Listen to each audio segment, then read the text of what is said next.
During the annual awakening ceremony, Li Yang forsook the SSS-Rank Profession, opting instead for a nondescript hidden class. While everyone continued to deride Li Yang's folly, Li Yang, endowed with the remarkable ability to replicate cards, had already begun to make astonishing strides, experiencing a qualitative leap in strength. Human professions, monstrous abilities, celestial beasts. There exists nothing that cannot be replicated through cards. Moreover, cards can merge with one another, yielding a myriad of functionalities beyond imagination. Just when everyone presumed Li Yang had exhausted his talents, he had quietly ascended to the pinnacle of the newcomer rankings. Eventually, someone discerned the anomaly. Wait a moment, buddy, just a second ago you were a warrior. How is it that now? Chapter 1. The Fallen Genius? At Jianghai No. 1 High School, the Awakening Square. Today marks the annual class transfer ceremony, and the senior students were expressions of palpable anxiety. In this world, strength is paramount. A commendable profession is indispensable. Additionally, the uncertainties surrounding class transfers are manifold. Zhang San, C-grade life profession, adhesive master. Upon the awakening teacher's announcement, the crowd erupted in derision. The youth on the awakening platform trembled violently, descending in a daze. His face flushed, he could no longer contain his impotent rage. I damn well want to slay monsters, not engage in adhesive work. Wang Wu, D-grade life profession, plasterer. I've just turned 18, and you want me to be a plasterer? Everyone yearns to awaken powerful combat professions, such as mages, warriors, and archers. No one is content to assume a logistical role. The awakening teacher continued to call out, "Next, Li Yang." In that instant, the crowd erupted in a cacophony. Here he comes. It's the academic prodigy Li. How exhilarating. Could we be witnessing history? Even the typically reticent awakening teacher displayed a glimmer of anticipation in his eyes.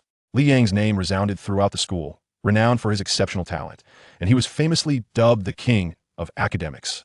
For 3 consecutive years, he overshadowed his peers in every endeavor, consistently emerging triumphant in all activities. Amidst the throng, Li Yang lifted his head, his eyes shining with hope. He still held confidence regarding his awakening profession. After all, having traversed such a distance, surely he would receive some benefits befitting a time traveler. As he stepped onto the awakening platform, the gaze of every individual present converged upon him. Li Yang placed his hand upon the awakening stone, his consciousness gradually fading. Simultaneously, the stone emanated a verdant glow. A profound silence enveloped the square, as if the very air had solidified. Moments later, the square erupted into chaos. Green? It's a D-grade profession. A D-grade profession may be acceptable for the average individual, being rather commonplace. But this was Li Yang, upon whom countless hopes were pinned. Since his first year, he had displayed unparalleled academic prowess. His contemporaries, the offspring of prominent families, had been thoroughly suppressed by him. It could be said that he exemplified the adage, "I have encountered many geniuses, yet they all refer to me as a genius."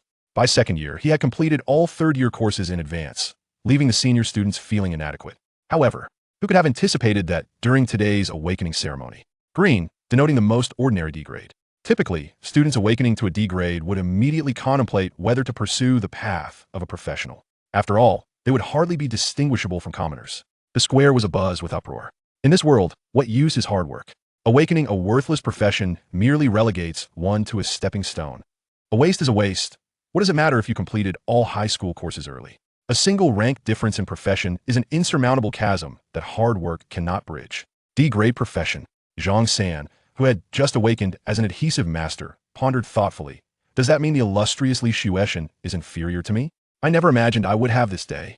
Ha ha ha. People relish in deifying figures, yet they revel even more in their downfall.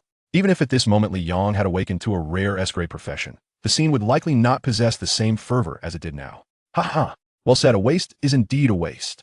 Zhang Tao, amidst the crowd, wore an expression of unbridled excitement. If anyone were to be pleased with this outcome, it would undoubtedly be him. Today he had awakened to the S-grade assassin profession. Although Li Yang had previously been formidable, not everyone was willing to concede. They simply lacked the courage to voice their dissent.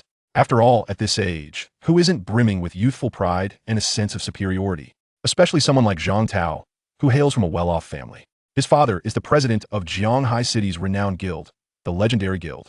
While contemplating, she directed her gaze towards Zhang Tao and Zhang Hao, who had awakened to S-class professions. In the audience, Principal Wang Yun wore a countenance dark as thunder. 3 years, and the result is a worthless individual. As the principal, Wang Yun, having held a high position for decades, was acutely aware of the art of marketing. It had become customary to elevate the influence and favorable public opinion of his school by promoting outstanding students. Only he knew the extensive resources and effort he had invested in fostering a natural talent like Liang. However, he never anticipated that Liang would perform so poorly today, being merely a D-class profession. Was this even human? The thought filled him with regret. Beside him, a recruitment officer from Tianfu Academy smirked. Principal Wang, is this your school's prodigy? It seems we are not fortunate enough. Although he did not state it outright, his disdain and displeasure were palpable.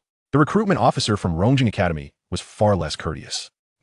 Our academy's reserved spots will not be squandered on such individuals. If this student wishes to enter our institution, he must strive to achieve higher scores in the college entrance examination. What a disappointment. After waiting so long, this is the grand finale you promised? As the college entrance examination approached, their mission was to identify promising talents early and recruit them for their respective academies. Yet they were aware that Zhanghai City had more than one high school. Their visit to Zhanghai No. 1 High School was motivated by the rumors surrounding Liang. Principal Wang had previously boasted extravagantly to entice them, only for the current situation to unfold.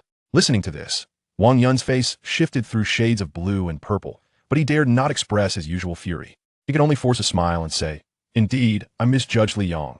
He is truly a waste of potential. However, our school still boasts 3 commendable S-class professions this year, which is not inferior to other institutions."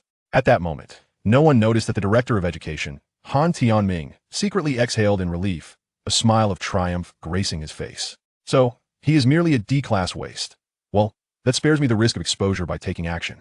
Within Liang's consciousness, upon opening his eyes, he was taken aback. Before him stood a diminutive figure of the healing deity, brandishing a staff. D-class profession, Radiance.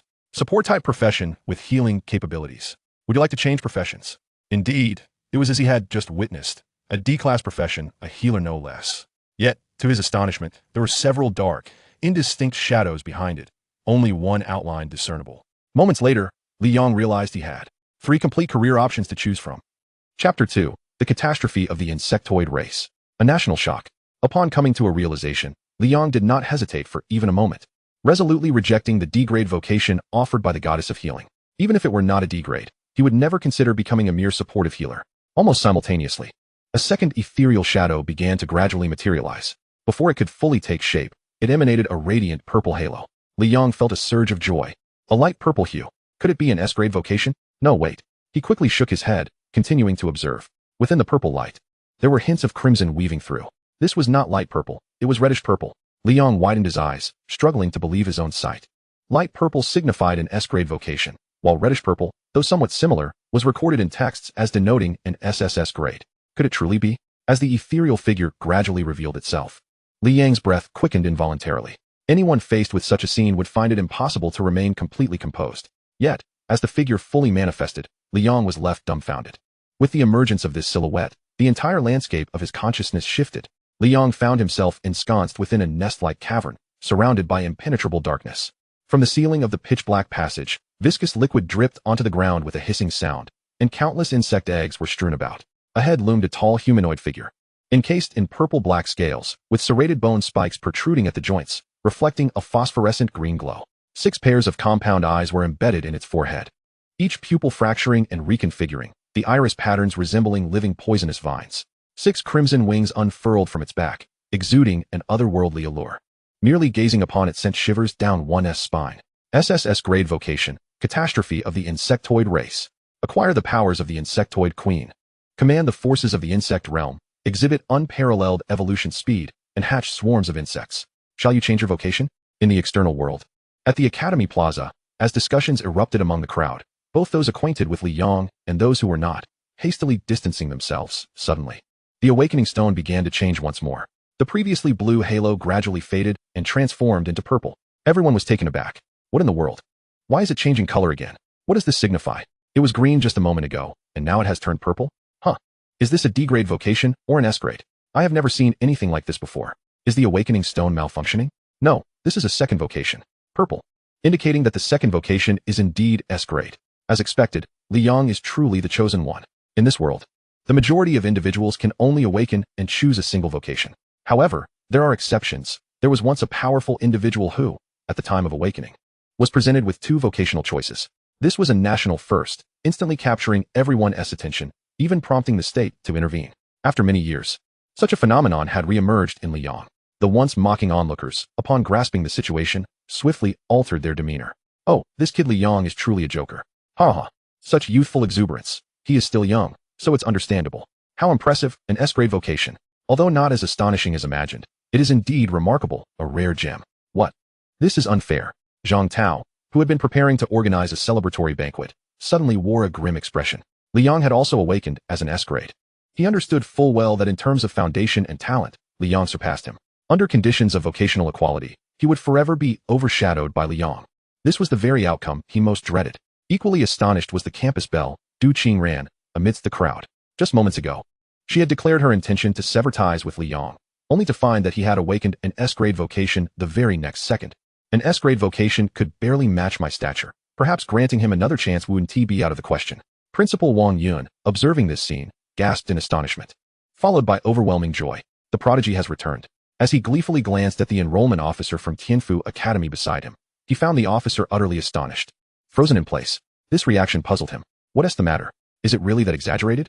After all, he is an admissions officer from a top-tier academy.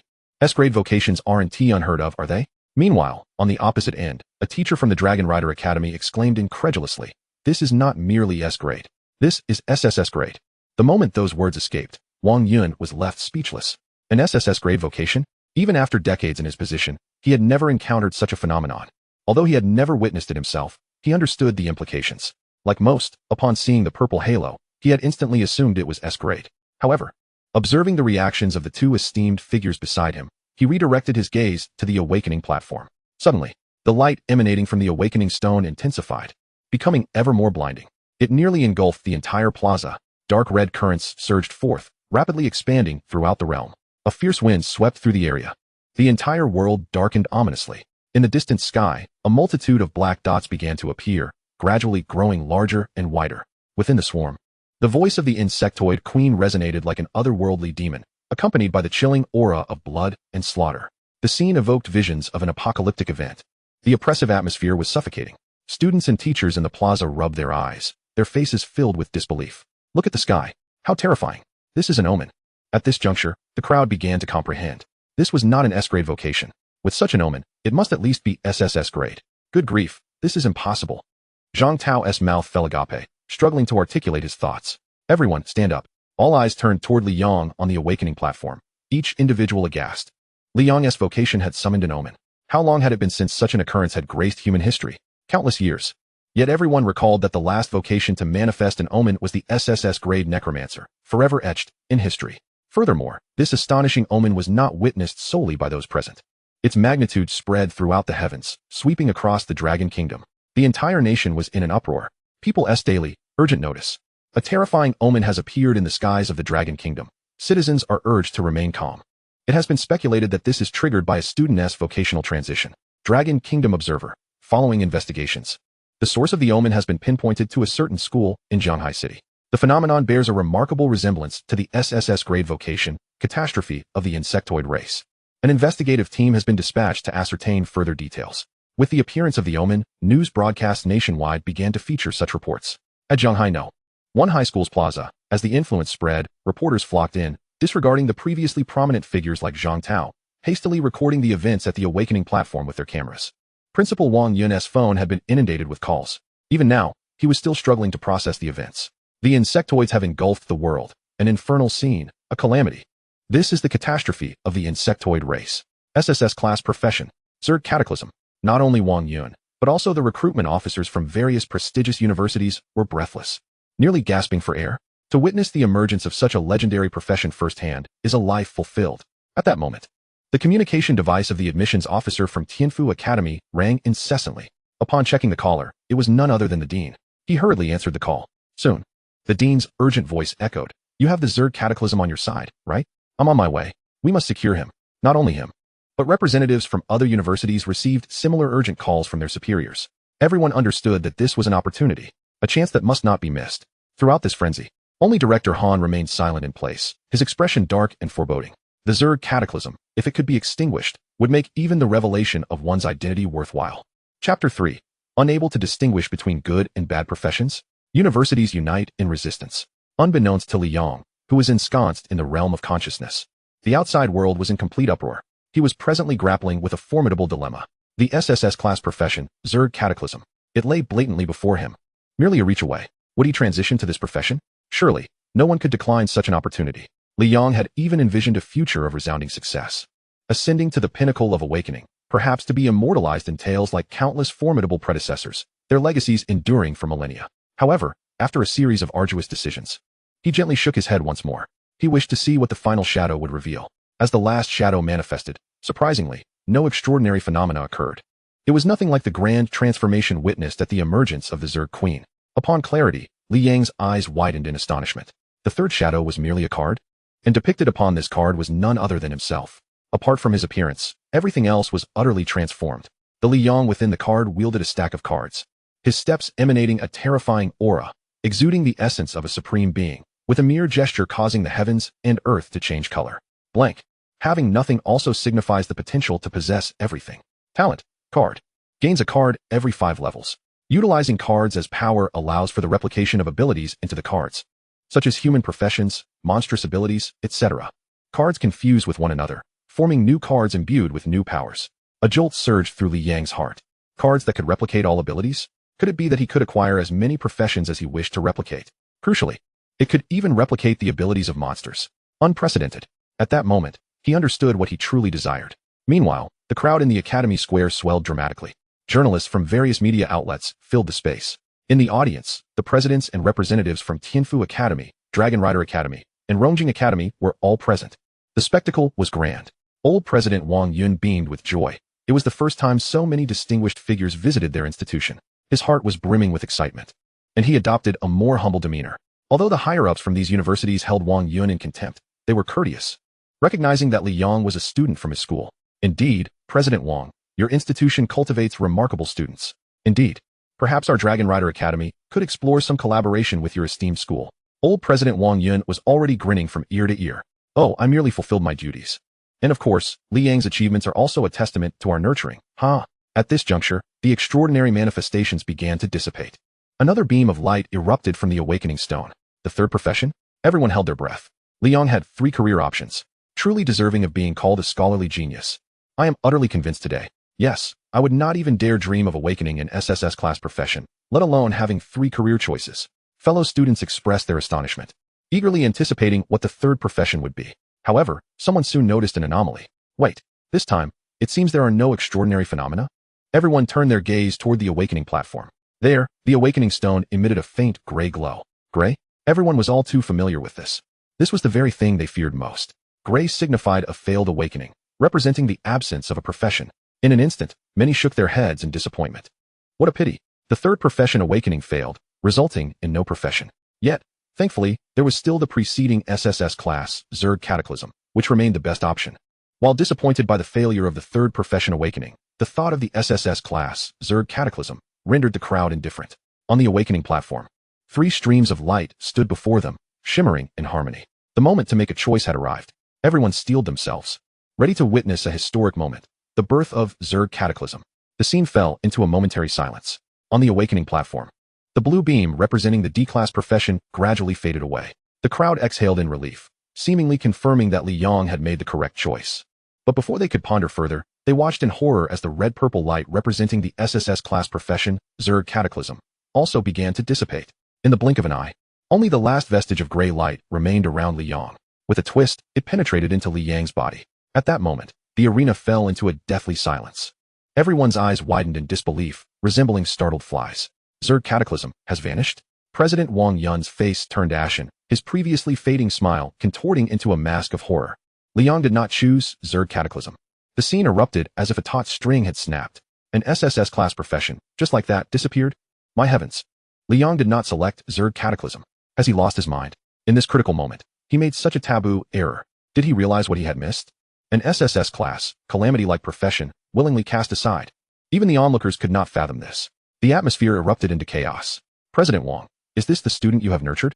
Unable to discern which profession is superior. Foolishness. The president of Tianfu Academy could no longer contain his rage, directly berating the faculty for failing to guide their students. What a wasted trip, resulting in great disappointment. Tianfu Academy announces that from this day forth, we blacklist Li Yong, rejecting any application for enrollment from him at any time. With Tianfu Academy taking the lead, others voiced their agreements. Rongjing Academy will not accept fools. From now on, we refuse all academic matters related to Liyang. So will Dragon Rider Academy. The higher-ups from various institutions departed in anger. President Wang unleashed his fury upon the teachers, berating them for their inability to educate their students properly. The sole beneficiaries of this episode were perhaps the media, as explosive news swiftly trended. Liyang, a genius from Jianghai No. 1 High School, awakened an SSS class profession yet relinquished it. How utterly foolish. Liyang, unable to discern the merit of professions, found himself the target of a collective ostracism from several prestigious universities. Amidst the throng, Zhang Tao, initially incredulous, soon erupted into unrestrained laughter, exclaiming, "Ha! This is the essence of your inherent wretchedness. From this day forth, embrace your destiny as a complete and utter failure. Liyang, oh Liyang, look where you are now. You fancied yourself a genius, yet you are nothing but a fool." Those who had long harbored disdain for Liyang, but dared not voice their opinions, revealed their true colors in this moment. Du Qingren shook his head, lamenting, "It appears we are destined to inhabit different worlds. I cannot squander my precious youth alongside a worthless individual." With the awakening ceremony concluded, the next step was the entrance to the trial camp. Designed for newly transitioned students to hone their skills, Zhang Tao gazed disdainfully at Liyang above, scoffing at the thought of the once promising genius. "Huh, at this rate, you likely couldn't even defeat the most mundane level 1 monster. Well then, let the trial camp serve as your classroom in how to be a failure." Chapter 4, A Single Strike to Kill.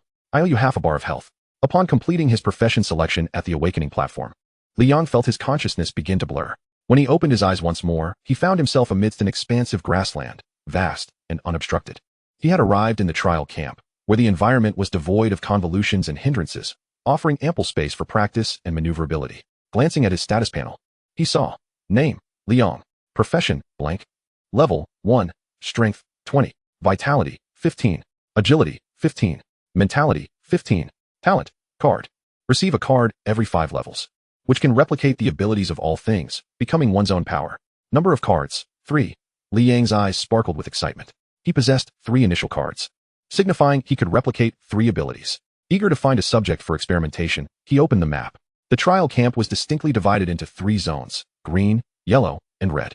The green area, where he currently stood, housed low-level monsters, primarily level 13. The yellow intermediate area contained monsters of level 37, while the red advanced zone posed the greatest challenge, featuring level 70 monsters. Students participating in the trial camp needed to traverse through these zones to reach the exit and have their results tallied. After a brief orientation, Liyang approached a weapons rack displaying an array of implements for various professions. Technically, he was currently a non-professional. Items such as staves were beyond his current capacity. The weapons were all basic models, their effectiveness largely dependent on the user's skill. After some contemplation, he selected a dagger to hang at his waist and picked up a crude spear. With both a long and short weapon, his potential for efficiency was maximized. Having prepared himself, Liyang ventured forth. The grassland was bathed in sunlight, vibrant with lush greenery, seemingly serene yet harboring hidden dangers. Although the green area was of low difficulty, it still bore level 5 monsters. The chances of encountering them were slim, yet he remained vigilant. Before long, Liyang heard rustling nearby. As the sound drew closer, he swiftly turned to face it. A gray wolf beast had circled around behind him, charging with alarming speed. A wild wolf. Liyang exhaled, relieved. This was a common level 2 monster, manageable but requiring prompt action, as wolf packs were known to summon reinforcements. Gripping his spear tightly, he made a swift slash. The grass before him was severed, flying into the air and momentarily obscuring his view. Taking advantage of the distraction, he darted aside just in time to evade the wolf's lunge, its sharp claws raking through the grass. Quick as lightning, Liyang thrust his spear into the wolf's leg. 17. This strike dealt 17 points of damage, calculated after deducting the wild wolf's defense. Following his successful hit, Liyang wisely chose to maintain his distance. He understood that when facing melee monsters, one must keep enough space to avoid being overwhelmed. The wild wolf howled in agony, blood pouring from its leg. Yet it managed to land on its feet, showing remarkable resilience. This was the consequence of level disparity. Liyang, at level 1, faced a level 2 monster, rendering his damage insignificant in the face of the wolf's attributes. Had he not retreated, he would certainly have been countered. His gaze sharpened, having inflicted 17 points of damage. The wild wolf possessed a total of 50 health points. He needed to strike it 3 more times. At that moment, the wolf halted its advance, fixating on him with predatory intent. Suddenly, a prompt appeared before Liyang. Level 2 monster, wild wolf. Ability, enhancement, C. Enhancement, strength 100, agility 50. Ability can be replicated, consuming 1 card. As Liyang contemplated his next move, A rustling sound emanated from behind him. Glancing back at the wild wolf, he realized its companions had stealthily approached. No wonder the wild wolf had hesitated to attack. Indeed, the wolf pack was cunning. Without further hesitation, Li Yong chose to replicate. Replication successful. You have acquired the ability. Enhancement, C, Strength 100, Agility 50. Feeling the surge of power coursing through him, Li Yang's expression brightened. He had succeeded. Without delay, he pivoted his spear and lunged at the wild wolf. With the newly acquired enhancement, not only had his strength increased, but his speed had also doubled. Now, he moved faster than most assassin classes. Before the wild wolf could react, Li Yong darted in front of it, plunging his spear into its chest. 115. You have slain the level 2 wild wolf, gaining 20 experience. With that single thrust, he had dealt a significant blow, leaving him only half a bar of health to spare. After dispatching the creature, he turned to face the approaching wolves. A howl echoed as 3 more wild wolves arrived. All level 2 monsters. Yet Li Yong felt no fear. His strength and agility now surpassed their level. They howled in unison and lunged toward him. Li Yong narrowed his eyes, focusing intently as he began to step back.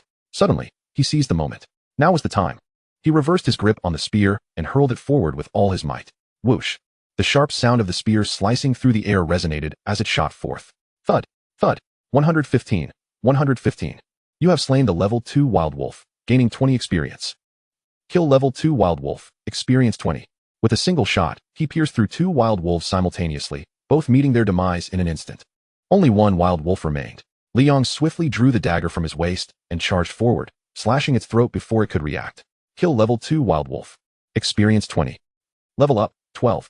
At that moment, Li Yong experienced his first upgrade. With each ascent, all attributes would see an increase.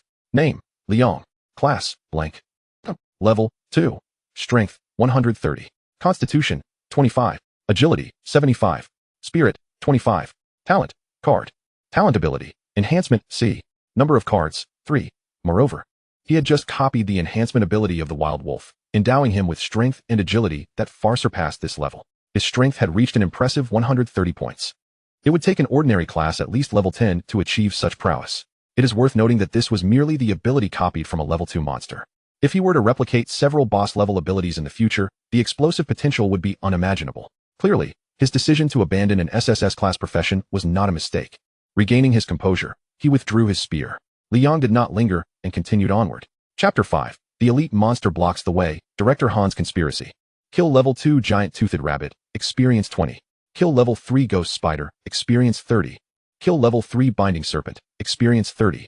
Level up, 23. Within the trial camp, Li Yong pressed forward relentlessly. Wherever he tread, not a blade of grass could survive. Previously, he would have needed to engage in minor skirmishes with these low-level monsters. However, now they were merely one-hit kills. The true value of his 130 strength. Indeed, in the face of numerical superiority, all embellishments are rendered meaningless. With his current might, he was delivering a dimensional strike against the lowly creatures of the first zone of the trial camp. After walking for a while, Li Yong halted. Before him lay a tumultuous river, its surface roiling with waves. A wooden bridge spanned the center, wide enough to accommodate 2 individuals side by side. Its surface perilously close to the water and swaying precariously. On the opposite bank, the atmosphere shifted dramatically. The entire area was shrouded in a pallid gloom. A chilling aura permeating the air. Li Yong instantly recognized this as the threshold between the first and second zones. Ahead lay the yellow intermediate zone. It would spawn level 37 monsters. Just then, the surface of the water began to stir. A massive shadow emerged from the depths. The shadow grew increasingly large. The sound of splashing intensified. Something was about to surface. With a resounding splash, a brown-red figure appeared before him. A colossal crab. Its 2 large pincers glinted with a sharp silver sheen. River Crab King, Elite. Level, 5. Health, 1000. Description, a riverbank creature with shield capabilities. Possessing formidable combat prowess in water. Avoid engaging it in its aquatic domain. Li Yong raised an eyebrow. An elite monster obstructing his path? But he quickly regained his composure. Very well, if you prefer to block the bridge, then I shall cross over your corpse. At Jianghai No. 1 High School. In the center of the academy square, a colossal screen towered. Through the screen, the real-time situation of students in the trial camp could be observed.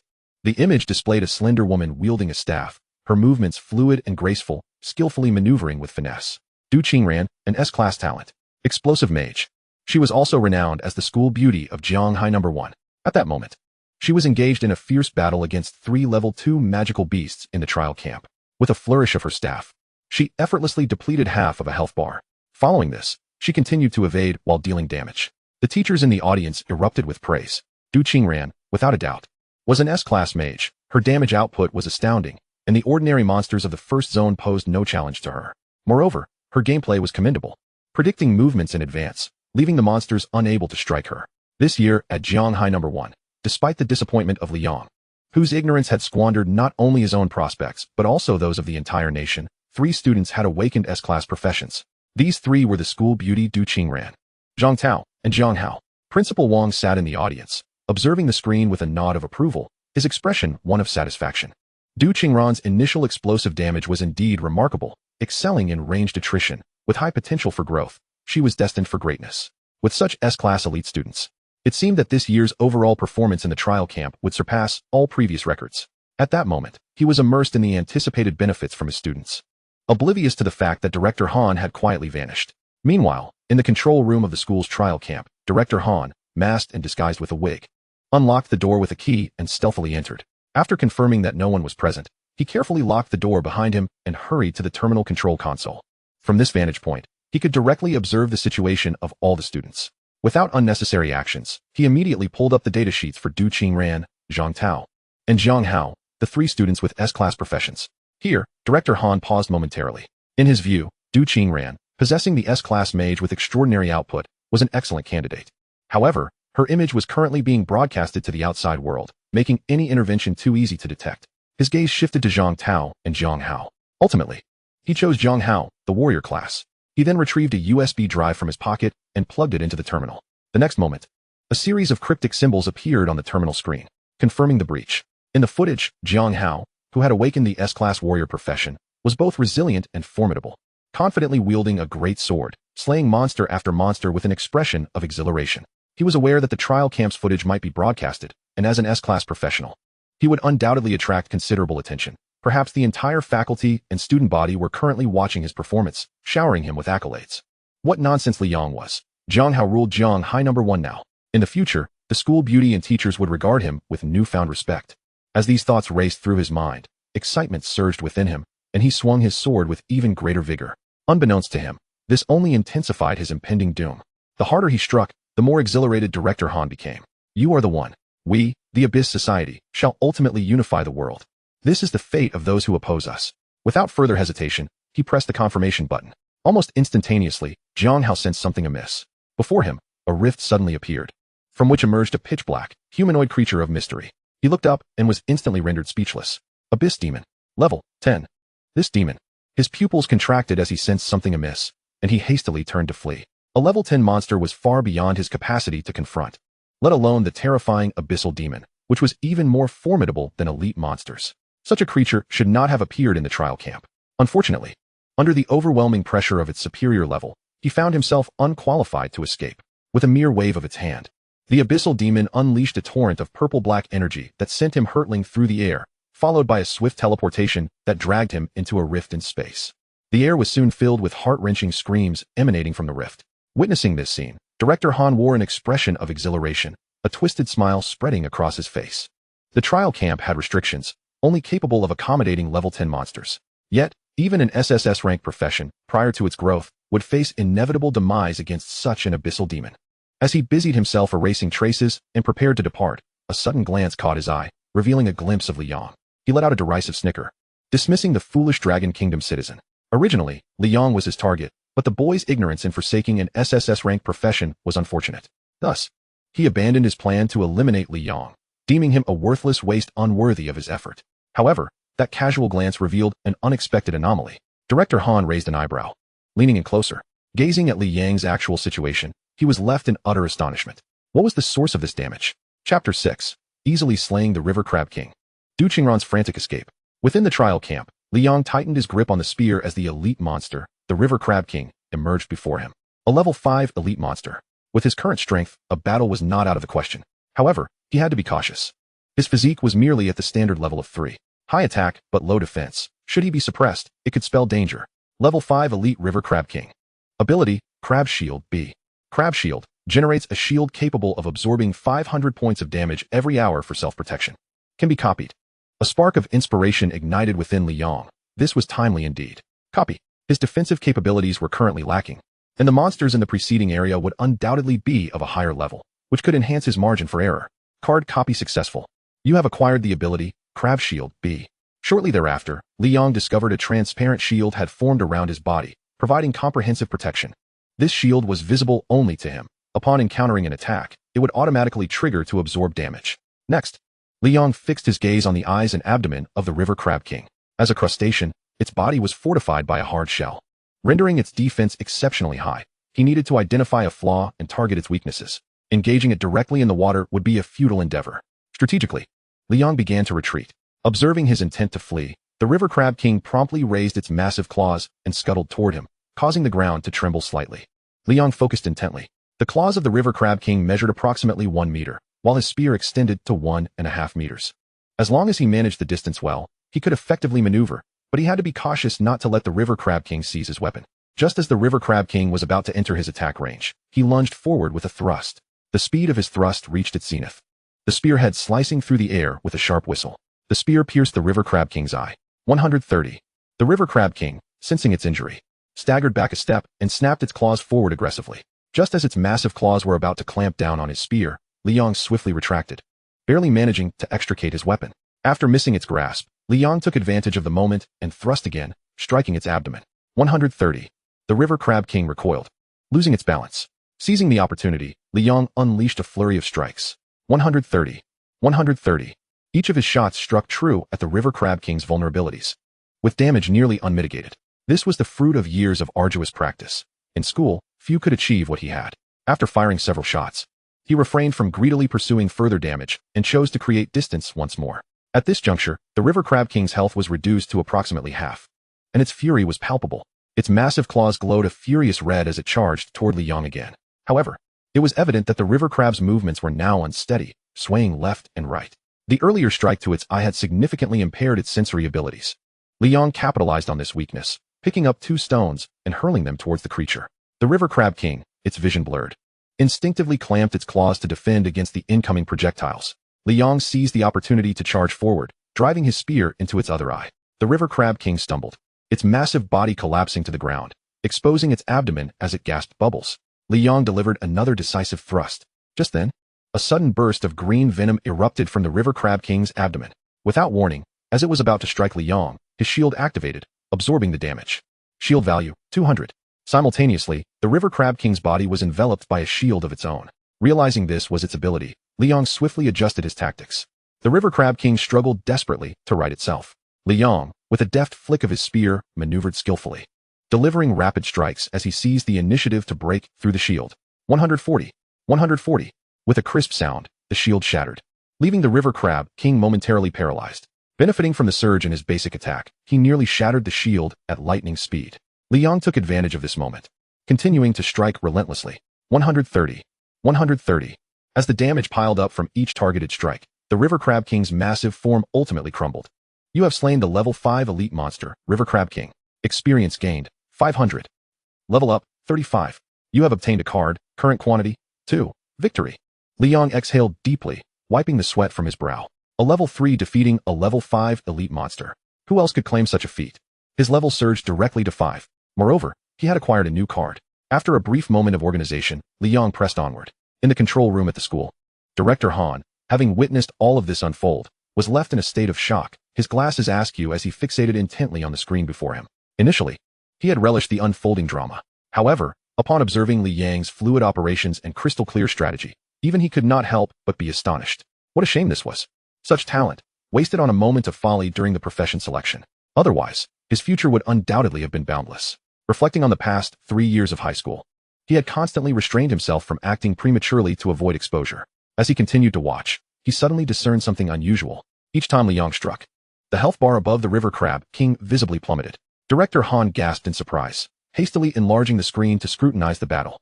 Confirming that his eyes had not deceived him, he inhaled sharply. How could Liang, at level 3, deal such astonishing damage? Over 100 points. Is this still a blank slate profession? The River Crab King, as a level 5 elite monster guarding the boundary, is renowned for its formidable defensive capabilities. Clad in a shell that is virtually impenetrable, even though Liang expertly strikes its weak points with every blow.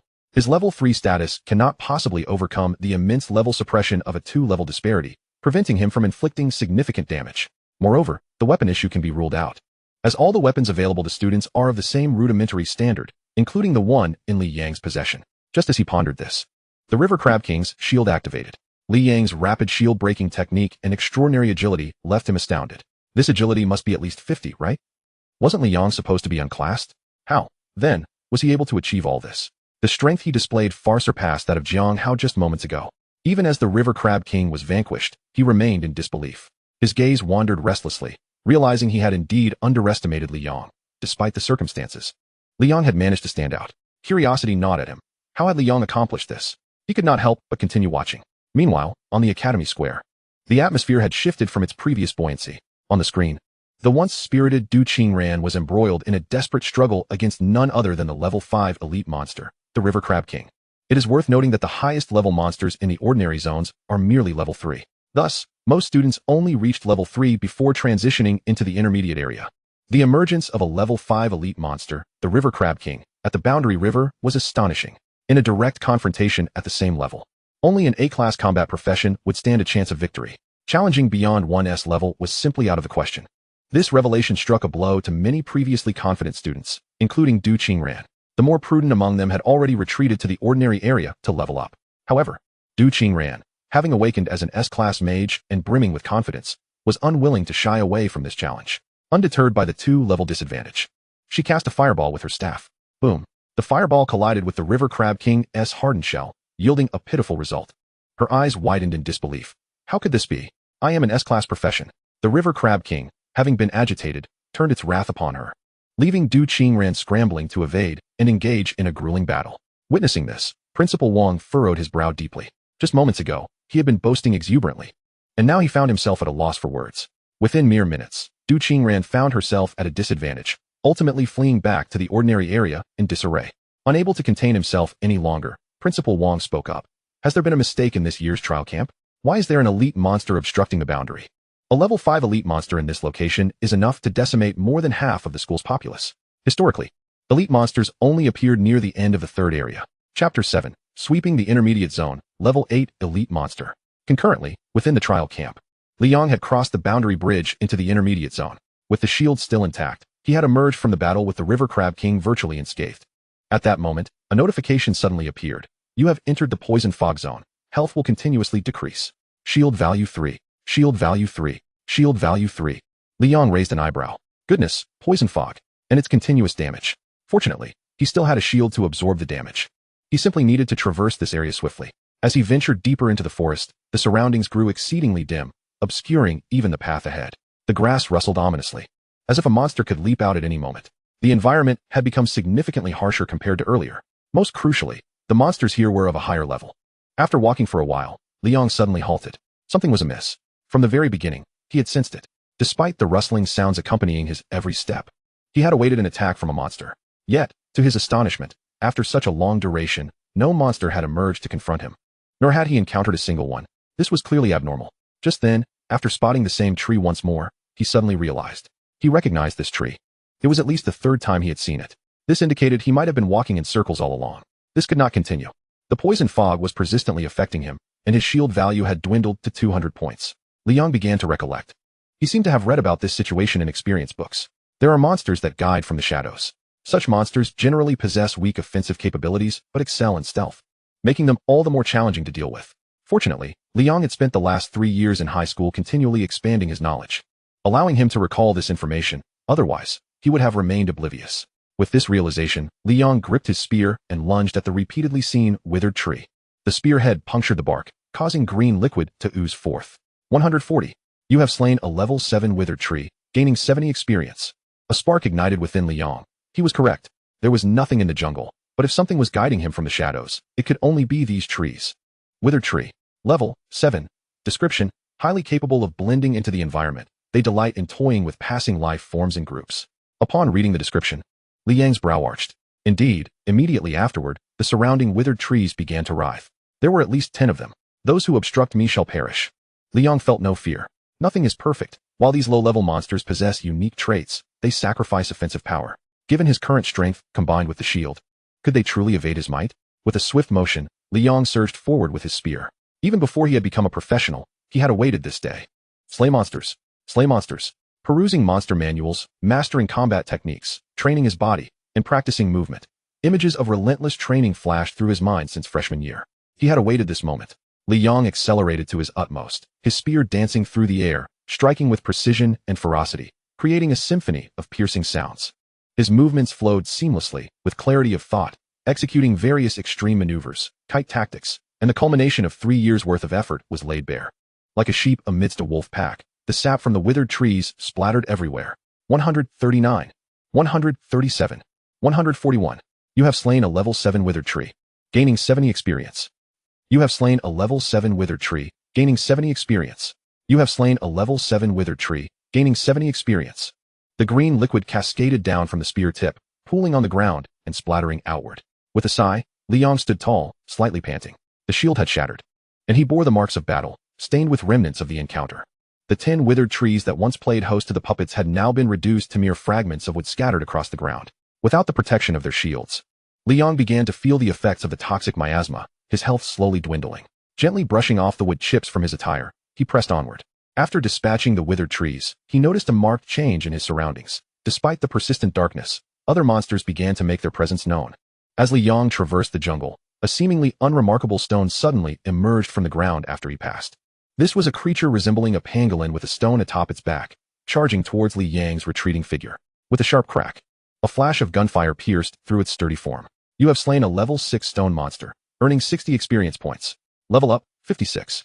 Retrieving his firearm, Li Yong pondered. According to the map's indicators, he should be nearing the junction between the intermediate and advanced zones. Previously, he encountered the River Crab King, a level 5 elite monster, at the last junction. What formidable creature awaited him this time?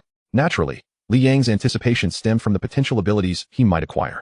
He still possessed 2 cards. The previously copied shield ability of the River Crab King had alleviated much of his troubles and proved quite practical. As he continued forward, a cave appeared before him, rays of light filtering through its entrance. With a determined gaze, Li Yong inhaled deeply, gripping his rifle tightly as he cautiously ventured inside. While the environment felt unremarkable, the illumination ahead grew increasingly intense.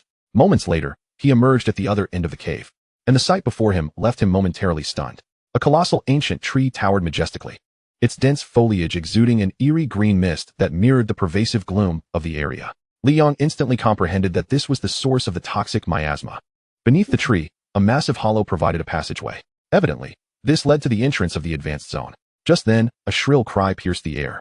Focusing his gaze in the direction of the sound, he beheld a jellyfish-like creature, resplendent in shades of blue and purple, surrounded by toxic bubbles as it hovered near the hollow, guarding it. Toxic swamp monster, elite. Level 8. Health, 1,500. Description, possesses toxic elemental powers, extremely destructive. Attacks inflict poison effects. Ability, poison sac, A. Poison sac, immunity to 50 poison effects, restores 5 health per minute. Can be copied. Li Yang's heart raced. An A-level ability. Based on his experience, he deduced that the ability level of monsters was roughly equivalent to the value of human occupational levels. Moreover, given that he was steadily losing health due to the miasma from the giant tree, acquiring this ability would significantly mitigate his suffering. Furthermore, it offered health regeneration over time. Thus, without hesitation, he activated the copying function. Chapter 8. Card Fusion. S-level ability. Copy successful. You have gained the ability, Poison Sac, A. Poison Sac, immunity to all poison effects, restores 5 health per minute. Almost instantaneously upon completion of the copy, the effects manifested. Li Yong felt the toxic effects on his body significantly diminish, and his health began to rise gradually, even surpassing the amount he had lost. At that moment, a notification chimed once more. You currently possess 2 defensive ability cards, Crab Shield, B, Poison Sac, A, which can be fused. Would you like to fuse? Li Yong was taken aback. Initially, he had dismissed this aspect, only now recalling its potential. After a moment of contemplation, he decisively opted for fusion. He believed it was impossible for the fusion to weaken him further. Card abilities added, Crab Shield, Poison Sac, fusing. Fusion successful. You have obtained Guardian Shield S. Guardian Shield. Gain an energy shield that can absorb 1,000 damage. While the shield is active, all negative effects, burning, poisoning, etc., are nullified, and the shield value increases by 50 points per second. When the shield value overflows, it automatically converts into health restoration. Li Yong was momentarily astonished. This was utterly astounding. With this capability, it felt as though anyone could stand at the forefront. The shield value increases by 50 points every second.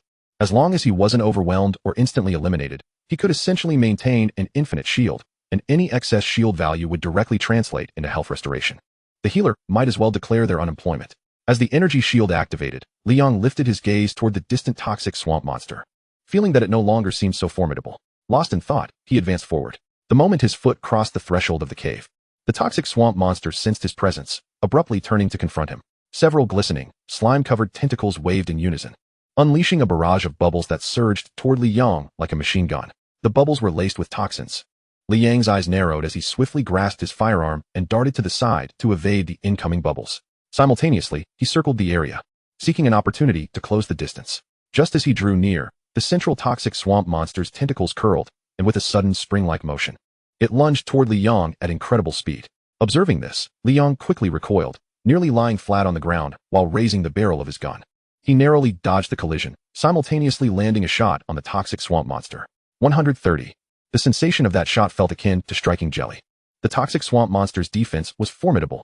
After regaining his stance, he looked up to see the monster floating in the air, its tentacles flailing as bubbles continuously rained down. Bubble rain. Toxic bubbles. Liang was momentarily transfixed. In this scenario, he surmised that he would need to attack from below to inflict some damage and interrupt its casting. But how could a melee character contend with that? He lacked any precise means of aerial engagement. Complaints aside, the monster still needed to be dealt with. Liang began to maneuver, attempting to evade the cascading toxic bubbles. However, the sheer volume of bubbles ensured that he inevitably took a few hits. Shield value, 30. Shield value, 30. Fortunately, with the energy shield in place, he was immune to poison effects. He simply had to wait for the toxic swamp monster to cease its assault. After roughly a minute, the toxic swamp monster finally halted its attack, its form descending as it entered a state of exhaustion, its bulbous head drooping slightly. Seizing the moment, Liang gripped his rifle tightly and dashed forward, executing a swift maneuver before bringing his weapon down. 150, 150, 150. If this were an aerial battle, he might have found it challenging. But as for ground combat, now was my turn. The silhouette of the gun streaked through the dim surroundings, glinting with silver light. The health of the toxic swamp creature visibly diminished, rapidly dropping to a mere half. At this juncture, the creature raised its head, emanating a sinister red glow. Liang, recognizing the impending danger, refrained from further aggression and swiftly distanced himself, while keenly observing the creature's movements. The toxic swamp creature steadied itself, trembling as if something was about to erupt. Boom! A powerful shockwave radiated from its position, swiftly spreading outwards. The visible wave of energy sliced through the air like a blade. There was no evading this area of effect. Quickly, Liang assessed the situation. The shockwave reached a height of nearly 2 meters and traveled at an astonishing speed. However, as the distance increased, its potency appeared to wane. Fortunately, he had already anticipated the attack and created a safe distance. After retreating sufficiently, Liang turned to face the shockwave, bracing his gun before him. Shield value 300. After withstanding the blow, he looked again, only to see the toxic swamp creature lifting itself into the air once more, its tentacles flailing. Could it be? Again? Liang shrugged in resignation. This was undeniably a scripted encounter. In such circumstances, if one were not a mage or archer, they would be left to endure the onslaught passively. Once he had the opportunity, he contemplated replicating a mage class for himself. 2 minutes passed as Liang deftly dodged the rain of toxic bubbles while keeping a vigilant eye on the creature. This time, the assault lasted noticeably longer. With a piercing shriek, the toxic swamp creature finally came to a halt, but unlike before, it did not appear fatigued. Instead, it charged violently towards Liang. He pivoted swiftly, evading the sudden strike thanks to his impressive agility. The ground where he had stood was now a gaping crater. Only then did the toxic swamp creature seem to succumb to exhaustion. Liang immediately redirected his aim, unleashing a barrage upon the creature. 150, 150, 150. You have slain an 8-level elite toxic swamp creature, gaining 800 experience. Level up, 67. At that moment, a glimmering point of light appeared where the toxic swamp creature had fallen. Liang approached to investigate. Water spirit bracers. Grade, silver. Level requirement, 5. Attack 50. Liang's eyes sparkled with excitement. An equipment drop. The tiers of weapons and gear are classified as black iron, silver, gold, brilliant, extraordinary, epic, and legendary. It is worth noting that creatures below level 10 rarely drop items, with a probability of only around 12%. Liang stroked his chin, pondering. Could it be that he was truly the chosen one? Glancing at the bracers in his hand, he chuckled and shook his head. He equipped them without hesitation. Name, Liang. Class, blank.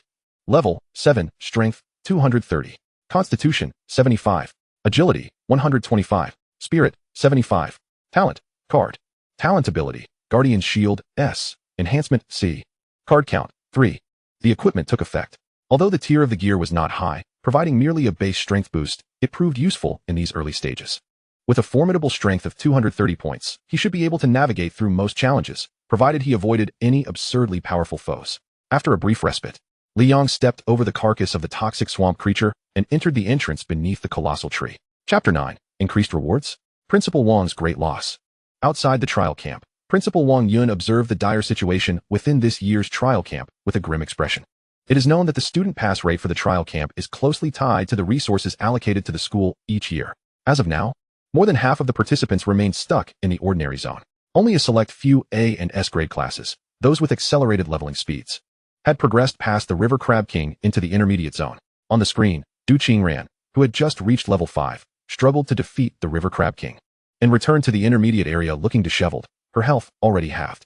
In the dim environment of the intermediate zone, although she had wandered for quite some time without encountering anything, she had lingered for over 10 minutes. To make matters worse, due to the poisonous miasma, she was continuously losing health, and in a panic, she dashed about. One teacher, unable to bear it any longer, spoke up. Hasn't Du Qingran realized she has been running in circles? If only she had studied a bit more from the textbooks.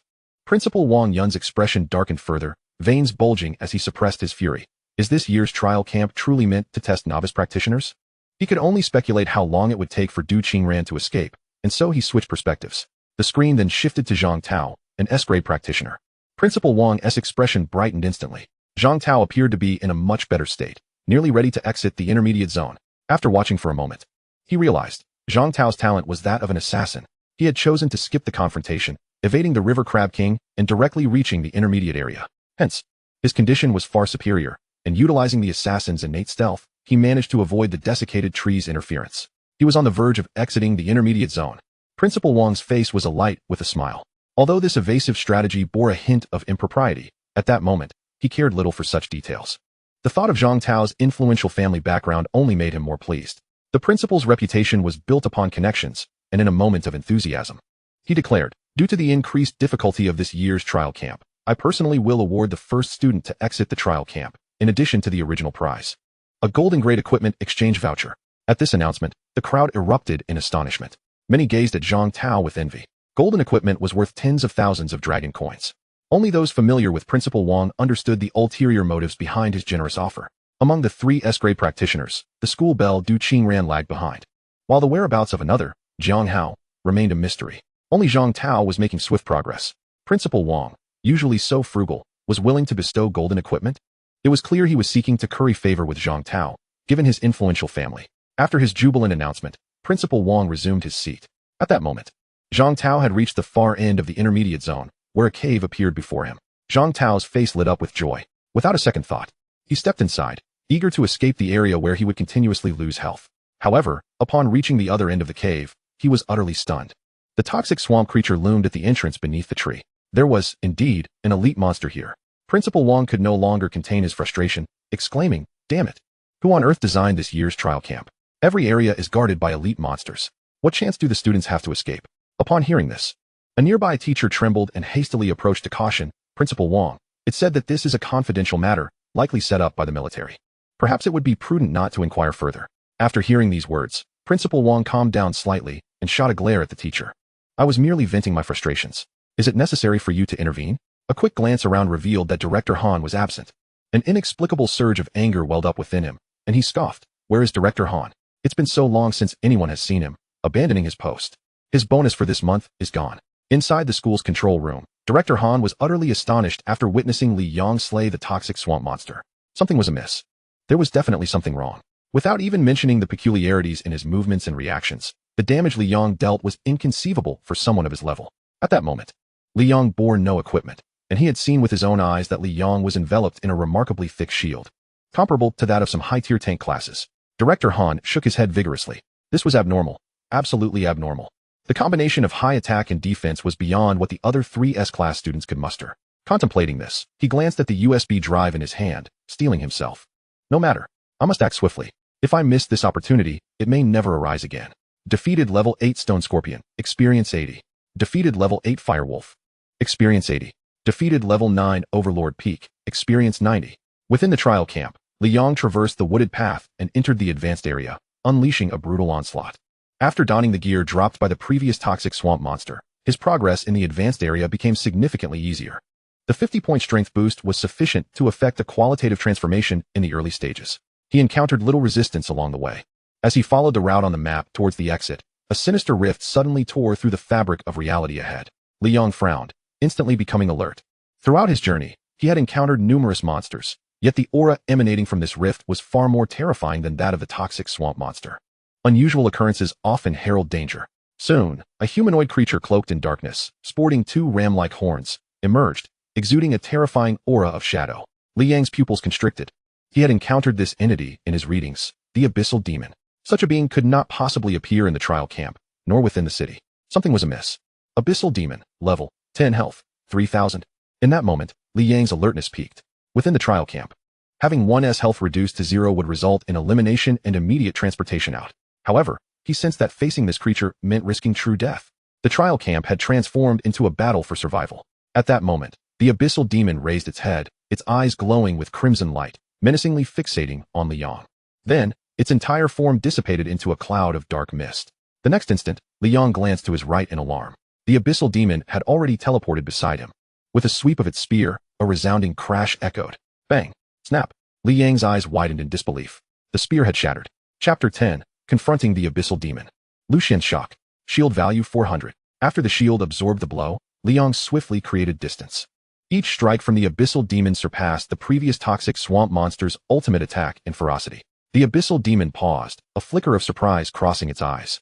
It clearly had not anticipated that Li Yong could emerge unscathed after enduring its blow. He was far stronger than the previous S-class warrior.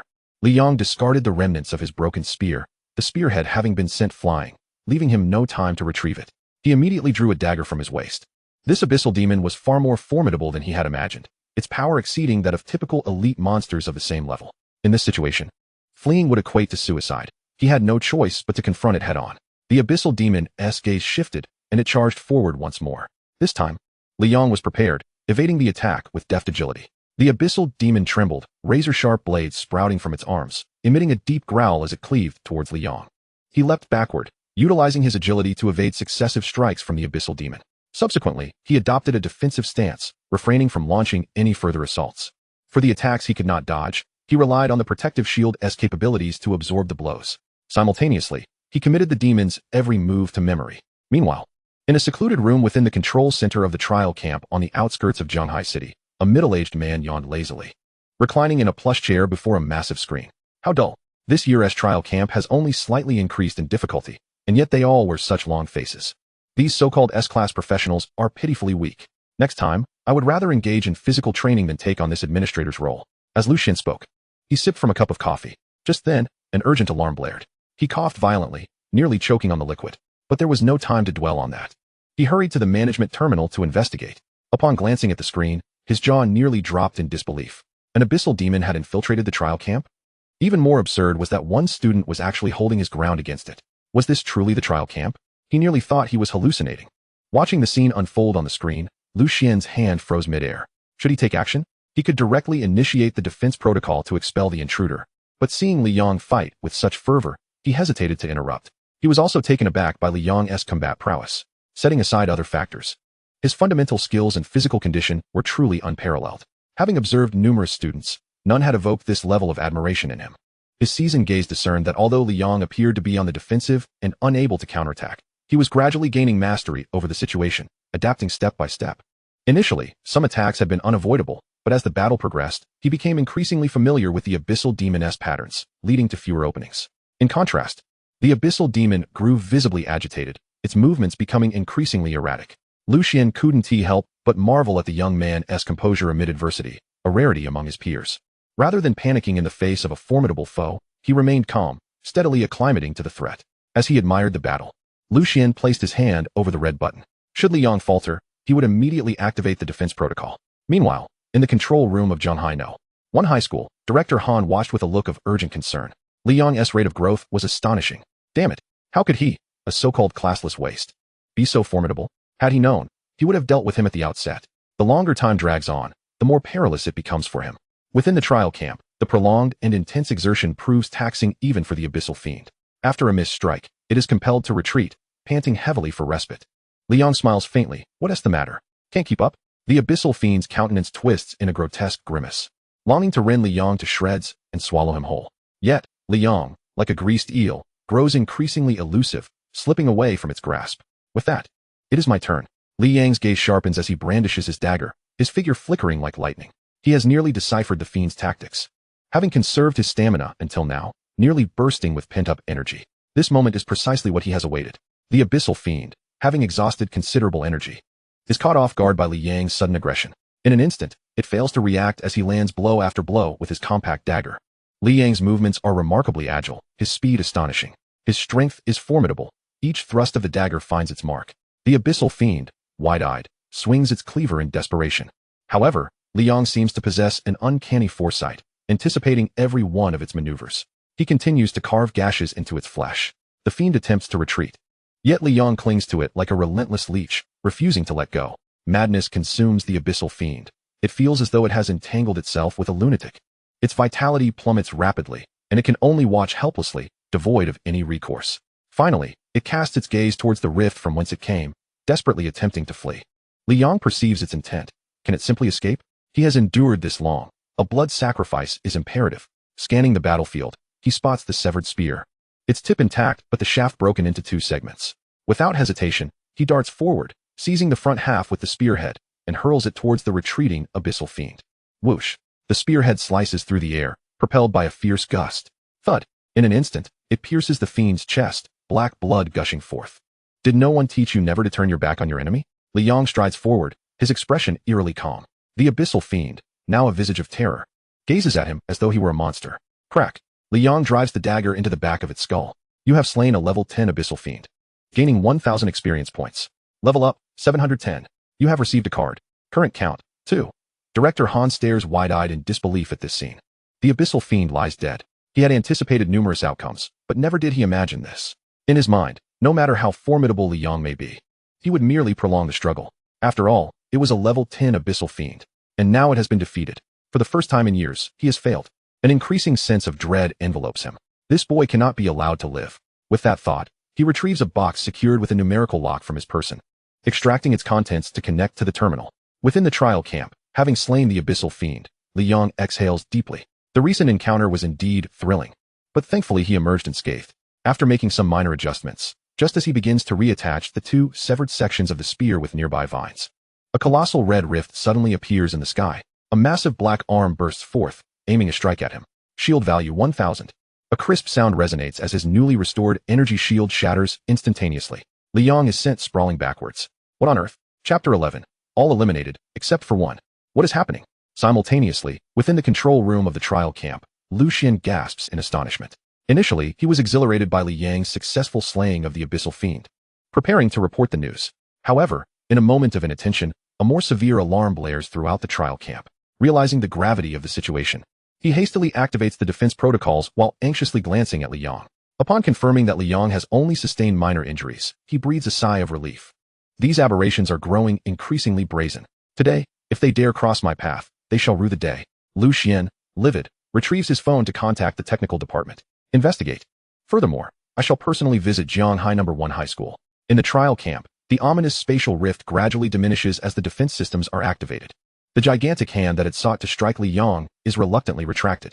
Within a minute, the rift vanishes entirely. Emerging from the sealed rift, Li Yong walks forward cautiously. Still shaken. Thankfully, he had the energy shield. Otherwise, he shudders to think how many times he would have perished. Inside the control room of Jianghai No. 1 High School, Director Han's expression shifts dramatically as he hastily exits. The prolonged delay has ultimately led to their discovery. In the school square, the old principal, Wang Yun, furrows his brow in exasperation. The performance of this year's students has been utterly dismal. More than half of them failed to reach the intermediate zone, falling prey to the River Crab King. The few remaining students of S and A ranks who reached the second layer mostly became lost. Only a handful managed to escape, while the rest succumbed to the toxic mist. What pains him further is that S-rank student Du Qingran also fell victim to the poisonous fog, and another S-rank student, Zhang Hao, was inexplicably eliminated. Of the 3 S-rank students this year, only Zhang Tao remains. Observing the continuous stream of eliminated students being teleported out, Principal Wang shakes his head and inquires, how many students are still in the trial camp? The teacher beside him glances at the tablet. 2 remain. Oh, Principal Wang queries. Surprised. Who besides Zhang Tao? The teacher checks the tablet, then incredulously states, it's Li Yong. Li Yong? Principal Wang exclaims in astonishment. Are you certain you aren't mistaken? The teacher shakes his head. Raising an eyebrow, Principal Wang recalls Li Yang's lackluster demeanor and casually remarks, "Oh, he is probably still grinding low-tier monsters in the normal zone or hiding timidly in some corner. No need to concern ourselves with him." With that, he turns his attention back to the screen. Meanwhile, Zhang Tao's situation is far from reassuring. He initially intended to employ the same tactic, attempting to bypass the toxic swamp monster to escape class. However, the toxic swamp monster lingers at the entrance, leaving him no opportunity. Having suffered from poisoning, his health is far from optimal. Reluctantly, he steels himself and quietly approaches. This comical scene elicits quiet laughter from some students who had been eliminated from the trial camp. Such disarray, and yet he is an S-rank professional. The assassin class has truly proven to be a complex one to master. Just as Zhang Tao was about to reach the entrance, a poisonous bubble unexpectedly drifted towards him and exploded. Zhang Tao's eyes widened in shock. Immediately thereafter, a nearby toxic swamp monster let out a chilling scream, followed by a barrage of poisonous bubbles raining down like machine gun fire, cleverly blocking the entrance. With no other choice, Zhang Tao steeled himself and engaged in battle with this level 8 elite monster. He had originally skipped class to be here and was only at level 6. Coupled with the swamp monster's formidable ranged aerial combat abilities, Zhang Tao, as a melee character, found himself in a dire predicament, suffering from poison damage as well. After much effort, when the toxic swamp monster finally entered a state of fatigue, he rushed forward to deal damage, but after a prolonged struggle, he had barely scratched its health. As the last remaining S-class player was on the verge of defeat, witnessing the swamp monster's terrifying prowess, a flicker of hope ignited in the hearts of the majority of students who had been eliminated by the River Crab King. This battle was utterly excruciating, a dual torment of mind and body. They would rather exit early to spectate and enjoy the show. Some expressed their indignation. This monster attacks from a distance the entire time and keeps repositioning. How can melee characters possibly compete? What were the designers thinking? It's clearly tailored for mages and archers, leaving melee characters unworthy of play. This year's trial camp is undoubtedly flawed. Indeed, it struck me as odd that an elite monster would exist at the threshold between the ordinary and intermediate zones. I thought I was seeing things. Amidst the discussions, Zhang Tao had completely succumbed to defeat.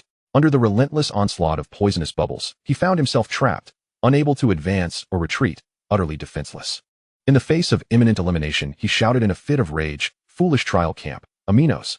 This scene was broadcasted, causing a stir among the students in the square. How audacious! They dared only to complain privately. Even the old principal, Wang Yun, raised an eyebrow. Although he wished to voice the same sentiment, it felt too impulsive. After all, this year was under military oversight. Before long, Zhang Tao's figure was teleported to the square. One moment, he was cursing and utterly disheveled. And upon noticing the crowd's gaze, he hastily cleared his throat, brushed off the dust from his clothes, and straightened his attire. Despite the unfavorable circumstances, he was still an S-class player and had progressed the furthest in the trial camp thus far. The surrounding students began to praise him. "Brother Tao is impressive, managing to last this long. You're the only one from our school who made it this far." Indeed, fellow S-class players Du Qingran and Jiang Hao had been eliminated long ago. If it weren't for him, none of them would have known about the toxic swamp monster guarding this area. Truly, the stealth capabilities of the assassin class are remarkable. If I had even half of that, I wouldn't have faltered before reaching the intermediate zone. Upon hearing these remarks, Zhang Tao was momentarily taken aback, gradually realizing the implications. A smile broke out on his face. So, everyone else performed even worse than me? That brings me solace. Especially upon hearing that the other two S-class players had never even encountered the swamp monster, his confidence surged. This was stable, though somewhat disheveled. He could still claim first place. Ultimately, it was his decision to make.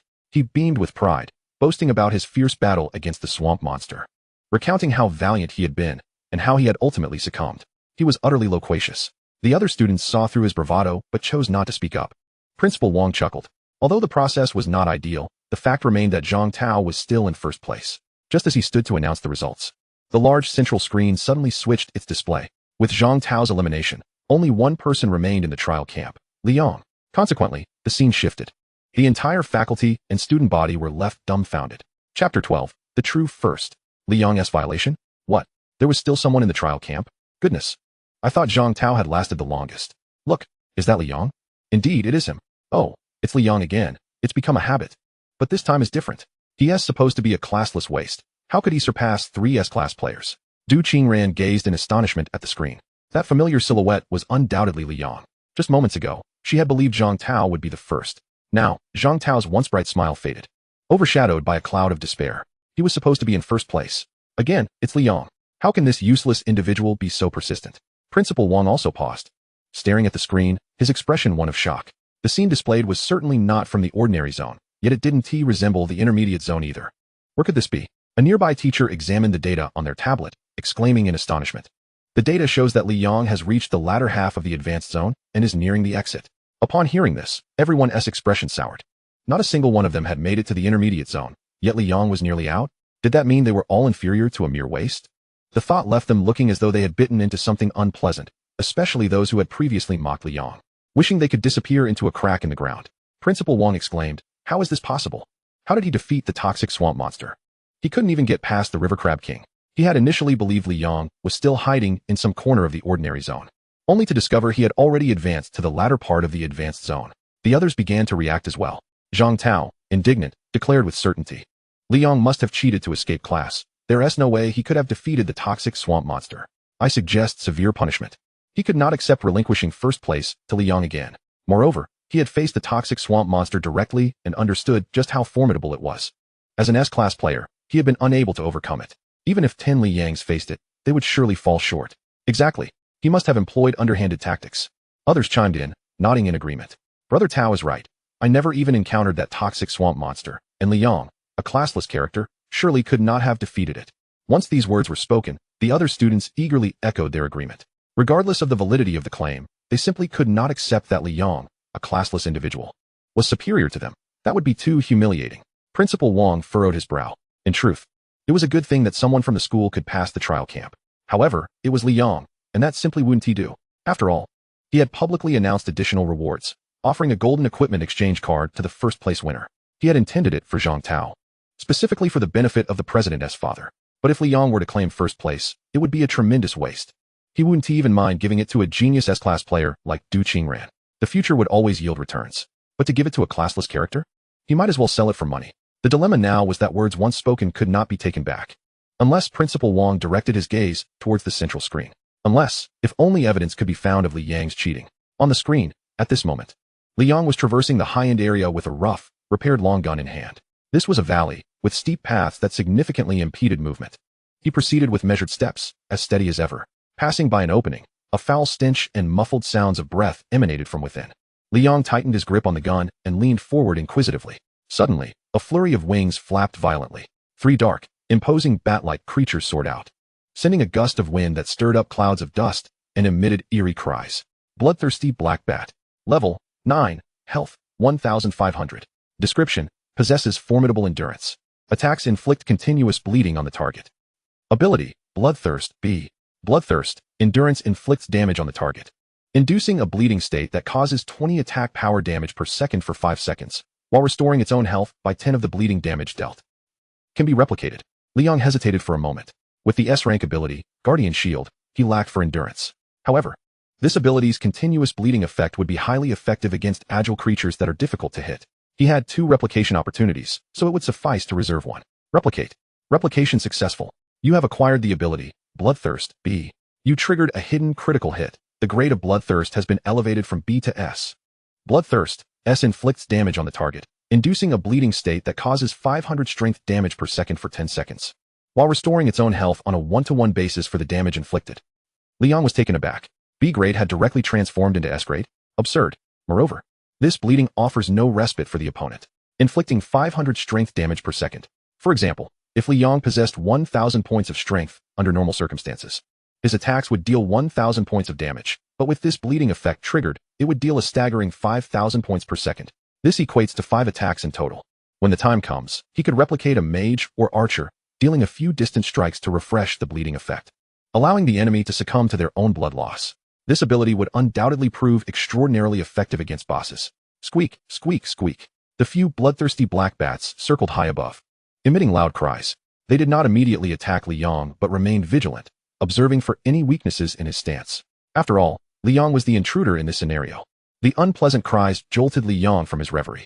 Looking skyward, it was clear these bats were also adept in aerial combat. Perfect. It was an opportune moment to test his new ability.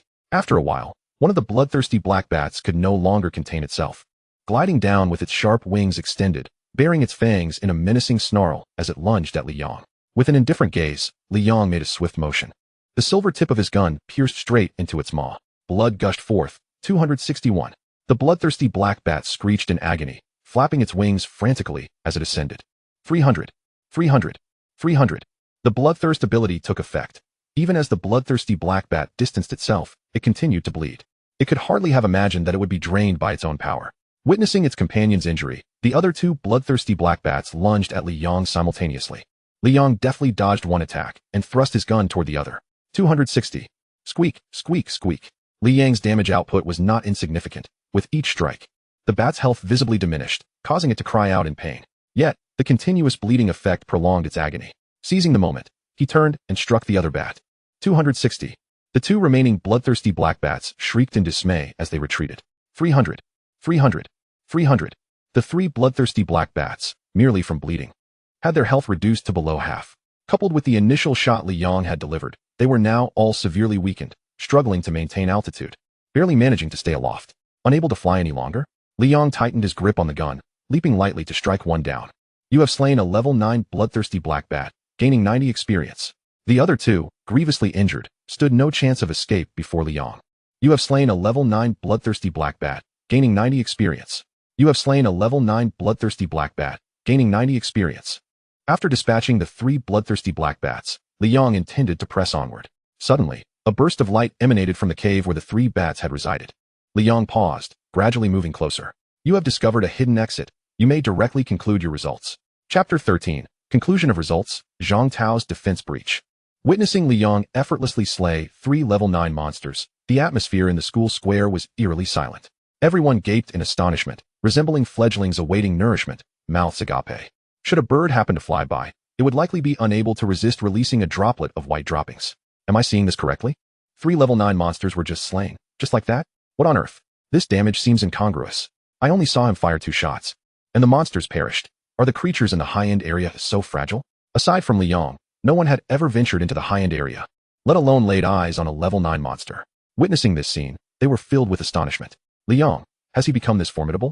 Du Qingran exclaimed in disbelief. Covering her face, she had not even seen the mid-level area's toxic swamp monsters, only learned of them through Zhang Tao's footage. Yet here was Li Yong, rampaging through the high-end area. Old Principal Wang Yin shook his head. At this juncture, he could not deny that Li Yang's talent and foundational skills were indeed exceptional. Alas, this should not be his to possess. Such a foundation would be perfect if bestowed upon someone like Zhang Tao, an S-rank profession. No profession is simply a non-profession. A waste is a waste. Zhang Tao's brow furrowed deeply as he suddenly shouted. Something is amiss. Don't you all notice? Li Yang's damage output is clearly abnormal.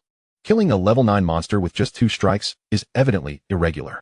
As Zhang Tao spoke, many were jolted back to reality, as if enlightenment had struck them. Indeed, this damage is unusual. He must have secretly employed some means, likely violating the rules. The cheater's results should be nullified. Hearing these murmurs, Principal Wang's eyes gleamed. If Li Yong could be definitively proven to have cheated, he would not need to provide a golden grade equipment voucher, which was never intended for Li Yong in the first place. Old Principal Wang Yun's eyes darted. Raising his hand, he proclaimed, "Silence. Everyone, quiet down." He adopted a facade of moral righteousness and inquired, "I, Wang Yun, stand with integrity, embodying clarity amidst ambiguity. Zhang Tao, my esteemed classmate, I place my faith in your character. Since you assert that Li Yong has transgressed, could you elucidate how, in your perspective, he has committed such an infraction? He has unceremoniously relinquished the decision-making authority to you. Thus, whatever you state henceforth shall be deemed correct." Zhang Tao's expression brightened, and he promptly declared, "The injury inflicted by Li Yong is evident to all. It is abnormal and undoubtedly the result of enhancing his offensive capabilities." Upon hearing this, the students and teachers in the square nodded in tacit agreement. Although Zhang Tao's claims are unsubstantiated, there exists a semblance of truth in his assertions. More importantly, they resonate with the thoughts of many present. At that moment, Zhang Tao cast his gaze toward Li Yong on the screen, his eyes darting with excitement. Suddenly, a spark of realization ignited within him. Behold, what is that on Li Yang's wrist? As his words echoed, all eyes turned toward the screen. Li Yong, brandishing a spear, surged forward at full speed. A peculiar green object was wrapped around his wrist. Is that an item of equipment? As the revelation sank in, the atmosphere erupted into a cacophony of astonishment. Li Yong adorned with equipment. This explains everything. No wonder he could best the River Crab King. No wonder he could advance to the higher tiers. Is this not cheating? The trial camp prohibits students from bringing their own equipment, does it not? Zhang Tao's insight is commendable. We were almost led astray. Cheating. Violations. Nullify his achievements. Voices filled with righteous indignation surged forth. Zhang Tao, elated, had always known that Li Yong, the so-called waste, could not possibly surpass him. Du Qingran's eyes glimmered with disdain. So he relies on cheating? I cannot believe I once regarded him with respect. It's utterly revolting. Principal Wang chuckled. Ah, you truly are who you are. Zhang Tao is more astute than I initially presumed. Consequently, he could rightfully restore the first place to Zhang Tao, just as the crowd vociferously condemned Li Yang. A military jeep came to a halt at the school gate. Clad in army green, Lu Xian glanced at the navigation before addressing the radio. This is the spot, everyone. Move out. Meanwhile, within the trial camp, having located the hidden exit, Li Yang hesitated briefly before choosing to enter. After all, he was uncertain of the other students' conditions. Exiting swiftly would surely yield a better result. Stepping into the teleportation array, a flash of white light enveloped him, and upon reopening his eyes, he found himself in the school square. The moment he appeared, he captured the attention of all present. Observing the whispers directed at him, Li Yang scratched his head in confusion. With no time for contemplation, Zhang Tao approached with an air of superiority, feigning maturity. Li Yang, I understand your reluctance to accept defeat to me, but a rank attained through violations is ultimately hollow. You may deceive the masses, but do not deceive yourself. This pronouncement only heightened the volume of the surrounding whispers. Li Yang could distinctly sense the gloating gazes upon him. Looking at Zhang Tao, he merely smiled. Whether it was Zhang Tao or Du Qingran who had once sought to ingratiate themselves with him, he discerned their sincerity clearly. Therefore, he was neither surprised nor concerned by their sudden shift in demeanor. In fact, it offered him a sense of tranquility. He simply wished to ascertain one thing. You claim I violated the rules? Do you possess any evidence? Given the stakes surrounding the rewards, Li Yang would not yield. Zhang Tao, feigning profundity, shook his head. Li Yang, are you aware that the scenes from the trial camp are broadcasted outside? Are you truly so naive as to believe that your wrist adorned with the implements of your wrongdoing is not evident? Li Yang raised an eyebrow, inspecting his wrist. This, water spirit wrist guard, had been brought from the trial camp. You refer to this? Li Yang chuckled. Isn't this what you receive for defeating the toxic swamp monster? What? Have you never fought it? His seemingly casual remark struck a nerve. A stifled laugh escaped someone in the crowd. Zhang Tao's face flushed with embarrassment. Unable to maintain his facade any longer. Even if it dropped from a monster, wearing it constitutes a violation. I am the true first place. At that moment, Du Qingran also stepped forward to voice her stance. Li Yang, if you possess any sense, you should step aside. Claiming the first prize would only be a waste for you. Furthermore, I have decided to accept Zhang Tao's invitation. As she spoke, she intertwined her arm with Zhang Tao's. Observing the two, Li Yang scoffed.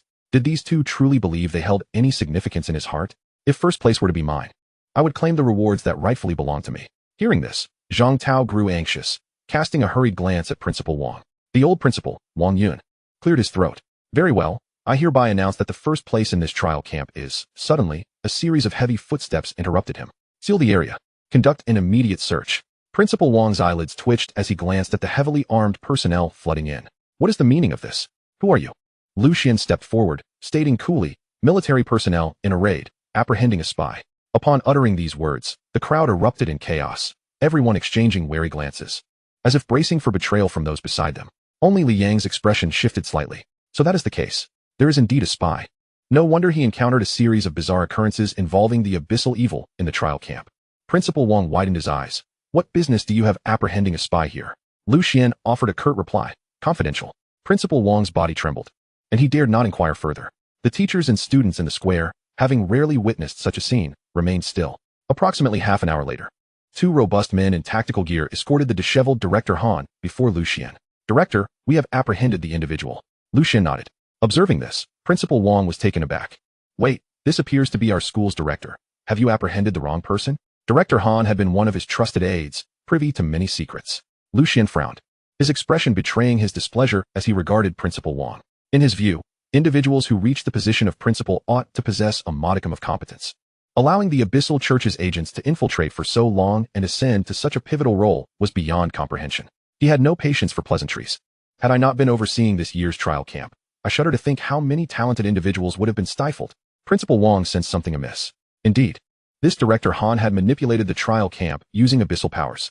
He had already caused the demise of an S-rank professional talent, and yet you remain oblivious? Even Lu Xian felt a surge of anger. How could this principal be so inept? Principal Wang stood in shock. An S-rank professional talent. He hastily turned to the students. 12-1 is indeed missing. Are you referring to Zhang Hao? Lu Xian impatiently nodded. Principal Wang fell silent, hesitating as he spoke. With so many participants in this trial camp, it is simply impossible for me to oversee each one personally. Lu Xian retorted. The spies infiltrated the control room. And you still wish to shirk responsibility? If I hadn't intervened in time, that student named Li Yang would have undoubtedly met a grim fate. Upon hearing this, the students and teachers of the same cohort turned in unison towards Li Yang's position, their expressions filled with astonishment. It was Li Yong again. He had experienced such an ordeal in the trial camp and still stood there as if nothing had happened. Li Yong had stolen the spotlight once more. Zhang Tao muttered under his breath, "What is so impressive about it? It's merely luck." Lu Xian continued, "This is far beyond mere luck. The spy's methods were exceptionally sophisticated. I initially failed to detect them. Before I could act, Li Yong had already slain a level 10 abyssal demon with his own strength. The atmosphere in the room ignited instantly. What? A level 10 abyssal demon killed by Li Yong? This cannot be true. A level 10 abyssal demon is several times stronger than an elite monster of the same level. This is impossible. Everyone here awakened their professions today.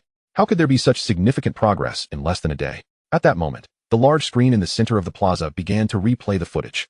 In the video, Li Yong wielded a dagger with grace and swift reflexes, facing none other than a level 10 abyssal demon. For an ordinary person, a single misstep would lead to eternal damnation. Yet, Li Yong managed to wear down his opponent and ultimately secured the kill. At that moment, all present were left utterly speechless. It turned out that even without a profession, one could achieve such feats. Lu Xian, with a look of admiration, remarked, as depicted above, "I was fortunate to intervene in time. Otherwise, the consequences would have been dire. Principal Wang, you seem to take your role as headmaster quite lightly." Principal Wang's face flushed with embarrassment. He wished to argue, but was met with Lu Xian's dismissive wave. "I have already reported this matter. Effective immediately. You are suspended from your position." A wave of murmurs swept through the crowd. Principal Wang stood frozen in place, acutely aware of the tremendous loss he faced. Moreover, Lu Xian had not specified the duration of the suspension. Just as he was about to speak, Lu Xian calmly stated, "This matter ends here." Then, he suddenly turned his gaze toward the students in the plaza and declared, "I have come today to announce another matter." This statement sparked a fresh wave of excitement. There was more. Many began to shift restlessly. The previous revelations had already been explosive. Could there be even more? Were they truly that unfortunate this year? Lu Xian suddenly chuckled. "I am here to present the rewards for this trial camp. This year's top student is indeed a remarkable genius.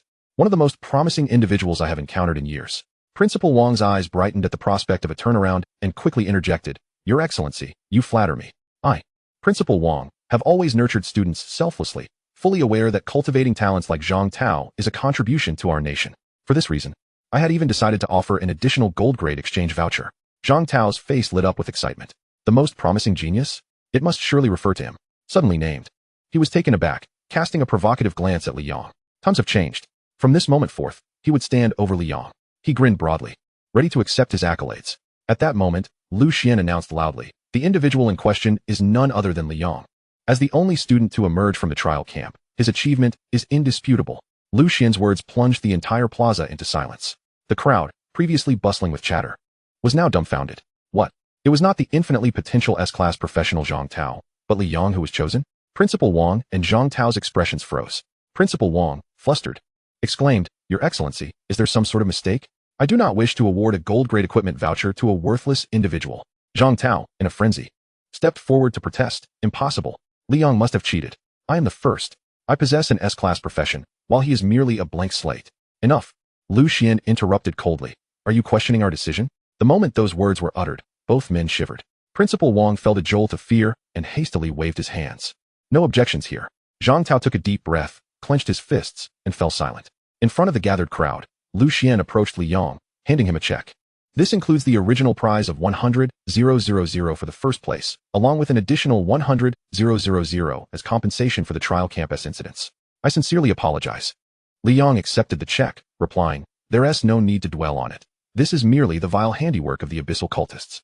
Those who worship the abyss are but slaves to its power, engaging in heinous acts against humanity. It is nothing new." At that moment, a voice suddenly echoed in his mind. Detected S-class profession, Abyssal Archer, Chapter 15, The Plundering Profession, Principal Wang, S. Regret. S-class profession, Abyssal Archer. Professional talent. When an arrow strikes a target's weak point, damage is doubled. When dealing continuous damage, attack speed and damage progressively increase. Passive, attacks possess a built-in 10 penetration effect, can be replicated. Upon hearing the notification, Li Yong gazed at Lu Xian, momentarily stunned. Noticing his expression, Lu Xian inquired, "What is the matter? If you are dissatisfied, please speak up." Li Yong waved his hand dismissively. "It's nothing, nothing at all." Could he confess his intention to usurp Lu Xian's position? The act of plundering professions was indeed replicable. Li Yong silently urged within himself. "Card replication successful. You have obtained the S-class profession, Abyssal Archer. Incredible." Li Yong couldn't help but marvel. He pondered, if the abilities of monsters can merge, could professions also intertwine? Yet, he currently possessed only this one profession, and could not validate this theory. Moreover, his card inventory was depleted. The next opportunity would be level 15. It seemed he needed to rush back to farm monsters. Lu Xian, unaware of Li Yang's thoughts, shifted his attention back to the silent Principal Wang. Frowning, he asked, "Principal Wang, did you not claim you would grant the first-place winner an additional gold-grade exchange voucher? Why has there been no action?" Principal Wang's heart sank. The teachers and students in the plaza turned their gazes toward him. Those were his own words. At that moment, Principal Wang was filled with regret, wishing he could slap himself. With so many eyes upon him, there was no escaping now. Wearing a face as if he had just consumed something foul, he produced the item and approached Li Yang, his heart bleeding. This was originally intended to ingratiate himself with the guild backing Zhang Tao. Now, he was forced to hand it to Li Yang, this so-called worthless individual. Zhang Tao's anger flared. This should have been his. Li Yang, intrigued, looked toward Principal Wang. From what he understood, this principal was not one to act without gaining something in return. Why the sudden generosity? Gritting his teeth, Principal Wang managed a strained smile as he presented the voucher. "Li Yang, my dear student, this is a personal reward I have prepared especially for the champion of the trial. A golden weapon exchange voucher. Take it with you." Li Yang smirked slightly. For some reason, he found himself wanting to laugh at Principal Wang's demeanor. "Hee, I am truly grateful for your guidance, Principal Wang. I shall not be modest." Naturally, he reached out to accept it without hesitation. However, as he grasped it, he raised an eyebrow, realizing he could not pull it free. A glance at Wang Yun revealed a pained expression on his face. Huffed. Ultimately, Li Yang couldn't contain his laughter. Exerting a bit of force, he successfully took it. "Give it to me." Principal Wang's face fell, unwillingness evident on his features. Seeing this, Lu Xian finally departed with satisfaction. Before leaving, he provided Li Yang with his contact details, saying, "If you ever need assistance, feel free to reach out. Keep up the hard work. The higher-ups have high hopes for you. A profession does not measure everything. When you ascend to the newcomer rankings, someone might come seeking you." This scene left Zhang Tao gritting his teeth in frustration. Once Lu Xian and his entourage departed, he could no longer restrain himself and shouted, "Li Yang, don't think that just because you cheated your way to first place this time, you can turn your fortunes around. Without a profession, you remain worthless. A waste is a waste. From now on, you will only grow weaker, while I will become stronger. Moreover, I have secured a recommendation to the Dragon Rider Academy. With exclusive resources at my disposal, I will become the first practitioner in Jianhai City to achieve a first transition. Once I claim the top of the newcomer rankings, you can only look up at me from below." Among the crowd, Du Qingran had initially taken a step forward but hesitated upon hearing Zhang Tao's words. He was right. Li Yang had become a relic of the past. Although he might currently have a slight lead in levels, it wouldn't be long before Du caught up, and the gap between them would stretch like the divide between Yin and Yang. Li Yang regarded the nearly frenzied Zhang Tao with an expression devoid of emotion. "I wish to know, have I ever offended you in all this time?" Zhang Tao gritted his teeth. "Yes, of course. Your very existence has been a constant influence on me over the past 3 years. Everything that should have been mine belongs to you now. I will reclaim it all." "Heh." Li Yang chuckled coldly, no longer inclined to engage with him. Grasping his well-deserved reward, he strode away from the crowd. After leaving the school, Li Yang made his way to Jianghai's Armory Mall, armed with his golden equipment exchange voucher. This was the largest public equipment mall in Jianhai City, where purchases came with the assurance of national support, alleviating concerns over after-sales issues. Upon entering the mall, he found the layout meticulously organized, with distinct areas designated for various professions, and shelves clearly labeled with the equipment corresponding to each professional level. Identifying the area for S-level archers, he made his way to the first floor dedicated to golden weapons. Stepping inside, he was greeted by an array of dazzling bows and arrows, overwhelming to behold. Crimson Flame Bow, grade, golden, special effect. Attacks inflict burning damage, causing the target to lose health over time. Icy Wing Hunter Bow, grade, golden, special effect. Attacks inflict freezing damage, slowing the target's movements, with a 10 chance to immobilize. Venom Bow, grade, golden, special effect. Attacks poison the target, reducing their recovery rate by 50. Each golden weapon possessed its unique special effect.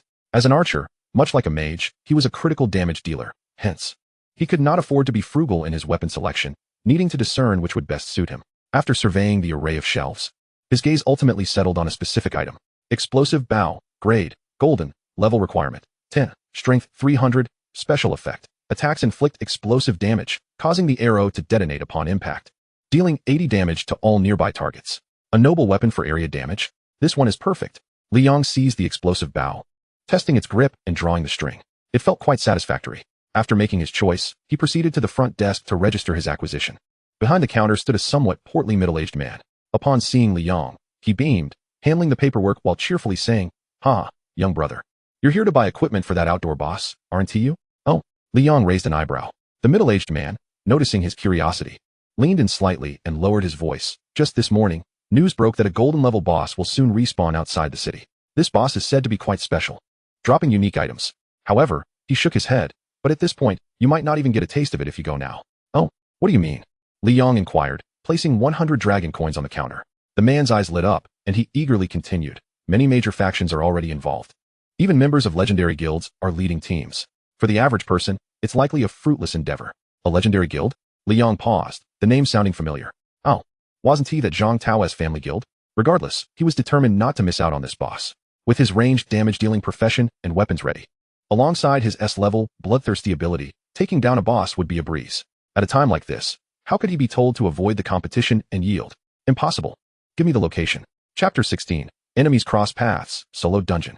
After leaving the Zhanghai Merchant Association, Li Yong obtained information regarding the outdoor boss. Many high-level practitioners would undoubtedly arrive when the time came. With some time remaining before the boss respawned, he decided to follow his original plan and head to the Cloud Sea Secret Realm.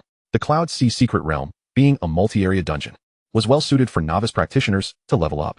The monsters were clearly divided by level. The normal area was for level 110, while the hard area catered to levels 1015. Li Yong estimated that the yet-to-be-open nightmare area was for levels 1520. As a starting point for new players, the intensity was just right. Whether for freshly awakened practitioners or those with a bit of experience, it was an extremely popular dungeon. At that moment, the place was already bustling with activity. Newbies seeking a party, healers needed. Veterans leading teams, come to the front, preferably with team-wide buffs. Need damage dealers. Let us sweep through the hard area. Li Yong approached the entrance of the dungeon, glancing at the information. Cloud Sea Secret Realm. Level requirement. 120. Description. Dense monster population. Random boss spawns on the map. Normal area. Recommended party size of at least 3, including a healer. Hard area. Recommended party size of 5, including a frontline and a healer. Nightmare area? Li Yong? At that moment, a familiar voice suddenly echoed. Li Yong turned his head to see none other than Du Qingran. She was adorned in a purple robe, emblazoned with the emblem of the legendary guild. Upon spotting Li Yong, she furrowed her brow and stepped forward, remarking, "What brings you here? Is this a place for someone like you?" Li Yang's demeanor remained unruffled at her presence, yet her words elicited a slight chill in his gaze. Before he could respond, Du Qingran began to piece together her own assumptions, her expression one of sudden realization. "Oh, I see. This is no mere coincidence. You've come here because you've tracked my whereabouts, haven't you? You know Zhang Tao is busy preparing for the boss battle with our guild at home. And I am here alone to grind in the secret realm. Don't think that just because you're at a higher level you can stand before me. I will surpass you soon enough, and I have no intention of teaming up with you." Her barrage of words caused Li Yong's brow to furrow in annoyance. This was vexing. "It appears you and Zhang Tao have both made your choices," he replied. Du Qingran snorted in response. "Of course. We are both esteemed S-class professionals. We will always make the right choices. There's no need for you to sow discord. Instead of harboring such thoughts, you would do better to defeat some monsters and level up, lest you find yourself left with no dignity at all." Li Yong chuckled softly. "You've reminded me. Listening to you prattle on is hardly worthwhile. I might as well attend to more pressing matters." Fortunately for Du Qingran, the area was bustling with noise. If it had been quieter, he would have resolved the matter once and for all. With that, he strode directly to the entrance of the secret realm and opted to enter. Witnessing his actions, Du Qingran was momentarily stunned, her eyes wide with disbelief. She dismissed his mockery, exclaiming in surprise, "Are you mad? A non-professional like you dares to enter the secret realm alone? Aren't you courting death?" Without a word, Li Yang's figure vanished from sight. Upon realizing this, Du Qingran glanced around, hastily distancing herself from the situation. "Everyone saw that. This is not my business. It's your choice to go to your demise." She mistakenly believed that her words had spurred Li Yong into action and feared being held accountable. Those with keen ears nearby caught wind of the unfolding scene. "Tisk, it's not worth it for the sake of pride. You know nothing. This is what it means to be a man, huh? A man? A mere child. He's young and foolish enough to go in alone. I bet he won't come out alive." As an S-class mage, Du Qingran naturally attracted quite a few players seeking to form a party with her.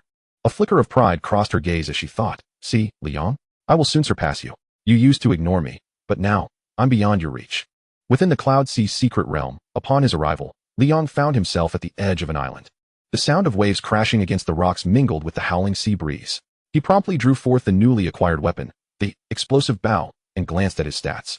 Name: Li Yong. Class: blank. Level: 10. Strength: 600. Constitution: 105. Agility: 150. Mentality: 105. Talent. Cards: Talent abilities: Breakthrough Archer, S-Class. Guardian Shield, S. Bloodthirsty, S. Enhancement, C.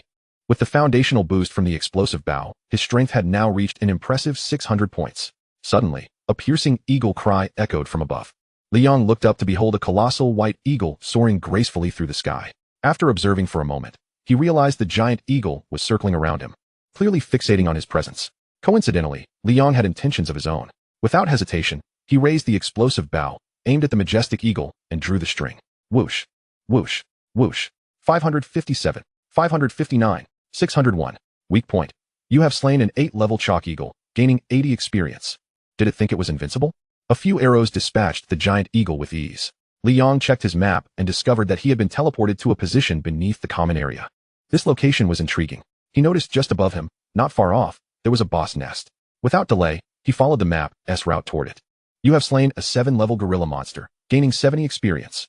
You have slain a 9-level unicorn ape, gaining 90 experience. You have slain a 10-level thunder snake, gaining 100 experience. Level up, 10 to 11.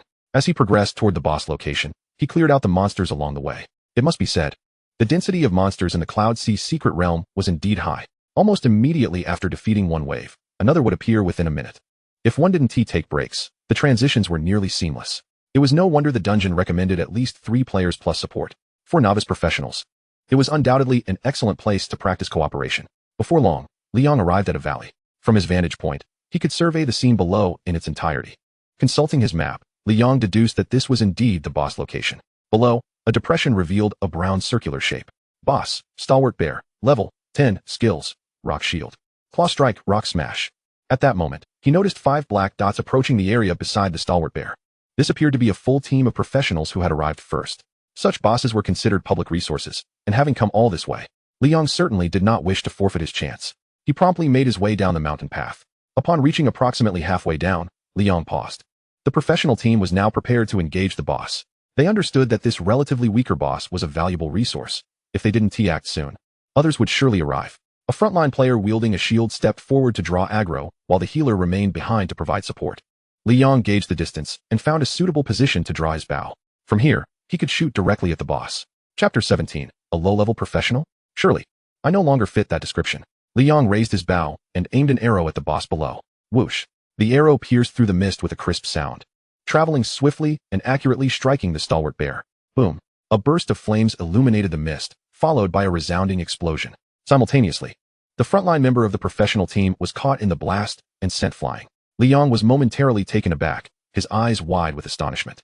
He had forgotten that the arrows shot from his explosive bow would detonate. Now, there would be no washing his hands of this mess. Fortunately, only the frontline player had been affected, and given his high defense, he wouldn't be knocked out cold. Li Yong sheepishly scratched his head. At the valley below, what the hell was that? My shield has been utterly shattered. Who among you has consumed the Wangzai candy? Why does it hurt so much? The unfortunate frontliner, covered in dirt and disheveled, struggles to rise, mistakenly believing that he was struck by a teammate from behind. Was it you who shot that arrow? The mage of the team inquires, glancing at the archer beside him. The archer, bewildered, replies, not me. Seriously, don't look at me. If I had that kind of damage, what need would I have for you all? An air of absurdity envelopes the battlefield. At that moment, the boss, having been interrupted in its rage, began to rampage uncontrollably. The team found themselves retreating in disarray.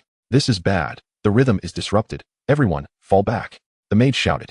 No, I can't move, cried the injured frontliner in desperation. Please, don't leave me behind. His gaze fell upon the terrifying presence of the stony bear, and his face fell. Which old coward shot that arrow? One assassin in the group hesitated for a moment, then declared, damn it, I'll come to your rescue. He was the fastest among them.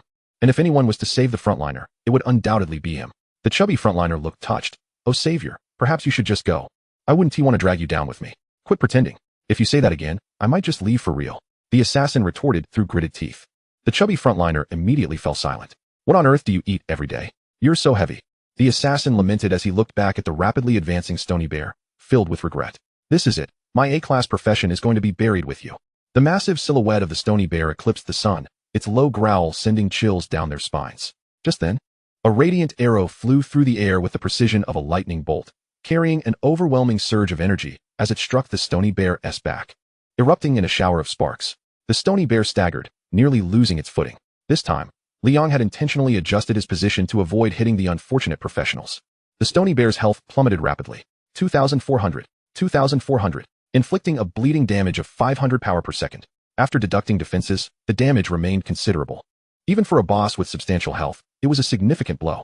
Seizing the opportunity, the assassin successfully dragged the frontliner back. At this moment, he raised his head and was taken aback to see the stony bear losing health at an almost surreal rate. He exclaimed, "What the hell? Guys, look at this boss. It's losing health on its own." Upon hearing this, the other members of the team turned their gazes in astonishment. "No way. What is going on? It seems like this boss might just die from self-inflicted wounds." The chubby frontliner quickly reacted, "Then what are we waiting for? Let us hurry up and secure the kill." "Wait." The team's backbone, the mage, interjected anxiously. "Have you all not realized? Someone is shooting these arrows. The damage is clearly from a powerful individual. If you dare to steal the kill, you might as well be inviting death." Upon hearing this, the others' expressions changed, and they hastily ceased their actions. At that moment, Liang, Baodran, smirked knowingly. They had enough sense to refrain from foolishness. He was not one to indulge in needless slaughter. But those who dared to snatch his prey would find themselves expelled from existence. 2,400. 2,400. You have slain the level 10 boss, Stony Bear. Experience gained. 2,500. Level up, 11 to 13. You have acquired silver grade equipment, rockite armor. Rockite armor. Tier, silver grade. Level requirement, 10. Constitution, 75. Agility, 20. Liang found the Guardian Shield to be a versatile defensive measure, rendering this new acquisition somewhat redundant, especially considering the high agility cost. He stored it away to prevent any damage. The brand new silver grade equipment could fetch a fine price, potentially amounting to several tens of thousands of dragon coins. Without lingering, he turned and departed. Below, the professional team, having witnessed the entire spectacle, wore expressions of sheer shock. Such a formidable presence existed within the secret realm. It was terrifying. The individual had been unseen throughout the process, and in the blink of an eye, had vanquished a powerful boss. They felt fortunate that they had restrained their greed. Otherwise, they might not have been able to stand here unscathed. About 10 minutes after Liang's departure, a fully equipped team arrived, led by a noble fire element mage named Du Qingran. Upon reaching the spot where the boss had fallen, she observed the remnants of the explosion with astonishment. The ability to cause such devastation indicated a level of power that was undeniably impressive. Upon entering the secret realm, she had directed her team towards the boss's location, only to discover that they had been outpaced. The lingering energy suggested that the previous group had only recently vacated the area. Du Qingran's eyes sparkled. Her social butterfly nature urged her to make acquaintances without delay. It was important to note that this dungeon was rated for level 120, which was neither too low nor excessively high. However, to inflict such damage at this level was certainly no trivial feat. "Let us continue along the path above," she stated, showing no inclination to consult her team. As an S-class mage, Du Qingran was the core of the group, leaving the others to endure their bewilderment. 611. 610. You have slain a level 11 centaur monster. Experience gained, 110. Meanwhile, Liang had entered the challenging zone, wreaking havoc. With the bow in hand, kiting became significantly easier. At times, he could eliminate monsters from a distance. Moreover, thanks to the effects of the breaking army archer profession, his damage when targeting weaknesses was nearly equivalent to ignoring defenses entirely. Approximately an hour later, Liang had swept through the entire challenging zone. His level had risen to 15. You have received a card. Finally, it has arrived. Acquiring a card at level 5. After utilizing it so many times, Liang had come to deeply understand its immense power. It could even replicate S-class professions. He now possessed an S-class profession, breaking army archer. Logically, if he replicated another profession, he should be able to unlock dual professions. This was what he had anticipated the most. While pondering this, Liang noticed a monster darting past in the distance, shortly disappearing into the foliage. He hastily pursued. Just midway through his chase, a prompt sounded. The area ahead is undeveloped. Low-level professionals should refrain from approaching. Low-level professionals should refrain from approaching. Liang regarded the message thoughtfully. Ahead lay what was likely the nightmarish area, where monsters of levels 15 to 20 would spawn. However, he was already at level 15. According to this standard, he should not be categorized as a low-level professional, right? Regardless, he thought, let us chase first. Even if he encountered something beyond his capabilities, he was confident in his ability to retreat unscathed. Chapter 18, Nightmarish Beast Tide. The rescue team deploys. Secret Realm Monitoring Room. The monitor sat in a rocking chair, idly passing the time. Suddenly, an alarm blared. He quickly opened the Secret Realm dynamic interface. A green dot appeared on the screen, indicating someone had entered the nightmarish area. What? Someone has entered the nightmarish zone. His expression shifted dramatically. Today marks the inaugural day of the new recruit's job transition. With a multitude of novice professionals venturing into the Cloud Sea Secret Realm, most of them are students who have inadvertently lost their way. Upon realizing this, he hastily seized the radio to call for reinforcements. Meanwhile, Du Qingran, who was perusing the internet for eligible young talents for his daughter, received a summons from his workplace. His expression soured as he answered the call. Initially intending to mention his day off, Du Qingran's countenance shifted dramatically upon hearing the contents of the call. He quickly donned his protective gear and rushed toward the Cloud Sea Secret Realm. Incidents involving reckless newcomers in these dungeons are commonplace, yet this time, the trouble was brewing in the Cloud Sea's secret realm. His daughter, Du Qingran, had ventured there today. Although the odds were slim, what if? Outside the Cloud Sea's secret realm, Du Kuan met with the inspectors and urgently inquired about his daughter's whereabouts. Upon discovering that Du Qingran had indeed entered the realm, his unease deepened. The inspector reassured him, "Do not despair too much, brother. Your daughter's innate talent for her profession is exceptional. Even if she were to enter the nightmare zone, she possesses a degree of self-preservation capability, provided she does not encounter that entity." Du Kuan's body trembled. His fists clenched. "In that case, we cannot afford to delay. Let us hasten to rescue her. I've got you." A sharp arrow sliced through the air, precisely striking a lupin monster. "You have slain a level 16 red wolf, gaining 160 experience." Liang exhaled. Was he overly cautious? The nightmare zone seemed manageable.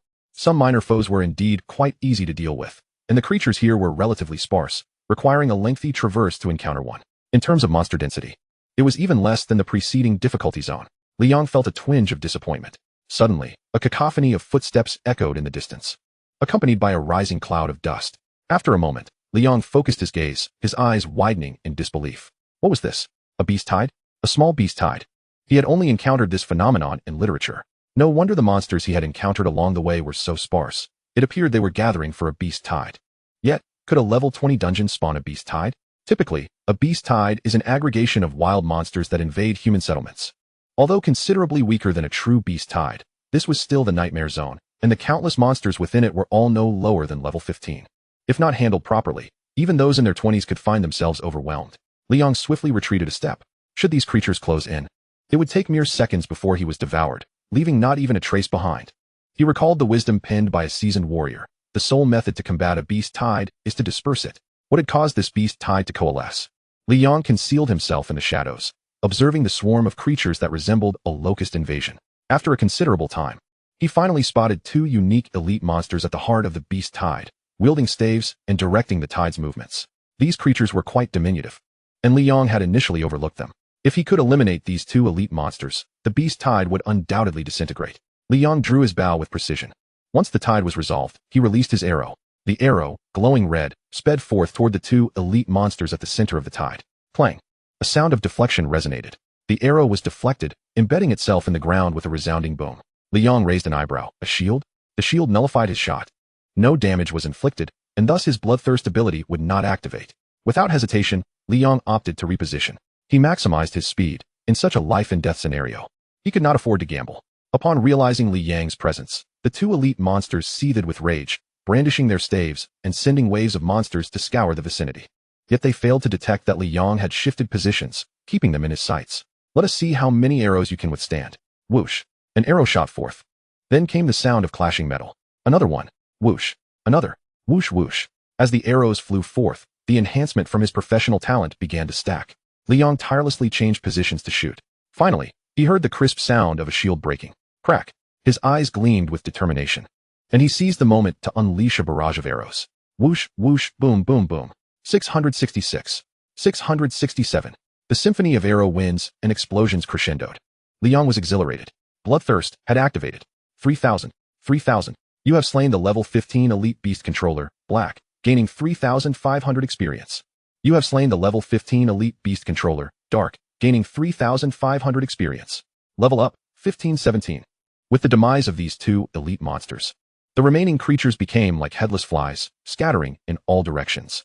Liang was astonished. The instigator of such a massive beast tide was merely two level 15 elite monsters. The terror of this beast tide was evident, sweeping through the area like a swarm of locusts. Anyone else would have been paralyzed with fear. Yet, for Liang, aside from the shields being rather sturdy, it posed little challenge. Capturing the ringleader first was the key to his strategy, coupled with his continuous repositioning and damage over time abilities. Addressing the root of the issue made it considerably simpler. He could now proceed to hunt monsters with peace of mind. Meanwhile, in the difficulty zone, Du Qingran was leading her team and had scoured the area without encountering any formidable professionals. Under her assertive leadership, the rest of the team began to voice their grievances. Hey, boss, how much longer must we walk? Didn't we come here to hunt monsters? What are we doing? Indeed, it's been half a day, and aside from a few creatures we had to clear out, have we even engaged proactively? Du Qingran replied impatiently. What is the rush? Monsters can be fought at any time. If we miss a person, they're lost. But what does that have to do with us? We came to hunt monsters. If you want to find people, can't you just wait outside? One teammate remarked gloomily. Little did they know, upon hearing this, Du Qingran's eyes lit up. Thank you for the reminder. Let us hurry to the exit. Huh. The others looked on in confusion. They had entered only a short while ago, and now they were leaving without accomplishing anything? Although they were reluctant, they could not withstand Du Qingran's authority. They were centered around her, the mage. Without her, their chances of success in this endeavor would diminish significantly. They were eager to escape this oppressive atmosphere, and after a moment of contemplation, they acquiesced. Chapter 19. Who is the mysterious powerhouse? It is quite difficult to guess. On the other side, Du Kuan was tirelessly searching through the secret realm, pursuing Li Yong. Observing the scattered corpses of monsters along the way, the group was taken aback. Have so many monsters been slain? Inspector, are you certain you only saw one person? Du Kuan could not help but inquire. The inspector, feeling a bit embarrassed, replied, yes, only one individual was detected. There are very few new professional fighters as formidable as this in Zhanghai City. This remark only heightened Du Kuan's anxiety. Given such prowess, it was likely his daughter, Du Qingran, was the one responsible. He had rushed over with a sense of urgency, precisely due to this concern. We must hasten our pace. The Nightmare Zone harbors terrifying beasts of manipulation. New professional fighters are ill-equipped to contend with them. Just then, a series of explosive sounds erupted ahead. The group halted in unison. It's just up ahead. Quickly, Du Kuan dashed forward without hesitation. Moments later, when they reached the scene, nothing remained. All that was left were charred marks on the ground and two darkened corpses. Judging by the grotesque state of the bodies, neither was human. Du Kuan exhaled, finding some solace. Can you ascertain the current situation? The inspector began to analyze while tracing the marks, stating, the individual who arrived here was undoubtedly a powerful fighter. Furthermore, there are numerous monster footprints. However, the beasts have mysteriously vanished. A staff member from the secret realm, upon examining the charred remains, changed color. These two are beasts of manipulation. What? Are you implying that the beasts of manipulation were slain? No wonder there are so many monster tracks. It appears a beast tide occurred here moments ago. Who could have been here to eliminate the beasts of manipulation and resolve the tide? The staff members were all visibly astonished. From the remnants of the battle on the ground, it was evident that this individual was a formidable fire-type fighter. An arranged one at that, for it was impossible to accurately dispatch these two beasts otherwise. A fire-type ranged fighter, the inspector glanced at Du Kuan. Brother Du, if I recall correctly, your daughter is an S-class fire mage, is she not? Such a powerful explosion could only have been orchestrated by her. Indeed. It must be her. Du Kuan felt a mix of helplessness and pride, but she is being far too reckless. I have told her repeatedly to prioritize safety and avoid danger. The inspector chuckled, waving his hand dismissively. That is a misguided sentiment. The greater the risk, the greater the reward. It is evident from her journey that your daughter has likely surpassed level 15 by now, unlike my underachieving one. Young people thrive on daring and adventure. Congratulations, Brother Du, for having such an exceptional daughter.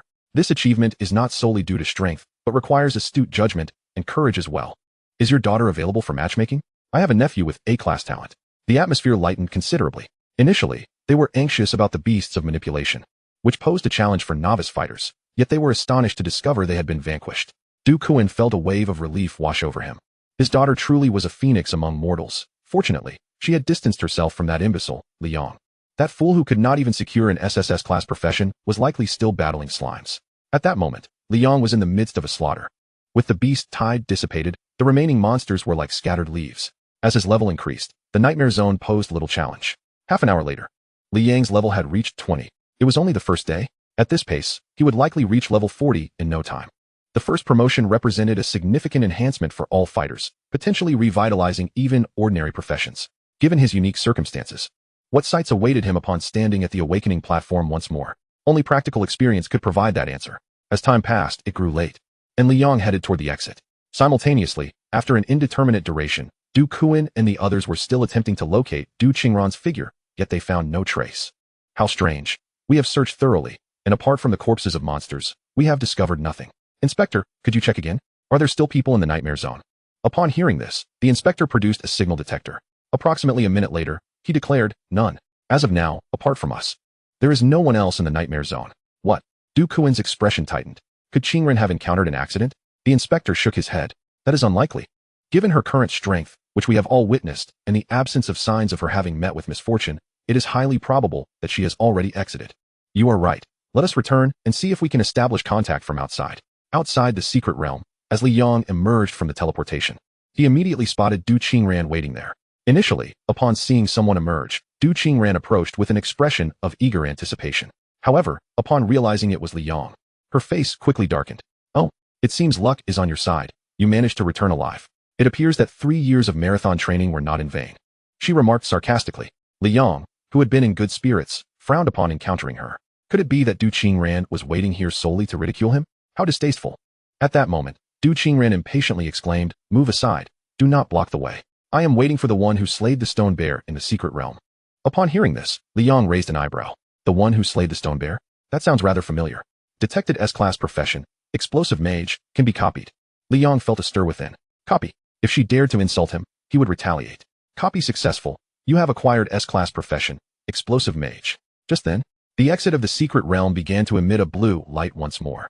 In the next moment, Du Kuan, the inspector, and several secret realm protection personnel appeared together. Father and daughter exchanged a glance, both momentarily stunned. Upon seeing her father, Du Qingran's face lit up with joy, eager to speak, but Du Kuan excitedly embraced her. Good daughter, do not take such risks again. Du Kuan spoke earnestly. Du Qingran, bewildered, replied, Father, why are you here? Did you also enter the secret realm? Du Kuan stroked her head gently. Of course, I came to find you. You must not carelessly enter the nightmare zone again, as long as we have the green hills. We need not worry about firewood. We can take our time. Du Qingran paused for a moment, perplexed. What nightmare zone? It is far too dangerous for me to enter now. Du Kuan's eyes widened. Are you saying you have not entered the nightmare zone? Then who was it that killed all those monsters? He had assumed these remarkable feats were accomplished by his own daughter, and a sense of disappointment washed over him. Although Du Qingran did not fully grasp the situation, her eyes brightened at his words. Could it be that you are referring to the mysterious, strong individual who left behind the explosive marks? They are incredibly powerful. I was waiting here for them, but unfortunately, I never saw them. Du Kuan was taken aback, stroking his chin as he recalled the traces left in the secret realm. Indeed, as she had mentioned. He promptly praised her. So it is, my daughter, you have considered wisely. Having more friends opens up multiple paths. However, it is getting late. And that person may have already departed. Du Qingran felt a pang of disappointment. Well, Zhanghai City is not too vast. As long as I witness that explosive effect again, I will recognize him at a glance. By the way, the special outdoor boss will respawn tomorrow. And Zhang Tao has promised to take me there. I wonder whose lifetime will be at stake this time. As she spoke, Du Qingran scanned her surroundings. Initially, she intended to taunt Li Yong further, but she found him engrossed in conversation with several personnel from the secret realm, completely oblivious to her presence, which made her stomp her foot in frustration. Chapter 20, Fusion Profession, SS Rank. While Du Kuan was reunited with his daughter, Li Yong addressed the personnel emerging from the secret realm, saying, I wish to process the exit formalities. I require proof of strength. He recalled that the special boss would soon respawn and that he needed to venture into the wilderness. To exit the city solo, proof of strength was necessary, which was one reason he had come to the secret realm. The secret realm administrator was momentarily taken aback, glancing at Li Yong before shaking his head. That's not possible. My friend, the wilderness is perilous. Processing your request carelessly would be detrimental to your safety. An impatient voice nearby chimed in. You new professionals are so ambitious. Thinking of leaving when you haven't even cleared the dungeons in the city. Du Qingran couldn't help but scoff at the scene. Li Yong, are you truly making a fool of yourself? Do you think you can just waltz into the wilderness? Coincidentally, I am heading out with the legendary guild tomorrow. Why not accompany me as my attendant to handle the odds and ends? Li Yong, disinterested in their banter, drew out his demolition bow and pulled back the string. The surrounding crowd gasped in shock. The administrator quickly regained his composure, exclaiming, Is that a golden grade weapon? He had assumed Li Yong was like most new professionals, full of ambition without the requisite strength, but to his surprise, Li Yong was already above level 10. Golden grade equipment could only be wielded by professionals who reached level 10, indicating that Li Yong had surpassed that mark. If that were the case, then proof of strength could indeed be issued. Li Yong nodded calmly. Is it permissible now? The administrator's demeanor shifted to one of seriousness as he nodded in agreement. With the proper level and a golden grade weapon in hand, he would possess a reasonable degree of self-defense in the wilderness. Upon seeing the equipment in Li Yang's hands, Du Qingran's eyes reddened. That was golden grade equipment, something she did not possess. She had yet to process that this was the reward Li Yong had exchanged from the trial camp. Although she had not even reached level 10, she felt it was profoundly unfair. In terms of pure strength, 10 Li Yangs would not measure up to her. If only she had such equipment, then Li Yong would be of no consequence. Humph, relying on equipment is not a long-term strategy. One day, you shall realize that the disparity between individuals cannot be bridged merely by gear. Du Qingran remarked sourly. However, Li Yong showed no inclination to engage with her. At that moment, Du Kuan noticed something amiss, frowning as he said, Li Yong, are you the one battling monsters in the nightmare zone? Li Yong replied nonchalantly, Oh, I have indeed visited the nightmare zone. What of it? To be frank, he had no desire to converse with either of them. With your capabilities? Du Qingran exclaimed incredulously. Do not boast. Even I would not dare venture there. Only that mysterious powerhouse possesses such ability. Li Yong shook his head in disbelief. Realizing some individuals simply could not grasp the obvious, he chose not to waste further words, following the secret realm administrator to obtain his proof instead. Seeing Liang ignore her, Du Qingren fumed, stomping her foot behind him. Do not get too smug. Once I receive the boss rewards tomorrow, it will not be long before I surpass you. Meanwhile, Du Kuan fell into deep contemplation. Nevertheless, he pondered, how could she? After obtaining the proof of strength, Liang returned to his home, a modest yet tidy and warm old apartment, sufficient for his solitary existence. He settled onto the sofa in the living room and glanced at the interface. Name, Liang. Profession, blank. Level, 20. Strength, 700. Constitution, 205. Agility, 250. Mentality, 205. Talent. Cards, 1. Talent ability. Breakthrough Archer, S rank. Explosive Mage, S rank. Guardian Shield, S. Bloodthirsty, S. Enhancement, C. Both Breakthrough Archer and Explosive Mage are S rank professions, specializing in ranged output, demonstrating a high degree of compatibility. Shall they be fused? Fusion. Liang felt a surge of anticipation. These two professions, one focused on sustained output and the other on explosive damage, complemented each other perfectly. What kind of synergy would arise from their fusion? Fusion successful. You have acquired the SS rank profession, Soul Sorcerer. Soul Sorcerer, SS rank. Talent skill. All your attacks carry a soul capture effect, increasing the damage taken by the target, stackable up to 10 layers. When using spell damage weapons, skill cooldowns are reduced by 50. When using physical damage weapons, targets hit suffer a severe injury effect, reducing their defense by 50. Passive. Upon slaying a target, sacrifice its soul to gain additional experience points. Li Yang's eyes widened in astonishment. An SS rank profession. While he had anticipated that the fusion of two powerful S rank professions would yield impressive results, he never expected to ascend directly to SS rank. Wasn't it supposed to be 112? It had transformed into 11 instantly. Moreover, this profession boasted remarkable versatility.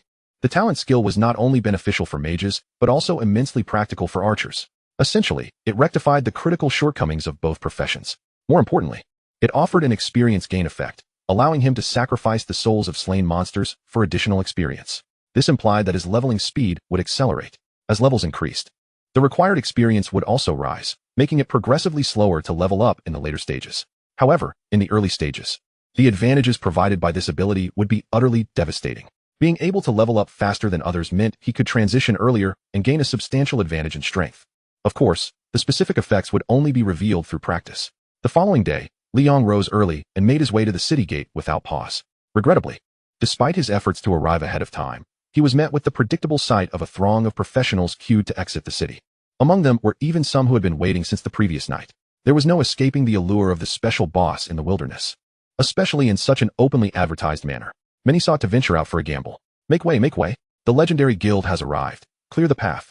A resonant sound emanated from behind. Shortly thereafter, an imposing procession of adventurers approached with grand strides, each footfall resonating with remarkable clarity. The entourage consisted of approximately 30 individuals, all brimming with vigor and exuding an air of arrogance. Upon sighting the newcomers, the guards stationed at the gates hastily stepped forward to open the doors, then respectfully stood aside. Among the formidable ranks of the legendary guild, Liang recognized two familiar figures, Zhang Tao and Du Qingren, who walked arm in arm at the forefront. A ripple of hushed whispers swept through the crowd. It appeared that the legendary guild was determined to secure victory this time. Having mobilized such a plethora of elite members, it seemed that our chances were rather bleak. Alas, who could argue otherwise? Moreover, I have heard that another faction has also made its move. Another faction? The members of the Qingshan Guild. It is indeed them. This upcoming boss battle promises to be intriguing, as they are no less formidable than the legendary guild. No wonder the legendary guild is taking this so seriously, dispatching so many experts. The clash of these two grand guilds is a rare spectacle, even if we cannot partake in the spoils. Merely witnessing the event will be quite enjoyable. Liang absorbed all this information, understanding that while it may not prove immediately useful, having more knowledge is always advantageous. Knowing oneself and one's adversary leads to victory in every battle. Two grand guilds? This is rather interesting, Liang murmured to himself. Unlike others, he saw only opportunity. Chapter 21. The Ambush. The sole early entry into the boss realm. In the wilderness, before the entrance of the Wind Dragon ruins, an increasing throng gathered, with individuals arriving from all directions. The wind howled intermittently, sending chills down the spine, with the boss on the verge of respawning. It was customary for everyone to stake out at the entrance, and today was no exception. Liang mused. He had likely never encountered such a multitude of adventurers in his lifetime. When the gates finally opened, who knew how long it would take to squeeze through? Given the current lineup, it was bound to be a lengthy wait. After careful consideration, Liang decided to take a gamble and search for a hidden entrance. In such locations, it was improbable that there existed only a single grand door. Much like certain secret dungeons, there would likely be additional exits. Departing from the main force, Liang began to scour the area. Drawing from descriptions of hidden mechanisms in books, he commenced his investigation. As expected, half an hour passed with no results. Just as Liang was torn between returning to queue obediently or continuing his search, he suddenly spotted a furtive figure. It was a young man draped in a purple robe, his hood pulled low. He moved cautiously, glancing about, before feigning nonchalance and whistling. Liang raised an eyebrow. Sensing that the situation was more complex than it appeared, he quickly crouched down, concealing himself behind the bushes. As the purple-robed man carefully adjusted his pace, Liang shadowed him from a short distance. Gradually, the purple-robed man quickened his steps, frequently glancing over his shoulder, almost turning back every second. Liang, light as a feather, changed his hiding spots to keep up. After about 10 minutes, the purple-robed man halted before a dead-end wall. He lowered his hood, revealing a youthful face filled with excitement. Yet, he quickly ceased his exuberance, scanning the surroundings. Liang promptly withdrew his head. Strangely, the purple-robed man looked around, scratching his head, as if he sensed someone trailing him. At that moment, Liang was crouched behind a tree not more than 10 meters away, sweat trickling down and splattering on the ground. Damn, I almost got discovered, Liang thought, astonished by his own caution. Surely, even a young inmate entering prison wouldn't be as vigilant about guarding his rear. Turning back around, the purple-robed man's face lit up once more with excitement. Within the ruins, apart from the boss, there must be scattered treasures. If he could enter ahead of time, they would all be his. After another cautious glance around, confirming no threats were present, he carefully reached into his robe at the entrance. 10 minutes remaining until the ruins open. Everyone, prepare yourselves to take down the boss, Zhang Tao declared, brandishing the banner of the legendary guild with fervor. Understood. Defeat the boss, and glory shall belong to the legendary, came the unified response from behind. In the vicinity, another similarly sized faction was equally resolute. Humph, the Qingshan Guild is destined for victory. We shall vanquish all adversaries and ultimately triumph. These individuals, clad in azure robes adorned with the Qingshan Guild emblem, projected an aggressive presence. Zhang Tao frowned, aware that this was his first time leading the guild as a representative, and he could not afford to falter. Yet, unexpectedly, they encountered an equally matched opponent this time. Moreover, the elite members sent by the Qingshan Guild were no less formidable, indicating they had come well prepared. Beside him, Du Qingran inquired with concern, Zhang Tao. With so many elites in our ranks, we surely won't fail, will we? Zhang Tao chuckled heartily, striving to appear composed. Rest assured. Aside from this somewhat competent Qingshan Guild, the rest are merely here to spectate. We have come prepared for victory. Du Qingran nodded, her captivating smile illuminating her face. That is reassuring. Zhang Tao felt his heart race, swallowing hard as he leaned in, hoping for a moment of intimacy, only to see Du Qingran suddenly sidestep, her expression turning serious. No, I believe in platonic love. Zhang Tao chuckled awkwardly, quickly shifting the topic. By the way, Liang hasn't made any inappropriate advances towards you, has he? Du Qingran scoffed lightly. Of course not. He is not worthy. I've never been involved with him. You're the first. Upon hearing this, Zhang Tao felt a surge of triumph, convinced he had decisively outclassed Liang in every aspect, his spirits soaring. Ha! I am truly honored. I am far superior to that useless Liang. With me, you can rest assured. Meanwhile, as everyone anxiously awaited the impending confrontation, no one would have anticipated that the coveted cave they longed for had already been breached. At that moment, Liang had successfully infiltrated the ruins, moving with agile grace. Remarkably, even he found it hard to believe how effortlessly he had accessed the back entrance. The purple-robed man he had been trailing possessed a special item that allowed him to unlock the Wind Dragon Ruins rear gate. Just as the man prepared to enter, Liang seized the opportunity and effectively ambushed him. Now, his intent was singular, to swiftly scavenge every treasure within, for the opening of the ruins was imminent. Surrounded by crumbling walls and remnants, he recognized that the probability of treasures lying within the intact ruins was highest.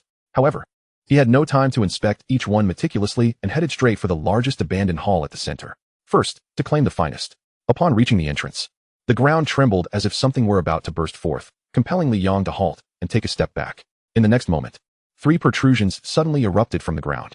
Immediately, 3 emaciated, greenish, moldy arms emerged, stretching wide before stiffly pressing against the ground. Soon after, 3 gaunt figures, grotesquely crawling from the earth, swarmed forth, their bodies infested with maggots, resembling the very essence of undead. Upon witnessing this, Liang hesitated not for a moment. He swiftly drew his explosive bow, distancing himself before releasing an arrow. Whoosh! Bang! 711, 710, 713. You have slain a level 20 green cold corpse, gaining 200 experience. You have slain a level 20 blue cold corpse, gaining 200 experience. You have slain a level 20 earth cold corpse, gaining 200 experience. The soul of the cold corpse has been automatically sacrificed, granting 300 experience. Li Yong was astonished. The passive ability of the soul wizard was indeed formidable. Killing 3 monsters netted him 600 experience, while the soul sacrifice added an additional 300, a remarkable increase of 50%. Truly, it was worthy of an SS grade profession. After dispatching the obstructive monsters, he stepped boldly into the hall. The sight before him momentarily took him aback. Despite the chaos outside, this interior was remarkably preserved, clean, and devoid of dust. Before his eyes lay a spacious corridor flanked by countless doors. Meanwhile, at the entrance of the Wind Dragon ruins, the assembled crowd, having waited patiently, finally witnessed a reaction. The grand doors rumbled ominously as a massive stone blocking the entrance gradually shifted to the right, sending clouds of dust swirling. Moments later, a passage approximately 2 meters wide unveiled itself before the eager onlookers. The doors had opened. Charge forth. Victory belongs to the legendary. The members of the legendary guild surged ahead, with those from the Blue Robe Guild determined to keep pace, followed by various scattered teams. The long-awaiting crowd rushed in like a pack of predators scenting their prey. Chapter 22. Frenzied Chest Opening. Bountiful Rewards. Inside the main hall of the ruins, Li Yong gripped his weapon tightly as he opened the first door. To his surprise, nothing awaited him, only a sealed small room. He approached another door and yanked it open. Yet again, a closed small room greeted him. However, this time, a wooden treasure chest occupied the center. Li Yong stepped forward and swiftly pried it open. A glimmer of silver light emanated from within. Wind Spirit Dagger. Grade, Silver. Level requirement, 20. Attributes, Strength, 75. Agility, 25. Li Yang's eyes brightened. It was a silver-grade weapon. Among all equipment, weapons held the highest value. Such a silver weapon could fetch nearly 100,000. He had done nothing but open a door and a chest. It felt akin to receiving a gift. Clearly, the treasures in this vicinity were plentiful. Seizing the opportunity before the others arrived, Li Yong hastily began to inspect each door. Of course, not every door concealed treasures. More often than not, opening a door revealed an empty chamber. With a stroke of bad luck, one could even encounter foul creatures. As he opened a door, a terrifying corpse leaped forth. Fortunately, Li Yong possessed the Guardian Shield, which absorbed the impact, allowing him to quickly create distance and retaliate with a flurry of arrows. 701. 703.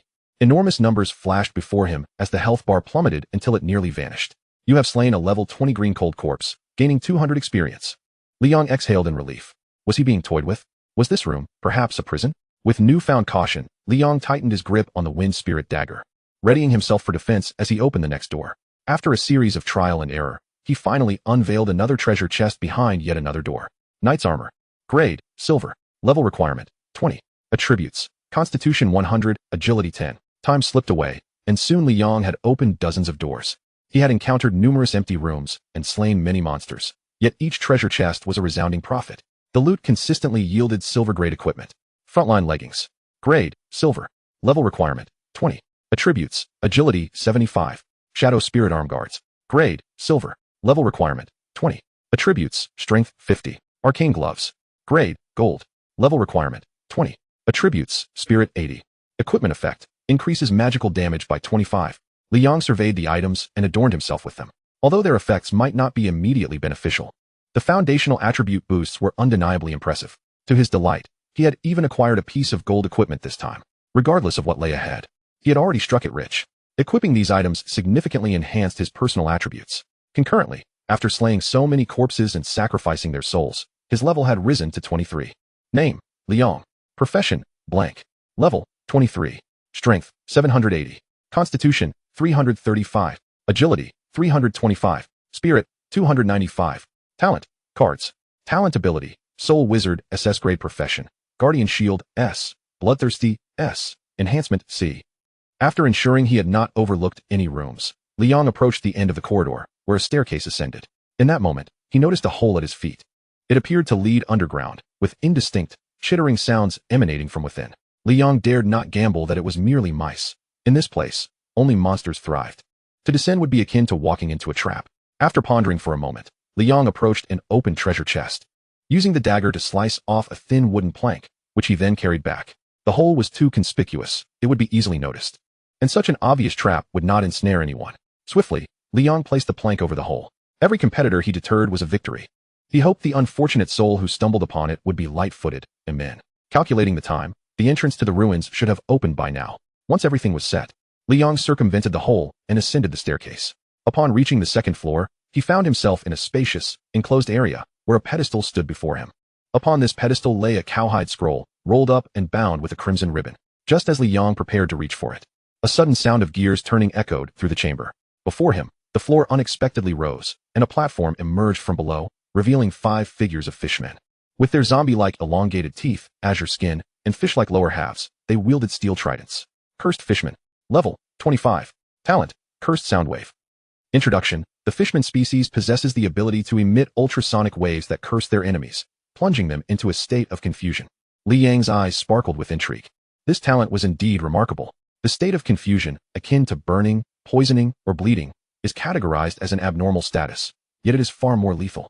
Those afflicted by confusion inevitably lose their sense of direction, akin to the effects of consuming toxic mushrooms, leaving them unable to control their own bodies. For instance, one may intend to utilize ability A but inadvertently unleash ability B instead. The intended target may become oneself or an ally. In such moments, the role of healers and certain debuff-removing equipment becomes apparent. However, real combat is seldom so ideal. One must also consider the mental fortitude and levels of their adversaries. Some high-spirited professionals can counteract confusion with their formidable mental strength. This, too, depends on the user's own mental capacity and the effectiveness of the curse. Nevertheless, once ensnared in a state of confusion, the best course of action is to accept one's fate and refrain from further complicating matters. As Li Yong pondered this, a sudden rupture appeared in the ceiling above, from which water began to cascade incessantly. He instinctively glanced backward, only to find the staircase inexplicably sealed. Li Yang's expression shifted. He now found himself in a completely enclosed space. The water level steadily rose, engulfing his feet. If he did not devise a solution swiftly, it would not take 10 minutes for him to be entirely submerged. At that moment, 5 cursed fishmen brandished their tridents, launching a coordinated assault against Li Yong. Influenced by the water, these fishmen exhibited enhanced agility. Li Yong instinctively raised his bow, only to lower it almost immediately. The proximity was too close. Drawing the bow required time, and the space was constricted. Instead, he drew forth the wind spirit dagger. Indeed, close-quarters combat was also one of his strengths. Yet he found ranged attacks to be far more appealing. Why drive when one can be driven? Nevertheless, despite spending ample time in a wheelchair, his fundamental skills remained intact. Although the wind spirit dagger lacked the explosive power of his bow, it still served as a weapon capable of dealing physical damage. Benefiting from the talent enhancements of his soul wizard profession. Critical hit. Li Yong retreated, realizing that confronting 5 fishmen head-on posed too great a challenge. He needed to break through them one by one. Unfortunately, the cramped quarters left little room for maneuvering, and the rising water level hampered his speed. Before long, he suffered a trident strike. A damage number erupted from him. Shield value 420. Chapter 23, A Perilous Escape. The Guild Conflict. Such high damage. This blow directly depleted a third of Li Yang's shield. However, he retaliated with a swift strike. 511. Critical hit. The advantage of the dagger lay in its rapid operation. After landing a blow, Li Yong quickly created distance. Soon, the bloodthirsty bleeding damage began to take effect. 2,800. 2,800. You have slain level 25 Cursed Fishman. Experience 250. The damage was so significant that even Li Yong, despite anticipating it, was momentarily taken aback. His most potent offensive method remained the bloodthirst, bleeding effect, inflicting 500 damage per second based on his own strength. Yet, this damage could not be fully realized, as monsters possess their own defenses and damage mitigation. However, his undead wizard profession granted him an additional 50 defense penetration, amplifying the damage output. 1 fishman collapsed. This significantly facilitated Li Yang's movements, expanding both his operational space and capacity. Yet, the ever-rising water beneath him posed a persistent challenge. He needed to resolve this swiftly. Moments later, Li Yong seized another opportunity. He slashed at a fishman. 510. After landing another blow, he distanced himself again. 2,800. 2,800. A massive surge of bleeding damage erupted from the creature. And soon this fishman also succumbed. 3 fishmen remained. Li Yong mused silently. If this continued, he would eliminate these fishmen, retrieve the parchment from the platform, and escape this dreadful place. At this point, the water level had risen to his knees. But then, an unexpected turn of events occurred. The hole above suddenly expanded, perhaps due to prolonged exposure to the water, and a torrent of water poured down. Li Yong widened his eyes, glancing at the parchment on the platform.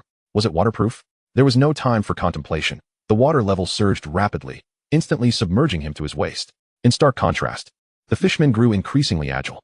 With the water level rising, these cunning fishmen dove beneath the surface. Li Yong sighed, realizing he had no choice but to employ that technique. Copy. Copy successful. You have acquired Cursed Sonic Wave, A.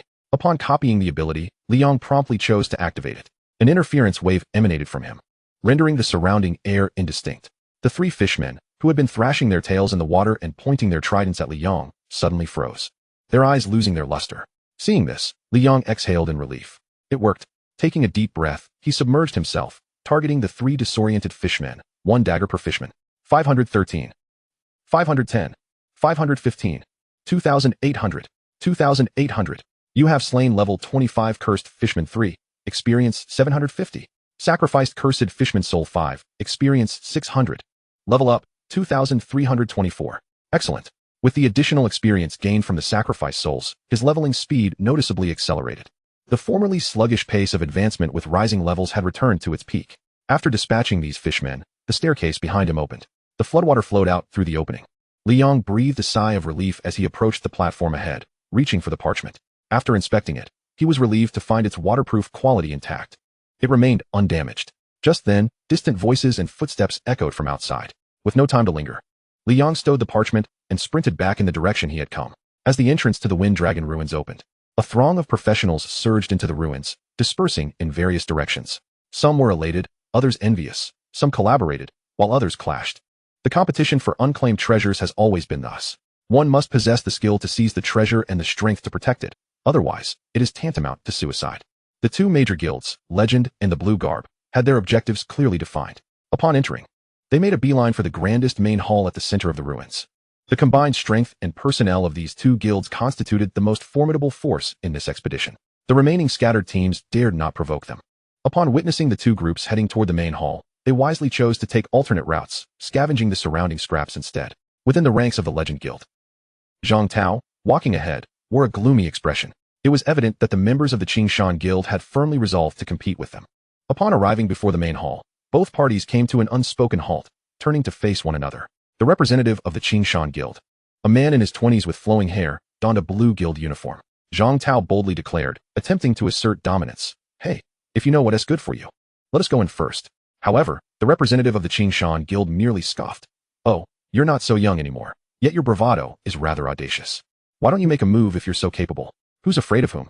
Zhang Tao raised an eyebrow but refrained from taking action. Clearly, the other party was not easily intimidated, indicating they possessed their own confidence. It wasn't he that he feared the Qingshan Guild. Rather, his temperament typically did not shy away from confrontation. His primary objective for this journey was the boss. In fact, he would willingly forego all treasures and rewards here for that purpose. Thus, he needed to conserve his strength, unable to afford a full-blown conflict with the Qingshan Guild. The members of the Qingshan Guild, aware of this, exchanged knowing smiles. Our guild leader was right. You legendary folks are merely the dogs of the One-Eyed Dragon. Upon hearing this name, Zhang Tao's expression darkened considerably. He had often heard it mentioned by his father. To his understanding, his presence here was also at the behest of the One-Eyed Dragon. He was tasked with slaying the boss and retrieving an item to bring back. What he hadn't anticipated was that the Qingshan Guild would intervene. However, the guild behind them was also formidable. From their words, he discerned they were confident in their position. With a pained expression, Zhang Tao offered, Bro, since you're aware of this, why don't we mutually refrain from interference? Let you search the main hall first? After enduring 3 years of hardship at school, he had learned a degree of restraint. The representative of the Qingshan Guild chuckled. In truth, he was also wary of offending the One-Eyed Dragon behind Zhang Tao, the underground king of Zhanghai. Yet, seizing the opportunity for profit was still feasible. I didn't expect you to be quite astute. Very well, we shall enter first. With that, he led his companions into the hall. Observing this, Du Qingran felt somewhat displeased. Wouldn't this leave them with nothing? With so many people present, there wouldn't be enough to go around. A fight would be preferable. Hey, Zhang Tao, are you really going to back down? Their members aren't significantly stronger than us. Zhang Tao sighed and reassured her, Darling, our priority is to defeat the boss. Conserving our strength is wise. As he spoke, a glint of determination flashed in his eyes. Besides, just because they can acquire the items doesn't mean they can carry them away. Hearing this, Du Qingran's expression softened slightly. Much of her frustration stemmed from being angered by Li Yong the previous day, making her eager to improve and unwilling to lag behind. Meanwhile, the members of the Qingshan Guild, having entered the main hall first, were now dumbfounded. Their previously eager expressions had turned sour. The corridor before them was lined with dozens of doors on either side, yet all had been opened. Chapter 24, Treasure Map? The Simp Cannot House. Elsewhere, Li Yong stood at a distance, observing the main hall, and sighed in relief. That was close. He had exited quickly, or he would have collided with these people. Glancing at the parchment in his hand, he felt a surge of excitement. From the records on the parchment, he had gleaned a rudimentary understanding of the story behind this place. A group once sought to resurrect the Wind Dragon here, at the cost of sacrificing lives. No wonder the area was infested with undead. As for the main hall, which appeared to conceal many treasures, it was essentially an altar, imprisoning numerous spirits. His earlier conjecture had been accurate. The numerous small rooms on the first floor were indeed cells. The passage he had seen leading underground was a dungeon. The second floor housed a water prison. It made sense why the undead and monsters were confined there. The parchment he held also featured a map, with several points marked distinctly. Li Yang surmised that these marked locations likely contained valuable items. Seizing the moment while everyone was just beginning their search, he hastened toward the nearest point. At that moment, the members of the Qing Shan Guild emerged from the main hall, their faces darkened. Seeing them exit so quickly, Zhang Tao was taken aback. Hey, what's the rush? Why are you out so soon? The representative, Qing Feng, emerged looking disheveled, cursing under his breath. Damn it. Someone must have gotten ahead of us, likely a speedster assassin. Search everywhere. Important items must have been taken. Upon hearing this, Zhang Tao raised an eyebrow. Understanding dawning upon him, and he was slightly taken aback. Someone had managed to be faster than them. Who could this be? It was crucial to note that they had been the first to rush in as soon as the entrance opened. Could it be that someone has been here all along? Du Qingran suddenly interjected. Her words rippled through the air like a stone cast into water. Zhang Tao's expression hardened. Such an existence was unexpected and posed a threat. Regardless of whether they are human or ghost, we legends are not to be trifled with. If they dare attempt to seize our boss, we will ensure they are left in tatters. As he spoke, he brandished his golden-grade weapon. At the same time, Li Yang traversed through the ruins, a chill occasionally sweeping through the air. Glancing at his map, he confirmed he was close. Just then, the sounds of battle echoed from ahead. Furrowing his brow, he realized someone had arrived before him. Stealthily approaching, he discovered a team of 4 players skillfully engaging several undead monsters. In the dilapidated buildings behind these creatures stood an exquisite treasure chest. With the team's efforts, they quickly dispatched the blocking undead and cleared the way. One eager warrior from the group rushed forward, heading straight for the treasure chest. Not good. Li Yang's gaze fixated on the ceiling. Just as the warrior was about to reach the chest, a rope overhead suddenly fell, followed by a wooden beam crashing down. The warrior, blinded by the allure of the chest, failed to notice and was struck, sent reeling. He coughed up blood and turned to the healer beside him. Quick, heal me. The healer, seemingly oblivious, gazed longingly at the chest, murmuring, that must be an exquisite chest. It seems easy to open for golden-grade equipment. The value of a golden-grade item could easily overturn any sentiment, plunging one into madness. The warrior's face paled as he lay on the ground, struggling, and urged, hurry. Heal me, or we'll all be done for when others arrive. No one paid him any mind. Ultimately, being a random team, it was challenging to resist the allure of profit. The other 3 members silently entered the building, leaving him behind. The warrior, filled with indignation, could only watch helplessly as they approached the treasure chest. As he stepped into the room, the mage gently waved his staff, unleashing a fiery burst that reduced the suspended wooden beam to ashes. Allow me to investigate first. You all wait here, he declared. With a gleeful expression, he approached the treasure chest, crouching down to begin the unlocking process. Just as excitement surged within him upon opening the chest, a shadow loomed over him from behind. A rotund figure from the group had stealthily approached, and in that fleeting moment of distraction, plunged a dagger into the mage's side. Ah, you treacherous fool. What are you doing? The mage bellowed, panic flickering in his eyes as he felt his vitality ebbing away. Though a powerful spellcaster, he was frail in physique, and he had not anticipated such a bold betrayal. The rotund assailant did not relent, continuing to stab mercilessly, numbers rapidly appearing above the mage's head until he collapsed into a pool of his own blood. Only then did the assailant turn. His form splattered with the lifeblood of his former companion. The healer, affectionately named Yaya, flashed a sweet smile at the assailant. Thank you, dear brother. You've been so kind to me. I'll agree to go on a date with you, she chimed, joyfully striding to the treasure chest and opening it without hesitation. Hee hee, Yaya, this is the least I could do. We are destined to be together forever, the rotund man replied, a simple smile gracing his face. However, a flicker of disdain crossed Yaya's eyes, quickly overshadowed by the glimmering treasures within the chest. Suddenly, a sharp arrow sliced through the air, embedding itself in the rotund man's body. Foolish sycophant, you shall not escape. Li Yang emerged step by step from the shadows. The rotund man's grin froze as he clutched his chest, kneeling on the ground, eyes wide with shock. Seeing Li Yang, he shouted desperately towards the healer. Yeah, run. Li Yang raised an eyebrow. What is this? Your actions make me seem like the villain here. Was it not you who so eagerly betrayed your companion? Yeah, referred to as such, showed no hint of sorrow for the rotund man, only terror as she recoiled.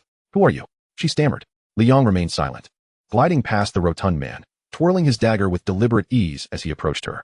Help me, she cried out to the rotund man, who struggled to rise but found himself sapped of strength, his life force dwindling rapidly. Her complexion paled. Useless, she spat, then turned to Li Yang with a pleading expression. Please, don't kill me. I shall give you anything you desire. In a shocking display, she began to loosen her garments, revealing her fair skin. The rotund man, aghast, shouted in indignation, "Stop! Do not insult my goddess." Yet, the so-called goddess appeared unconcerned, repeatedly urging, "Do not heed him. Humiliate me as you wish, as long as you spare my life." It was a desperate attempt to ensure Li Yong did not presume her a virtuous maiden unwilling to yield. As she displayed her attributes, the rotund man gazed in disbelief, heartbroken at the sight of his idol in such a compromising position. In that instant, it felt as though his faith had shattered, and he fainted from the emotional turmoil. Witnessing this, Li Yong could not suppress a smirk. "Impressive," he mused. Ye's eyes glistened with tears as she gazed at Li Yong, adorned with an expression of helplessness that evoked pity. Yet, regrettably, Li Yong harbored no inclination to play the role of the sycophant. Having just witnessed her treachery, he regarded her with disdain. Just then, a sense of danger washed over him, prompting him to turn and survey the area. Chapter 25, Breaking Through the Siege. Rare level potion. Without hesitation, Li Yong swiftly repositioned himself. In passing, he snatched an item from the treasure chest without a glance, while the woman remained oblivious to the impending peril.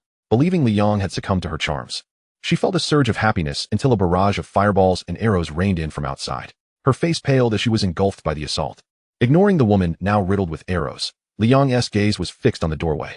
In the next moment, figures emerged from the smoke, at least a dozen of them, clad in the standard garb of the Qingshan Guild.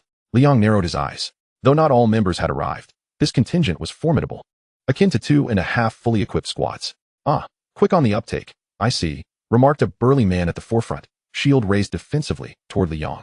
"This lad seems to possess something of value. Perhaps he is the one our leader instructed us to find." "Umph. How formidable could one be who has forsaken his woman? Let us subdue him, block the exit, and send a few to flank him." The group began to encircle Li Yong, their voices rising in conspiratorial tones.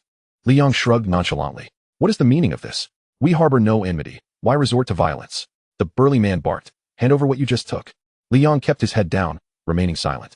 The burly man exchanged glances with his comrades. In the next instant, over 10 combatants sprang into action. Warriors swung their great swords. Mages began channeling their energies. Archers drew their bows, and healers initiated their buffs. At that moment, Li Yong's head shot up. A radiant glimmer filled his eyes, rippling outward in expanding waves, enveloping the entire battlefield. The once prepared combatants found themselves momentarily stunned, thrown into disarray. This was the previously acquired ability of the merman creatures, Cursed Sonic Wave. Of course, not everyone was equally affected.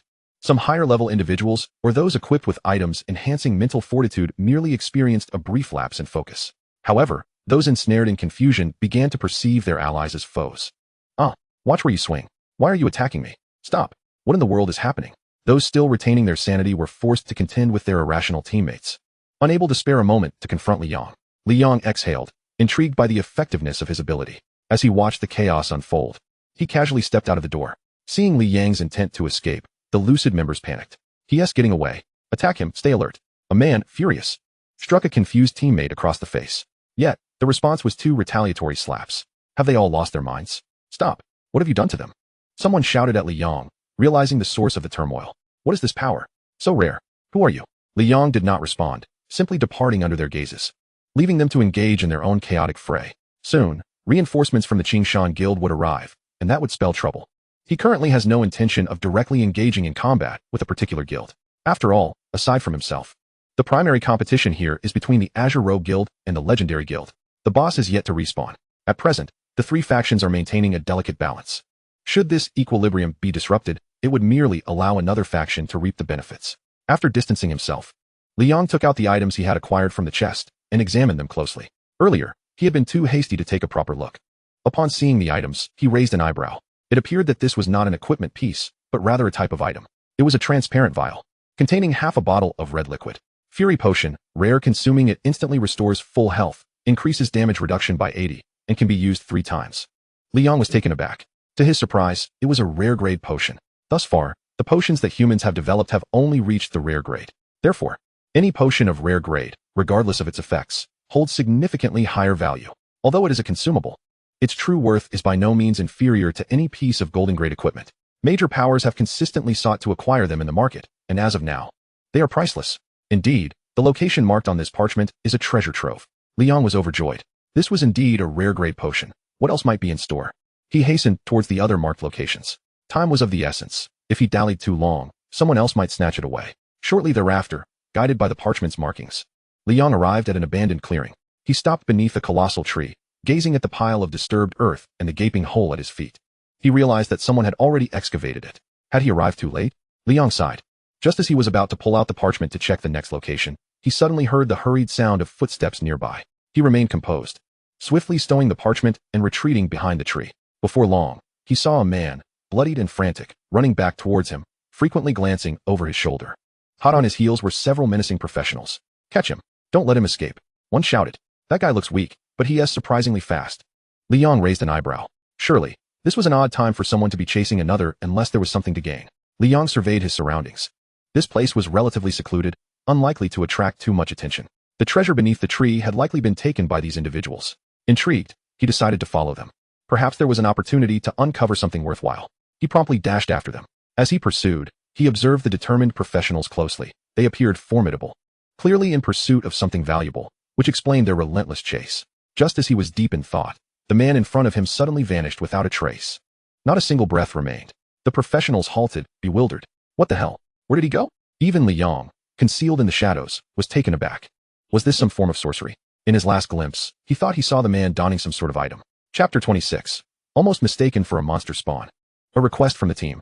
The professionals were furious. After chasing for so long, the man simply vanished. It was evident that the treasure had slipped from their grasp. Continue searching the vicinity. We must find him. Liang shook his head and quietly retreated. It seemed to be an invisibility-type item. It would be wise to cut his losses now. Wasting more time was unwise. He turned back in the direction he had come from. Before long, a rustling sound emerged from the grass ahead. Liang assumed it was a monster and paid it no mind.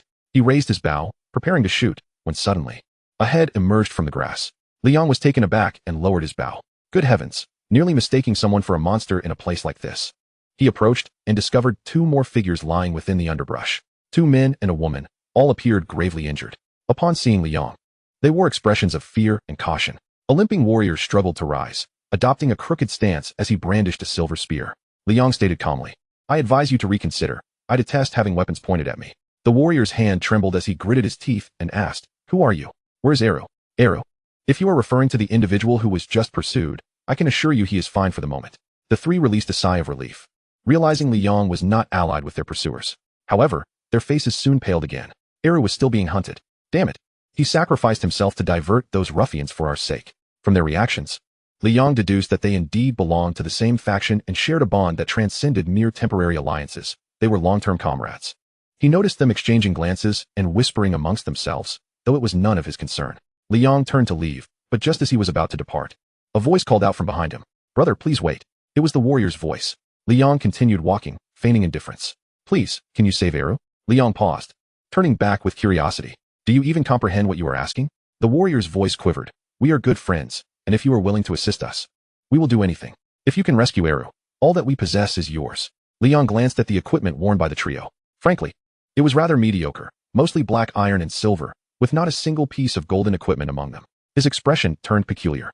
It seemed these individuals were indeed desperate. Resorting to bargaining with a stranger, he casually remarked, You ended up in this predicament because you took the buried treasure under that tree, didn't you? Their expressions shifted in shock as they turned to him. Seeing their reaction, Liang had already arrived at a conclusion. When one acquires precious items without the ability to protect them, they inevitably lose them in another manner. He continued, What if I were to say that I came here for that very treasure as well? I have not killed or stolen, and yet you expect me to rescue someone? Upon hearing this, all three of them quivered in unison. The warrior clenched his teeth. We have said that as long as you can bring him back, you may have whatever you desire, including the treasure. As he spoke, he produced a walkie-talkie. With this, you can contact Eru. Liang narrowed his eyes. This young man was decisive and purposeful. He would undoubtedly achieve great things in the future. Very well. Without a moment's hesitation, Liang stepped forward and took the walkie-talkie. He turned around and headed back in the direction he had come from. After a brief moment, he vanished from the scene. The three professionals remaining in place watched as Li Yang's figure faded away, then resumed their seats. Do you think he can bring back Eru? One of them mused. A hint of doubt evident in his tone due to Li Yang's youthful appearance. The warrior shook his head, letting out a heavy sigh. There's no other choice. We must place our faith in him. This place is so remote that we cannot find anyone else. Another teammate expressed his reluctance. But if he truly returns with Eru, will we really part with the treasure? The warrior's gaze flickered, a glint of determination flashing in his eyes. Let us rest and regain our strength for the time being. We shall discuss it later. Liang retraced his steps to the location where Eru had disappeared. Noticing the area was deserted, he produced a walkie-talkie and pressed the button to activate it. A few minutes later, a cacophony of voices emerged, and a faint human voice broke through. Hello? Are you all right over there? Everything is fine on my end. Liang inquired. Where are you? There was a momentary pause on the other end, followed by silence. Hello? Who are you? How did you get the walkie-talkie? A wary voice responded. I am your teammate sent to rescue you, Liang replied. How do I know you're not the one who killed my teammates and is impersonating them? Liang chuckled helplessly, realizing how cautious people had become when treasure was involved. Shall I take my leave then? After a brief silence, a voice of resignation came through. Those people are blocking the exit. I can't escape. They are determined to trap me. Liang cut to the chase. What is your location? The voice on the walkie-talkie hesitated for a moment.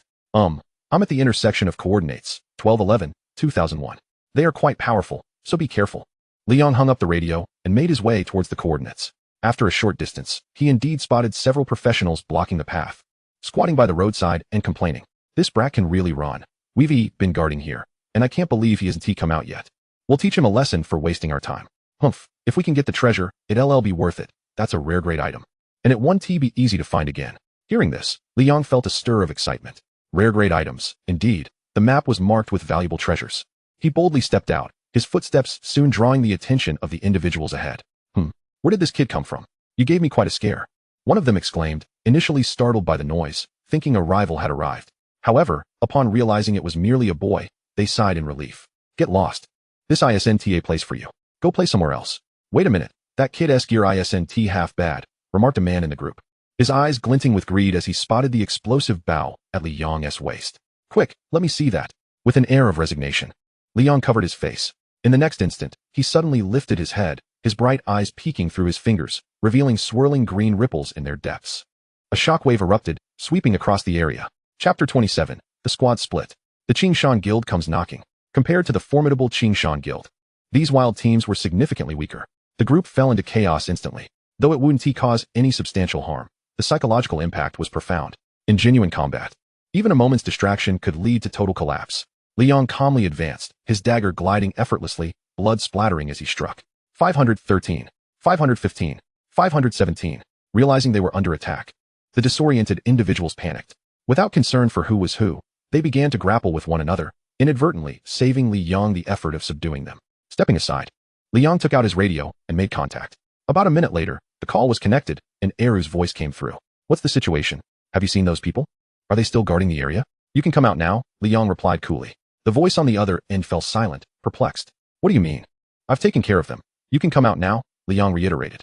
So soon? Eru sounded taken aback, beginning to doubt whether Liang was trying to deceive him into emerging. You'll see for yourself if you come out quickly. I'm busy, Liang urged, growing impatient. Fine. About 5 minutes later, Eru cautiously appeared from behind, looking as if he were a thief.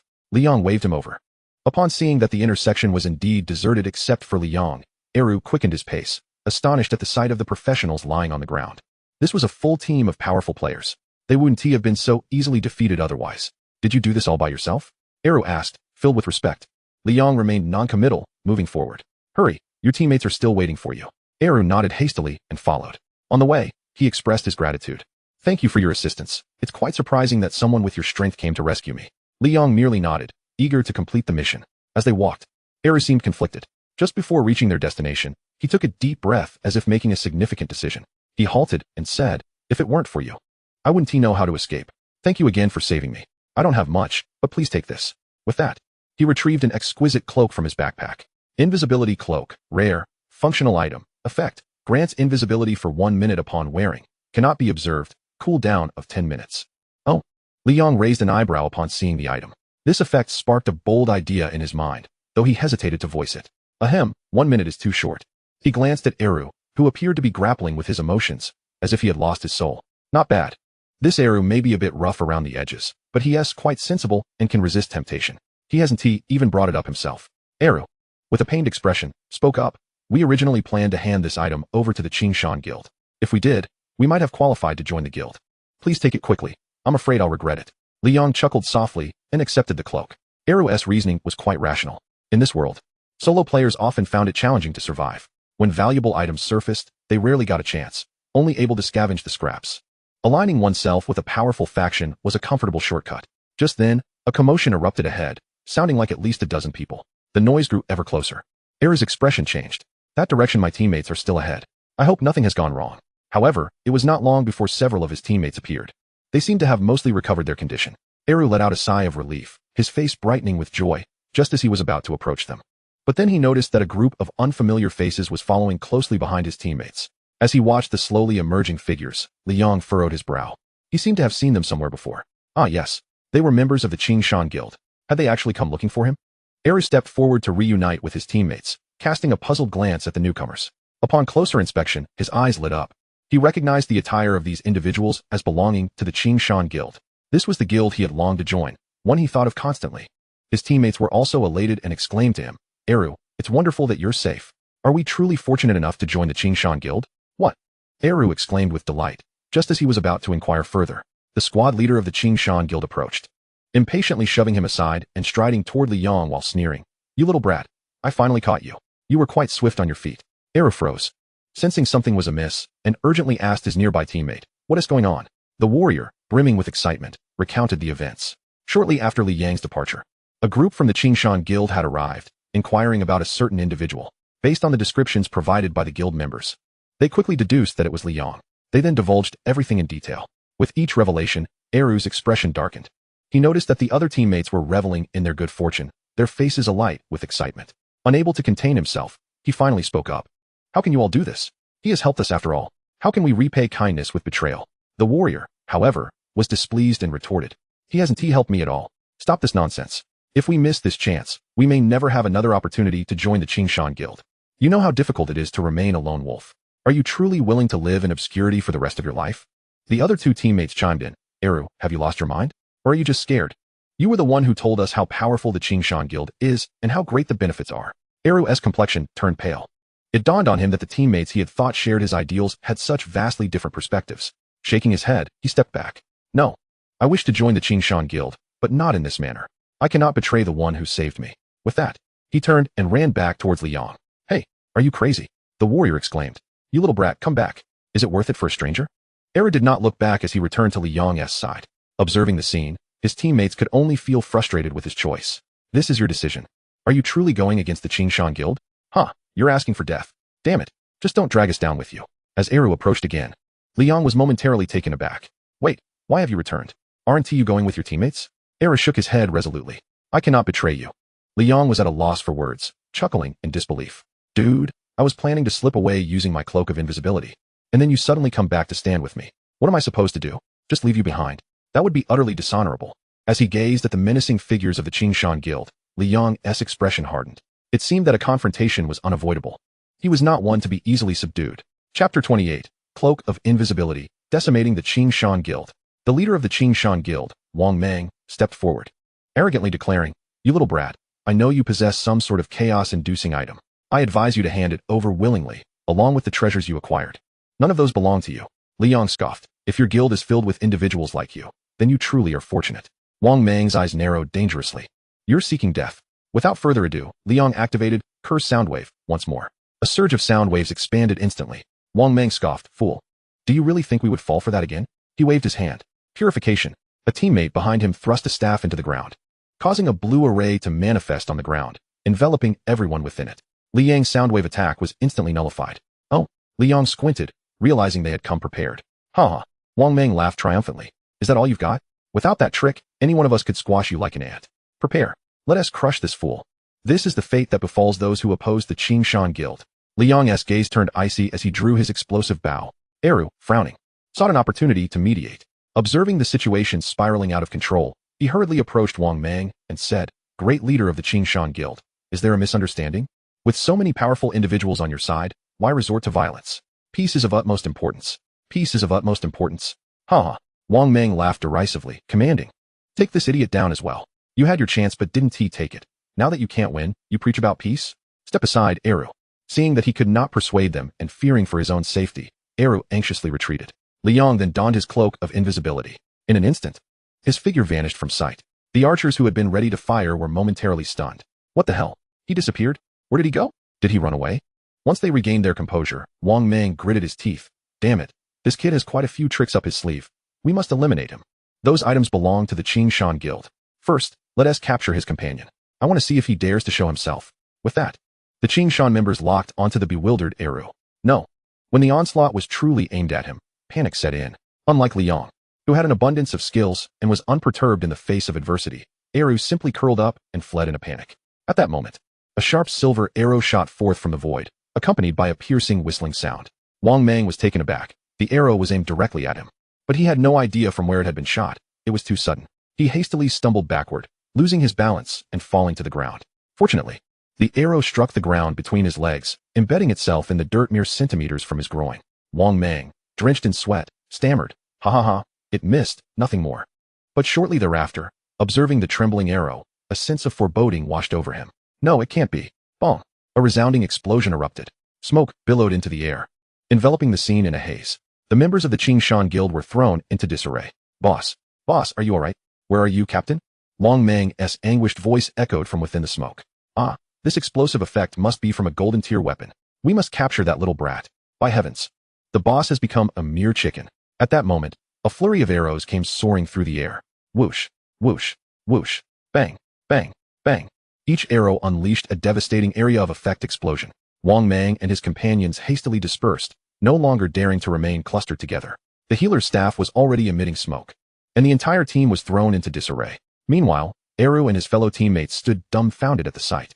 The Qingshan Guild, a guild they had always regarded as formidable, with its illustrious leaders, now found themselves in such a state of disarray. Was this truly the same Qingshan, one of the major guilds in Jianghai that they knew? It felt eerily similar to the times they themselves had been beaten down. In that instant, their illusions shattered completely. Damn it, this is unplayable. I'm out of here, Wang Mang shouted as he sprinted back in the direction they had come from. How can we fight? We can't see anything. Had it not been for the purification effect still lingering, coupled with the support from a few healers, they would have already met their end. Even now, their losses were staggering. Eru and his companions were utterly astonished. The members of the Qingshan Guild were actually beginning to flee. They had just begun to fight, something they would never have dared to imagine in their wildest dreams. Brother Wang, wait for us. Once they regained their senses, Eru's teammates quickly followed suit, calling out from behind. Although the image of the Qingshan Guild in their minds had been tarnished, its immense power remained the coveted utopia for independent players. Li Yang regarded the traitorous few with equal disdain as he joined in the assault against the Qingshan Guild. A barrage of sharp arrows flew forth, accompanied by the sounds of cannon fire. Ah, I'm burning alive. No, don't shoot my backside. Wails echoed in succession. Eru gulped, feeling a chill run down his spine. He had instinctively taken a step forward, but then hesitated, retreating. He understood that from the moment the conflict had arisen, he had diverged from the others. He had come to terms with it. If he couldn't join the Qingshan Guild, there were always other paths to pursue. Observing the frantic retreat of the Qingshan Guild members, Li Yang chuckled to himself. These individuals will not escape unscathed. The combination of his stealth cloak and explosive offensive was indeed formidable. The members of the Qingshan Guild were undeniably strong, each of a higher level than he. Yet, it mattered not. They could not see him and could only passively endure the onslaught. Had it not been for the purification effect, Li Yang could have exhausted them all using his bloodthirst ability. Soon, the effect of the stealth cloak wore off, and Li Yang's figure reappeared on the battlefield. By now, the Qingshan Guild had vanished without a trace, leaving behind a bewildered Eru. Upon seeing Li Yang, Eru cautiously approached from behind, incredulously asking, "Brother, was this all you're doing?" Initially, he had wondered if Li Yang had fled when he saw him disappear. However, witnessing the Qingshan Guild members wailing in agony changed his perspective. If it were indeed Li Yang, that would be utterly terrifying. To single-handedly confront the entire Qingshan Guild and drive them away was something he had never dared to imagine. Hee, Li Yang chuckled. I owe a debt of gratitude to this stealth cloak. It certainly saved me a great deal of trouble. Eru was taken aback. The same item in his hand seemed utterly ineffective compared to Li Yang's prowess. In his possession, it had served no purpose other than to facilitate his escape. Looking at Li Yang, a hint of guilt flickered in his eyes. I apologize. These people were drawn here by my teammates, causing you trouble. Li Yang waved his hand dismissively. No matter. I will inevitably clash with such individuals in the future. The timing just isn't right yet. The legendary guild Qingshan was led by Zhang Tao. A glimmer of sharpness flashed in Li Yang's eyes. Calculating the time, the boss was about to respawn. Chapter 29, The Boss Plaza, Treasure Hunt. Li Yang prepared to depart, glancing at Eru. Aren't you going to join your teammates? Eru shook his head. I intend to return. I lack the ability to contend for treasures here. Li Yang nodded. This was indeed the wisest choice. Eru smiled and spoke. Brother, may we meet again. I must pursue my own aspirations anew. I hope to one day become a powerful individual like you. With that, he turned and walked back the way he had come. Li Yang cast a glance at him before turning his own gaze toward the final point marked on the parchment map. Whoosh, whoosh, whoosh, bang, bang, bang. 750, 750, 751. You have slain a level 24 white cold corpse, earning 720 experience. You have slain a level 25 windfire wolf, earning 500 experience. Soul Sacrifice X5, earning 600 experience. On the path to the new location, Liang cleared all the monsters in his way. His level had now risen to 25. Name, Liang. Class, blank. Level, 25. Strength, 800. Constitution, 360. Agility, 350. Spirit, 320. Talent, card.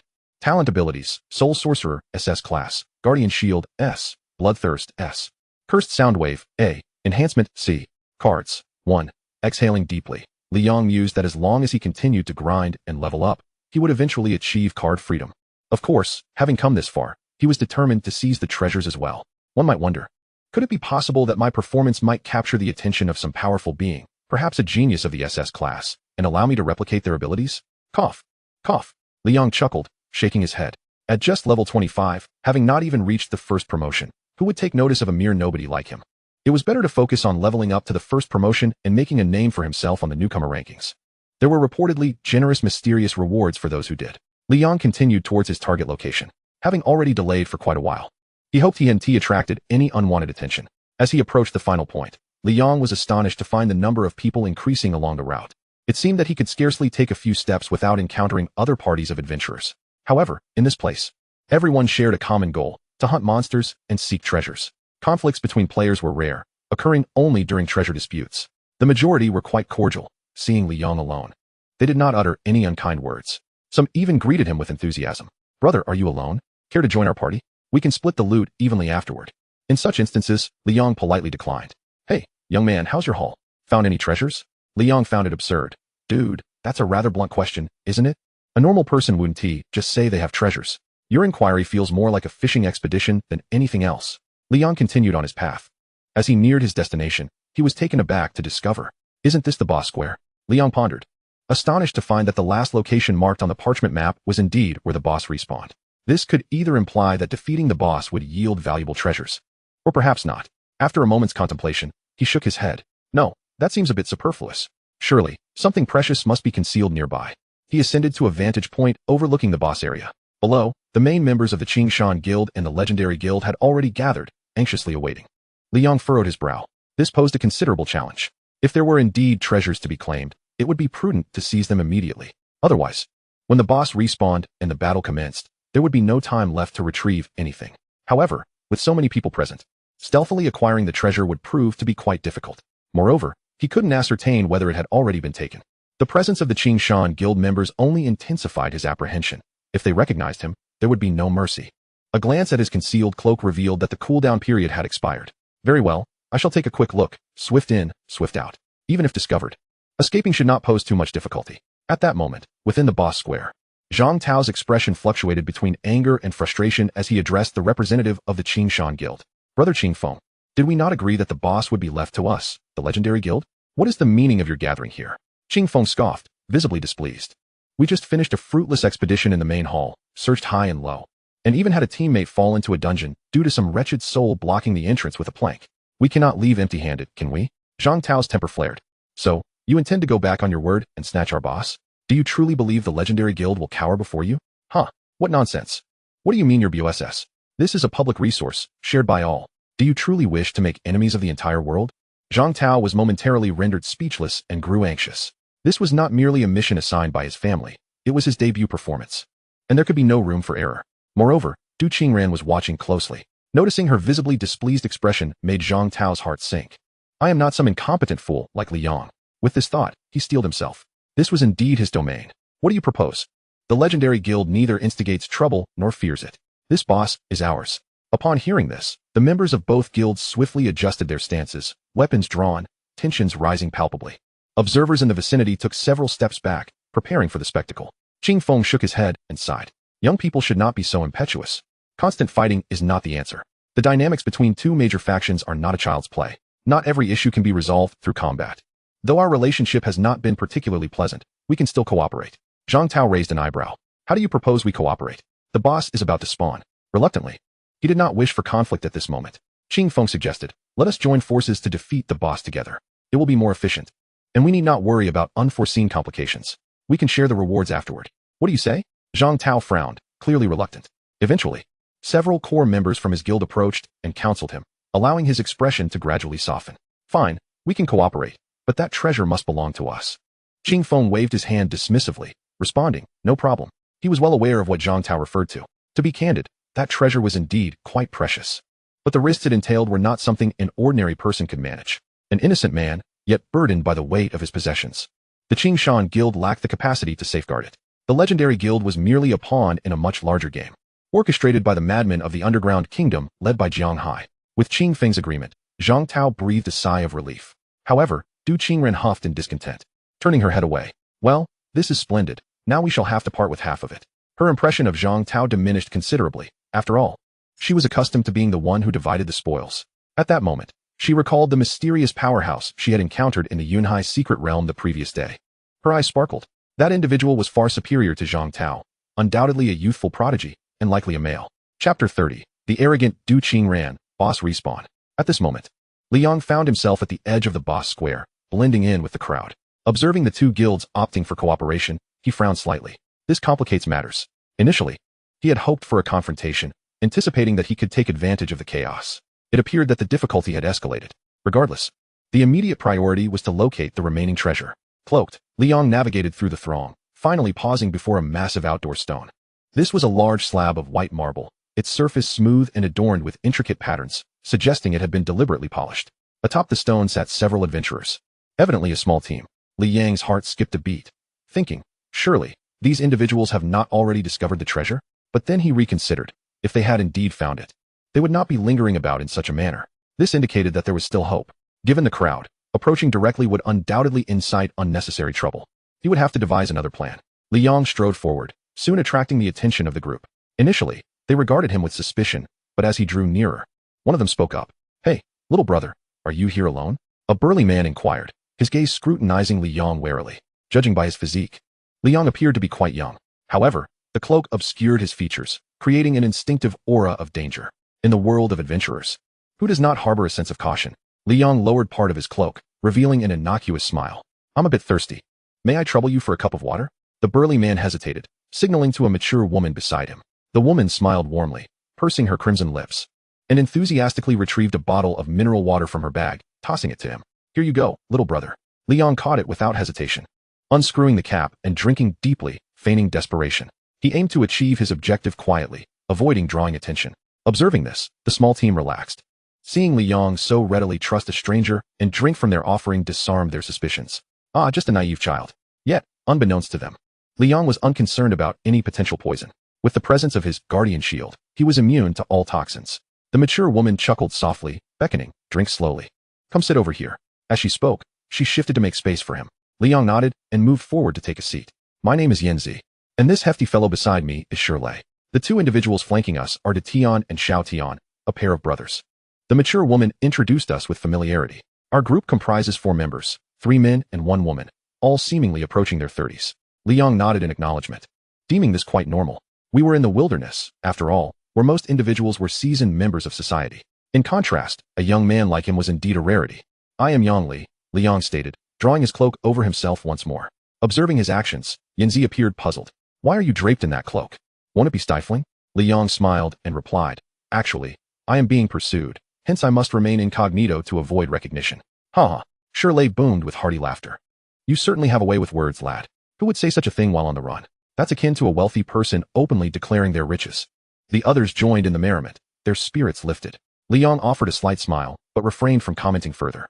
He discerned that these individuals were not as wicked as they might seem. However, Yanzi suddenly interjected with unexpected sharpness. Young brother Yang, your reason for seeking us likely extends beyond mere thirst, does it not? Li Yang was taken aback, turning his gaze toward her. Yanzi continued her analysis. You have been traversing this treacherous territory alone for quite some time, and managed to arrive here. How could you possibly lack a single bottle of water? Upon hearing this, the other 3 turned their wary eyes toward Li Yang. After a moment of silence, just as he prepared to respond, Yanzi burst into laughter, a triumphant gleam in her eyes. You must be hoping for our protection, am I correct? You were frightened by a terrifying creature, weren't you? How adorable. Her words elicited eye rolls from her companions, who had expected a more significant revelation. Li Yang's lips twitched as he discreetly wiped the sweat from his brow. You are correct, he conceded. The group exchanged a few more casual remarks, just as Li Yang sought the opportune moment to inspect the treasure beneath his feet. His expression suddenly changed.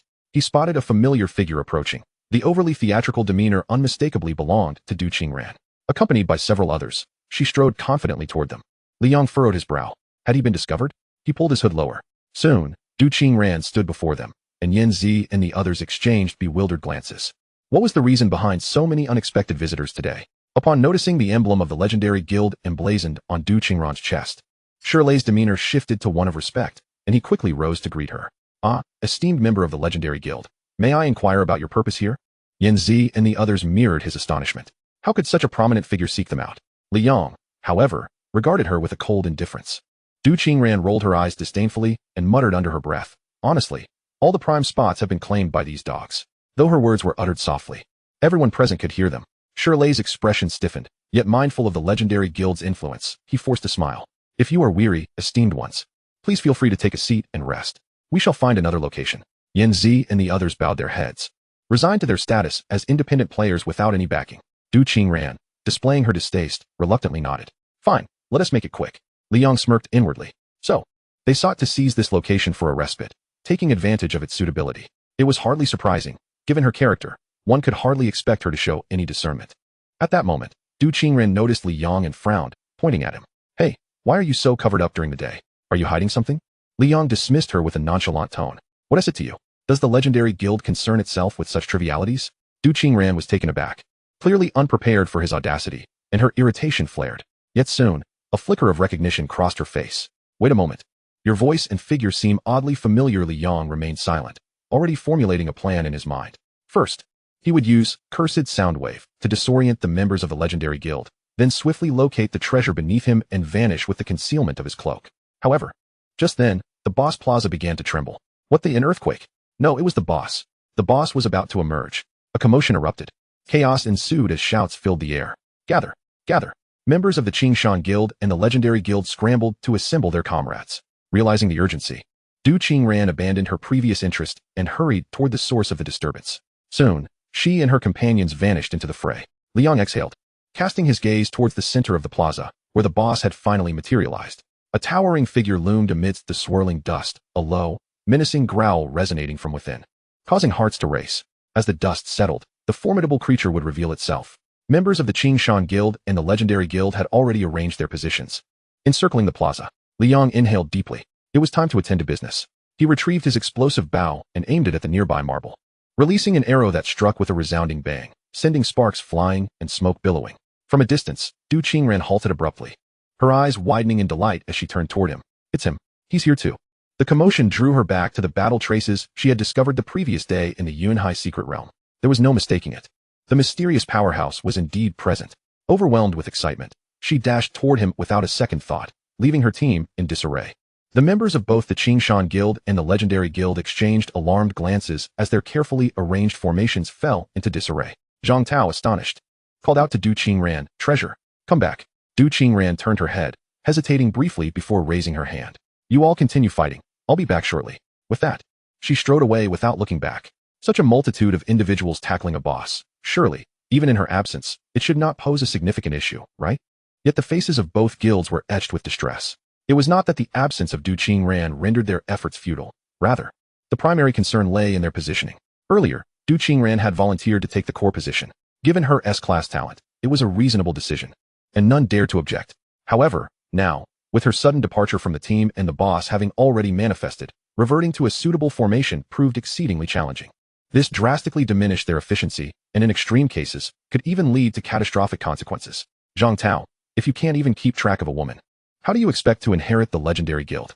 Qing Feng remarked with a stern expression. To think that the heir of a legendary guild would be reduced to a mere sycophant. Had I known it would come to this, I would have led the charge myself. Zhang Tao wore a bitter countenance. After all, how could he abandon the goddess he had so painstakingly pursued? It wouldn't he do to let his previous efforts go to waste. With a determined resolve, he gritted his teeth and declared, "Let us press on. We shall continue the fight until my beloved returns to conclude it." The others shook their heads, recognizing the daunting challenge ahead. Yet, they could hardly voice their concerns. For she was, after all, a prodigy. Thud, thud, thud. The rhythmic sound of formidable footsteps resounded. In the center of the square, the silhouette of the boss fully emerged. A colossal, imposing figure towered before them, exuding an aura akin to a soaring phoenix, radiating extraordinary energy. Clad in silver-white armor and wielding a massive sword. Shattered on one side, It emanated a chilling glow that chilled the very air around them. An overwhelming sense of oppression flooded the hearts of all present. Zhang Tao swallowed hard. Though he currently basked in prominence, he was merely a fledgling adventurer. This boss was clearly extraordinary, and he realized he had severely underestimated its terrifying nature. Heavenly Gate, Elite Commander. Golden Tier Boss. Level 40. Health. Description: the legendary Knight Commander who guards the Heavenly Gate, renowned for his heroic feats, and who once sacrificed himself to thwart countless malevolent forces. His deeds are eternally commemorated. As people believe, the day the broken sword is reforged is the day the knight returns. Upon witnessing this behemoth, both guilds were left speechless. This was far too formidable. A level 40 golden boss. The intelligence was utterly flawed. This bore no resemblance to their expectations. They had presumed a level 40 boss would suffice, yet here they stood, confronted by a golden tier entity. Although they had brought several skilled members from their guilds, the pressure was palpable. Zhang Tao and Qing Feng exchanged glances. Were it not for their collaboration, they would likely struggle to subdue this boss. Before long, the boss stirred. Its helmet SI slits glowed crimson as it surveyed the two guilds. What are you dawdling for? Attack! Qing Feng bellowed, rallying the troops as they unleashed a barrage of assaults. Boom, boom, boom, whoosh, whoosh. In an instant, the battlefield erupted in chaos, a symphony of cannon fire and bullets. Yet the results were disheartening. 60, 70, 91. Minuscule numbers floated above the boss's head, barely perceptible unless one looked closely. Observing the attacks that failed to even breach the 100 mark, Qing Feng furrowed his brow. This golden tier boss was overwhelmingly powerful. Coupled with their disarrayed formation, the pressure escalated tremendously. Damn it, you little scion of legend. Hurry and call your woman back. This is no jest. Qing Feng could no longer contain his frustration. Zhang Tao, too anxious to be angry, glanced around in a panic. Yet Du Qingran had long vanished. At this moment, Du Qingran arrived at the source of the explosion. Her face alight with joy. She anticipated that the young powerhouse she had been yearning for would be a strikingly handsome man, preferably from a well-off background. To be frank, she currently looked down upon Zhang Tao. He was merely a temporary placeholder until she found someone better. In her eyes, dating and marriage were entirely separate matters. Although Zhang Tao possessed an S-class profession, she, too, was now an S-class adventurer. This parity in status meant she would not settle for less. As the smoke began to clear, the once smooth surface transformed into a litter of rubble. Li Yong stood amidst the chaos, startled by the sound of approaching footsteps. At this juncture, both guilds were preoccupied with battling the boss. Who would have the leisure to wander here? He quickly stowed away the items he had looted and turned to see a familiar figure. Du Qingran, what are you doing here? Li Yong frowned, chagrined by her persistent presence. Dressed in a cloak, Du Qingran failed to recognize him. With a bright smile, she approached, gazing at the devastation below, her excitement palpable. Did you do this? Were you at the Cloud Sea secret realm yesterday? I waited for you for ages. My legs grew weary. You didn't even come to speak to me. So aloof. Don't you know I'm also an S-class adventurer? She launched into a rapid-fire monologue. Li Yong's expression darkened. Indeed, this peculiar individual was the same everywhere.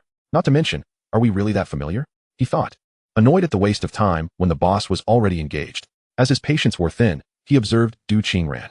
Suddenly, an idea struck him. Chapter 32, is this all? I could inflict more damage with my foot.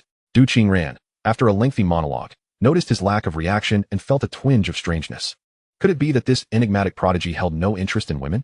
Furthermore, she felt a sense of déjà vu. He had appeared familiar to her from the start. Wasn't it true that Li Yong had previously exhibited a similar indifference towards her? As this thought crossed her mind, she shook her head vigorously. How could that be? These two individuals are worlds apart. Yet her curiosity got the better of her. Could you lower your cloak? I'd like to see what you look like. Are you hiding because you're ugly? Li Yong snapped back to reality and regarded her. He was well aware of Du Qingran's character. She was merely attempting to climb the social ladder. Since that was the case, he decided to play along. Certainly, but could you do me a small favor first? Du Qingran, brimming with confidence, replied, no problem, just say the word. Helping him would not only forge a connection, but also be advantageous for her. Li Yong continued, actually, I'm seeking a guild, but Haven T found a suitable one. Du Qingran's eyes lit up. That's easy. Just follow me, with a single word. I can have you join our legendary guild. We would be thrilled to welcome a powerful individual like you. Then I'll rely on you, Li Yong thought. Stifling a chuckle within, Zhang Tao is indeed a most unfortunate fellow, burdened with a girlfriend who is perpetually preoccupied with adorning herself with accolades. Yet she walks as if she were a goddess. Come along with me, let us vanquish the boss together, Du Qingran exclaimed with considerable delight. From this point onward, being in the same guild would afford them ample opportunities for interaction and deeper acquaintance. Li Yong nodded in response, choosing not to utter another word. He then followed Du Qingran towards the boss's lair. With Du Qingran leading the way, she hummed a cheerful tune, clearly in high spirits. It was a dual victory for her. Not only had she recruited a formidable ally for the guild, but surely it would not be unreasonable to request a few pieces of golden tier equipment in return. Before long, the pair arrived at the center of the boss arena, where a towering, fearsome figure loomed in the distance. The combined forces of the Qingshan and legendary guilds were tirelessly engaged in battle against it. Liang was taken aback upon witnessing the sight. A level 40 golden tier boss with a staggering health pool of 500,000. It was utterly outrageous. It was only thanks to the alliance of the two guilds that they stood a chance. Otherwise, everyone would likely return empty-handed. Returning to the team, Liang saw Du Qingran rejoin them. Zhang Tao's initial joy swiftly turned to concern as he noticed Liang standing beside her. Du Qingran, with a smug expression, declared, "This is the powerful ally I recruited for our guild. He is exceptionally strong, far surpassing you, so do not concern yourself with anything else." Zhang Tao furrowed his brow in response. While he felt an odd sense of rivalry and a nagging familiarity with this newcomer, the urgency of defeating the boss took precedence. "Darling, quickly return to the team. This boss is rather formidable." Du Qingran huffed, "Do not call me darling. We are not that close yet." As she amiably pulled Liang into the group, Zhang Tao nearly choked on his own frustration. Just as he had managed to rid himself of one Liang, another enigmatic figure had appeared. Beside them, Qing Feng was drenched in sweat, pleading, "Can we refrain from this romantic banter? The front line is barely holding up." Snapping back to reality, Zhang Tao quickly commanded, "Hurry, our front line in the legendary guild, step up." The guards were steadfast. The two guilds had brought their most capable members, all seasoned B-tier professionals, investing significantly in this endeavor. Yet, facing the level 40 golden tier boss, they were struggling immensely. They relied on alternating attacks from both guilds, engaging in a war of attrition just to hold their ground. Minutes passed, and they had managed to chip away over 10,000 health from the boss, rekindling hope among the ranks. Excitement surged through the crowd as they wielded their weapons with fervor. This was a golden tier boss. If they succeeded, tales of their victory would echo for ages. Let us slay this golden tier boss. What are they but our defeated foes? Zhang Tao's blood surged with enthusiasm. Should they prevail, his reputation would soar, and even the elder members of the guild would no longer dare to look down upon him. Just the thought brought a smile to his face. In the Qingshan guild, Qing Feng too was brimming with excitement. A level 40 golden boss. The treasures it could yield were unimaginable. There was a high likelihood of obtaining equipment surpassing the golden tier. They were certain to return with bountiful spoils. And even the earlier disappointment of leaving the main hall empty-handed faded from memory.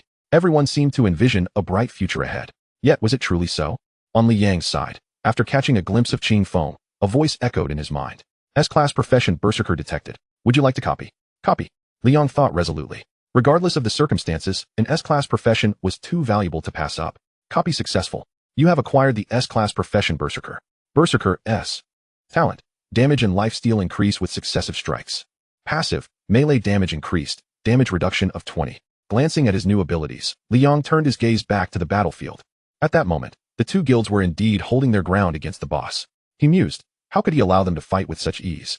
It would be most advantageous if they were all severely injured, making it easier for him to strike later. The spoils of this golden tier boss must be his alone.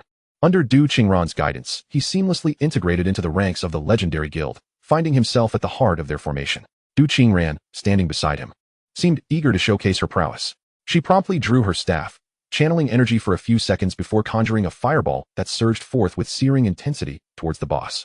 The gatekeeper of heaven. Moments later, the fireball exploded against the boss, a tiny number flickering above its head. 101. Du Qingran, brimming with pride, lowered her staff. Did you see that? I am indeed an S-class profession. Although, in the face of the boss's colossal 500,000 health, that damage was negligible. Yet, considering the boss's formidable defenses, dealing over 100 damage was commendable, and thus, she felt quite proud. Liang, observing this, could not help but shake his head in disdain. Such paltry damage. I could do better with my foot. He then drew his explosive bow, knocking an arrow without hesitation. Aiming straight at the boss.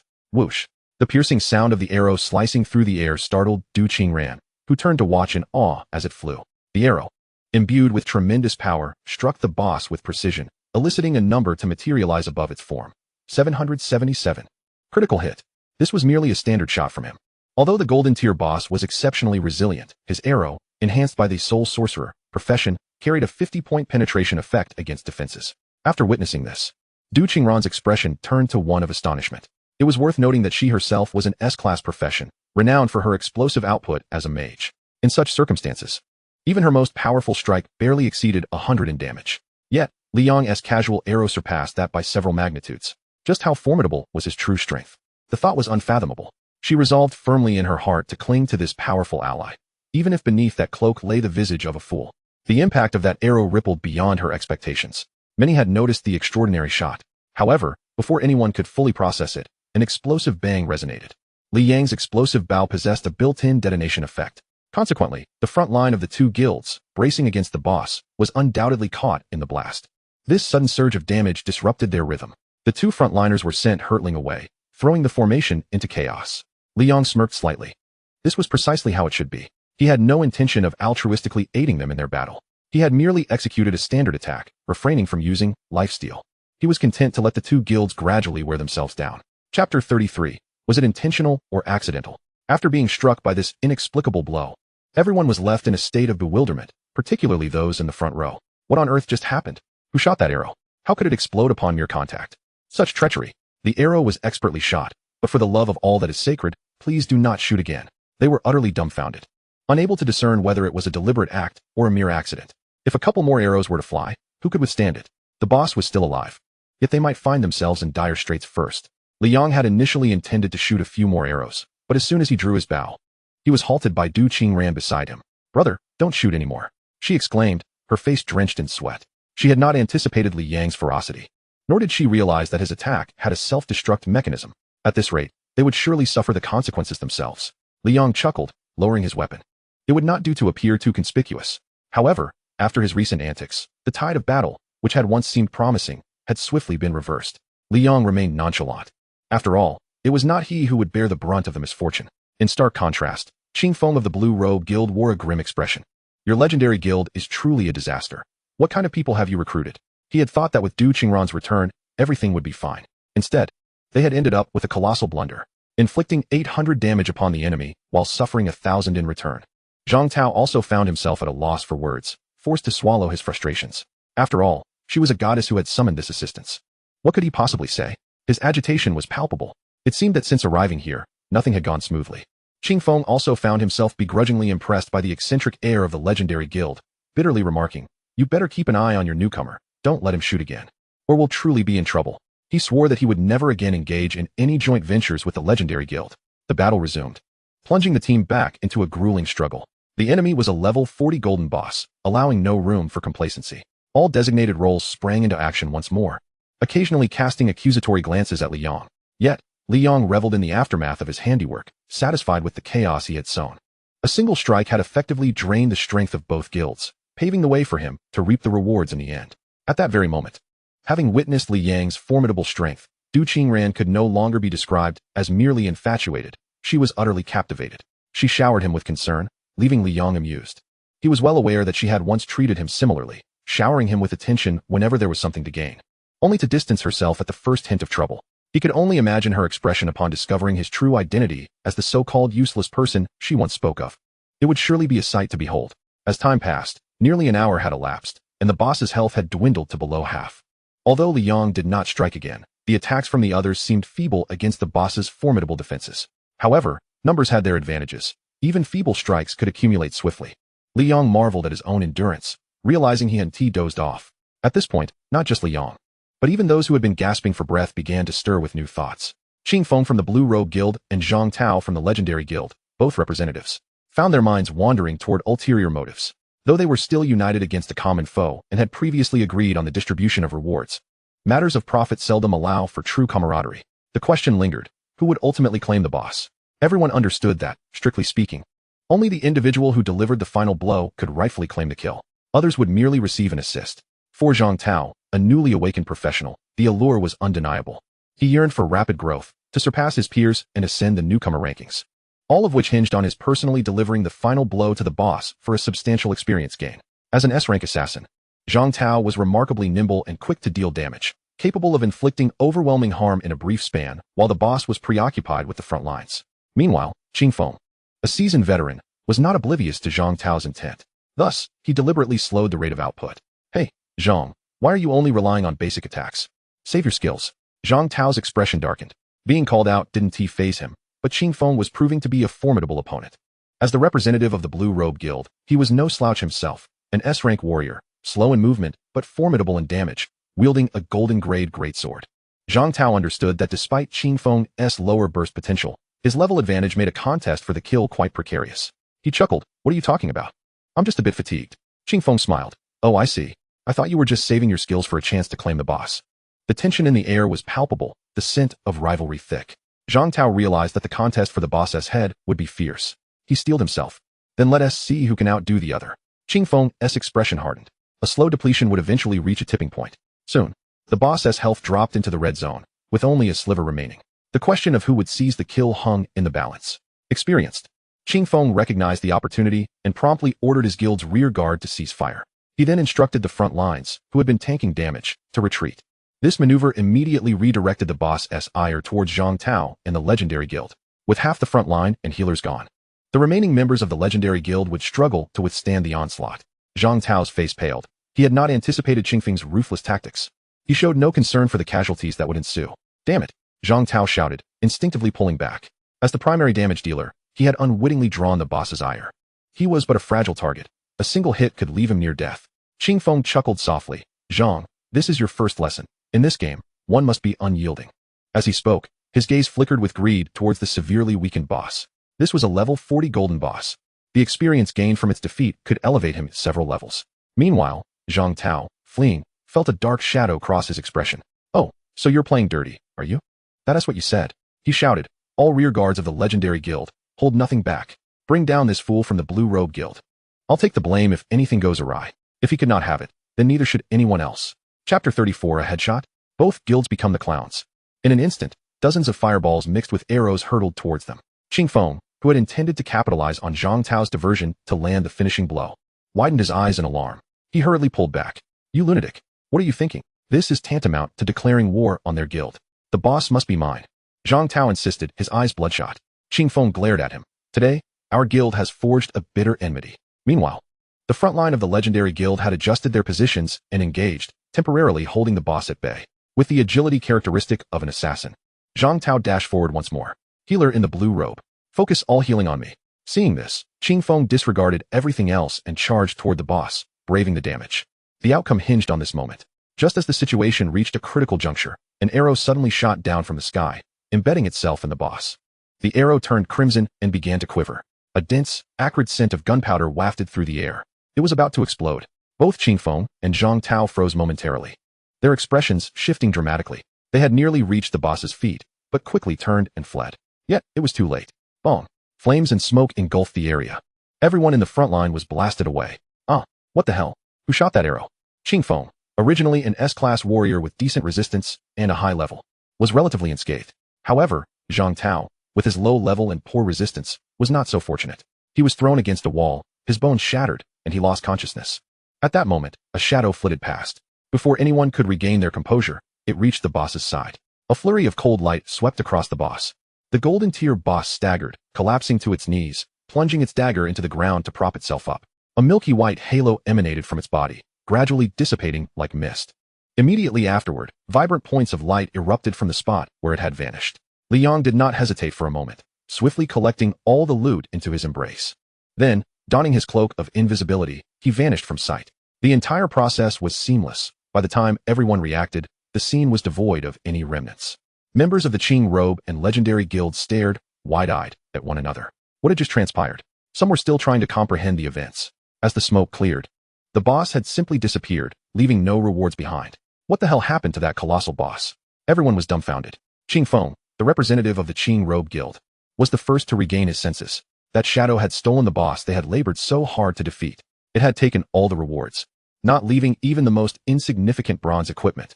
His face turned ashen. Reflecting on the incident, he recalled the arrow that had exploded. The timing was impeccable, forcing him and Zhang Tao to retreat. It was undoubtedly deliberate. It must have been that mysterious man who had followed the legendary team. Qingfeng's expression darkened as he recalled Li Yang's appearance, cloaked and concealed.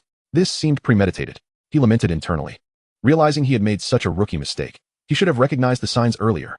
Who would wear a cloak to hide their identity unless they had something to conceal? However, in his eagerness to observe the boss, he had failed to think critically. Moreover, it had been Du Qingran leading the team. Suddenly, Qingfeng turned to the still-dazed Du Qingran and shouted, "Where did he go? Who is he?" After all the effort the two guilds had put in, they had been robbed by an unknown individual. If word got out, they would lose face, and he would certainly face a scolding upon returning. Du Qingran was equally perplexed, glancing helplessly at the unconscious Zhang Tao, startled by Qingfeng's outburst. I don't know," she stammered. genuinely oblivious, not only to Li Yang's identity, but even to his name, only aware that this cloaked figure was formidable. As she thought back, Du Qingran suddenly froze. That mysterious archer's bow seemed oddly familiar. Had she seen it somewhere before? Yes. She recalled seeing Li Yang wield it previously. This realization left her wide-eyed in disbelief. The two figures were worlds apart. How could they possibly be the same? It must be a mistake. After all, weapons were not unique. Hundreds, if not thousands, of the same type were sold daily in the marketplace across the city. At the same time, she felt a pang of fear, recalling the earlier events. If this person truly was Li Yang, she would be utterly humiliated. If that were the case, it would also imply that she remained overshadowed by Li Yang to this day. She resolutely decided not to believe it until the very end. Yes, so many archers existed. It couldn't be the same person, could it? She mused. The next time they crossed paths, she would confront him. He could not possibly be that worthless Li Yang. Meanwhile, Qing Feng narrowed his eyes, initially intending to further interrogate Du Qingran, but suddenly recalled something. He remembered a shortcut that led to the exit from this place. Surely, the thief who snatched their rewards would have to pass through there. He quickly instructed the Qing robe members to prepare to set out and reclaim what belonged to them. This matter could not simply be brushed aside. However, he did not disclose this to the legendary members, as he intended to eliminate the thief and claim the rewards for himself. A quiet departure, concealing both merit and name. At this moment, Li Yang had already traversed the square, taking several turns before arriving at a hidden ruin. Resting while inspecting his spoils, he exclaimed, "I've struck gold. I've struck gold." As of now, the luminous aura of level up still cascaded down from above him. After defeating the formidable level 40 golden boss, a surge of experience flooded his being. His levels soared rapidly, and with the experience gained from the soul sorcerer's soul sacrifice, he reached level 35. This progress rivaled the time he spent grinding monsters. Just 5 more levels to reach 40, and he could directly undergo the first transition ceremony. That was truly terrifying. In just a few days, he was on the verge of becoming the first novice professional to transition, an unprecedented achievement. He wondered what abilities he might gain from this transition. Speaking of which, this haul was immensely rewarding. Rare potions, an invisibility cloak, items he had quietly acquired in the boss square, which he now took stock of. Among them was an ancient talisman, adorned with azure patterns that formed a lifelike azure dragon. Wind Dragon Talisman. Effect. Upon use, it can summon the ethereal remnants of the Wind Dragon, inheriting 500 attributes from the summoner. Description. A fragment of the soul left behind by the Wind Dragon in ancient times, sealed within the token. Li Yang's eyes sparkled with excitement. Incredible. This is even more powerful than the previous two. It seems I have acquired yet another profession, beast tamer. Moreover, my companion is none other than the ancient Wind Dragon. Even seasoned beast tamers might question their existence in light of this. But the surprises do not end here. Li Yang produced an item dropped by a level 40 golden boss. A golden halo instantaneously burst forth, dazzling to the point of being blinding. Chapter 35, Brilliant Equipment. A surge in levels. 4 items in total. Each radiated a magnificent luster. The first was a crimson cloak, shimmering with a radiant glow. Cloak of the Victorious. Grade, Golden. Level, 40. Physical damage, 300. Attributes, Spirit 75, Strength 50. Bonus, while worn, grants the Fearless state, immune to 35 points of mental attacks. Description, a cloak worn by the gatekeeper, having endured countless battles and immense glory. Donning it makes you the next invincible general. A splendid piece. Li Yang assessed with delight. Each piece of golden equipment possesses its unique attributes, and their prices vary accordingly. Some exceptional golden items can surpass the value of ordinary ones by 1 or 2-fold. This one is quite commendable, with a comprehensive overall enhancement, most of which are versatile. The second item was a pair of knightly leg armor, adorned with silver armor entwined with golden threads, exuding a lavish appearance. Commander-S leg armor. Grade, Golden. Level, 40. Agility, 75. Attributes, Constitution 50. Bonus, when equipped. Movement speed increases by 15. Description, crafted from exquisite materials, this leg armor effectively protects the legs while enhancing agility. This too is an excellent piece of equipment, providing a substantial boost to agility. Li Yang, in need of gear, found this golden level equipment to be quite useful. He was not at the stage of being choosy. Unless it were an item specifically tailored for a profession, like a healer's staff, such things would be better suited for trading. Fortunately, both of these golden items were applicable to him. Li Yang then turned his gaze to the third item, which was also an equipment piece. Upon seeing it, he momentarily lost focus. It was a dragon-shaped mask, intricately etched with fine patterns, vividly lifelike, as if a true dragon were before him, seemingly containing a soul within. Li Yang picked it up for a closer look, instantly filled with elation. Dragon Lord Mask. Grade, Brilliant. Level, 40. Attributes, Strength, 500. Bonus, increases all damage dealt by 20. Passive, hitting an enemy grants 1 layer of fury. Each layer increases health by 10, stacking up to 10 layers. Description, a mask left behind by the legendary Dragon Lord, imbued with supreme dragon essence, capable of awakening one's vitality. This is indeed a piece of brilliant great equipment. Although it is merely one level above golden equipment, its worth is at least tenfold. Upon witnessing this effect, Li Yong felt as if enlightenment had dawned upon him. A passive ability? Fury? Stacking up to 10 layers means his health could potentially double. Previously, he had lamented his somewhat fragile health. Once his shield was breached, danger loomed. However, with this, his base health would rival that of a tank. Equipping all 3 pieces would undoubtedly yield a tremendous enhancement. Li Yong was currently at level 35. He resolved to depart, eager to level up. Once he reached level 40, he could don this equipment and proceed to complete his class advancement. Surely, there were no other novice players at level 40 just yet? To be safe, he should hurry. As these thoughts crossed his mind, his peripheral vision caught sight of the final item. To his astonishment, it was not an equipment piece at all. It was merely a seemingly ordinary ancient key, tarnished with rust, suggesting it had seen better days. Li Yong was taken aback. He pondered when he had picked up such a trinket. Given its dilapidated state, it should not have dropped from a golden boss. He grasped the key, rubbing it in his palm to remove the aged rust. It seemed far from a treasure, indeed. Wait. Li Yong recalled hearing that legendary figures came here specifically to acquire a unique item. Could this be it? Li Yong couldn't help but chuckle. If it truly were, it would certainly be disappointing. He had expected something akin to a brilliant artifact. Nevertheless, if this item was sought after, he decided to keep it for now, intending to uncover its purpose later. Resisting the urge to discard it, he tucked it away. He then stood up, glanced at the map, and made his way toward the entrance he had arrived from. He had just stolen the fruits of 2 major guilds. They would undoubtedly seek retribution. Li Yong surmised that they were likely already blocking the entrance. However, sadly for them, they would be left disheartened. He had entered through a side path, and naturally, he would exit via a concealed route. After securing his belongings, Li Yong exited the room. This time, he removed his cloak. He had been cloaked in secrecy, which had its advantages. Now, without it, others would be unable to discern his true visage, making it safer. Even if he encountered someone, he would not be recognized. Li Yong proceeded directly toward the hidden passage. Along the way, he encountered some monsters, which he swiftly dispatched. To avoid exposure, he refrained from utilizing his explosive bow. At his current level, the wind spirit short sword sufficed to handle these creatures. The ruins once again illuminated with flashes of blades. Stab, stab, stab. 851, 897, 951. Having replicated the Berserker class of Qing Feng, his continuous strikes yielded increasingly higher damage, accompanied by a lifesteal effect. Truly, an S-grade warrior class. The accumulated strikes dealt damage that rivaled even those of ranged burst classes. The entire process was remarkably effortless. The downside was that some monsters, after enduring a couple of strikes, realizing their defeat, would flee. These creatures, the higher their level, possessed a certain degree of intelligence. Li Yong pursued those he could, disregarding those he could not. As he walked past an intersection, Li Yong heard a commotion in the ruins. His eyes brightened, initially believing it to be monsters. Such a ruckus must be the guardian creature of a treasure chest.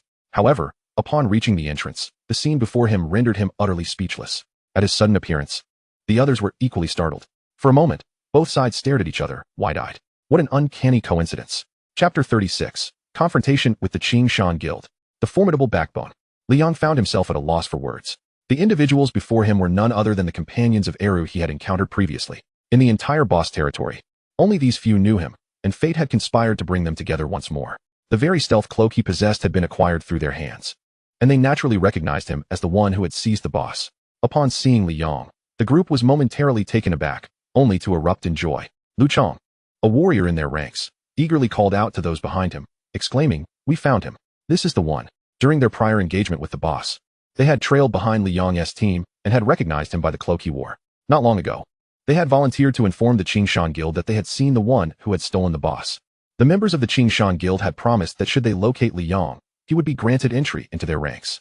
They had not anticipated such a swift encounter, and their faces brimmed with elation. Despite having been thoroughly defeated by Li Yong previously, this time they were bolstered by the entire Qing Shan Guild, their strength magnified. Soon, at Lu Chong's beckoning, a cacophony of heavy footsteps resonated from the rear of the building. A throng of Qing Shan members soon surrounded the area, encircling it entirely. Upon surveying the scene, Li Yong's expression shifted slightly. With so many adversaries, he had no choice but to steel himself and fight his way out. He cast a cold glance at Eru's companions, scrutinizing each one of them. Had he known, he should have eliminated them at all costs during their last encounter. Now, in seeking to avoid trouble, he had only invited greater complications. Truly, the winds of spring bring forth new life. However, this time, he would not afford them any chances. "Is this child the one who stole our boss?" scoffed several key members of the Qing Shan Guild, their eyes filled with disdain as they regarded Li Yong. Is this for real? This scrawny figure. Surely you jest. Some among them doubted that their boss could have been taken by someone who appeared so frail. With one warning, Lu Chong, you'd best not be deceiving us. Our leader is on his way, and if this is a ruse, I must warn you, our leader is not one to be trifled with. After all, Liang struck them as merely a young student. Who could believe he possessed the skill to snatch a boss from beneath the noses of two major guilds? Is it you? Exclaimed Wang Mang, a squad leader among the Qing Shan, his face a portrait of astonishment. He had been thoroughly bested not long ago and was acutely aware of Liang's prowess, even instinctively feeling a twinge of fear. Upon recognizing Liang, his composure unraveled, and he immediately readied his weapon, bracing for a formidable confrontation. This reaction drew scornful glances from the other squad leaders. What's wrong, Wang? You've only been away for a moment, and you're already so intimidated? One might think you were facing a ferocious beast. They teased, their tones laced with mockery.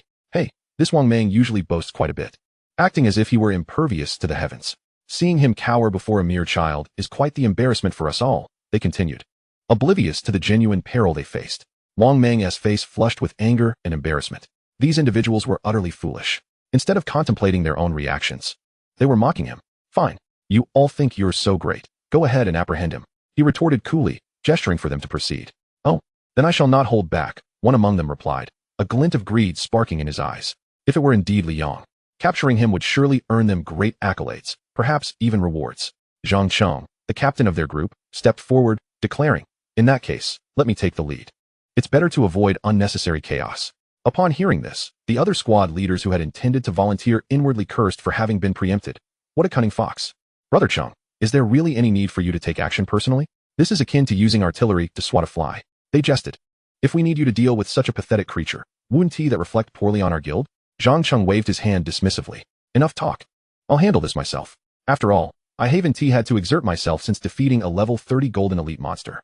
As you've all mentioned, my strength is superior, and I can ensure that I don't accidentally obliterate this pretty boy with a single blow. The other leaders began calculating how to claim credit and rewards. Meanwhile, Wang Mang stood aside, his brow furrowed in concern. Only he understood that this seemingly frail young man was far more formidable than he appeared.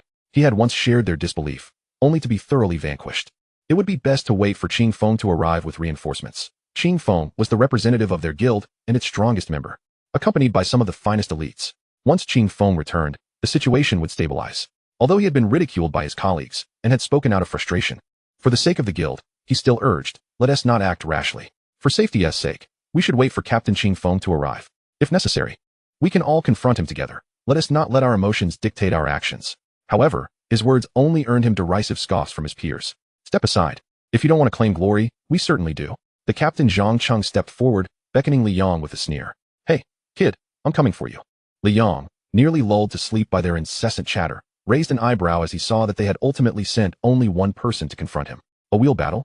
How presumptuous, he thought, shaking his head while a knowing smile crept upon his lips. Well, let these fools come one by one. It is they who will suffer the consequences. Zhang Cheng's eyes glimmered with determination as he brandished a sturdy weapon, twisting it in his grip to create a howling wind. He then swiftly struck towards Liang. I'll claim the glory for retrieving the treasure. At that very moment, Qing Feng, who had taken a group of elites to block the exit, was hastily making his way back. Riding atop an assassin, he urged, hurry, faster. Have you not eaten today? To expedite their arrival, he had resorted to this unorthodox method. The assassin beneath him, blushing with exertion, pushed himself to the limit, racing toward their destination. Yet, burdened by an additional weight, his pace was inevitably hindered, leaving him breathless. Boss, I think we need T-Rush. Several squad leaders are already there. By now, they should have apprehended that thief. Our arrival won't make a difference, the assassin suggested. Qing Feng, however, shook his head. That thief is rather insidious. To have stolen the boss at the last moment indicates his capabilities are far from trivial. It's not that I doubt the strength of the squad leaders, but I fear they may underestimate him and allow him to escape. With his seasoned experience, he perceived the situation with clarity. Chapter 37, The Ethereal Shadow of the Wind Dragon. A shocking scene unfolds. In the desolate ruins of the boss territory, at a certain peripheral region, over 20 members of the Qingshan Guild formed a tight circle. Any passerby witnessing this scene would instinctively deter in fear. At the eye of the storm, Li Yang's expression was stern, his short blade emanating a fierce aura. Before him stood Zhang Cheng, his figure rigid, face etched with disbelief, his hands devoid of any weapon. With a resounding thud, a silvery staff descended from the heavens, crashing to the ground with a clamor. Zhang Cheng lowered his gaze, incredulously staring at his empty hands. In a fleeting moment, he had failed to comprehend what had transpired. It wasn't until the sound of the weapon striking the earth echoed that he snapped back to reality, his complexion paling at the speed and force of the attack. In an instant, Liang moved, swiftly slashing his blade across Zhang Cheng's form. 791. A number erupted from Zhang Cheng's body. Observing this, Liang's heart raced.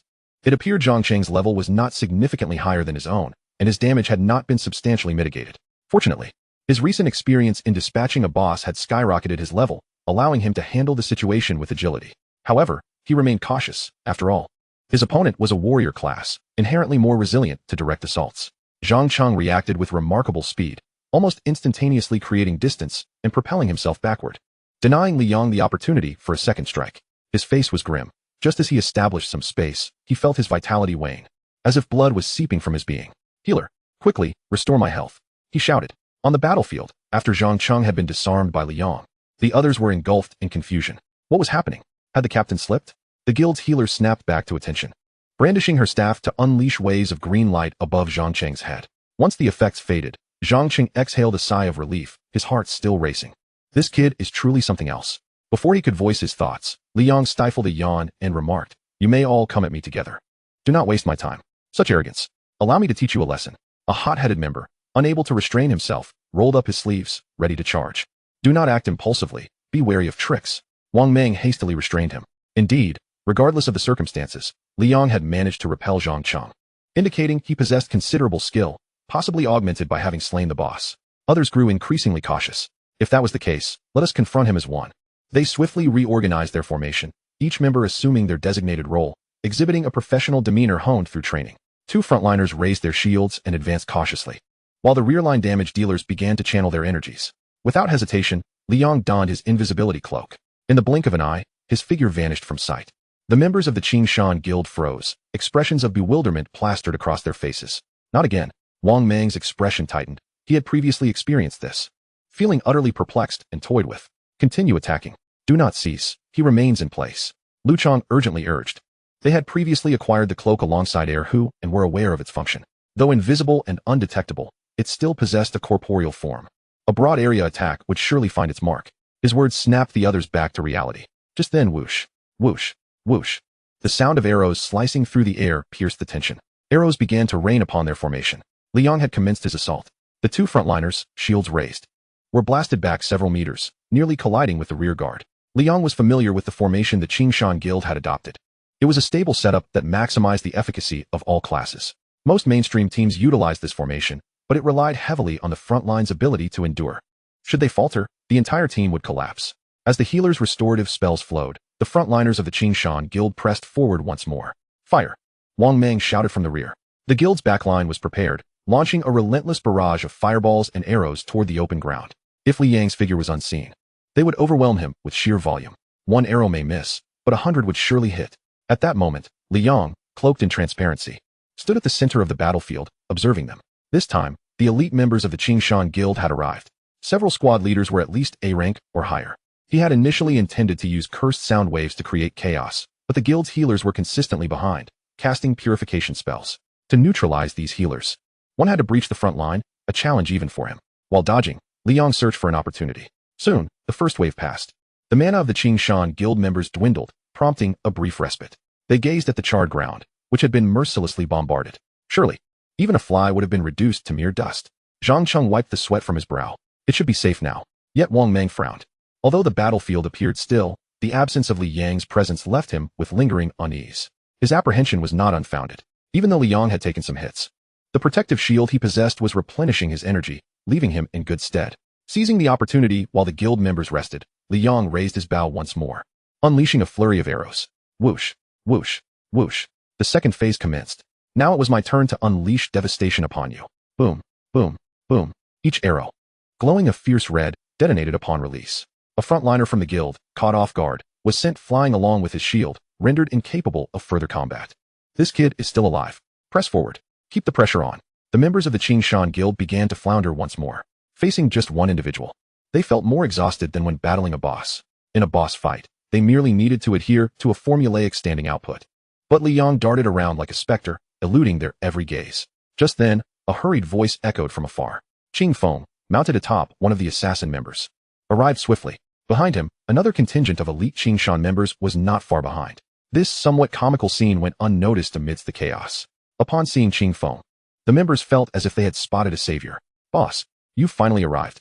Haha, now we are secure. Quickly, we trapped that thief and are still contending. Many members let out sighs of relief. The S-rank professional, Qingfeng, was their pillar of strength. Upon observing the newcomers, Li Yang's brow furrowed slightly. Goodness. The entire Qingshan guild had mobilized. He realized he had made an enemy of them. Furthermore, revealing himself before this crowd today would undoubtedly lead to future repercussions if left unresolved. A cold glint flickered in Li Yang's eyes. None of these individuals would escape.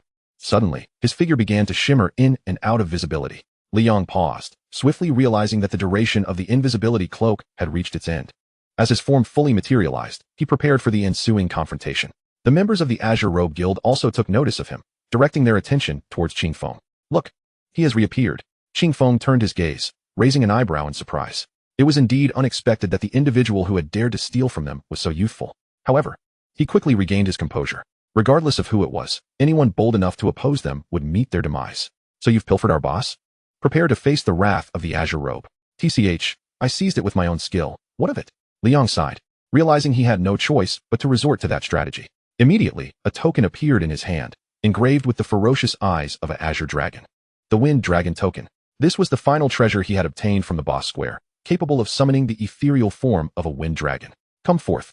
Li Yang willed, and in an instant, a tremendous gust of wind surged forth. A stream of azure energy burst from the token, materializing before Li Yang and gradually coalescing into a colossal dragon silhouette. The expressions of the Azure Robe Guild members shifted dramatically. Some of the weaker practitioners nearly toppled by the raging wind. What is this? A dragon? Qingfeng's eyes widened. Li Yang coldly regarded them. You sought me out. So none shall escape. The ethereal wind dragon inherited several times his attributes. As a level 35 practitioner, Li Yang's power, combined with that of the wind dragon, reached near the caliber of a golden boss, perhaps only slightly inferior to the recently defeated Tianmen commander. Even Li Yang himself could not guarantee victory. No matter how numerous the Azure Robe members were, they could not hope to contend with him. Chapter 38. Regret now? It's too late. What on earth is this? Is this some kind of beast mastery? Such a formidable presence. Could it be that Li Yang is a beast master as well? But wait. Isn't he an archer? Faced with the gigantic wind dragon silhouette, Qingfeng and his companions stood dumbfounded. Qingfeng was the first to snap back to reality, bellowing, "Don't lose focus. Charge forward. Even if a god appears today, we'll bring him down." The others quickly regained their senses, adjusting their formations. Another elite group, led by Qingfeng, joined in, adopting their usual boss fighting stance. Bolstered, they found a semblance of confidence. Damn it, whether it's a dragon or a bug, today I shall play the Dragon Slayer. The frontliners pressed on, with the healers close behind. Qingfeng skillfully directed his team.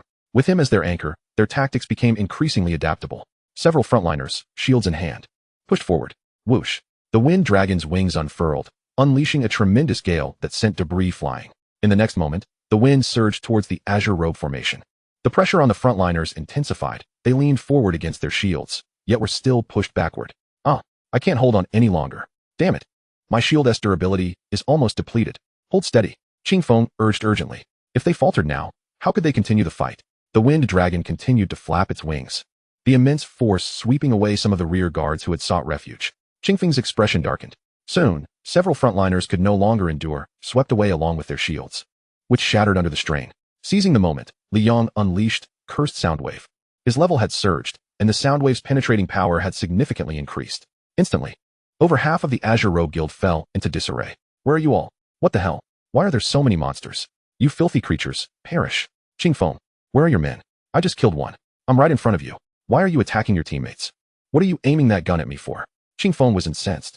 Now, he had not only to contend with the terrifying wind dragon, but also with his panicked, disoriented comrades. Still slaying dragons? Li Yang scoffed at the flustered Qingfeng. He drew his bow and fired an arrow towards the heart of the chaos. Bang!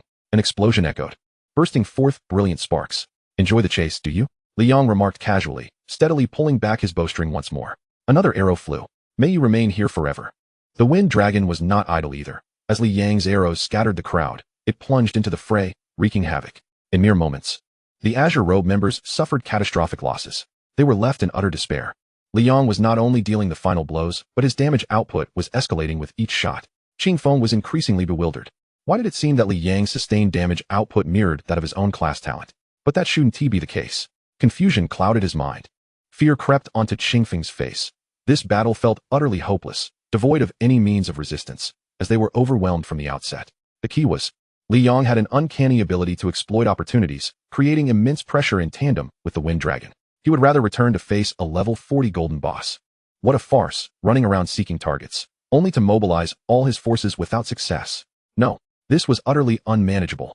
A chill of horror gripped Qing Feng's heart as he hastily summoned reinforcements from the guild headquarters. Lu Chang and the others were left slack-jawed. They were even less capable than the Azure Robe members, having never witnessed such a spectacle. Yet, the once formidable Azure Mountain Guild had mobilized entirely and still could not stand against Li Yong, particularly that Wind Dragon silhouette. Merely gazing upon it made their hearts race as if death was imminent. How terrifying. This was a true madman. They were utterly convinced and vowed never to cross Li Yong again. Sensing the danger, they hastily prepared to flee. They wished to join the Azure Robe Guild. But that did not mean they were willing to accompany them to their graves.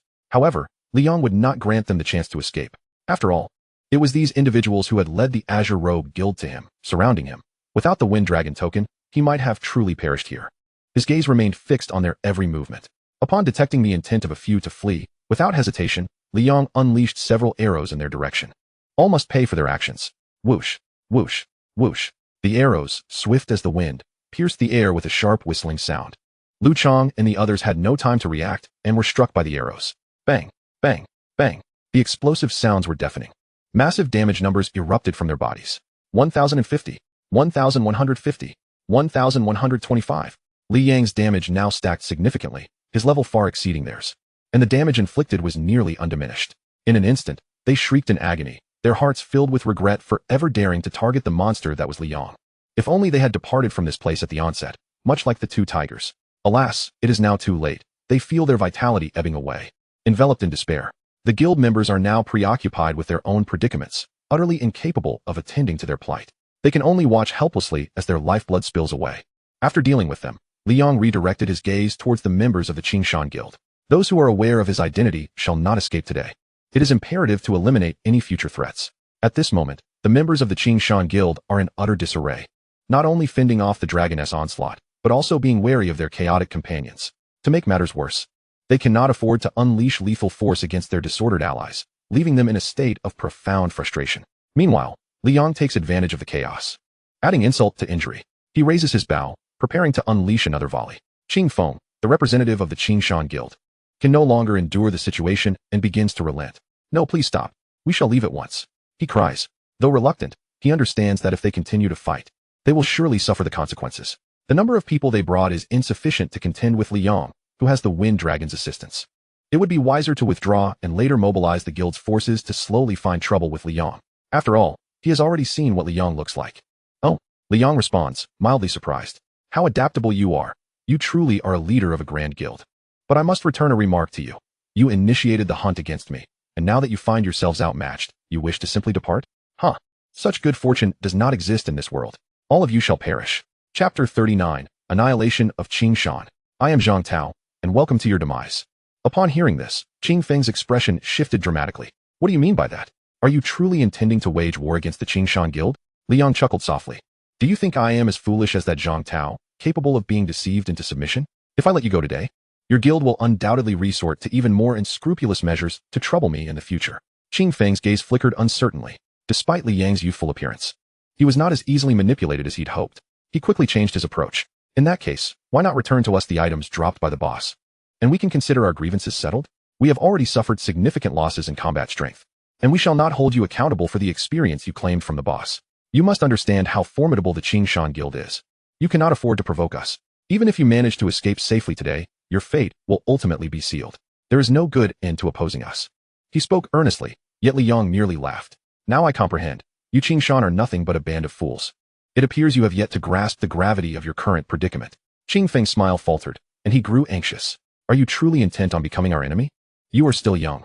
Can't you see the wisdom in retreating? Ha! Li Yong shook his head in amusement. You truly are arrogant.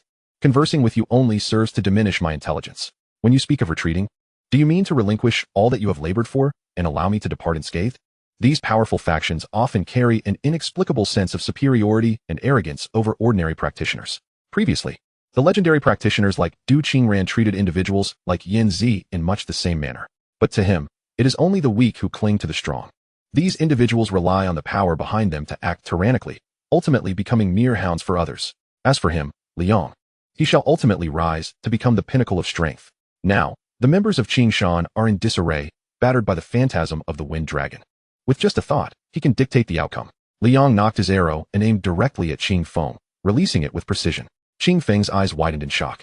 He never expected Liang to strike so suddenly, despite the gravity of their conversation. You lunatic. He quickly raised his great sword to defend himself. Bong. As the smoke cleared, Qing Feng stood his ground, angered. Since joining the Qing Shan Guild and progressing to this point, he had never felt so humiliated. He too had a temper. If he refused to comply, then perish. With that, he retrieved a vial of crimson potion from his satchel, uncorked it, and downed its contents. Almost instantly, a radiant red glow enveloped him, revitalizing his entire being and significantly enhancing his presence. At that moment, Qing Feng felt a pang of regret. He had not intended to use this rare potion, which held a value comparable to a piece of golden-grade equipment. Regardless, he must ensure that Liang relinquish what he had consumed. Otherwise, he would suffer a crushing defeat. Liang raised an eyebrow, intrigued. How amusing, when faced with defeat. You've resorted to drugs. But will it truly be of any use? If reliance on external substances could guarantee victory, what need would there be for true strength? With a stern expression, Liang drew his bow and aimed at Qing Feng once more. Qing Feng, wielding his great sword, charged towards Liang. With a swift movement, he evaded the arrow, unleashing a downward strike. So swift, Liang was taken aback. Indeed, the rare potion combined with Qing Feng's innate strength, which was not inferior to his own, presented a formidable challenge. He swiftly retreated outside the range of the attack. Though his reaction was quick, he still felt the residual force. Shield value, 615. While he did not sustain full damage, he nonetheless lost a significant portion of his shield. Exhaling deeply, Liang raised his head. This is becoming interesting. Qing Feng was momentarily surprised that Liang had managed to evade his strike. However, he quickly resumed his assault with the sword. Very well, let us engage in this dance. Liang drew forth the wind spirit short blade. In close combat, using a bow and arrow was ill-suited, but fortunately, he had acquired this short blade earlier. Although it was merely silver-grade equipment, it would suffice. Qing Feng frowned. Staring at the small blade in Li Yang's hand, barely the length of his forearm, his face flushed with indignation. The damage potential was low, yet the insult was profound. Are you looking down on me? He roared, his expression fierce, as he summoned his strength and swung the great sword at Liang. Prepare to die? In his eyes, Liang, a mere archer, had abandoned his prideful bow to wield a diminutive short blade. Daring to challenge him in his own domain, this was tantamount to courting death. Liang stood his ground, unperturbed as the great sword descended. With a calm motion, he countered. Bang! The great sword clashed with the small blade, ringing out like a bell. Qing Feng was taken aback, jolted into awareness. He realized he could not budge his sword an inch. Do you understand now? Liang stated coolly. Against my myriad talents and abilities, you stand no chance of victory. No, this is impossible. Qing Feng's eyes widened, nearly driving him to madness. He had just consumed a rare enhancement potion, yet found himself unable to best Liang. A mere archer, in a direct confrontation? The very foundation of his resolve felt as if it were crumbling, leading him to question if he had consumed a counterfeit potion. While he grappled with existential doubt, Liang swiftly darted forward, plunging his blade into Qing Feng's chest. 910. Though the dagger was diminutive, it exhibited remarkable agility in movement. Theoretically, in close-quarters combat, it possessed an advantage over the cumbersome great sword. In the blink of an eye, several lacerations appeared across Qing Feng's body. Panic surged within him as he swiftly swung to his side. Liang deftly evaded, retreating slightly to catch his breath. His gaze fixated on Liang in horror. Fear gripped him. In a moment of negligence, he had lost a significant portion of his health. What manner of profession are you? How can you be so formidable in close combat? Liang remained silent, elegantly wiping his dagger. There was no need for the deceased to know so much. Terror filled Qing Feng's eyes as he suddenly felt his vitality waning. The effect of bloodthirst had activated. Don't leave me to die. Qing Feng struggled to maintain his footing, attempting to flee backward. Yet, he soon realized that the remaining members of his guild were either dead or gravely injured, no better off than he. The overpowering presence of the wind dragon's ethereal form was insurmountable. Despair etched across Qing Feng's face. Liang approached him step by step. In a panic, Qing Feng exclaimed, No, you cannot kill me. I am a core member of the guild. If you take my life, the Qing Shan Guild will seek vengeance, exterminating all those connected to you. Before he could finish, Liang had already severed the last remnants of his health. In that case, I shall not allow you to live. After eliminating the representative of the Qing Shan Guild, just as Liang was about to turn away, he suddenly heard a series of beeping sounds. Curiously, he approached to find a walkie-talkie had fallen from Qing Feng's person, still emitting voices. Qing Feng, how is it on your end? Hello? The guild has dispatched reinforcements. What is your location? Do not come. He is dead, Liang replied coolly. A pause ensued on the other end, disbelief evident. Who are you? How did you come to possess Qing Feng's belongings? What have you done to him? I have already stated, he is dead. And your Qing Shan members have all been annihilated. No, it cannot be. Who are you? Anger echoed from the walkie-talkie. Huh, fool. I am Zhang Tao of the Legendary Guild. Feel free to come and challenge me. You will regret this. Without allowing the other party to finish, Li Yong hurled the walkie-talkie to the ground, crushing it beneath his foot. At that moment, under the overwhelming power of the Wind Dragon's manifestation, the remaining members of the Qingshan Guild were similarly decimated. After tidying up, he departed with purpose. Chapter 40. Zhang Tao is exposed. No witnesses to his demise. At the entrance to the boss territory, people were continually emerging. After such an extended period, the opportunities and treasures within had been thoroughly exhausted.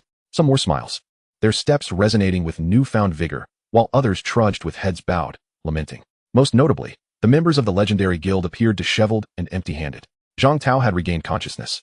Supporting his forehead, his face pale and weary. 2 guild members flanked him for support, while Du Qingran followed silently behind. Zhang Tao's voice was frail as he inquired. What treasure was that person after? Please tell me. He had never anticipated that what should have been a certain debut operation would encounter so many obstacles, leading to such an outcome. Initially, he had believed that even if they failed to claim the boss, they would at least earn some reward points. Now, they had gained nothing and suffered losses. What was supposed to be a well-laid plan had been disrupted by a stranger that Du Qingran had inexplicably brought along. Du Qingran remained silent, acutely aware that she had indeed erred. At this stage, Zhang Tao still held value to her, so she lowered herself to console him. Oh, Tao Go, our legendary guild is so formidable, we need not fret over mere equipment. Zhang Tao sighed deeply. If it were merely a matter of equipment, he would not be so troubled. You do not understand how crucial this debut was for me. With so many people in tow, to suffer such a devastating defeat, how will the guild members perceive me? Most critically, he paused, a wave of dread washing over him. That item was taken, the mission failed, and I have no idea how to explain it upon our return.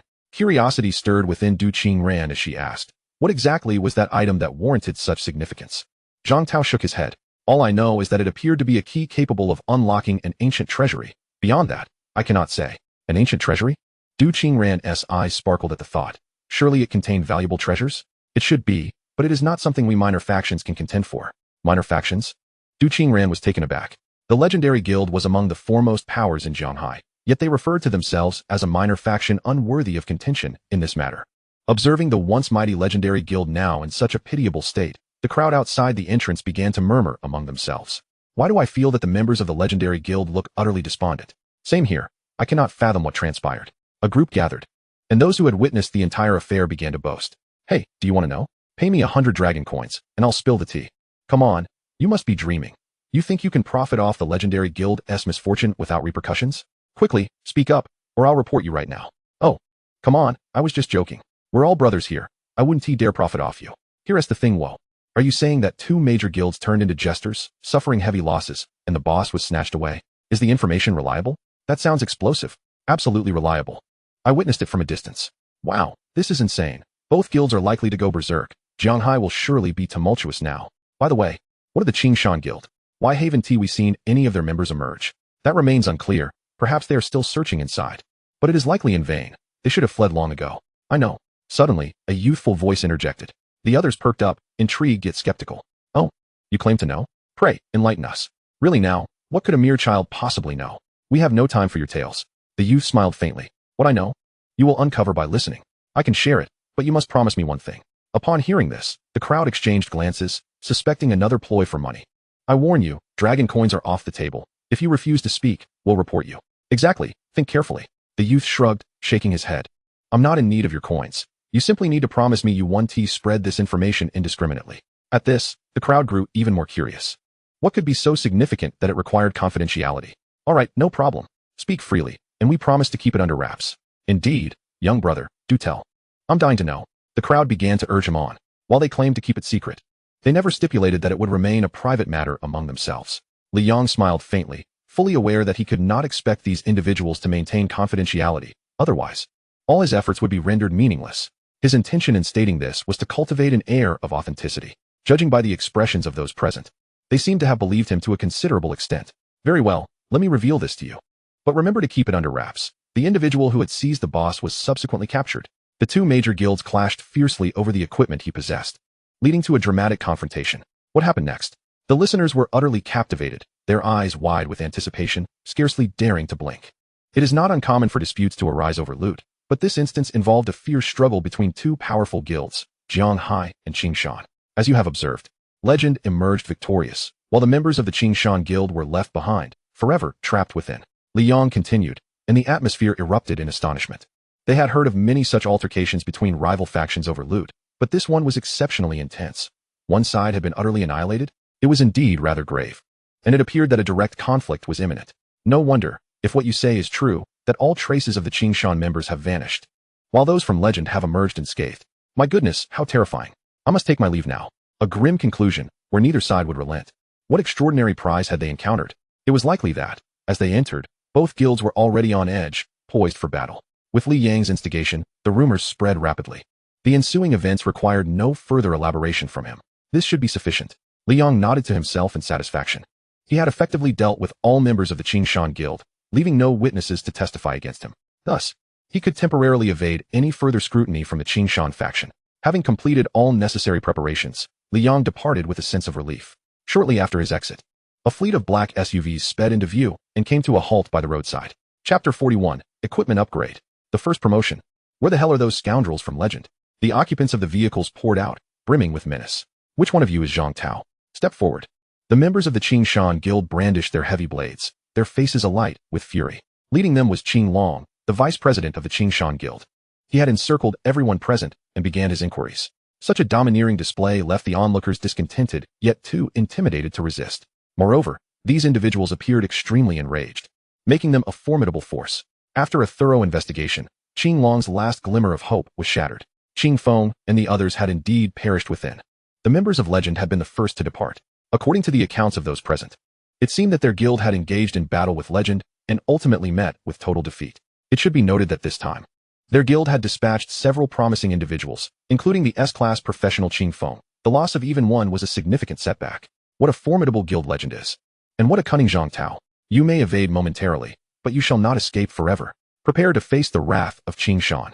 Meanwhile, Zhang Tao remained blissfully unaware of these developments, having returned home exhausted. He lay on the sofa, contemplating the misfortunes of the day. Shortly after, his father entered the living room. Father, Zhang Tao said, his gaze shifting uneasily.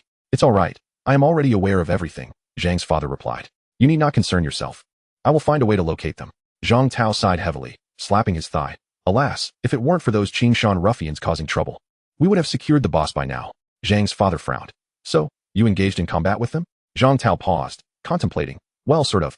Although I ended up losing consciousness, I did strike first. Zhang's father pondered for a moment. No matter. The Qingshan members are unlikely to escalate matters over such a trivial incident. By the way, this operation resulted in substantial losses, and the elders within the guild have voiced their discontent. You must exercise caution in the future. The guild has arranged for your escort. Focus on leveling up swiftly.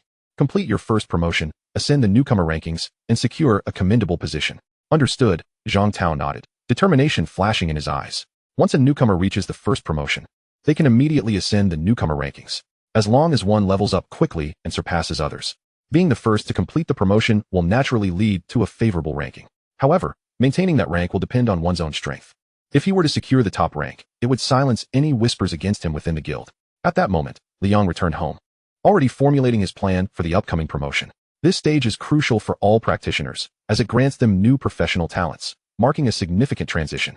The first promotion requires reaching level 40, with additional bonuses for completing it before the exams. However, to accomplish this, one must first venture into specialized dungeons to obtain the necessary materials. Subsequently, they must submit these materials to the Practitioners Association to receive the promotion certificate before participating in the promotion ceremony. Naturally, dungeons that yield materials for the first promotion possess considerable difficulty. Generally, individuals only attempt them after reaching level 40 or opt to purchase the materials at a high price from the marketplace. Although Li Yong was only at level 35 and had not yet considered the requirements for promotion, he was eager to expedite his progress. Therefore, he resolved to directly tackle a dungeon to acquire the promotion materials. Within such dungeons, there would also be high-level monsters. If he could clear out the first promotion dungeon and eliminate all the monsters inside, he would surely reach level 40. At that point, he could obtain the promotion materials and proceed directly to his promotion. Having clarified his thoughts, Li Yong promptly retired for the night. The following day, Li Yong awoke, tidied himself up, and made his way to the trading post. He intended to tackle the first promotion dungeon today. To be prudent, he planned to sell off some lower-tier equipment before purchasing upgrades that would enhance his current capabilities. Located in the heart of the city, the Jianghai Trading Post is the most authoritative trading hub in Jianghai, backed by official endorsements and offering excellent security. Here, one can sell virtually anything and purchase a wide array of goods at reasonable prices. Approaching the front desk, Li Yong presented the Wind Spirit Dagger and several other silver-tier items for sale. There were two selling options. The first involved listing the equipment in the Trading Post's marketplace. Once sold, a small fee would be deducted, with the remainder deposited into Li Yang's account. The second option allowed for a direct sale to the Trading Post, providing immediate cash but at a lower price, though the discount was not excessively steep, less than 10. Li Yong opted for the latter, as he needed quick cash to buy some useful equipment. Ultimately, the total from these sales amounted to 210,000 dragon coins, a commendable sum, sufficient to purchase some basic golden tier equipment. Combined with his remaining dragon coins, he now had a total of 400,000, enough to procure a truly exceptional piece of golden tier equipment. The trading exchange is exceedingly vast. To procure equipment, one cannot fully explore the exhibition area. The exchange is equipped with specialized tablets for consumers to browse and place orders. This convenience offers clarity and comprehensiveness, effectively mitigating unforeseen incidents. Based on his wealth, Li Yong selected a particular range. His current profession allows him to excel in both ranged and melee combat. In terms of ranged weaponry, he possesses a formidable golden tier weapon, the explosive bow. However, he finds himself lacking in melee options. Thus, he intends to select a melee weapon for unforeseen circumstances. Having previously replicated the S-tier warrior class of Qing Feng, he navigated to the weapon interface specifically for warrior classes. Great swords, staffs, arm guards, long knives, and polearms. Li Yong began his selection. He naturally favored lighter, more agile weapons. Indeed, the long-handled weapon seemed to suit him best in melee combat. It allows him to leverage reach over shorter weapons. With proper control, its potential is substantial, boasting significant lethality and an extensive attack range, capable of both offense and defense. The only downside is that if the weapon is excessively long, it may be hindered by environmental constraints, making it challenging to wield effectively. Iron Cavalry Spear. Tier, Golden. Type, Great Spear. Price, 330,000 dragon coins. Tiger Spear. Tier, Golden. Type, Flower Spear. Price, 350,000 dragon coins. Giant Wave Spear. Tier, Golden. Type, Long Spear. Price, 380,000 dragon coins.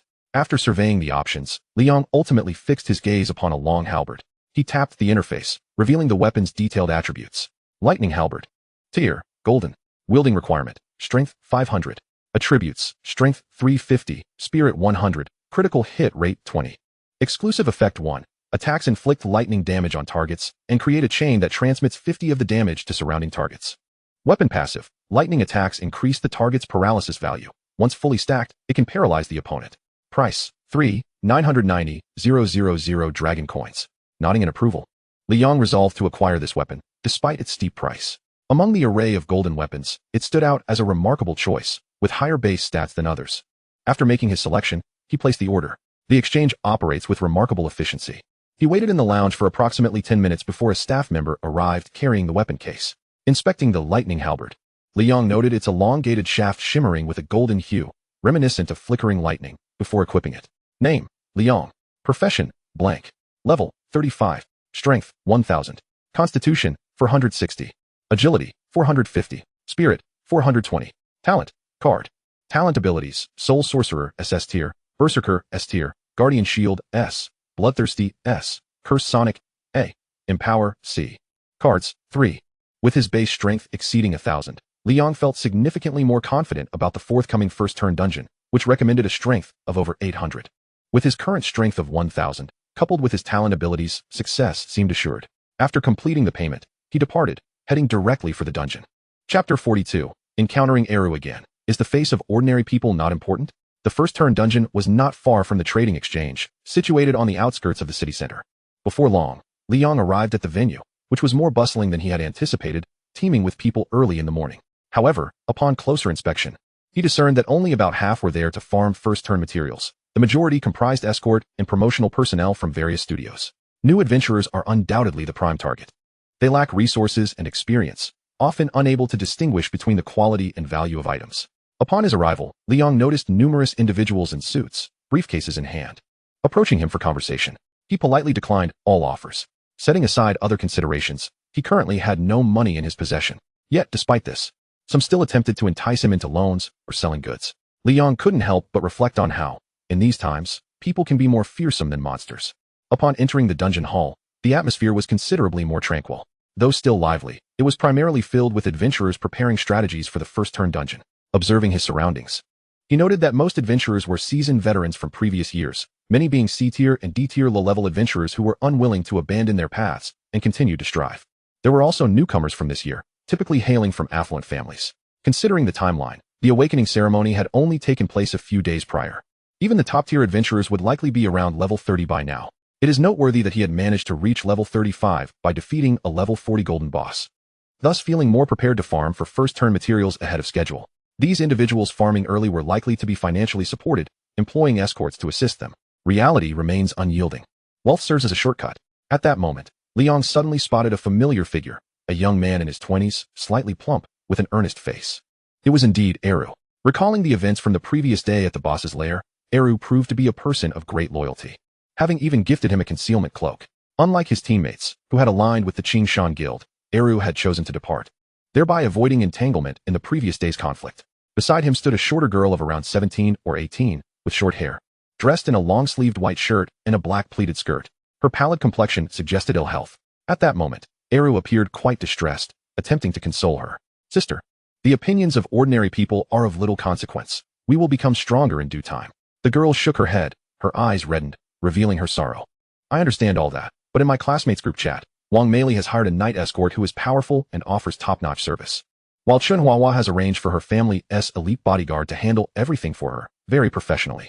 Meanwhile, I have this random escort who seems inadequate, and if they find out, I'll be the subject of ridicule. The disappointment was palpable in her expression as she spoke. Eru sighed. There's nothing we can do. That's just the way of life for us ordinary folks.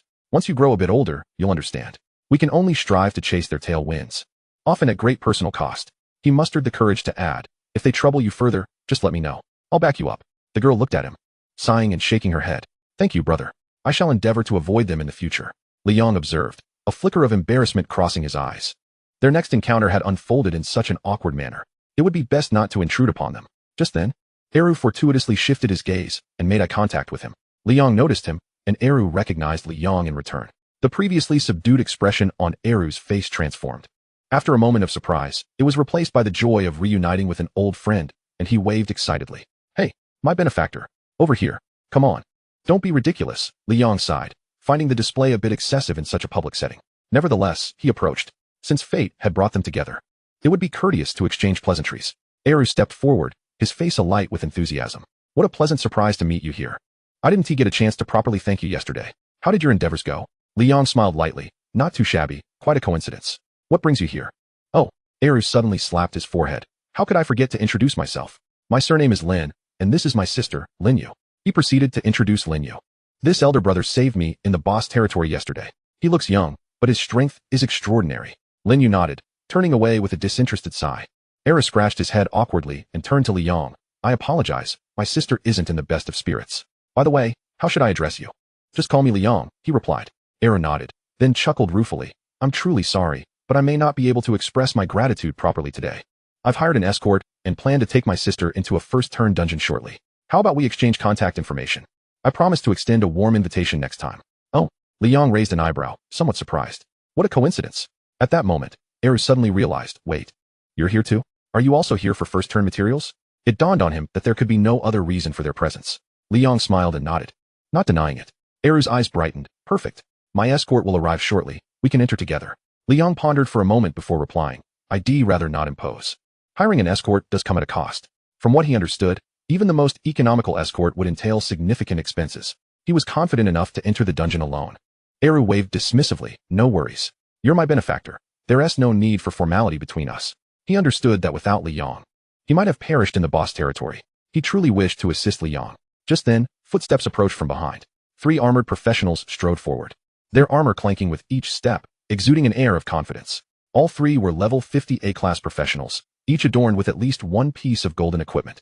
Is Boss Lin here? One warrior stepped forward. Upon hearing this, Eru hurried to greet them. Here. Are you ready? The warrior inquired. Eru nodded, asking, when will we commence the dungeon? The warrior waved a hand dismissively, signaling them to wait. Not so fast. There's something we need to discuss. Eru looked puzzled. What is it? Actually, it's nothing significant. We initially planned to conduct this escort with 2 groups, but the other group has cancelled last minute. Therefore, you will need to cover the full costs. Era's expression changed, anxiety creeping in. That's not what we agreed upon. He hadn't even completed his first turn himself. Having given the sole opportunity to his talented sister, just covering half the cost had already drained him. He couldn't possibly afford the entire sum. The warrior shook his head. That's not our concern. There's still half an hour until the scheduled start time. If you can find another team to share costs during this time, that would be acceptable. Eru furrowed his brow. In half an hour, where could he possibly find another team? Suddenly, a robust female voice rang out. Linyu? Chapter 43. Are the paupers unworthy of the first turn? Then let us merge. The speaker was a plump woman clad in high heels and a fashionable dress.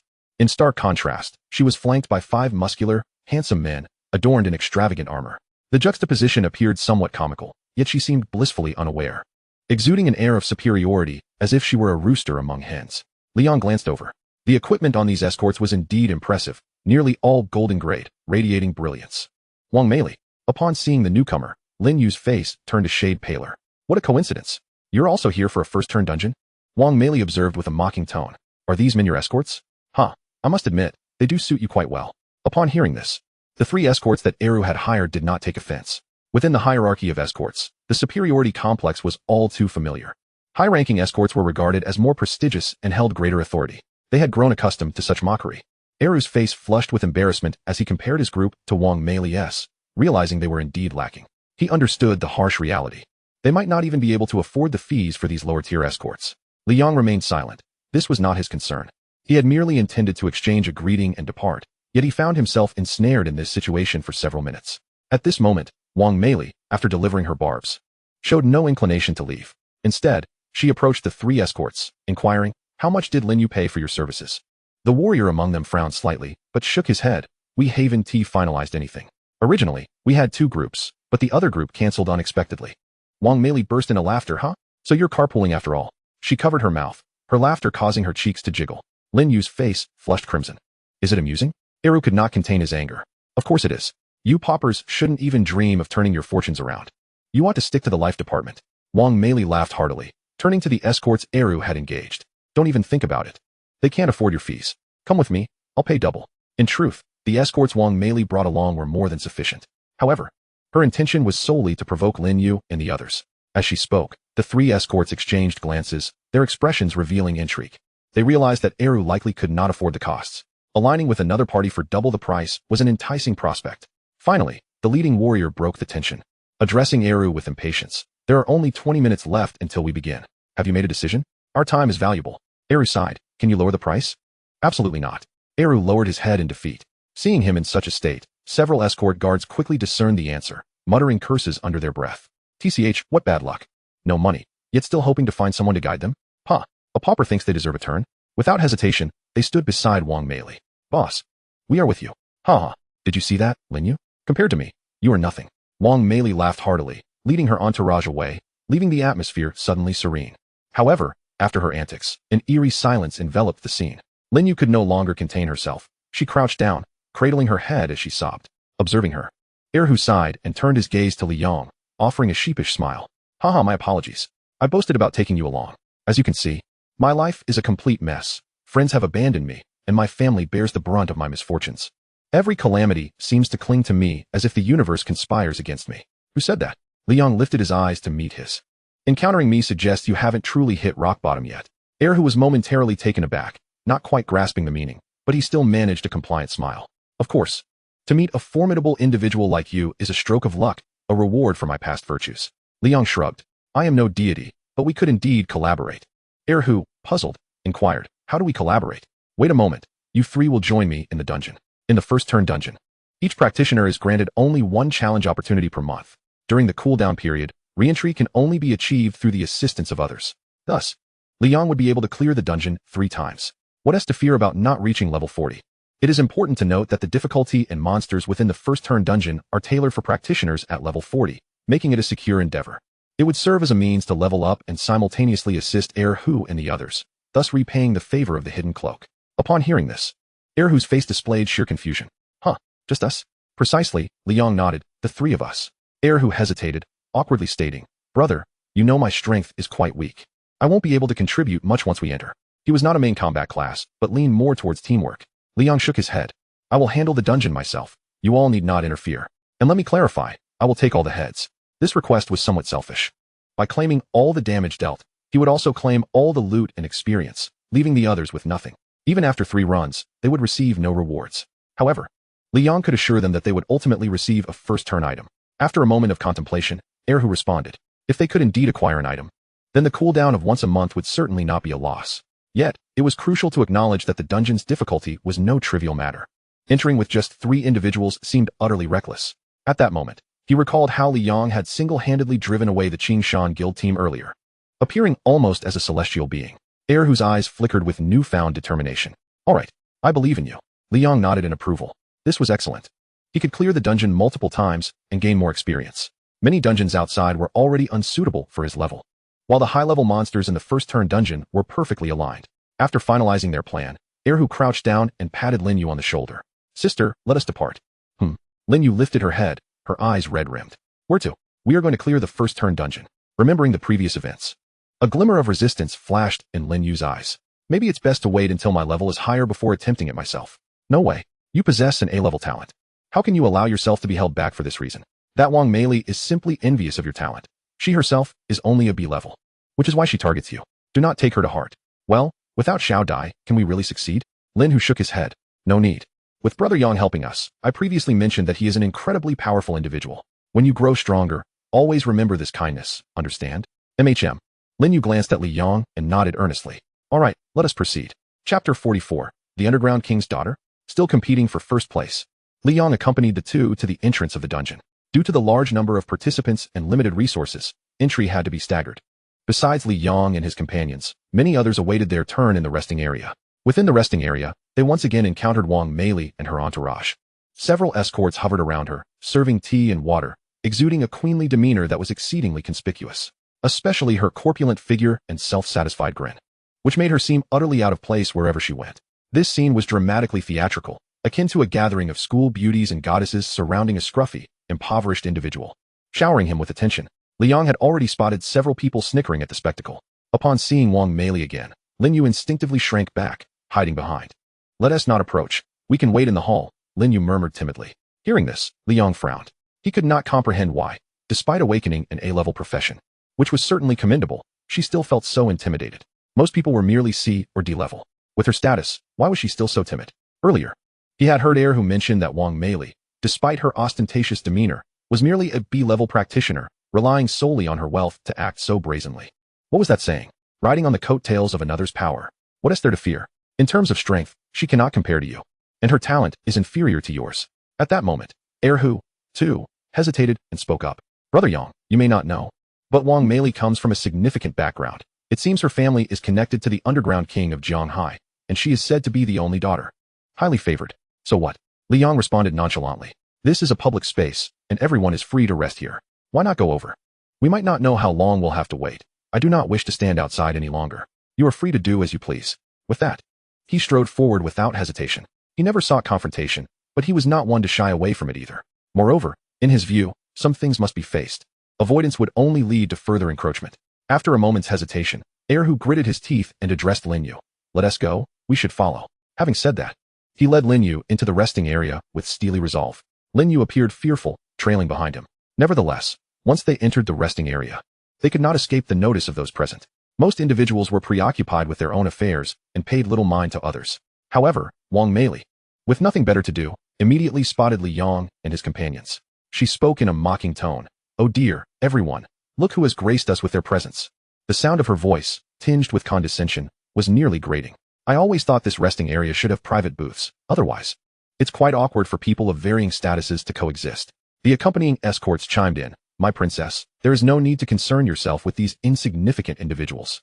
The mere fact that they share the same air as you is a stroke of fortune beyond their wildest dreams. Wang Meili erupted into laughter, her gaze shifting to Li Yang and his companions, who were now alone in her presence. A flicker of confusion crossed her eyes. Oh, what is this situation? She remarked, and then commanded, family, come and see. Rising to her feet, she led her entourage forward. At that moment, Li Yang had already settled into his seat with his companions. Aside from himself, Erhu and the others appeared quite reserved. To ease the tension, Li Yang casually remarked, Hey, it seems we are in luck. There happens to be an event going on, and it's quite intriguing. An event? Erhu questioned, bewilderment evident on his face. I was so tense when we arrived that I didn't notice anything. Li Yang nodded, producing a flyer he had found on the seat. In celebration of the new adventurers setting sail in their careers and embracing youth, a limited-time event has commenced. The team that achieves the fastest dungeon clearance time will receive a mysterious commemorative reward. Era chuckled, so there really is one. However, such rewards are beyond someone like me. Those studio escorts will likely fight tooth and nail for it. That's where you're mistaken. After all, we have 3 chances, Liang replied with a smile. In terms of dungeon clearance times, it's not merely about individual strength, but rather the speed at which one can eliminate monsters. If we manage to level up to 40 during the first 2 attempts, we'll be able to equip the level 40 gear dropped by the previous boss. Our strength will undoubtedly surge, presenting us with opportunities. Look, isn't that a noble A-class profession? Why is she constantly surrounded by such lowly company? Does she have no friends? Just then, Wang Meili and her entourage approached. Who would have thought? A bunch of impoverished souls that even the escorts disdain. Yet you still have the audacity to show your faces here? Eru, unable to contain his indignation, retorted, Wang Meili, will you ever be done with this? Before she could respond, several of her escorts stepped forward. Silence. How dare you address our princess by her name? It seems you're tired of living. Eru pointed at them, his bravado waning. Liang observed with a peculiar expression. Aside from her lavish attire, he struggled to identify any aspect of Wang Meili that warranted her self-proclaimed royal status, not even her name. However, considering these individuals were being paid, it was understandable that they would speak such nonsense. Wang Meili advanced a step, her demeanor domineering, akin to a shrew. Am I done? Perhaps you should ask your sister why she dared to entice my man. I would gladly arrange for her demise. Shut your mouth. I believe my sister is not that sort of person. Eru countered defiantly. She is. Wang Meili shouted, her voice booming. Enough. Lin Yu suddenly stood, exclaiming, at the time. Your boyfriend approached me for a conversation, merely inquiring about career matters, which I explained. Why must you persist in harassing me? Be quiet. Then why did he break up with me? It's your fault, for enticing my man. Otherwise, no one would look down on me. Wang Meili screeched, nearly losing her composure. At that moment, the lounge's intercom crackled to life. Ding dong. Please be patient and refrain from loud noises. Thank you for your cooperation. And may you achieve victory and return triumphantly. The atmosphere quieted. Wang Meili, wide-eyed, recognized her previous outburst. With a huff, she sneered, Lin Yu. Now that you've awakened your A-class profession, you think you're invincible and can talk back to me. Let me tell you, once I undergo my first-class advancement, I will crush you underfoot. While you won't even be able to gather the materials for your own advancement, you'll be walking into your own demise. Who says that? Liang interrupted, his voice firm. We will not only join in, but also claim the first place. Wang Meili paused, glancing at Liang, before bursting into laughter. Ha ha ha. Lin Yu, is this truly the ally you've summoned? Era frowned. What do you mean? Yes, my friend. Oh, I thought you had fallen to the point of recruiting such help. He doesn't even seem older than you, Eru. Just because he is youthful doesn't mean he can speak so boldly. Wang Meili scoffed. You 3? You think you can enter the dungeon, gather first-class materials, and boast about taking first place? That's truly laughable. Let me make it clear. I will undoubtedly secure first place this time, and with me around, you will have no chance. As she spoke, her escort straightened, exuding confidence. Is that so? Then let us wait and see, Liang replied nonchalantly. He too found Wang Meili's arrogance intolerable. Had it not been for their lack of connection, he would have intervened long ago. Ha ha ha, splendid. Let us wait and see. If a team like yours secures first place, I'll gladly eat my words. Wang Meili nearly choked with laughter, having never encountered such a peculiar demand before. Her escorts stood behind her, rendered as mere decorations. You said it. Don't backtrack later, Liang warned, casting a glance around. At that moment, many were gathered in the lounge, waiting idly, and the commotion naturally drew a crowd. Wang Meili spat dismissively. Heh. Indeed, those who associate with trash must be trash themselves. Instead of worrying about us, perhaps you should consider whether you'll even make it out alive, prompting a rescue team. That would truly be an embarrassment. Rest assured, we'll be just fine, Liang chuckled. With such bravado, one might think you rely solely on your own strength to tackle the dungeon. Ding dong. The first-class dungeon is now open. Adventurers wishing to challenge it, please proceed to the entrance in an orderly fashion. The announcement echoed once more throughout the lounge. Everyone rose from their seats. Well then, let us go, Wang Meili huffed, leading her entourage away. Liang turned to Eru and his sister, signaling. We should head out as well. Eru voiced his concerns. Brother, do you really think we can manage? Should we look for more people? He worried that Liang, in a fit of bravado, might make a hasty decision to defend him. Liang waved his hand dismissively. Do not fret. If I've said it, I have confidence. Let us go? Seeing Liang's determination, Eru nodded, refraining from further protest. Upon reaching the dungeon entrance, the information recording for group formations commenced. Leading the way, without a doubt, was Wang Meili and her cadre of escorts, while others dared not contest them. Soon, the information appeared, aside from Wang Meili, who was level 25. All her escorts were level 50. A team composed of so many high-level professionals facing a level 40 dungeon was undoubtedly a case of overwhelming superiority. In an instant, the revelation of information sent the crowd into an uproar. Many professionals displayed envious expressions, as if they could simply recline and reap the rewards without lifting a finger. A glimmer of superiority shone in Wang Mei's eyes, akin to the moon being surrounded by stars. A short while later, attention turned to Li Yong and his companions. Their team was undoubtedly the most peculiar in the venue, consisting of only 3 individuals, all notably young and devoid of any escort. Team leader, Li Yong, level 35. Team member, Lin Eru, level 39. Team member, Lin Yu, level 30. What a ragtag team. Not a single one of them is even level 40. If they're allowed in, we might as well call for a rescue team to stand by outside the dungeon, someone jeered. Among the crowd, Wang Mei laughed the loudest. How amusing. Are you deliberately trying to draw my attention? 3 individuals, none of whom have reached level 40, and you dare to claim you will outpace me? Listening to these remarks, Eru felt his face flush. Wang Mei, how can you criticize us when your own level barely exceeds 20, which is even lower than ours? True. I am level 20, but I have support. I can conquer the dungeon, gather materials, and secure the top spot. Can you? Eru rolled up his sleeves, ready to argue, but was held back by Li Yong. There's no need to engage with such people. In this world, strength is the only language that silences them. Eru wiped away his tears and nodded. Brother Yong, I want to win. Li Yong smiled. Of course, we will win. Lin Yu raised her head, determination gleaming in her eyes. I want to grow stronger and surpass those who look down on me. In her mind, the two had come this far for her sake, and she could no longer afford to be weak. Seeing their resolve, Li Yong nodded. This is the spirit that young professionals should possess. All right, let us go. The trio strode resolutely into the dungeon portal. With a flash of blue light, they vanished from sight. Those outside the dungeon were left in stunned silence. No way. They really went in? Are they out of their minds? 3 people dare to enter? Wang Mei watched the scene in disbelief, then snapped back to reality and scoffed. What fools. Hard-headedness is their demise. Well then, my knights, let us proceed into the dungeon. Inside the dungeon, as Li Yong materialized, he surveyed his surroundings. Finding themselves within a damp, cold cavern where little light penetrated. In such an environment, movement would be severely impeded, as none could ascertain whether the immobile behemoths ahead were mere stones or lurking monsters. Dungeon Level 1, Abandoned Mine. At that moment, a cracking sound echoed behind Li Yong, quickly followed by the warm glow of orange light. It was Eru, illuminating the area with an item from his inventory. The light gradually spread, illuminating their surroundings. Li Yong gave him a thumbs up, commending his efforts. This makes things much easier. Eru chuckled sheepishly, but his smile quickly faded as the light fully dispersed, revealing the stone walls and passages around them. Above, clusters of dark gray bats hung upside down in slumber. The light illuminated their forms, densely clustered against the wall, creating an eerie atmosphere. Ghoul bat. Level 40. Description: bats dwelling in damp nests, possessing high attack power. They typically live in groups. Eru quickly covered his mouth in shock. Just then, the bats stirred, emerging from their wings, their eyes glowing with a bloodthirsty red and revealing sharp fangs. Chapter 46. Fusion Ability. New SS rank. Eru's expression tightened, fumbling to retrieve his gear. There were at least a dozen of these bats. Stay calm, Li Yong said, maintaining his composure. He brandished his lightning war spear, slashing through the air, leaving a trail of electric light. The flickering arcs danced in the air with a sizzling sound. The attack struck a ghoul bat, inflicting significant damage. 1,000. Simultaneously, an electric arc leaped from the bat, transmitting damage to the other nearby ghoul bats. Damage numbers soared into the air. 500. 500. Li Yong soon realized that the damage from the transmission also triggered the bloodthirst, bleeding effect. 500. 2,500. 500. 2,500. The staggering numbers, both large and small, were extraordinary. The efficiency was astonishing. Some ghoul bats fell into a state of paralysis, their bodies stiffening as they dropped to the ground. Li Yong stepped forward, delivering finishing blows one by one. You have slain a ghoul bat. Experience. For 100. You have slain a ghoul bat. Experience. For 100. In less than 2 minutes, the cavern floor was littered with the corpses of ghoul bats.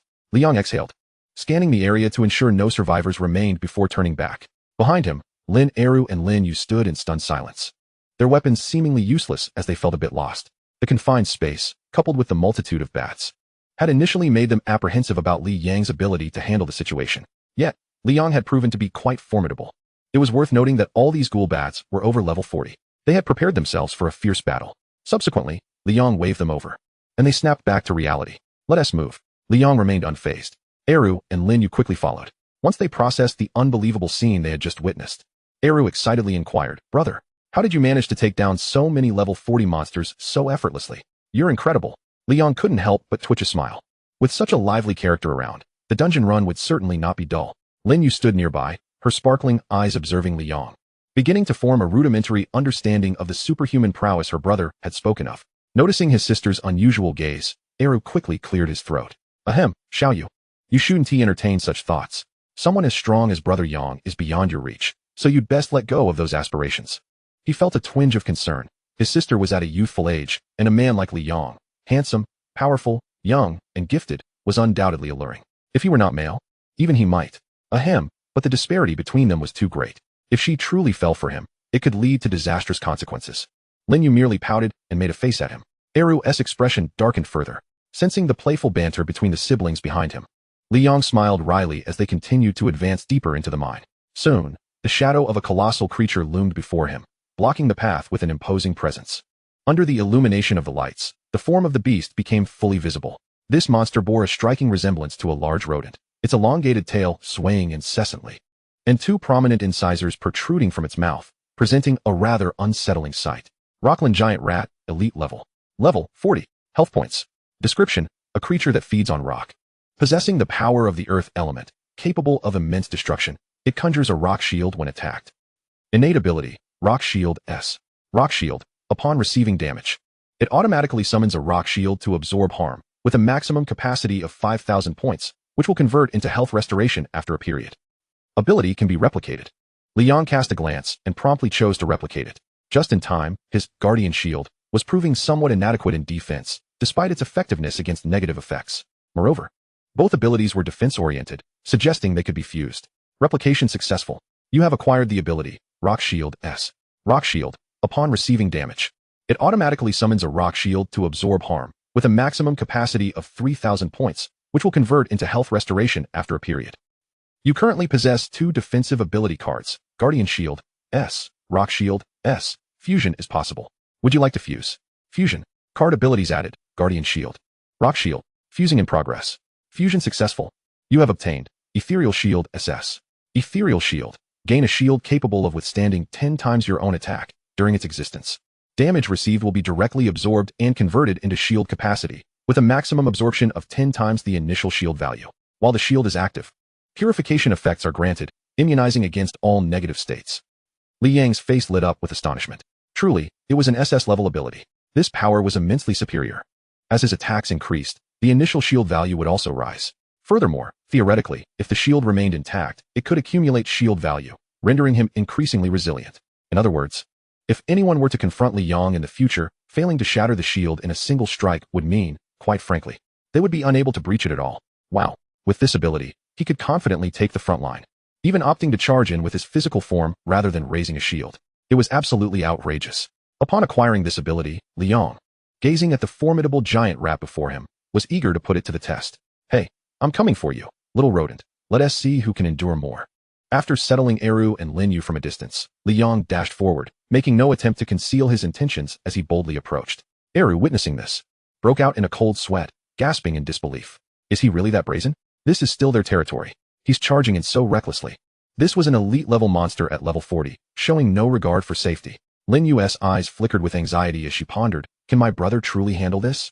This giant rat is far stronger than the bats we faced earlier. The strength of an elite monster is not something ordinary creatures can compare to, especially one of such size, radiating an aura of terror. Eru exhaled, speaking up, though it seems hard to believe, I trust Brother Yang. To me, there is nothing he can't achieve.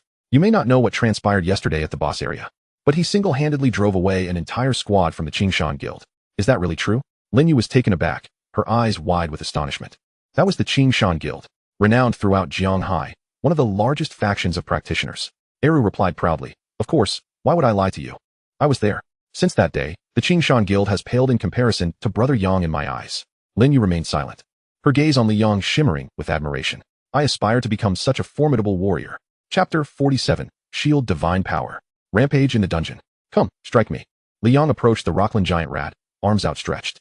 The creature paused, taken aback by such a request, a first for it. Enraged by Li Yang's disdainful demeanor, it swung its long, thick tail toward him, a massive whip that stirred up clouds of dust. Li Yong stood firm, unwavering in his stance. A resounding crack echoed as the blow landed, the Rockland giant rat's eyes gleaming with satisfaction. As the dust settled, a solitary figure remained undeterred in the center. Li Yong stood unscathed, savoring the moment, a transparent shield now enveloping him, significantly thicker than before. Following the absorption of the rat's attack, the shield value increased rather than diminished. Li Yang's eyes sparkled with excitement as he beckoned the giant rat. Come on, let us continue. Regardless of the circumstances, he was determined to maximize his shield. Observing the disparity between his expectations and the actual outcome, Li Yong remained unfazed. The Rockland giant rat emitted a series of furious squeaks, its eyes turning crimson with anger. It lunged forward, claws raised, aiming to strike. Li Yong still showed no intention of moving. Eru, watching anxiously from behind, felt a surge of concern. From the moment Li Yong endured the first blow, he had been itching to intervene. This was an elite-level monster, one that could not be tackled alone. At least a team would be required to whittle it down. Yet, recalling Li Yang's earlier admonition to refrain from interfering, he suppressed his urge. Seeing Li Yong remain unharmed initially eased his worries, but witnessing the subsequent attack rekindled his anxiety. Brother, why isn't he moving? We must assist him, Lin Yu exclaimed, her apprehension palpable. She drew her weapon, prepared to rush in. Eru quickly restrained her, his own expression torn. Just wait a little longer. His gaze remained fixed on the battlefield, perplexed by why Li Yong remained rooted in place, refusing to evade. Bang! The giant rat's strike landed as though it had struck stone. Li Yong remained utterly unmoved. Suddenly, he lifted his head, gazing at the Rockland giant rat, a slight smile gracing his lips. In the next instant, he brandished the lightning war spear, thrusting it toward the rat's eye. Thud! 1,150. Squeak! The Rockland giant rat recoiled in pain, tumbling backward. At that moment, a brownish-yellow shield materialized around it, absorbing the damage. Let us take our time with this. Li Yong grinned, weapon in hand, advancing step by step. After enduring a few more blows, his shield continued to thicken. The glimmer of fear began to manifest in the eyes of the Rockland giant rat. Twice it unleashed its assaults upon Li Yong, yet he remained unscathed, untouched in the slightest, which instilled a modicum of doubt within it. As Li Yong approached, it instinctively rolled over and retreated a couple of steps in trepidation. Li Yong continued his approach with an unabashed swagger, brazen and unperturbed. Squeak! The Rockland giant mouse let out a shriek, raising its claws in a frenzied flurry of scratches at Li Yong. Standing calmly, Li Yong summoned an ethereal shield that absorbed every ounce of damage dealt. Are you done playing? He declared, raising his weapon for a fierce strike. Whoosh! 1,250. With each successive blow, the damage escalated. Squeak, squeak, squeak. The Rockland giant mouse staggered back, pushed 2 steps away. Seizing the advantage, Li Yong swung his spear again. 1,450. Crack!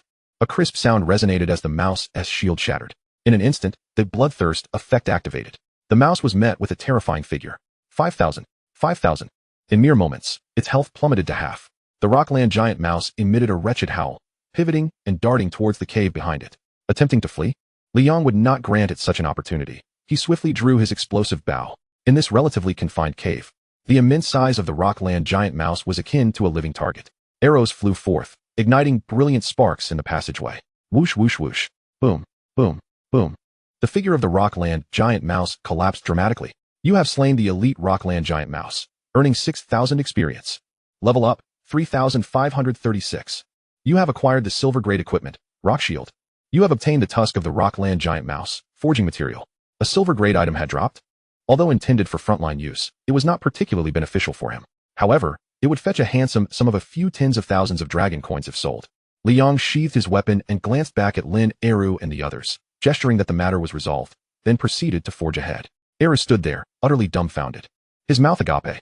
Was this mouse a bit too feeble? It shouldn't be. An elite creature like the Rockland giant mouse, known for its destructive prowess, would surely incapacitate him with a mere touch. Yet he had just witnessed Li Yong endure so many blows from it, completely unaffected.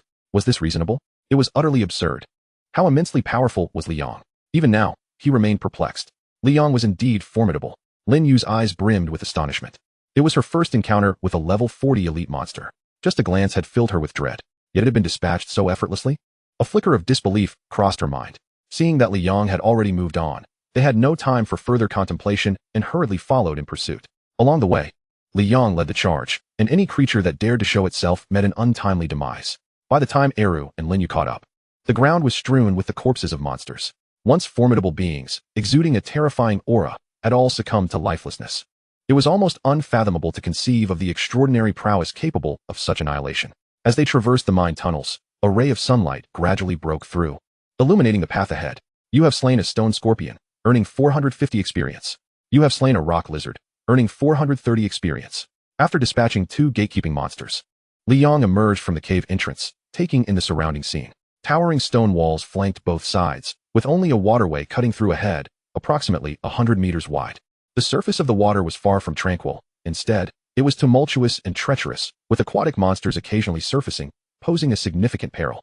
At the starting point where Li Yong stood, a medium-sized wooden sailing ship floated upon the water, tethered to a wooden post on the shore by a rope. Second level, the ferry across the river. Li Yong raised an eyebrow. Was this meant to ferry them across the perilous waterway? He glanced at the expanse of water, realizing it was roughly 1,000 meters to the opposite bank. The water-dwelling monsters seemed restless, continuously thrashing the surface. Chapter 48. The Incarnation of the Thunder King. This waterborne battle would be exhilarating. Soon, Eru and Lin Yu caught up from behind, their expressions a mixture of astonishment. Good heavens! Were they treating this like a casual outing? With this small boat and the churning waters, one could easily question whether the vessel would survive the waves without even the need for monsters to intervene. Li Yong had already leapt onto the ship, beckoning them to join him. Eru and Lin Yu, momentarily stunned, hastily climbed aboard. Once they steadied themselves, Li Yong, wielding the lightning war spear, made a swift motion, severing the rope that secured the boat. The vessel immediately surged forward like a bowstring released, propelled by the wind. Li Yong, catch! Eru's voice called out. Li Yong extended his hand and caught a length of hemp rope. He paused, eyeing Eru. What is this? Eru chuckled. Tie this around yourself. If you accidentally fall into the water, you can use it to pull yourself back up. The other end of the rope was attached to the ship's mast. Both Eru and Lin Yu secured the ropes around their waists. Li Yong was momentarily speechless. You truly are a rare genius. If the ship were to spring a leak and sink, would you really be able to drag it back to the surface? Shaking his head in exasperation, he remained silent. After all, with him present, no matter how dire the situation, the vessel would not meet its doom. The sailboat glided forward, but soon the vessel began to tremble violently. Li Yong stood at the bow and peered down. A swarm of fishman monsters was incessantly prodding at the bottom of the boat. Li Yong frowned. This could pose a significant problem. These creatures were already formidable in the water. The fishmen were cunning, intent on damaging the ship to send them plunging into the depths, where they would hold the advantage. If left unchecked, they might very well succeed in sinking the vessel. The predicament was that these fishmen lay cunningly beneath the boat, making them difficult to strike. Li Yong initially considered using the explosive bow to shoot at them, but the risk of damaging the boat was too great. Attempting to stab them might prove too challenging. It appeared the only viable option was to descend into the water and eliminate these aquatic monsters. However, once in the water, it would be their domain. Just as Li Yong hesitated, an abrupt crack echoed. Almost immediately, Eru's anxious voice rang out. Not good, Li Yong. The bottom of the boat has ruptured. It's taking on water. Li Yang's expression shifted, realizing he needed to act swiftly. He shouted to Eru. You two find a way to plug the hole. I'll handle the rest. Understood. Eru and Lin Yu sprang into action. Eru focused on sealing the breach, while Lin Yu worked to expel the incoming water. Li Yong gazed at the ground, casting a wry smile at the rope that Eru had previously brought over and which he had carelessly tossed aside. Who would have thought that this trivial object would actually come in handy? He bent down and retrieved it, securely fastening it around himself. Taking a deep breath, he approached the bow of the ship once more and leaped into the water. Splash! As he submerged, the surrounding sounds diminished significantly. Shortly after he entered the water, several fish-like monsters closed in around him. Azure Water Serpent. Li Yong observed them and swiftly activated Curse Sound Wave. A wave of sound emanated from him, but as anticipated, these creatures were all of higher levels, rendering his influence minimal. Most merely paused momentarily before regaining their senses and resuming their actions. Gripping his weapon tightly, he focused intently. He dared not let his guard down. Movement in water posed considerable limitations, slowing his speed, while the fish monsters exhibited greater agility. Faced with such a multitude, even he risked peril with a single misstep. Utilizing the advantage of his lightning war spear's length, Li Yong maintained his position while engaging in a tug-of-war with them. One fish monster circled behind him, silently approaching in an attempt to ambush him. With quick reflexes, Li Yong swung backward. Whoosh! 1,000. He struck the stealthy fish monster with precision. At the same moment, an arc of electricity crackled through the water. Suddenly, Li Yong felt a tingling sensation coursing through his body. Looking back, he noticed that the other fish monsters had become momentarily paralyzed. 500. 500. Damage numbers popped up around them. The conduction effect of his lightning war spear had activated. Li Yong was astonished. Only after realizing what had transpired did the implications dawn on him. Water conducts electricity. His eyes lit up as if he had discovered a new world. Excellent. This could be played to his advantage. Though submerged, he remained unharmed, thanks to the ethereal shield, which could immunize him against paralysis and absorb damage to convert into shielding. Who said movement in water was disadvantageous? This aquatic combat was magnificent. He transformed into a lord of thunder. With excitement, Li Yong unleashed several horizontal strikes against the paralyzed fish monsters. Crackle! Golden arcs of electricity danced continuously through the water. Meanwhile, aboard the ship, after Eru blocked the entrance, He sensed the stillness beneath the vessel and paused to wipe the sweat from his brow. Suddenly, he noticed arcs of electricity rising from the depths. What the hell? Who is electrocuting fish? Li Yong seems to have jumped into the water. Lin Yu exclaimed, covering her mouth in surprise. What? Era's expression changed dramatically. This was no jest. The monsters beneath the water were ferocious enough to nearly capsize the ship. He quickly tightened the rope around his waist and moved to the bow. Peering into the murky depths, the water was so turbid that he could only discern a little above, but deeper down. The fleeting flashes of electricity provided a brief glimpse of the situation below. He saw Li Yong surrounded by a swarm of fish monsters. This was dire. Underwater was their domain. After a moment's hesitation, Eru cautiously dipped his toes into the water. A jolt of electricity surged through his body, leaving him with a tingling sensation. Damn it! He quickly pulled his foot back. If such a slight contact from above was so alarming, what would it be like beneath the surface? He shouted, Yong, are you alright? Brother, you're just shouting. How can he respond? He's still in the water. Lin Yu retorted from the side. Good point. Eru scratched his head awkwardly. The current in the water is too strong. I was planning to dive down for a look, but at this intensity, I'd be paralyzed in mere seconds. Lin Yu nodded, analyzing the situation. It seems Brother Li Yong is still fine. We should just stay put and not complicate matters. If something goes awry, we can pull him up together. Chapter 49. How is your damage output class tougher than a tank? At that moment, Li Yong glided beneath the water like a dragon. The continuous transmission of paralysis effects rendered the fish monsters almost entirely incapacitated. He couldn't help but marvel at how worthwhile his lightning war spear had been. Otherwise, he would have encountered significant trouble. Now, wielding his spear, Li Yong swam through the water, relentlessly striking the paralyzed fish monsters. 1,100. 1,250. The electricity spread with each attack, yet he remained unaffected. Bloodthirsty critical hits triggered, causing the fish monster's health to plummet at a terrifying rate. 5,000. 5,000. Soon, one after another, the fearsome fish monsters met their demise. You have slain a fish monster, gaining 400 experience. You have slain a fish monster, gaining 400 experience. Countless fish monster corpses sank into the depths. Li Yong reached level 37. Just 3 more levels to reach level 40. He grasped the rope and slowly swam to the surface. Simultaneously, Eru, waiting at the bow, sensed movement on the rope and quickly began to pull it upward. Before long, Li Yang's figure emerged from the water, pushing himself up onto the ship. Whoa, Brother Yong. Are you alright? Eru asked with concern. Li Yong shook his head. Nothing serious. The monsters below have been dealt with. We can continue forward. Eru nodded, still shaken, and said, You really scared me just now. The electric flashes beneath the surface made it seem like the entire water was alive with currents. Curiously, he inquired, Brother Yong, are you a main combat class? You effortlessly took care of so many monsters over level 40. I remember you only being level 35 when we entered. To slay enemies of such a higher level, you must undoubtedly be a powerful main combat class. Well, sort of, Li Yong replied, nodding. He hadn't considered this angle before. Eru's eyes widened. But why does it feel like you're tougher than any tank I've ever seen? It's a bit absurd. He had been astonished to witness Li Yong withstand several hits from a level 40 elite monster. He pondered whether it was due to equipment or items, but could never fathom what level of gear could yield such extraordinary results. Li Yong chuckled, Eru, you should understand. The more you know, the more dangerous it becomes. Upon hearing this, Eru quickly covered his mouth, falling silent. The ship continued its journey. Li Yong stood at the bow, observing the state of the waterway. The passage was not particularly long, visible to the opposite shore. However, the vessel moved slowly. Eru took the initiative to grab an oar and began to paddle, slightly increasing their speed. Li Yong stood at the bow of the vessel, surveying the water's surface with unwavering vigilance. Ordinarily, it would not be so facile to pass through. The intensity of the first hurdle was typically much greater. And when circumstances deviate from the norm, one must suspect the presence of an anomaly. Li Yang's approach to tasks has always been rooted in a desire for stability. Indeed, just as the boat traversed into its latter segment, it abruptly halted. Eru was momentarily taken aback. What is happening? Before long, a colossal column of water erupted before the vessel. As the water cascaded downwards, a crimson head emerged. Peering over the side of the boat, Li Yong beheld several elongated tentacles firmly grasping the hull. His gaze shifted back to the creature in the water. Earth Fiend Octopus, Elite Level.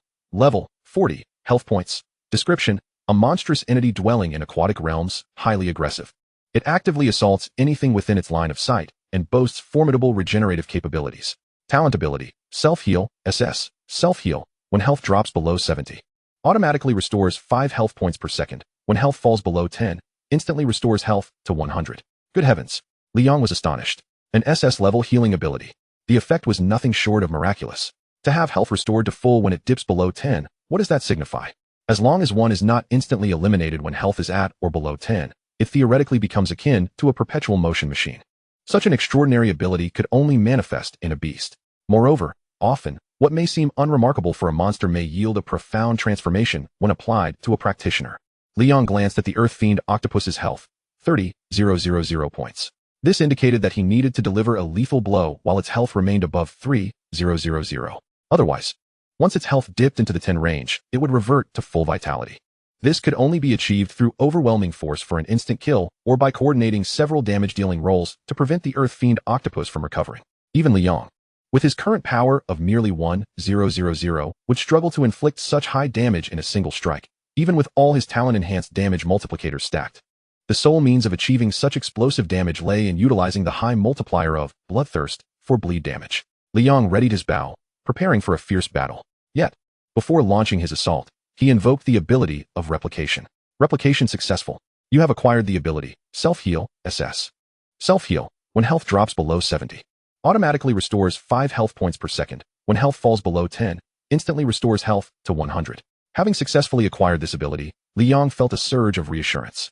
However, he could not afford to let his guard down completely. This merely augmented his margin for error. Given the Earth Fiend Octopus's terrifying nature, it still posed a significant threat. At that moment, Li Yong noticed the perspective around him rising steadily. The tentacles of the Earth Fiend Octopus were lifting the boat. King de Fa, has it turned into a flying ship? Who lost his footing and fell to the ground. Li Yong hastily drew his bow, acting without hesitation, and loosed arrows at the Earth Fiend Octopus ahead. Whoosh, whoosh, whoosh. An astonishing scene unfolded. The Earth Fiend Octopus opened its gaping maw and expelled a noxious black-green ink. The ink instantly corroded and dissolved the arrows in flight. Li Yang's eyes widened in disbelief. It can do that? Regaining his composure, he aimed his bow at the tentacles gripping the ship and unleashed another volley of arrows. Whoosh, whoosh, whoosh. The Earth Fiend Octopus reacted swiftly, retracting its tentacles almost immediately. Yet Li Yong still managed to strike 2 of his arrows true. With a resounding thud, the ship descended back to the water's surface. Fortunately, the fall was not from a great height, and the vessel sustained no serious damage. Concurrently, the damage numbers from the 2 successful hits appeared above the Earth Fiend Octopus. 980, 1080. Then, immense bleed damage was revealed. 5,000, 5,000. Li Yong exhaled in relief. The bloodthirst had been triggered. At the very least, he could deplete the Earth Fiend Octopus's health substantially. The creature shrieked, its skin turning a deeper shade of red, and it began to emanate heat. Its health began to visibly regenerate. The manifestation of its healing talent had activated. The Earth Fiend Octopus moved once more. This time, it raised several lengthy tentacles, relentlessly slapping the surface of the water. A wave surged forth, towering over 2 meters high, crashing toward the vessel occupied by Li Yong. While he might withstand the force, the ship would not endure. With the destination still some distance away, abandoning ship at this juncture was far too perilous. Chapter 50, Astonishment. When did slaying monsters and clearing dungeons become so straightforward? At that moment, Li Yong yearned for a tank class to shield the bow of the ship, absorbing the brunt of the damage. Suddenly, an idea sparked in his mind. He had previously acquired a shield while battling the rock earth giant, hadn't he? Resolving this, he hastily rummaged through his belongings. Although he lacked the tank class talents, with his current durability, it would not be unfeasible to take on a frontline role. This was it. As he observed the towering wave approaching, Erhu's eyes widened in fright. Realizing the imminent peril of shipwreck and loss of life, he urgently exclaimed, "Brother, let us flee. It seems we might still have a chance to swim back. Stay calm. You both get to the cabin and take cover. I'll handle this," Li Yong declared, shield in hand, advancing toward the oncoming wave. After enduring so much to reach this point, he was unwilling to throw it all away. "Boss, please be careful." Erhu nodded vigorously, ushering Lin Yu into the cabin. After all they had experienced, he now regarded Li Yang's words with unwavering trust, believing wholeheartedly in his leadership. Despite appearing slightly younger, in Erhu's heart, Li Yong had become a figure of elder authority. The roaring river produced a cacophony of sound as tumultuous waves surged forward.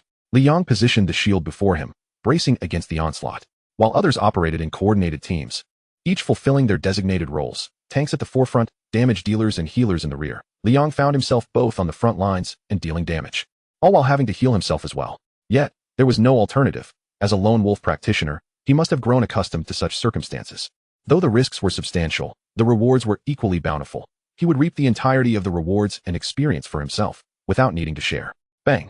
The river crashed against the shield, unleashing tremendous force. The entire shield trembled, its durability waning.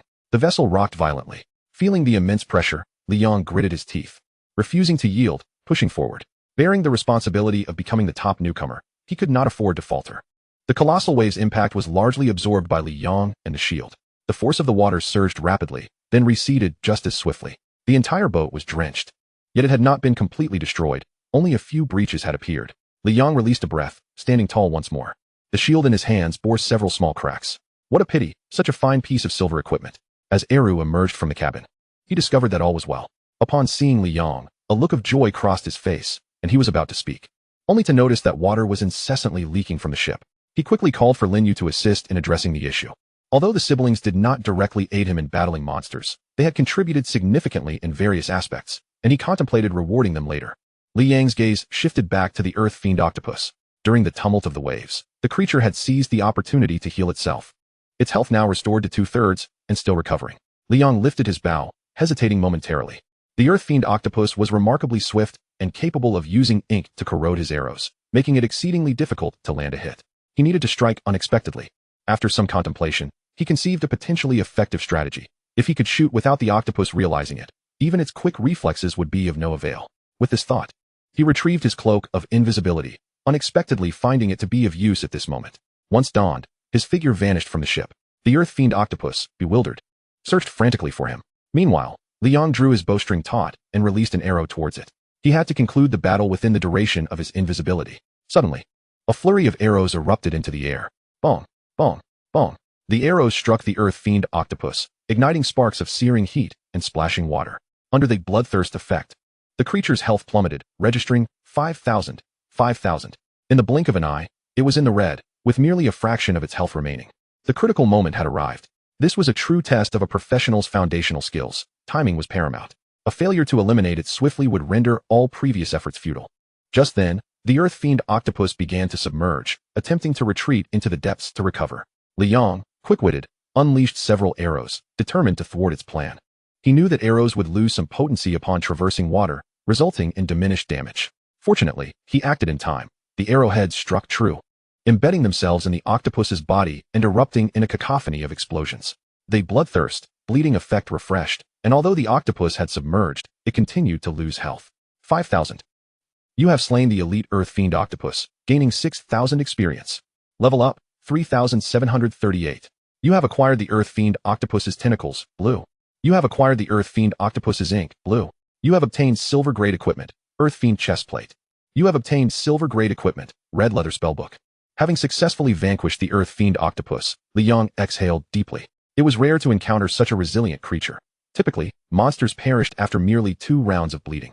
The octopus's self-healing capabilities were extraordinary, placing high demands on a professional's burst damage and fundamental skills. It was indeed a fitting test to gauge whether one possessed the strength for advancement. Li Yong turned his gaze toward the opposite shore. There lay the final challenge. Brother Yong. Eru rushed forward. Have you resolved it already? Li Yong nodded. We may proceed. Eru's face was a picture of astonishment. Why does it feel like since I met you, battling monsters and clearing dungeons has become so effortless? All we had to do was scoop out some water on the ship, and that was it. Was I grinding fake dungeons before? Coughing lightly, Li Yong replied with a smile. Enough of that. Row your boat. Eru chuckled, moving to the side of the ship to grasp a wooden oar and begin rowing. Now we are truly rowing, he remarked, as it had always been. Lin Yu laughed, then approached Li Yong, conjuring a fireball from her spellbook, releasing a wave of warmth. You've worked hard. Let me warm you up, she said, her cheeks flushed. After the earlier battle, Li Yong was drenched. Thank you, he replied, wiping the water from himself while gazing ahead. As they continued their journey, they drew closer to the shore, preparing to disembark. Chapter 51, Completion, finally level 40. Adorned in brilliant grade equipment. Before long, the ship docked at the shore. Li Yong leapt onto solid ground, revealing a cave before him, exuding a chilling aura. Roar. From within, he heard the occasional deep growl, unmistakably indicating the presence of a formidable monster. This must be the final guardian of the first advancement dungeon. Defeating it would yield the materials needed for advancement and signify the completion of the dungeon. Li Yong turned to Eru and Lin Yu, instructing, you two stay here and wait. He sensed an impending fierce battle. The aura emanating from the cave was more potent than any creature they had encountered thus far. Likely of boss caliber. He did not wish for Lin and Eru to know too much, to avoid complicating matters for both parties. They both nodded, obediently like chicks pecking at grain. Brother Yong, do be careful, they urged. After giving his instructions, Li Yong stepped forward, entering the cave. Instantly, the surroundings darkened. As he delved deeper, the growls grew louder. Gradually, his vision widened, revealing an expansive chamber. Final Guardian battle. A colossal figure loomed in the center. It resembled a gigantic hippopotamus, its body adorned with blue icy spikes, yet crowned with two massive antlers. Colton the hippopotamus. Silver grade boss. Level 40. Health. Description: a rage-filled mutated hippopotamus that wields ice elemental powers, capable of inflicting considerable damage both in close combat and at range. Talent ability: Frost S. Although not as terrifying as the previous golden grade boss encountered, it was undoubtedly a formidable guardian within the dungeon. Liang understood now why so many sought escorts when tackling first advancement dungeons. With such a creature guarding the entrance, it would be a challenge for any team of the same level to prevail. A full team would need S-grade outputs and a front line capable of holding aggro, otherwise, victory would be elusive. This was evidently a protracted battle, testing the psyche of the professionals involved. But was it truly so? Liang produced the Wind Dragon token.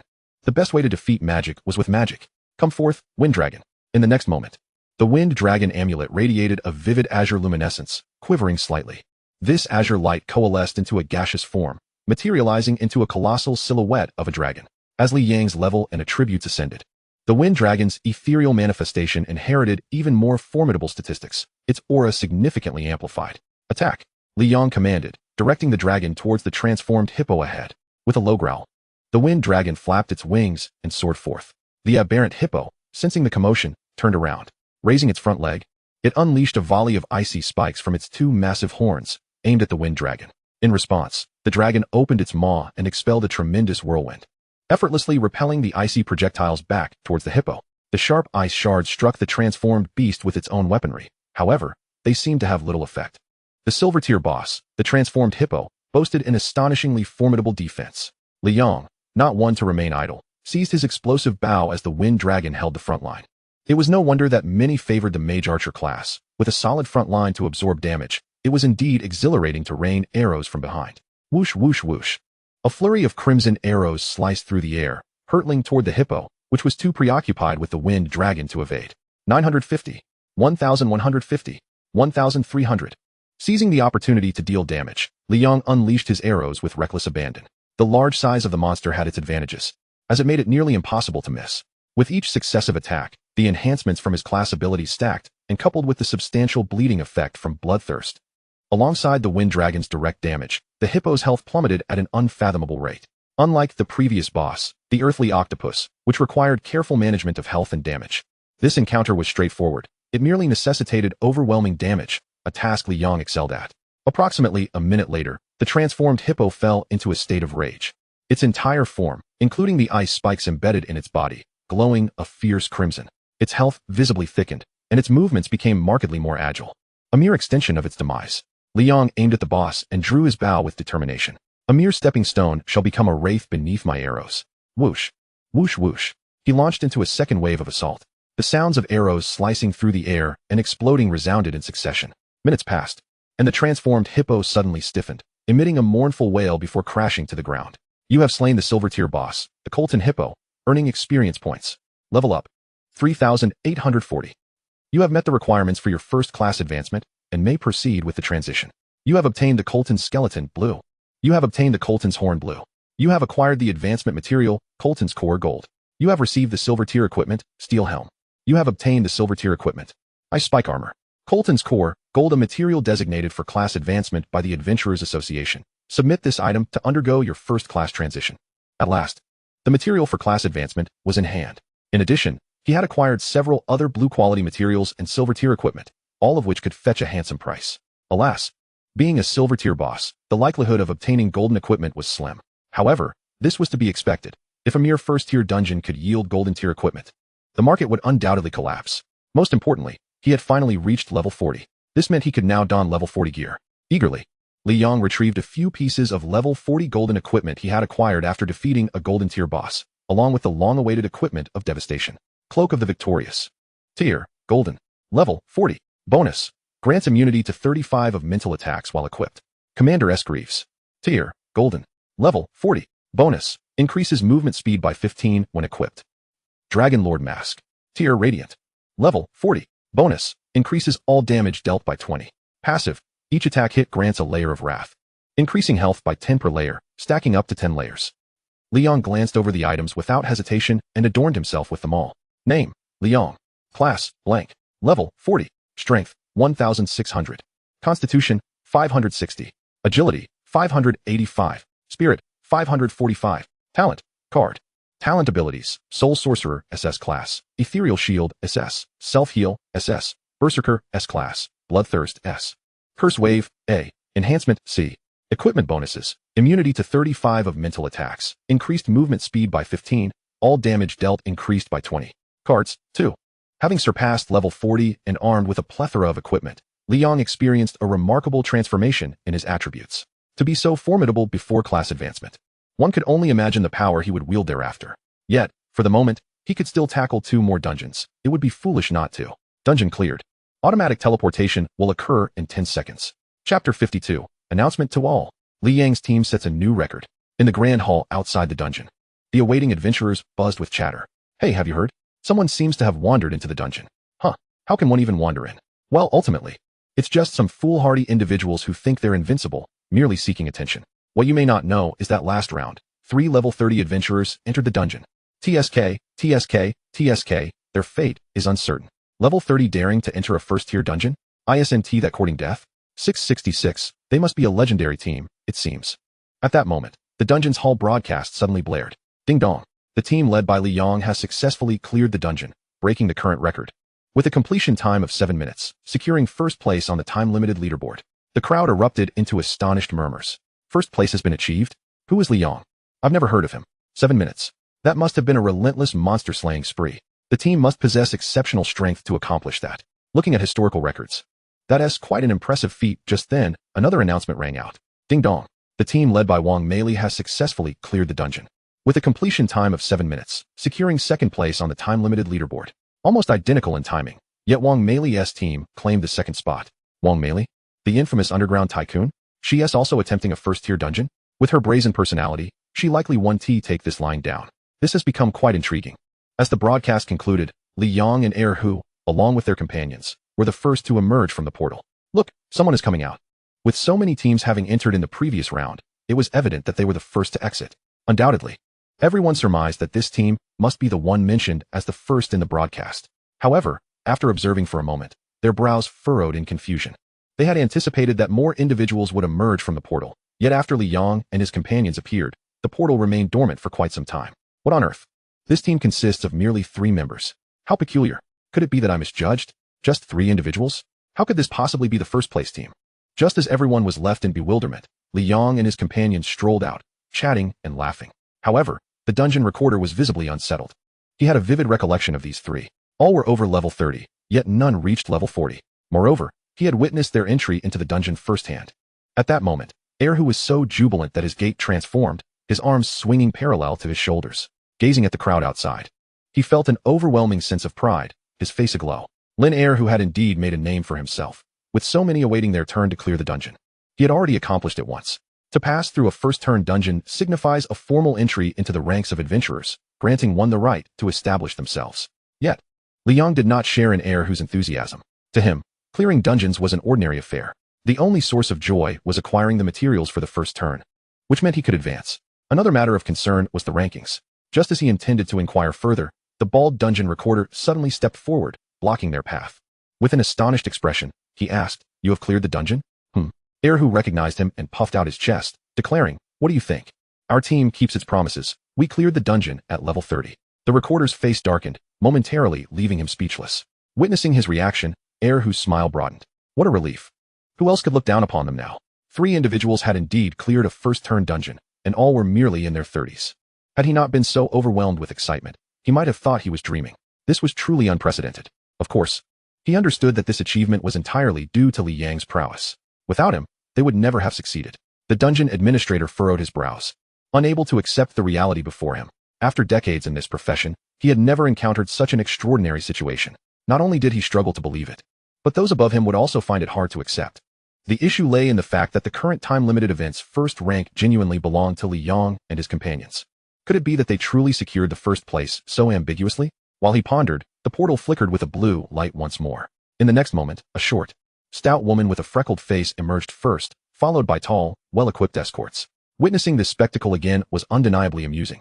Wang Meili beamed with confidence, evidently having cleared the dungeon and satisfied with the outcome. Ha ha ha, your first-place team is here. Next up is the first turn. I shall be the first new adventurer to complete it this year. The first new adventurer to complete the first turn, with your level barely reaching 30? Suddenly, an untimely voice interrupted.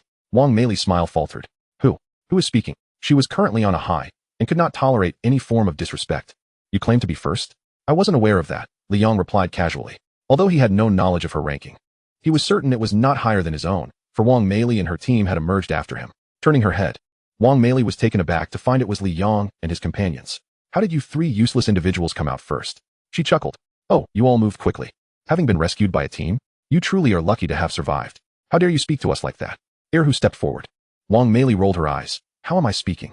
Is what I said incorrect? Oh, come on. You couldn't clear the dungeon yourselves, and now take your frustrations out on me? Pathetic. Erhu, pointing at her, couldn't help but laugh in irritation. It was his first time feeling so speechless. Lin Yu also spoke up in anger. We cleared the dungeon long before you did. We've been out for quite some time. Uft, who would believe you? You're just boasting without any proof. Wang Mei spat dismissively. With none of you even reaching level 40. How can you claim to have cleared the dungeon? Don't blame me for not warning you. Records exist, and anyone can verify your tall tales. Exactly. If any random Joe could clear the dungeon, then we wouldn't need to be here, chimed in several escorts who had previously defected from Erhu's side. Chapter 53. Wang Mei goes on a spending spree. Is first place in jeopardy? Haha. Wang Mei laughed heartily. What do you call this? Seems like your lies are unraveling. Upon hearing this, the crowd of onlookers began to murmur among themselves. So that is how it is. We were almost duped. Struggling to clear the dungeon is a matter of skill, but deceiving others is a matter of character. Indeed, avoid these three. In the future, don't team up with them lest you get backstabbed. As the crowd turned their focus to Erhu and the others, Wang Mei's expression turned triumphant. Her gaze haughty. This was the fate that awaited those who dared oppose her. How can you treat us like this? Lin Yu's eyes brimmed with tears. Oh dear. Are you feeling wrong now? Wang Mei's disdainful gaze met theirs. Is the truth too harsh for you to handle? TSK. Suddenly, Liang chuckled. Wang Mei frowned. Looking at him, what are you laughing at? A mere first-turn dungeon has stirred you all into such a frenzy, as if it posed any real challenge, Liang remarked. Shaking his head, it was truly the most embarrassing moment. Since you claim it's false, then behold this. With that, he produced a crystalline cluster radiating a resplendent purple glow. Colton's crystal core, a first-turn material designated by the Adventurers Association. Submit this item to undergo the first turn. The moment this item was revealed, the entire scene fell into silence. Wang Mei's expression was one of sheer astonishment. The shape, the glow, was this not the first-turn material? Everyone present recognized it. Thus, when Liang displayed the item, all mouths were instantly sealed. How did Liang come to possess this? Such a thing could only be obtained after clearing the dungeon and defeating the final guardian. Yet here it was, presented by Liang himself. Doesn't that imply they truly conquered the first-level dungeon? This must be a fabrication, Wang Mei exclaimed incredulously. She retrieved the materials she had just obtained and compared them with those in Liang's possession. They were indeed identical. Upon witnessing this, the gazes of everyone present shifted towards Liang and his companions, exchanging bewildered looks and murmuring among themselves. Can someone enlighten me on the current situation? I'm utterly perplexed. This doesn't appear to be a deception. It seems they've genuinely cleared the dungeon. This is unimaginable. Just the three of them shouldn't have achieved this so swiftly. Perhaps we have misjudged them. These three might be concealed masters. Could they all be of S rank or higher? Now do you believe? Eru sighed heavily, a wave of relief washing over him. Wang Mei glared, eager to cast doubt once more, but found herself speechless in the face of undeniable evidence. Yet, to concede so easily would be quite humiliating. She had brought numerous escorts to tackle the dungeon, only to find herself outdone by three mere novices? And they had even completed it faster than her team? She simply could not accept this. Then, with a booming voice, Wang Mei demanded, "Where are the staff? I want to see the records. Did they truly clear it?" Instantly, all eyes in the room focused on the balding recorder, who appeared quite distressed. Having worked for decades, he had never encountered such a situation. However, he was compelled to acknowledge one undeniable fact. Liang and his companions had indeed completed the dungeon. Reluctantly, he handed over the tablet, stating, "Here it is, see for yourself." Humph. Wang Mei snatched the tablet, glancing at the records displayed. Time-limited event rankings. First, Captain, Liang. Members, Lin Eru, Lin Yu. Completion time, 7 minutes 10 seconds. Second, Captain, Wang Mei. Members, Wang Chong, Zhang Lang. Completion time, 7 minutes 25 seconds. A mere 10 seconds difference. Wang Mei's eyes widened in disbelief as she turned to her entourage, her gaze ablaze with fury. It was as if she was blaming them for their ineptitude that led to her embarrassment. If only they had been a tad quicker, they would not have found themselves in this predicament. The escorts looked on helplessly, their expressions a mix of resignation and frustration. To be frank, with so many escorts, they should have achieved much better results. The primary issue lay in Wang Mei's excessive theatrics, constantly demanding detours and inspections, thus wasting precious time and energy. Sensing the dire situation, the escorts hastily attempted to justify themselves. Boss, this was unexpected. We haven't fought in a while, and we're out of practice. Please grant us another chance.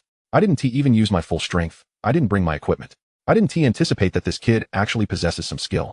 I assure you, next time we'll shatter the record. Indeed, my piggy princess, trust in your valiant knight. Though Wang Meili was undeniably irksome, she was also a significant asset. A naive spender like her was hard to come by. Despite their dissatisfaction, they had no choice but to endure. After their relentless attempts at consolation, Wang Meili began to regain her composure. Taking a deep breath, she turned to Lin Eru. All right. I now acknowledge that you possess some ability. However, I will claim that top spot. You won't be able to hold on to it. Eru gazed at her, utterly bewildered. Pointing at his own chest, what does this have to do with me? Huh? Wang Meili sneered. While you managing to clear the dungeon with 2 others is indeed impressive. My escorts were not serious just now. Soon, the first place will still belong to us. Her words left Eru completely dumbfounded. Good heavens. He hadn't even realized how formidable he was. He would never have dared to boast about dragging 2 others through the first level dungeon. Are you mistaken? I truly possess no such ability. Why else would I seek escorts? Please don't make baseless claims. Eru waved his hands in protest. This victory was solely due to Li Yang's prowess. He wouldn't dare take credit for it. Wang Meili raised an eyebrow. Earlier, when she observed the registration, wasn't Lin Eru the highest ranked? Were there other masters? This is all thanks to Brother Li Yang. My dim-witted brother wouldn't measure up even in another decade. Lin Yu stepped forward, resolutely clarifying the matter. That stings, sister. Wang Meili, somewhat taken aback, shifted her gaze to Li Yang. Well, regardless of who is superior, you certainly cannot surpass us. The first place will soon belong to us. With that, she stepped forward, addressing the crowd. I need 2 more escorts. I'm offering 10 times the market price. The team size limit is 10. Wang Meili already had 8 escorts and could recruit 2 more. This time, she was serious about claiming the first spot and restoring her pride. Upon hearing such a lucrative offer, many in the crowd were tempted. Soon, 2 escorts brazenly abandoned their original employer and joined her. The unfortunate owner, who had been preparing to enter the dungeon, could only stand there, dumbfounded. Is this really happening? Even the onlookers are not spared. Is there no justice left? Despite the complaints, he dared not confront Wang Meili, the vengeful underground princess. He could only retreat to a corner, forlorn. With that, Wang Meili's team was fully assembled. She cast a triumphant glance at Eru and the others before leading her team towards the dungeon. Typically, a standard team could clear the dungeon with just 3 veteran escorts. Yet she had acquired 9 to accompany her, all in pursuit of breaking the completion time record and seizing first place. Such audacity left the onlookers in awe. What a wealthy patron. Meanwhile, as he observed the bizarre antics of the opposing team, Li Yang felt no disturbance within. Rather, he was almost amused. Would increasing their numbers truly benefit them? He had just reached level 40, equipped with several pieces of gear, some even of brilliant grade. Should they attempt again, he would only surpass his own record, for it was a feat only he could achieve. He then turned to Eru and Lin Yu. Let us go. It's time we prepare to enter. Chapter 54, Breaking Historical Records. The Golden Guild arrives. Brother Yang, that Wang Meili is being utterly unreasonable. If it comes to worst, we need not obsess over this ranking. Eru expressed his concern. Wang Meili's team was excessively formidable. Aside from her, the entire squad of escorts posed a significant challenge to surpass. Not necessarily, Li Yang replied, his eyes shining with determination. He led the 2 back through the teleportation portal. As they re-entered the dungeon for the second time, the familiarity of the environment made their progress smoother. Li Yang sprinted ahead, quickly encountering the elite giant rat of the first level once more. This time, he did not engage in playful banter. He swiftly dispatched the obstruction with a few arrows. Apologies, but I'm pressed for time. Behind him, Eru and Lin Yu were left utterly stunned. They hadn't even caught up when they beheld the lifeless form of the giant rat, completely oblivious to how it had met its demise. At that moment, Li Yang had already reached the second level, the waterway. This time, he chose not to board the ship. With a direct summoning of the wind dragon, he soared across the waterway. The entire process took merely a matter of seconds, leaving the multitude of water monsters below wide-eyed and speechless. Such a feat exists? When Eru and his companion arrived at the scene, they were met solely with a boat tethered to the shore. A gust of unruly wind occasionally swept through the air. Yet Li Yang was nowhere to be seen. Where is Brother Li Yang? Eru gasped, supporting himself on his knees. Along their journey, they had encountered nothing but the corpses of monsters. Lin Yu was astonished. Could it be that Brother Li Yang has already crossed the river? Yet the boat remains here. Meanwhile, Li Yang had already reached the cave of the 3rd level, unleashing the wind dragon to unleash a torrent of attacks upon the mutated hippos guarding the area. After donning several new pieces of equipment, not only did his power surge, but the strength of the wind dragon also saw a notable enhancement. The mutated hippos barely had time to turn red before being swiftly dispatched. You have slain the silver boss, Colton the hippo, gaining experience. Level up, 4041. You have obtained Colton's remains, blue. You have acquired a first transformation material, Colton's Crystal Core, Gold. You have received silver-grade equipment, Dark Iron Bracers. The dungeon will soon close. 1,098 seconds remaining. Outside, the broadcast in the dungeon hall resonated once more. Ding dong. The team of professionals, led by Li Yong, successfully cleared the dungeon, setting a new record with a completion time of 3 minutes, currently ranking first. Soon, the figures of Li Yong and his companions reappeared at the portal. Eru and Lin Yu looked utterly bewildered. What on earth happened? How did they end up back here? They could only recall running behind. And suddenly they had cleared the dungeon. Meanwhile, those outside were equally perplexed. 3 minutes? Was the broadcast mistaken, or had they misheard? My younger brother took only 3 minutes. You're exaggerating, but this is something only you and your wife need to know. Look, they really came out. Someone pointed at Li Yong and the others. It truly was 3 minutes. The dungeon record keeper trembled, eyes wide, struggling to articulate his words. This time shattered the record. Not just this session's leaderboard, but it broke the historical record. Listening to the discussions, Li Yong secretly shook his head. 3 minutes? It seems there's still room for improvement. In his estimation, they could manage it in 2 minutes. Once more, he gazed at the bewildered expressions of Lin, Eru, and Lin Yu. Clapping his hands to bring their thoughts back, he said, "Let us go. We can still attempt it again." Eru snapped back to reality, shock etched across his face, nodding vigorously like a chick pecking at rice. Thus, the three once again stepped into the portal. Witnessing this scene, everyone was left dumbfounded. They're going in again? No way. Is it even possible for someone to surpass that 3-minute record? As the crowd remained in awe, the broadcast echoed yet again. Ding dong. The team led by Wang Meili successfully cleared the dungeon, with a completion time of 5 minutes, currently ranking second. Soon, Wang Meili emerged from the portal, head held high and brimming with pride. Upon noticing that Li Yong and the others had yet to emerge, she was instantly elated. It seemed she had triumphed. Come, let the cheers commence. I know I am strong. Bow before me in reverence. I am the destined one, the sole first place. However, the fervent applause she had envisioned did not materialize. The professionals here regarded her with indifference, continuing their discussions without much reaction. Seeing this, Wang Meili's expression stiffened with embarrassment. She abruptly turned to the elderly record keeper beside her, displeasure evident as she exclaimed, "Hey, as the first in this limited time event, isn't there supposed to be some sort of welcoming ceremony? First?" A derisive laugh erupted from somewhere. "Don't put the staff in a tough spot. First. Ensure you are indeed first." The speaker was a tall, short-haired man striding toward her. Initially irritated, Wang Meili raised an eyebrow upon recognizing him. "Oh, if it isn't Elder Yang Tong from the Golden Guild?" Her words elicited gasps from the crowd. "The Golden Guild? There's someone from the Golden Guild here? It's Elder Yang Tong? No wonder he looks so familiar. Such a significant figure stands before me." Wang Meili, however, retorted sharply, "What brings you here? Don't tell me you came to annoy me." The Golden Guild is the foremost among the 4 great guilds of Zhanghai, leading the guild hierarchy by a staggering margin. Moreover, they are the sworn enemies of her family. Yang Tong merely chuckled in response. "You needn't worry about that. I'm just accompanying some newcomers from the guild. Not interested in your petty squabbles." Wang Meili clenched her fists, her voice rising in indignation. "You're claiming you're not here to aggravate me. Don't think for a second that my father's courtesy means I owe you any." Yang Tong laughed heartily. "Just a jest. No need to be so fiery." Approaching the dungeon record keeper, he inquired, "What of those who broke the record you mentioned earlier? What? They went in again?" After a round of questioning, Yang Tong's expression turned to one of surprise.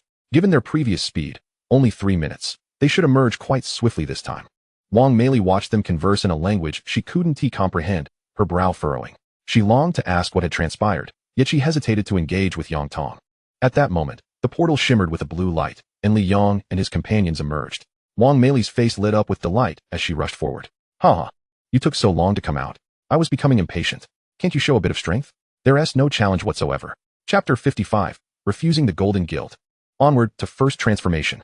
As Wang Meili's words echoed, the atmosphere became thick with tension. The crowd stood in stunned silence, no one echoing her sentiments. Instead, they cast her odd glances. Wang Meili furrowed her brow, sensing something amiss. How strange. Throughout this ordeal, the audience exhibited no reaction. It made her feel like a clown. Everything felt off. This included Yang Tong, who suddenly began speaking to her in baffling terms. What had transpired during her absence? Why did everything feel so different? Just then, the broadcast voice finally arrived. Ding dong. The team led by Li Yong successfully cleared the dungeon, setting a new record with a completion time of 2 minutes and 40 seconds, currently ranking first. As the announcement rang out, an overwhelming wave of cheers and applause erupted from the crowd, drowning out all else. 2 minutes. Incredible. 666. Now that's a true powerhouse. Achieving first place like that, I harbor no envy. They truly possess strength. Wang Meili and her accompanying escorts stood frozen, utterly flabbergasted, at a loss for words. Wang Meili, disregarding her image, cried out, "No, everyone, be quiet. This is wrong. We entered the dungeon almost simultaneously, yet they emerged later than I did. How could this data be accurate? It's impossible. There must be foul play. Foul play. Yang Tong chuckled. While others might fear this underground princess, he did not. Rather, as a rival, he relished watching her face defeat. Take a good look. They have entered for the second time. Moreover, their previous record was 3 minutes, significantly surpassing your current time. He took the tablet and handed it over. What further objections do you have? Impossible. Wang Meili glared, snatching the tablet. Upon seeing the data, she trembled. How can this be? How can this be? Her eyes filled with madness as she hurled the tablet to the ground. It's impossible.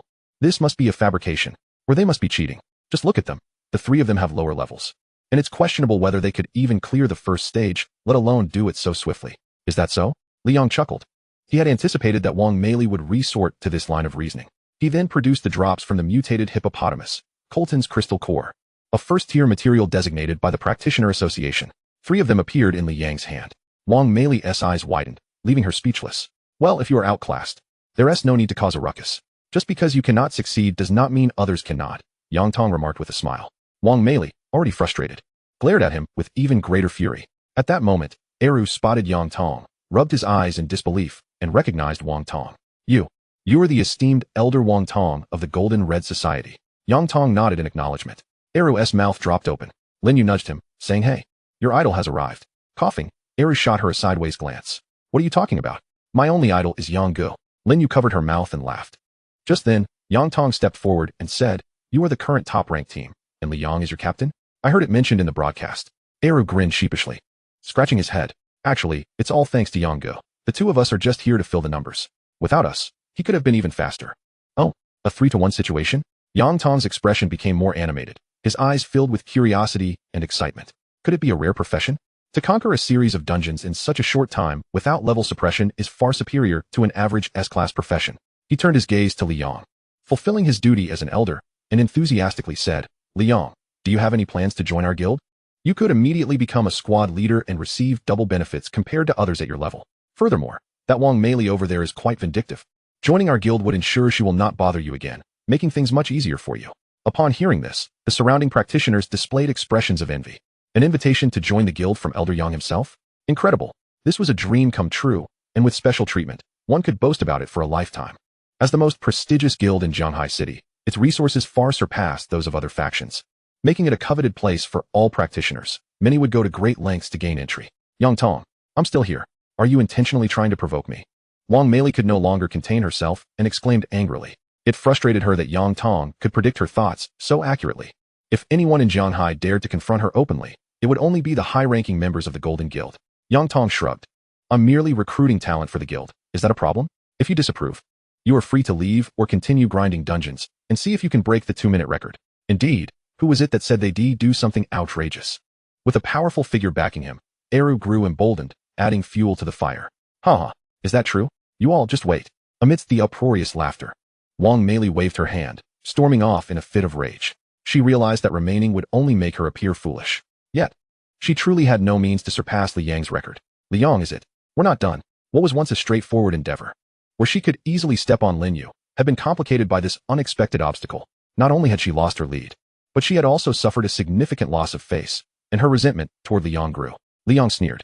Wang Meili, daughter of the Underground King. Huh? But it matters not.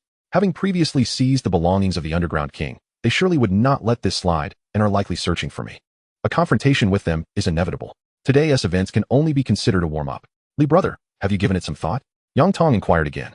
Li Yang turned his attention to him. He had heard of the Golden Guild, but he was currently embroiled in troubles and could not afford to join. Moreover, he was doing well on his own and felt no need for camaraderie. Thus, he politely declined, saying, Thank you for the invitation, but I do not intend to join any faction at this time. I still have to prepare for the college entrance examination, so please understand. Upon hearing this, not only Yang Tong, but also Eru and the onlooking practitioners were left dumbfounded. Yang Tong frowned, unwilling to give up. How about reconsidering? We can enhance the offer. Just let us know what you need, within reason. Furthermore, joining the guild wouldn't hinder your future studies. Rather, it would complement them. With experience and exposure, you would be ahead of your peers. Li Yang paused, still shaking his head. I'm truly sorry. This response sent a ripple of astonishment through the crowd, many feeling anxious. Bro, you're incredibly bold. How many would dream of joining the Golden Guild? Countless students are vying for a spot, but can't even get in. You're turning down a golden opportunity. Yang Tong sighed. Very well, if you change your mind, feel free to find me. My offer stands. Saying this, he handed Li Yong a business card. Li Yong nodded and accepted it. Before long, Yang Tong departed. The gathering of practitioners gradually dispersed, some continuing to grind dungeons while others left. Li Yong took out the first-tier materials and distributed one to Eru and Linyu. Eru was stunned. I get a share too? Li Yong smiled. Of course. Besides, the extras are of no use to me. Take it. Eru, overwhelmed with emotion, had tears glistening in his eyes. Yonggu, you're truly like a brother to me. If you ever need anything, I promise I'll be there without hesitation. All right, this is your rightful share. I have other matters to attend to, so I must take my leave. After exchanging a few more words with Eru and Linyu, Li Yong exited the dungeon hall. Without delay, he prepared to head to the Practitioner Association for his first-tier advancement. What abilities will I acquire after the first transition? Merely contemplating this fills me with anticipation. Chapter 56. The First Transition. The top of this cohort. In the heart of Jianghai City, within a luxurious hotel, Wang Meili forcefully kicked open the door after unlocking it. Her face was a mask of fury as she seethed over the events surrounding the recent dungeon run. Upon entering, she unleashed her pent-up rage, hurling objects with reckless abandon. The exquisite dining set on the table was scattered across the floor, while ornate decorations on the walls were sent flying, leaving the room in utter disarray before she finally vented her frustration. Subsequently, she retrieved her phone and dialed her close friend. Hello, Meili, what brings you to call me so suddenly? Why the silence? Has someone upset you? Wang Meili could no longer contain herself, launching into an endless tirade. Who understands? I set out today in high spirits to tackle a dungeon, only to encounter a pathetic man who ended up dying. I suspect he harbored a secret crush on me, attempting to draw my attention through his incompetence. Choke cough. Du Qingran on the other end stifled her laughter, quickly clearing her throat. That is quite possible. Nowadays, men are often like that. Especially with someone as beautiful as you. Who wouldn't be captivated? Wang Meili huffed with pride. Indeed. I realize you understand me best. Are you free for dinner today? My treat. Oh, by the way, didn't you just start dating someone new? Bring him along. Upon hearing this, Du Qingran's demeanor noticeably changed, and she lamented, Oh, don't even mention that person. All men are the same. He even blamed me for supposedly ruining his plans by bringing an unclear individual who caused the boss to be snatched away, making it all my fault. Is he really that pathetic? Wang Meili exclaimed in astonishment. Indeed, it has been so stifling every day. If I had an appropriate replacement, I would have kicked him to the curb long ago, Du Qingran replied indignantly. Wang Meili, filled with righteous anger, declared, Perfect. Bring him along today, and I will give him a good talking to. I guarantee he'll never dare to speak to you like that again. Really? Du Qingran's eyes brightened. She was well aware of Wang Meili's capabilities and connections, which is why she was so insincerely flattering. Indeed, it's time to unleash my troops. Where shall we meet? At Dongfeng Pavilion. At that moment, Li Yong was en route to the Practitioner Association, nearing his destination. A mix of excitement and a hint of anxiety coursed through him. He had checked his panel numerous times, and the profession column remained stubbornly marked as blank. He was uncertain of what this signified. Did it mean he was without a profession? However, logically, his situation should indicate a hidden profession. It was this ambiguity that fueled his anxiety about the upcoming transition. A practitioner's first transition should only occur when one possesses a profession. Could he succeed without one? All these questions would be answered soon enough. Before long, Li Yong arrived outside the Grand Hall of the Practitioner Association. The building was a resplendent palace, seemingly steeped in history, exuding an aura of antiquity and pristine elegance. A line of armored soldiers stood at attention at the entrance. After presenting his credentials, he was granted entry. Inside, the opulence intensified. The floors and walls gleamed with golden brilliance. Approaching the front desk, he was met by a woman in her 30s, adorned with light makeup and a professional smile. What brings you here? She inquired. First transition? Which cohort are you from? This year S. Oh, that is not right. The woman's composure faltered as she looked at Li Yong in astonishment. What did you just say? Li Yong, not one to waste time, produced the transition material. The Colton's crystal core. Upon seeing the material, the woman's expression changed. You are this year's practitioner? Oh, I see. You're here for a transition certificate. Her smile returned, and she patiently explained, Dear practitioner, obtaining a transition is not merely about the materials. Your practitioner level must also reach 40. Yes, I am already level 40. The woman paused, momentarily taken aback, and quickly responded, Are you certain you didn't misread? It's level 40, not level 4. If your level is insufficient, the transition will fail. Think carefully. Li Yong nodded. Satisfied, the woman refrained from further questioning. She was simply adhering to protocol. As long as the materials were in order, a transition certificate could be issued. Typically, no one foolish enough would attempt a transition without meeting the level requirement. After collecting Li Yong's relevant documents, she instructed, Please wait a moment. She operated the machine, and after about 2 minutes, she announced, All set. You are now qualified for your first transition. She handed him the necessary items and cautioned, Remember to reach level 40 before proceeding with the transition. However, Li Yang had already stepped into the depths of the association. The woman stood there, scratching her head. Did he really go in?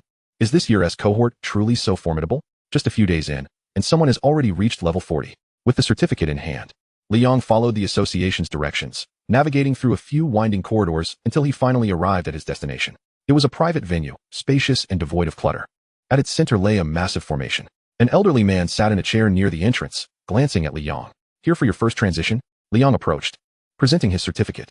Oh, a newcomer from this year. The elder's interest peaked as he stood, scrutinizing Li Yang closely. You are the first of this cohort to attempt a transition. If successful, you will receive a reward from the association, and when the newcomer rankings are released, you may secure the top spot. Li Yang nodded. He was well aware of these details. Yet, his primary concern remained the outcome of the transition. Would he succeed? What abilities would he obtain? Even he felt a twinge of anxiety, more intense than when he awakened his profession. The elder examined the certificate once more and gestured toward the grand formation in the center. In that case, step inside. All right. Li Yang took a deep breath and lifted his head. First transition, here I come. He resolutely walked towards the formation, having endured the most arduous moments. This was but a minor hurdle. Even if the transition were to fail, it would not hinder his ascent.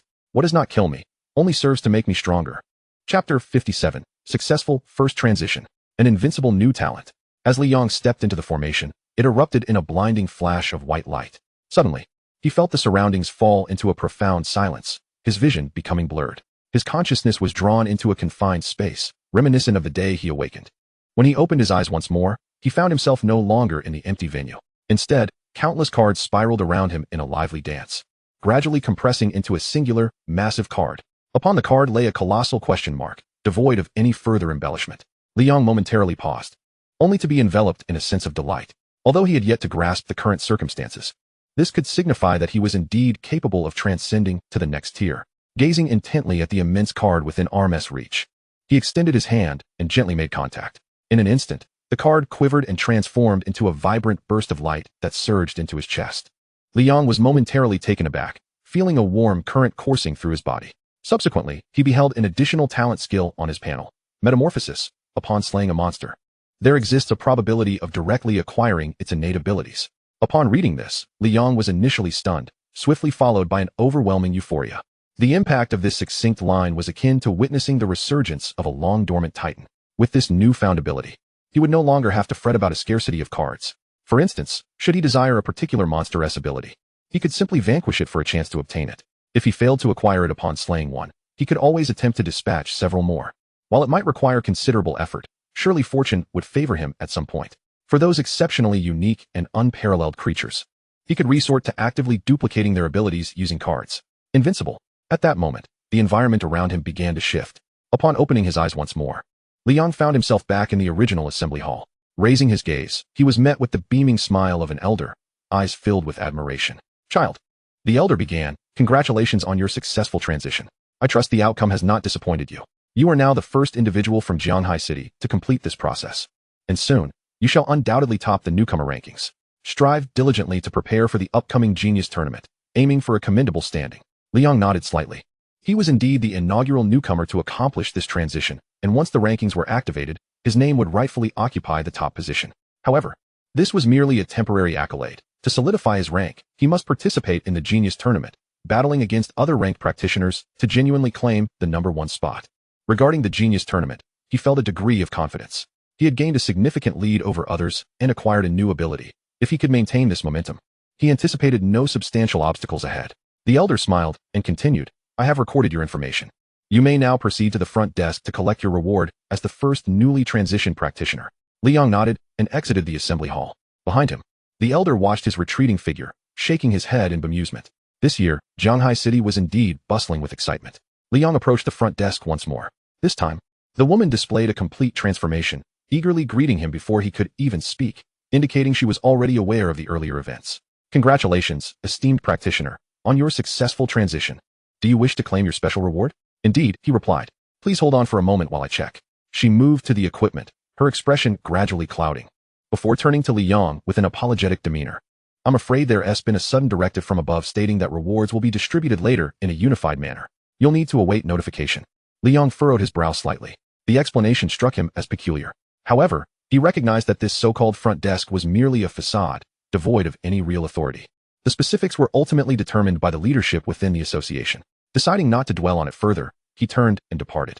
He understood that the rules were dictated by the powerful, and only by becoming stronger could he challenge those rules. Shortly after leaving the association, he received a message. Liang, how are you? This is Lu Xian. Please come to Dongfeng Pavilion for a gathering. The name Dongfeng Pavilion stirred something within Liang. He had initially planned to hunt monsters and test his new talent. He recalled Lu Xian as someone affiliated with the military, whom he had met after the trial camp, who had even presented him with rewards. The fact that Lu Xian was reaching out to him suggested something of significance. Moreover, the Dongfeng Pavilion was located centrally within the city, not far from his current location, and he could reach it in no time. After a moment's contemplation, he headed toward Dongfeng Pavilion. Dongfeng Pavilion, an establishment exuding ancient architectural elegance, stood as one of Shanghai's premier leisure venues.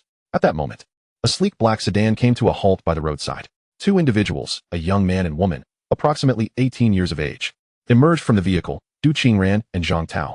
Zhang Tao, wearing a mask, was scanning the surroundings nervously, particularly attentive to corners and treetops where one might conceal themselves, behaving almost like a thief. Beside him, Du Qingran rolled her eyes, feeling a profound sense of embarrassment. This unease was not without cause.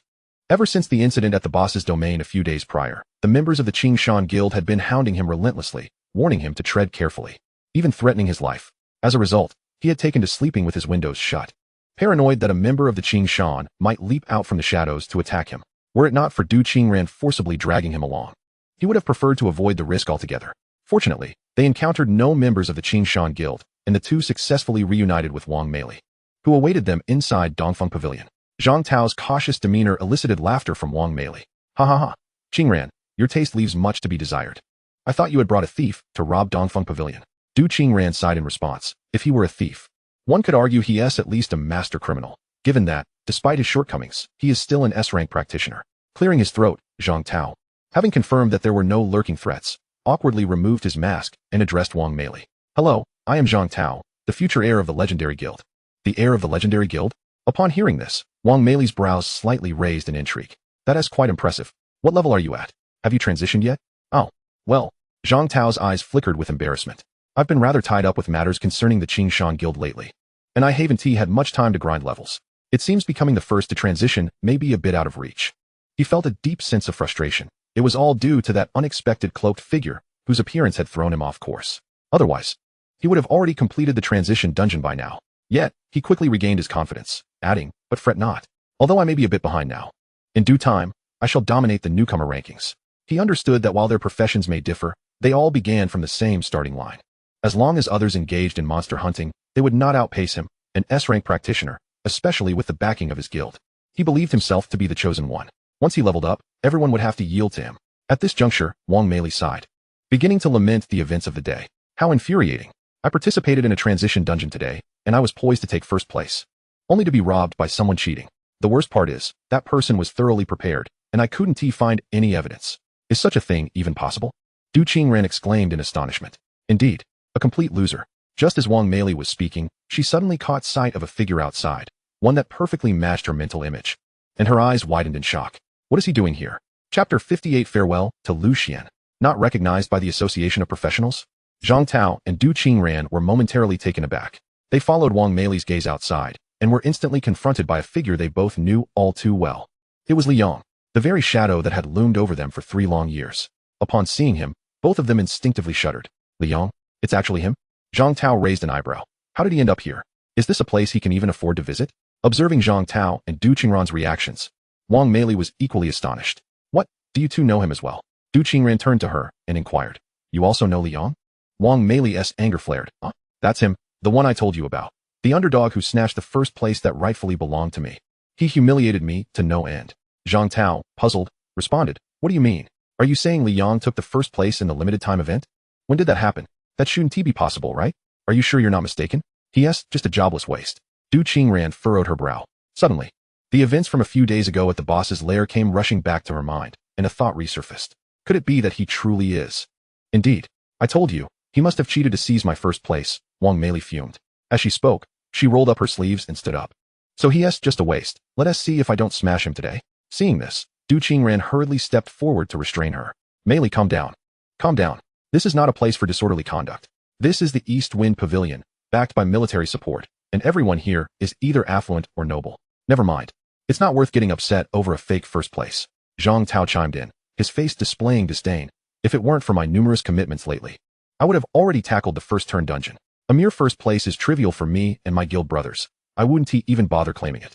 Only a fool would go to such lengths, even resorting to cheating for this first place. Those with foresight are already preparing for the genius competition. If it were me, I'd wait for that moment to defeat all the prodigies and prove that I am the strongest. Upon hearing their words, Wang Meili calmed down a bit. Humph.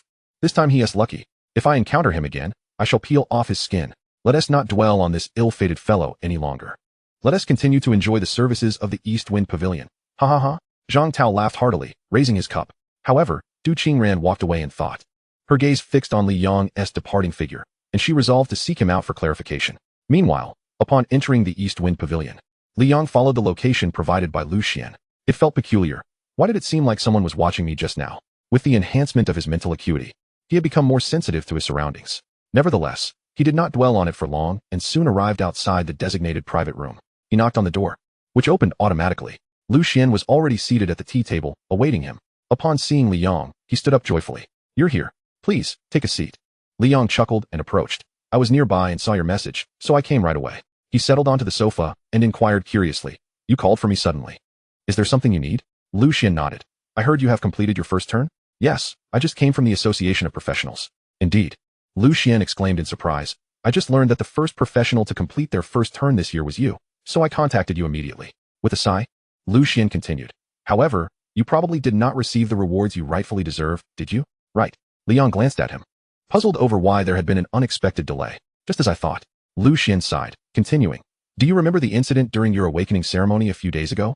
It seems to have caused quite a stir, and the Association of Professionals does not appear to recognize your status. Not recognized?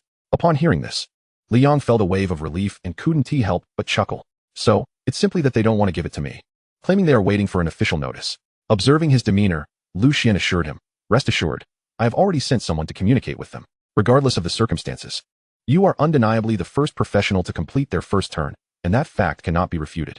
Furthermore, you are still eligible to participate in the upcoming genius competition, where you can silence those naysayers with your strength. They are merely a bunch of bullies who prey on the weak. Li Yang nodded in agreement. Levels can be boosted by others, but strength is personal. They may not recognize me, but I can still use my prowess to slap their faces.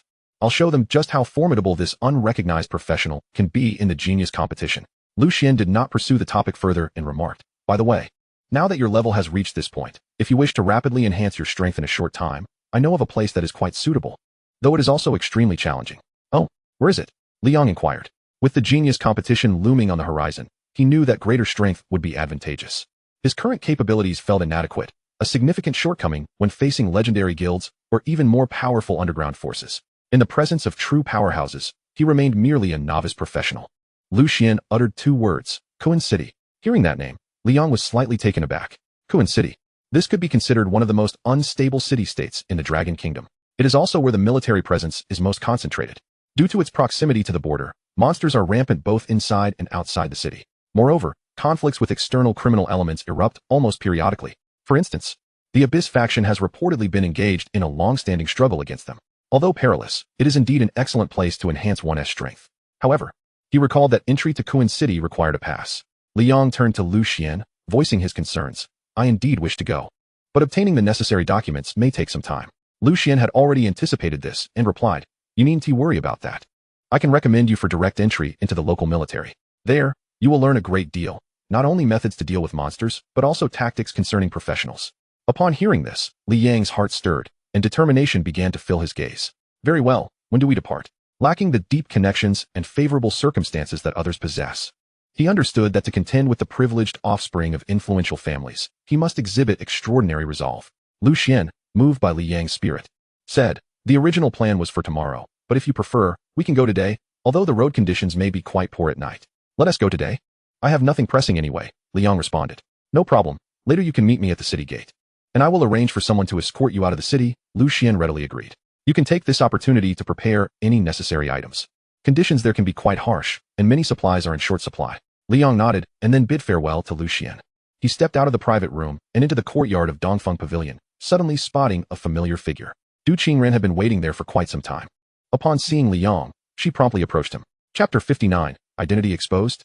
Heading to Kun City, Du Qingran gazed at Li Yong and directly questioned him. Li Yong, do you find it amusing to toy with me as if I were a fool? Why are you masquerading as a mysterious figure to get close to me? Li Yong was momentarily taken aback, not expecting to encounter this troublesome individual here. He had no intention of engaging with her, but upon hearing her accusations, a flicker of murderous intent crossed his eyes. Could it be that she knew he was the one who had previously robbed the boss?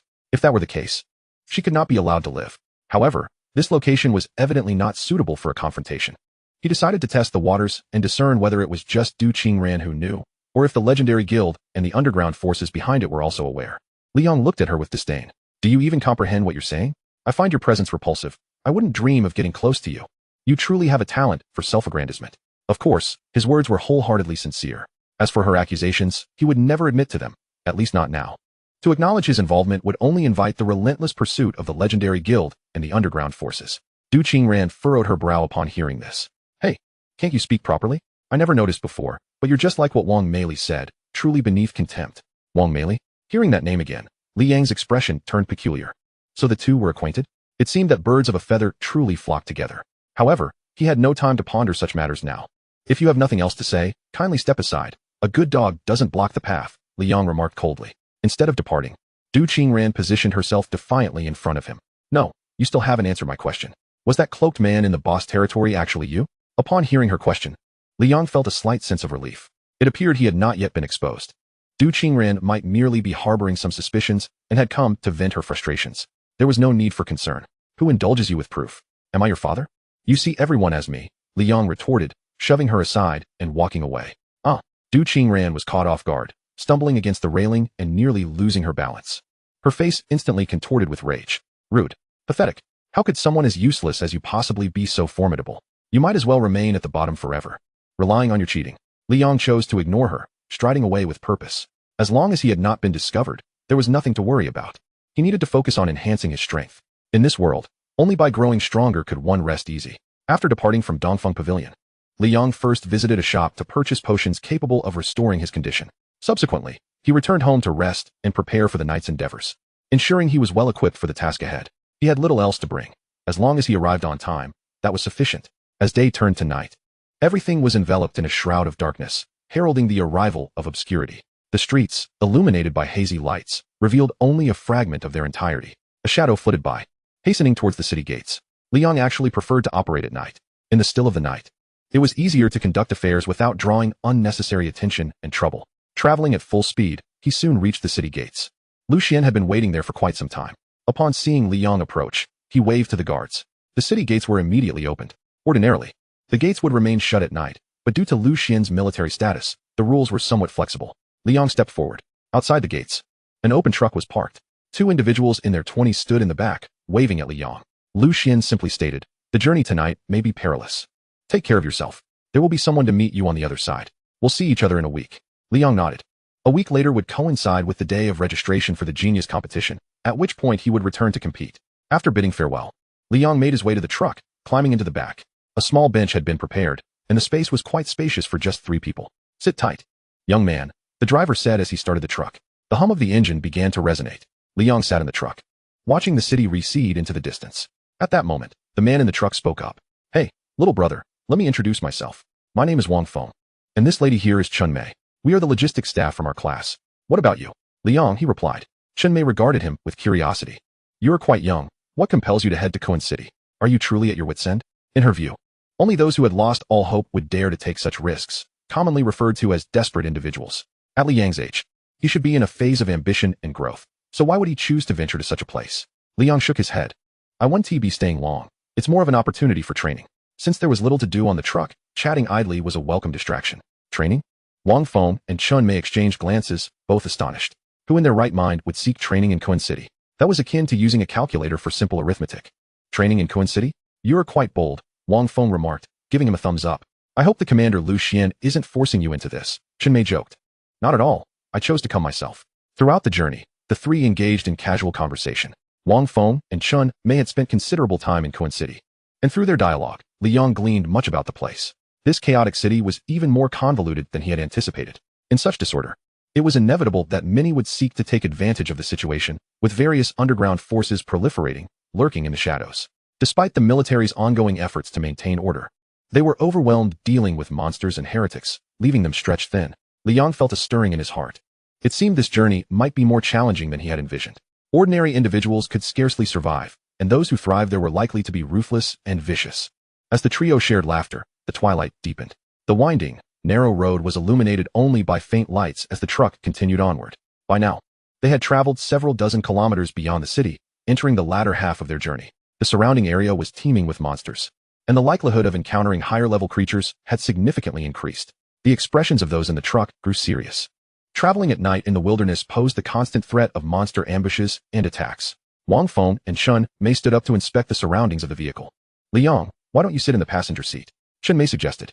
Liang shook his head. No need. No sooner had he spoken than the truck suddenly jolted violently and came to an abrupt halt. Chapter 60, Ambushed. The terrifying hellhound. Hey, why did we stop so suddenly? Wang Feng exclaimed urgently. At this moment, stopping the vehicle is simply not an option. This is no jest.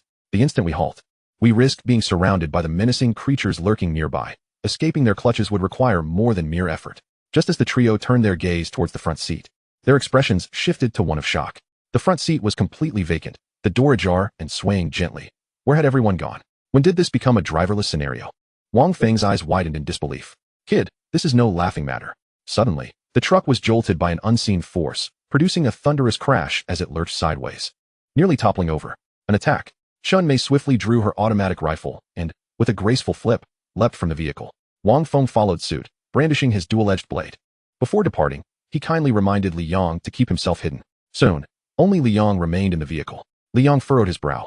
The surroundings were shrouded in darkness, illuminated solely by the dim glow of the headlights. He hesitated to exit the vehicle. With both Wang Feng and Chun Mei possessing significantly higher levels than his own, any reckless action on his part might complicate matters for them. However, he could not remain passive entirely. Before long, the sounds of gunfire and the clash of blades reverberated through the air. Liang cautiously peered out from the truck. In the enveloping darkness, the silhouettes of countless monstrous figures loomed, while two figures darted swiftly through the fray, so fast they were nearly indistinguishable. Those two were Wang Feng and Chun Mei. Liang felt a surge of admiration. No wonder they were seasoned professionals, having navigated the perils of Kuan City for years. Their movements and techniques were remarkably adept, and both were above level 100. The surrounding creatures were no less formidable, with many exceeding level 50. Yet, in their hands, the monsters fell as easily as chopping vegetables. These were true professionals, forged through countless life and death encounters, starkly different from the average practitioner. Liang increasingly felt that this journey was indeed worthwhile. In a short while, silence enveloped the area once more. Wang Feng and Chun Mei returned, their bodies splattered with the blood of their foes. Liang, am I frightening you with this? Chun Mei tossed her rifle into the truck and nimbly climbed back in. Liang shook his head. Have the monsters been dealt with? Temporarily, Wang Feng replied, his demeanor remaining serious. The situation is complex. Our driver is missing, and we are in a perilous wilderness. We cannot abandon him. Chun Mei will stay here to protect you while I return to search for him. If I have not returned in half an hour, Chun Mei will drive you onward. As he spoke, Wang Feng's face betrayed no emotion. Clearly accustomed to maintaining a mindset of fearless resolve, Liang felt a stirring within him. Just moments ago, the three had been sharing lighthearted banter. Yet now they faced the grim reality of potential separation. Chun Mei remained silent, merely nodding in agreement. At this juncture, their expressions were eerily calm. Before long, Wang Feng equipped himself and disappeared into the darkness. Now, only Liang and Chun Mei remained in the vehicle. Chun Mei, cradling her white mechanical gun, wiped it with a cloth while remaining vigilant to their surroundings. The silver moonlight spilled onto the ground, casting an eerie chill in the air. Time ticked away, inching towards a critical juncture. Suddenly, Chun Mei stood up. Half an hour has passed. We must leave. Liang hesitated. Shouldn't we wait a bit longer? It seems there are no monsters around now. Chun Mei shook her head. Our mission is to escort you to Kuan City. Come to the passenger seat. Don't stray too far from me. With that, she moved to the driver's seat. Liang said nothing further, settling into the passenger seat and closing the door. Chun Mei turned the key, igniting the engine. As he witnessed this, Liang's brow furrowed, a sense of foreboding washing over him. Wasn't this fire supposed to be lit? Before long, his apprehension was vindicated. Just as the vehicle was about to move, it lurched forward half a meter before abruptly stalling. Fortunately, Liang had anticipated this. Otherwise, he would have been thrown against the windshield. He stared at Chun Mei in shock. Do you know how to drive? I've driven once, she replied. When? Right now. Liang's expression darkened as he wiped the sweat from his brow. This is it. Relax, it's just a matter of pressing the gas. Hold on tight. Chun Mei turned the key again, and the engine roared to life as she slammed the accelerator. The vehicle surged forward. Liang's eyes widened, gripping the door tightly. At that moment, a shadow loomed ahead. Wait, there is something in front. Stop. Quickly. Crash. The vehicle collided with something. The windshield instantly fracturing into a spiderweb of cracks. Unable to endure any longer, Liang flung the door open and leapt out. Damn it, we must find the driver. Otherwise, I'll either perish at the hands of a monster or under Chun Mei's driving. He glanced towards the front of the vehicle, where a dark creature loomed. A hellhound. Level 50. Special skill, Infernal Fire, A. Strangely, the creature's attention was not on him. Its gaze was fixed on Chun Mei inside the vehicle. To his horror, Liang saw that Chun Mei was bleeding profusely and had lost consciousness. No way. This can't be happening. A level 50 monster should have been no match for someone of Chun Mei's caliber. She could dispatch it with ease. Yet, as their backbone, she had succumbed first. He felt utterly helpless. In this desolate wilderness, danger lurked at every turn. Ultimately, he had to rely on himself. Fortunately, this was merely an ordinary creature, and its level was not significantly higher than his own. Liang drew his lightning war spear, his expression resolute. In this moment, he aimed to avoid using his explosive bow, as the noise could attract a horde of monsters, complicating matters further. The hellhound's eyes glowed red, its form grotesque in the darkness. Liang could hear its tongue slathering, dripping with saliva. With a gaping maw, the hellhound lunged toward the unconscious Chun Mei. Quick as a flash, Liang thrust his spear forward, piercing the creature's mouth. An arc of electricity crackled in the shadows. 1,550. Though this damage was considerable for a level 40 practitioner, it was merely a slight annoyance to a level 50 beast. The hellhound shrieked in pain, turning its attention to Liang. The other head opened wide, revealing sharp teeth as it lunged at him. Liang quickly recoiled, pulling back. The hellhound twisted its body and charged at him, its two heads snarling, emitting a foul stench. Chapter 61, A Precise Strike. The gift of abilities is delightful. Faced with a creature 10 levels above him, Liang could not afford to gamble. Each action was taken with utmost caution. As the infernal two-headed hound lunged towards him, Liang continued to retreat, skillfully avoiding a direct confrontation. Though he refrained from launching a direct assault on the beast, numbers began to manifest above it, indicating 8,000. This represented an astonishing 8,000 damage per second.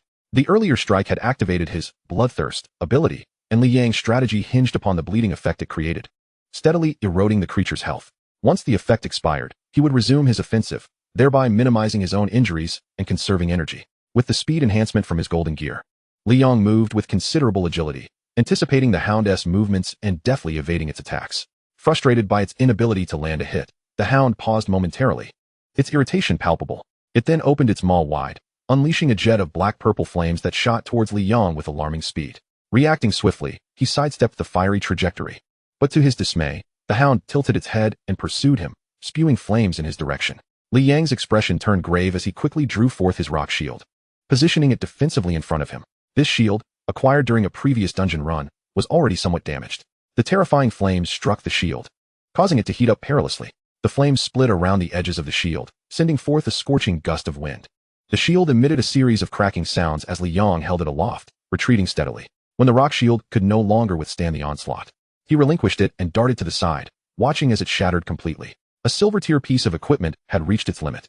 Liang mused silently that if he survived this ordeal, he would need to procure a sturdier shield, as its utility was undeniable. The hound, undeterred, resumed its charge towards him, leaving no respite in its wake. At that moment, the bleeding effect had worn off, compelling Liang to devise another method to inflict damage. Previously, the hound had been distracted by Chun Mei, allowing him to strike with relative ease. Now, to land a blow, he would need to close the distance, putting himself at risk. As the hound lunged once more, Liang chose not to evade. Instead, he seized the opportunity and charged forward. In that instant, he unleashed Curse Soundwave. Despite the considerable level disparity rendering the confusion effect largely ineffective, it momentarily stunned the hound. In that fleeting moment, Liang capitalized on the opening, slipping behind the beast and driving his weapon into its hind leg with a forceful thrust. With a resounding thud, the sharp tip of his lightning war spear pierced the creature, and damage numbers erupted above it. 1,700. Having struck decisively, Liang quickly distanced himself. The bloodthirst effect activated once more, displaying 8,000. The hound emitted a deep growl, its endurance waning as its breath came in heavy gasps, its eyes glimmering with a fierce, predatory glare directed at Liang.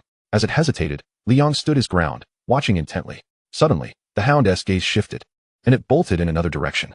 Liang's heart raced, initially believing it sought to flee. However, upon observing its trajectory, his expression shifted to alarm as the hound, salivating, charged towards Chun Mei, who remained unconscious in the vehicle. Without a moment to lose, Liang drew his explosive bow. Just as the hound leapt into the air, poised to land atop the car, he released an arrow. The crimson projectile illuminated the night as it soared, its gunpowder scent trailing behind. It struck the two-headed hound in the midsection, sending it sprawling. The explosion illuminated the scene in a brilliant blaze. 1,850. 2,000. The hound crashed heavily to the ground. With his cover blown, Li Yong unleashed a barrage of fiery arrows, painting the night sky like an extravagant display of fireworks. Swoosh, swoosh, swoosh, bong, bong, bong. 2,000, 8,000, 2,150. The explosive damage, combined with the bleeding effect, caused the hound's health to plummet rapidly. Indeed, ranged attacks proved far more manageable. The hound, unable to withstand any longer, abandoned its pursuit and fled.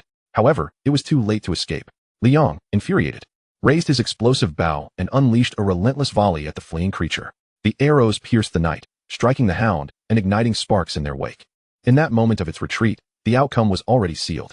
You have slain the infernal two-headed hound, gaining 1,000 experience. You have obtained the silver tier equipment, Cursed Tome. You have acquired the talent skill, Ethereal Flame, A. Ethereal Flame, a fire-based ability, capable of utilizing fire elements to attack and continuously summon pillars of fire. Li Yong was momentarily taken aback, a wave of joy washing over him as realization dawned. This was the result of his first transformation. He had a chance to acquire a talent skill by defeating a monster.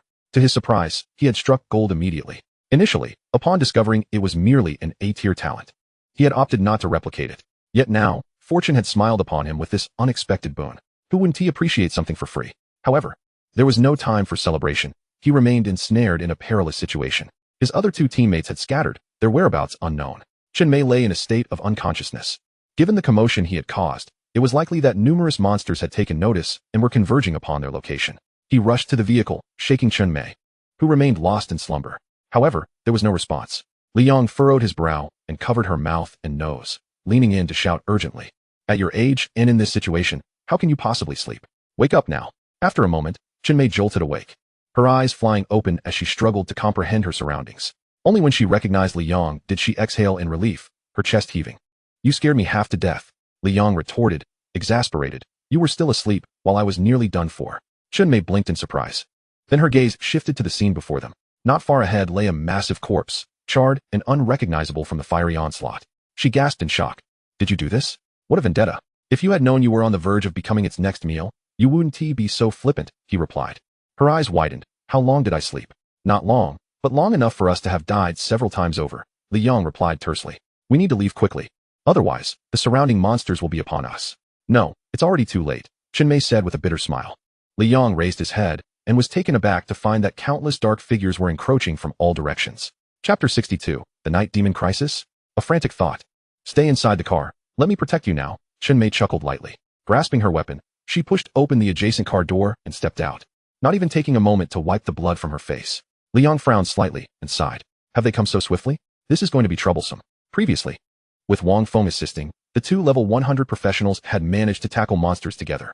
Yet now, numerous creatures had arrived, and only Chen Mei stood ready to confront them.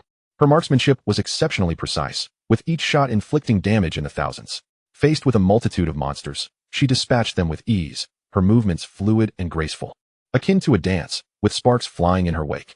However, Li Yong had no time to admire her prowess. He kept a vigilant eye on the surrounding monsters. The sheer number of them was overwhelming. Although Chen Mei was quick in eliminating foes, the escalating commotion only drew more monsters, resembling a tide of beasts that seemed impossible to quell.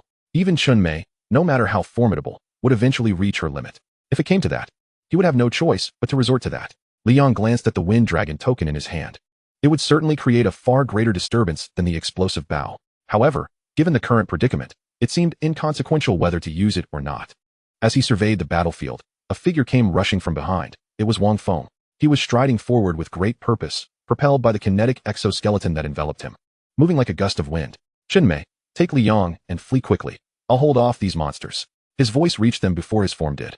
Chen Mei felt a surge of relief upon hearing the familiar voice, but her expression turned grave as she observed Wang Feng's condition. Despite his spirited demeanor, brimming with vitality and adrenaline, the pallor of his face and the horrifying wounds on his body suggested he was far from able to stand upright. What have you just endured? What could have inflicted such injuries upon you? Li Yong was equally taken aback. Wang Feng bore several wounds, nearly all of which had penetrated his body. These were unmistakably bite marks from monsters. With a stiff expression, Wang Feng spoke. We encountered a night demon. Chen Mei froze, her eyes widening in shock. The night demon, a terrifying creature that lurks in the wild, particularly formidable at night, akin to a werewolf. It manifests like a specter in the dark, making it exceedingly difficult to combat, ranking among the top 3 monsters that professionals dread encountering in the wild. Its tracking ability is formidable, capable of pursuing based on blood and scent, making it a relentless foe. Once targeted, escape becomes nearly impossible. Typically, a single night demon necessitates the combined efforts of several professionals of equal caliber to confront. Instances abound where a solitary night demon has laid waste to entire villages. Encountering one at night yields a survival rate of no more than 10. Chun Mei's complexion paled at the revelation. Li Yang was equally startled upon hearing the name. He had only ever read about it. Moreover, it was documented that night demons often seek companions, typically operating in pairs. Thus, should one encounter a night demon, it is likely that more than one is nearby. If that were the case, they would be in dire straits indeed. Instinctively, Chun Mei reached for a signal flare, intending to call for help, but hesitated as she raised her hand. Li Yang silently shook his head. That would be futile. Our current position is precarious. How long would it take for reinforcements from the nearby city to arrive? It's likely dawn will break soon. The flare could attract the attention of even more monsters, worsening our situation. We must rely on ourselves. Li Yang moved to the driver's seat and attempted to start the vehicle. As expected, the previous collision had rendered it inoperable. Chun Mei offered a wry smile. According to the route we had planned, we shouldn't have encountered a night demon. Wang Feng, wielding dual blades, dispatched the surrounding monsters as he replied. When I encountered the night demon, it was already injured. Otherwise, I wouldn't have been able to return. However, with the night demon's capabilities, it will likely be on our trail soon. You two must hurry and leave. Chun Mei gritted her teeth, running toward the vehicle and waving at Li Yang. At this juncture, Li Yang didn't hesitate and stepped out of the car. What now? He inquired. If I recall correctly, there's a temporary camp nearby. Let us head there to take shelter for a while. Li Yang nodded, realizing that relying solely on their legs to reach Kuan City was unrealistic. The most prudent course of action was to evade the night demon, find a safe location to regroup, and then continue their journey. However, upon hearing Wang Feng mention the night demon was injured, a wild thought crossed his mind. Logically, if 2 night demons had been coordinating an ambush, even if one was wounded, Wang Feng would not have survived. His return suggested that there was likely only one night demon, one of a lower level, and it was indeed injured.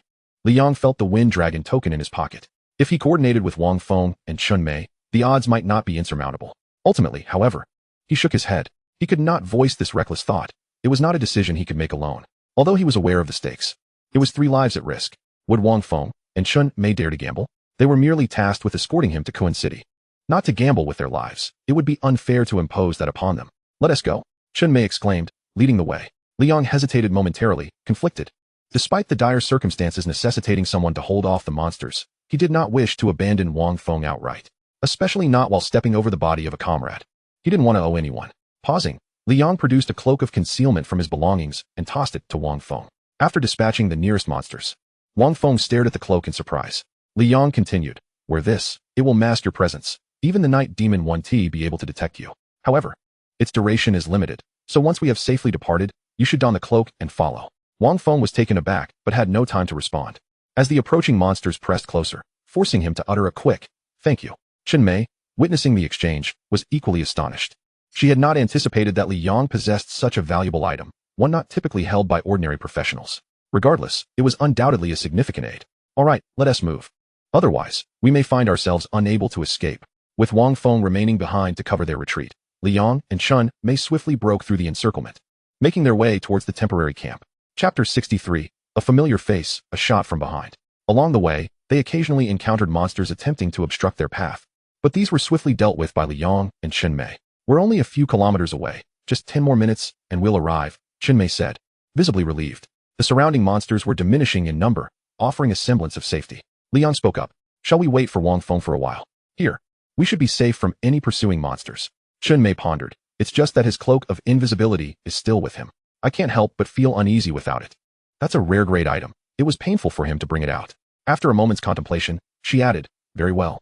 Let us take a brief respite and then make haste to the camp. She paused, surveying the surroundings for potential hiding spots for any lurking creatures. Then, she retrieved some supplies from her backpack to replenish their energy. Li Yang glanced back, musing quietly, given Wang Feng's strength, he should have no trouble evading that horde of monsters with the cloak. My only concern is that he might be grievously injured and unable to hold on.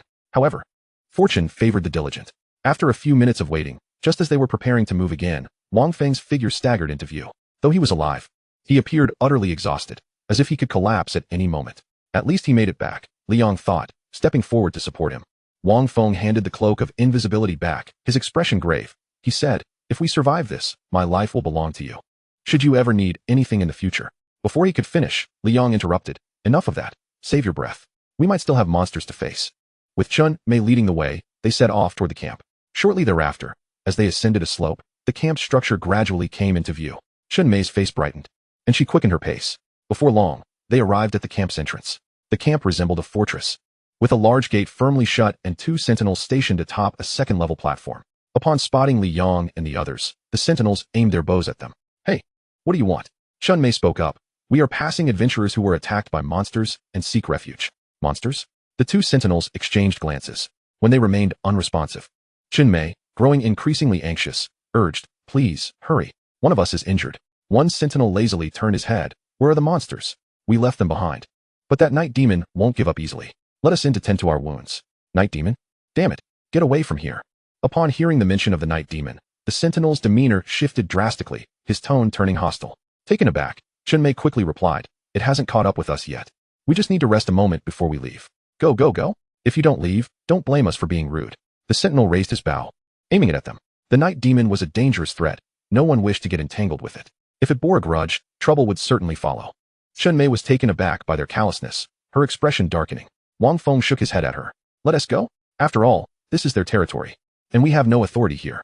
Just as they turned to leave, a voice suddenly rang out from the camp. "Hold on a moment." A stout, middle-aged man with high cheekbones hurried down from the platform, addressing the sentinels with indignation. "Didn't we agree to help adventurers in need? Open the gate." "But," I said. "Open the gate." The sentinels nodded in acknowledgement and began to operate the mechanism. Soon, the heavy gate creaked open, a warm glow spilling forth. Both Chun Mei and Wang Feng were momentarily stunned, exchanging glances. "It seems we can enter after all. Let us go inside," Chun Mei urged. Regardless of the circumstances, Wang Feng's injuries necessitated immediate attention. Li Yong observed this scene, furrowing his brow but ultimately saying nothing, following Chun Mei and Wang Feng through the gate. Once inside, the gate slammed shut behind them with a resounding thud. The interior of the camp was rather simple, featuring a few makeshift wooden cabins and a pen for livestock, all well lit by a bright fire.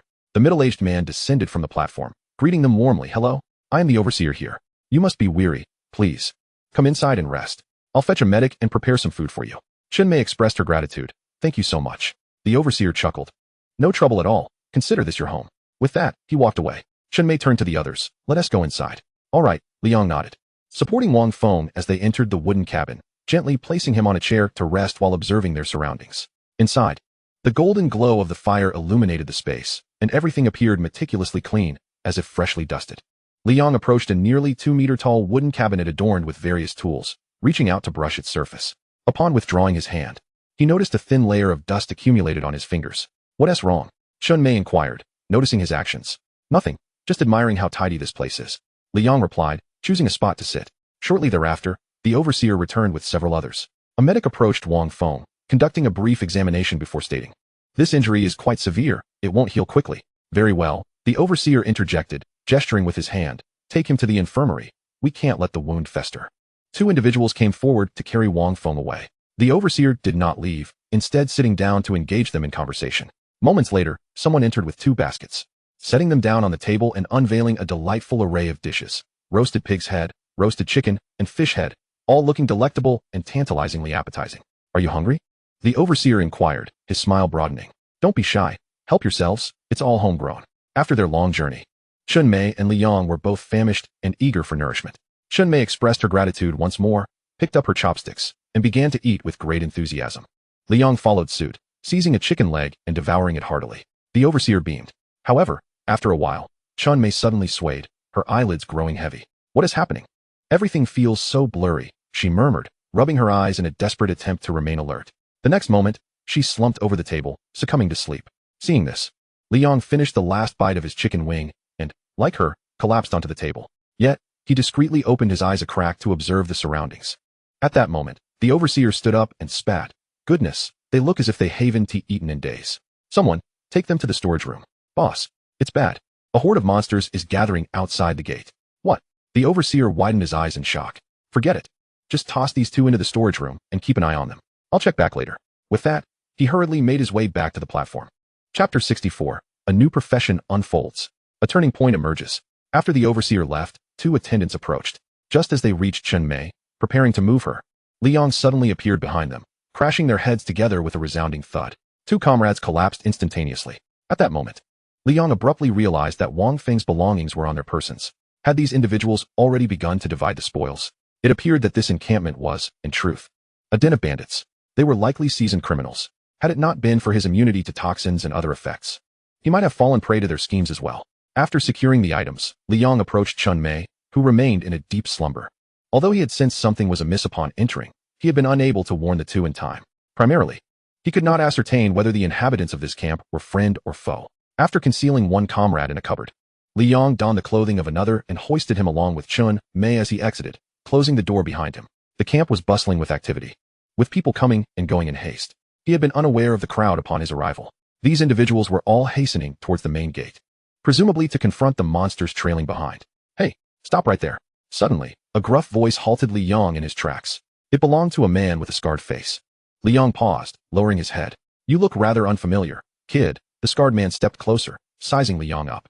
Li Yong remained silent. Oh, you must be one of the newcomers from a few days ago. The scarred man waved his hand impatiently.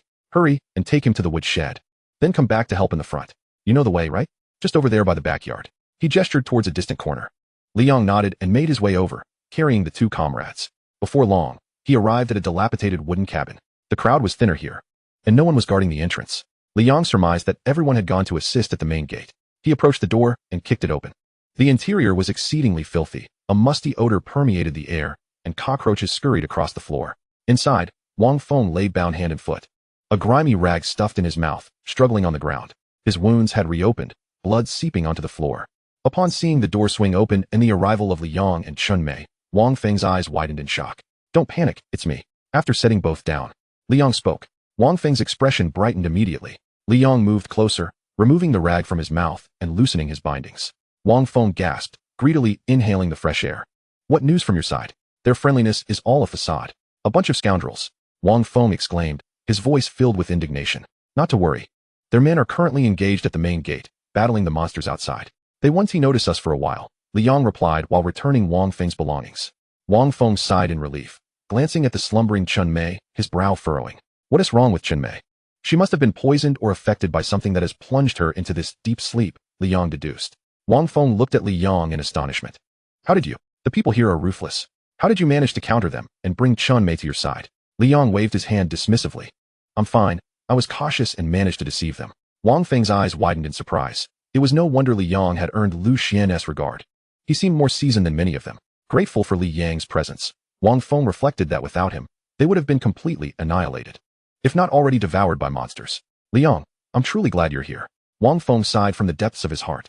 Let us save the pleasantries for later. Our situation is still precarious. Once these people realize something is amiss, they will undoubtedly take appropriate measures.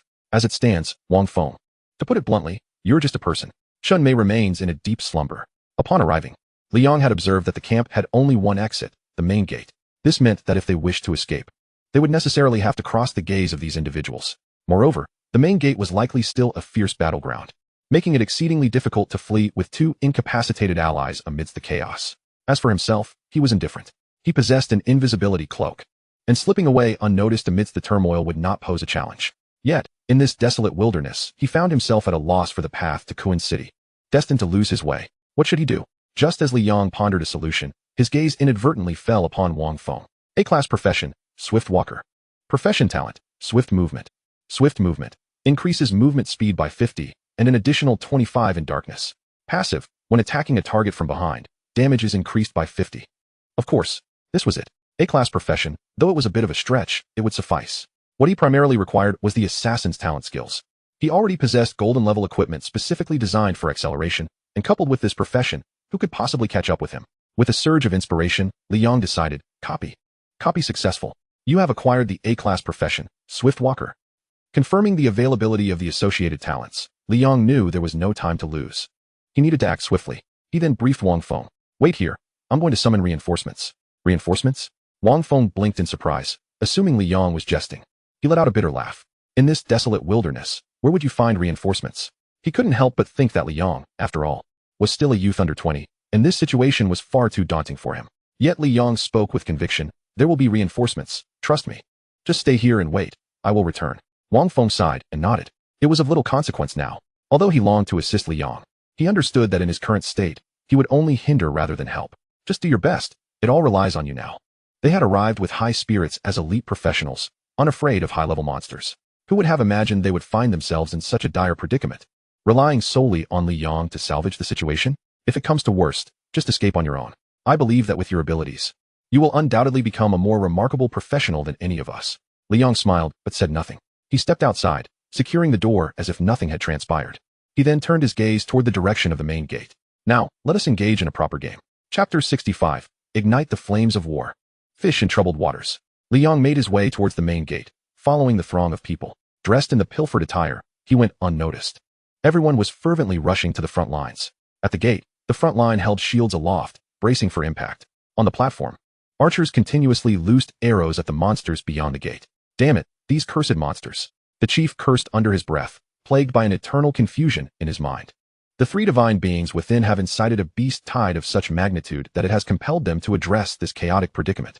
The losses incurred may not be recouped in a timely manner. Fortunately, their numbers are substantial, and with the established defensive measures and their coordinated efforts, they managed to cope with the situation adeptly. Just at that moment, a shadowy figure appeared in the distance, charging towards them with ferocity. This nightmarish silhouette swiftly captured their attention. The shadow soon reached the gates, where several frontline defenders, accustomed to holding shields, braced themselves. However, the shadow disregarded them completely and collided forcefully, sending the front line flying. The overseer, witnessing this, widened his eyes in disbelief. Is this a night demon? Amidst his astonishment, he did not entirely lose his composure. Their camp, situated in the wilderness, often encountered night demons. Quick, pull back. With the night demons stirring chaos, the previously manageable situation was instantly thrown into disarray. Some monsters began to scale the walls. At that moment, the overseer noticed something. Do not panic. This night demon is injured. It is missing an arm. It is known that while night demons are formidable foes, they are also laden with treasures. However, the risks are exceedingly high, and most would not consider them as prey. A glint of avarice appeared in the overseer's eyes. Brothers, rally your spirits. If we succeed in this endeavor, we can not only recover our losses, but also make a tidy profit. The atmosphere shifted to one of fervor. Meanwhile, unbeknownst to them, while they were preoccupied, a figure silently slipped away from the camp. Once in a relatively safe position in the wilderness, Li Yang removed his concealment cloak and stowed it carefully. Standing there, he could still observe the fierce artillery fire from the camp. Since you show no mercy, do not blame me for my ruthlessness. He intended to spare none of those who harmed his compatriots, nor the monsters that accompanied them. The more intense their conflict, the better. To that end, he needed to expedite their efforts. Li Yang retrieved a yellowed signal flare, distributed to each of them before their departure. Now, it was time to summon reinforcements. However, this was no ordinary call for aid. He could not be certain if anyone would see it, but he was confident that the monsters within a several dozen-mile radius would be drawn to it. Utilizing the assassin's innate speed, Li Yang swiftly navigated the wilderness. Even if some monsters caught sight of him, they could not hope to catch him. It was precisely this confidence that allowed him to venture into the wild. The people within the camp naturally noticed the soaring signal flare, but since it was directed outward, they did not associate it with Li Yang. For a moment, they assumed it was yet another passerby calling for help, and they continued to confront the monsters at the gates.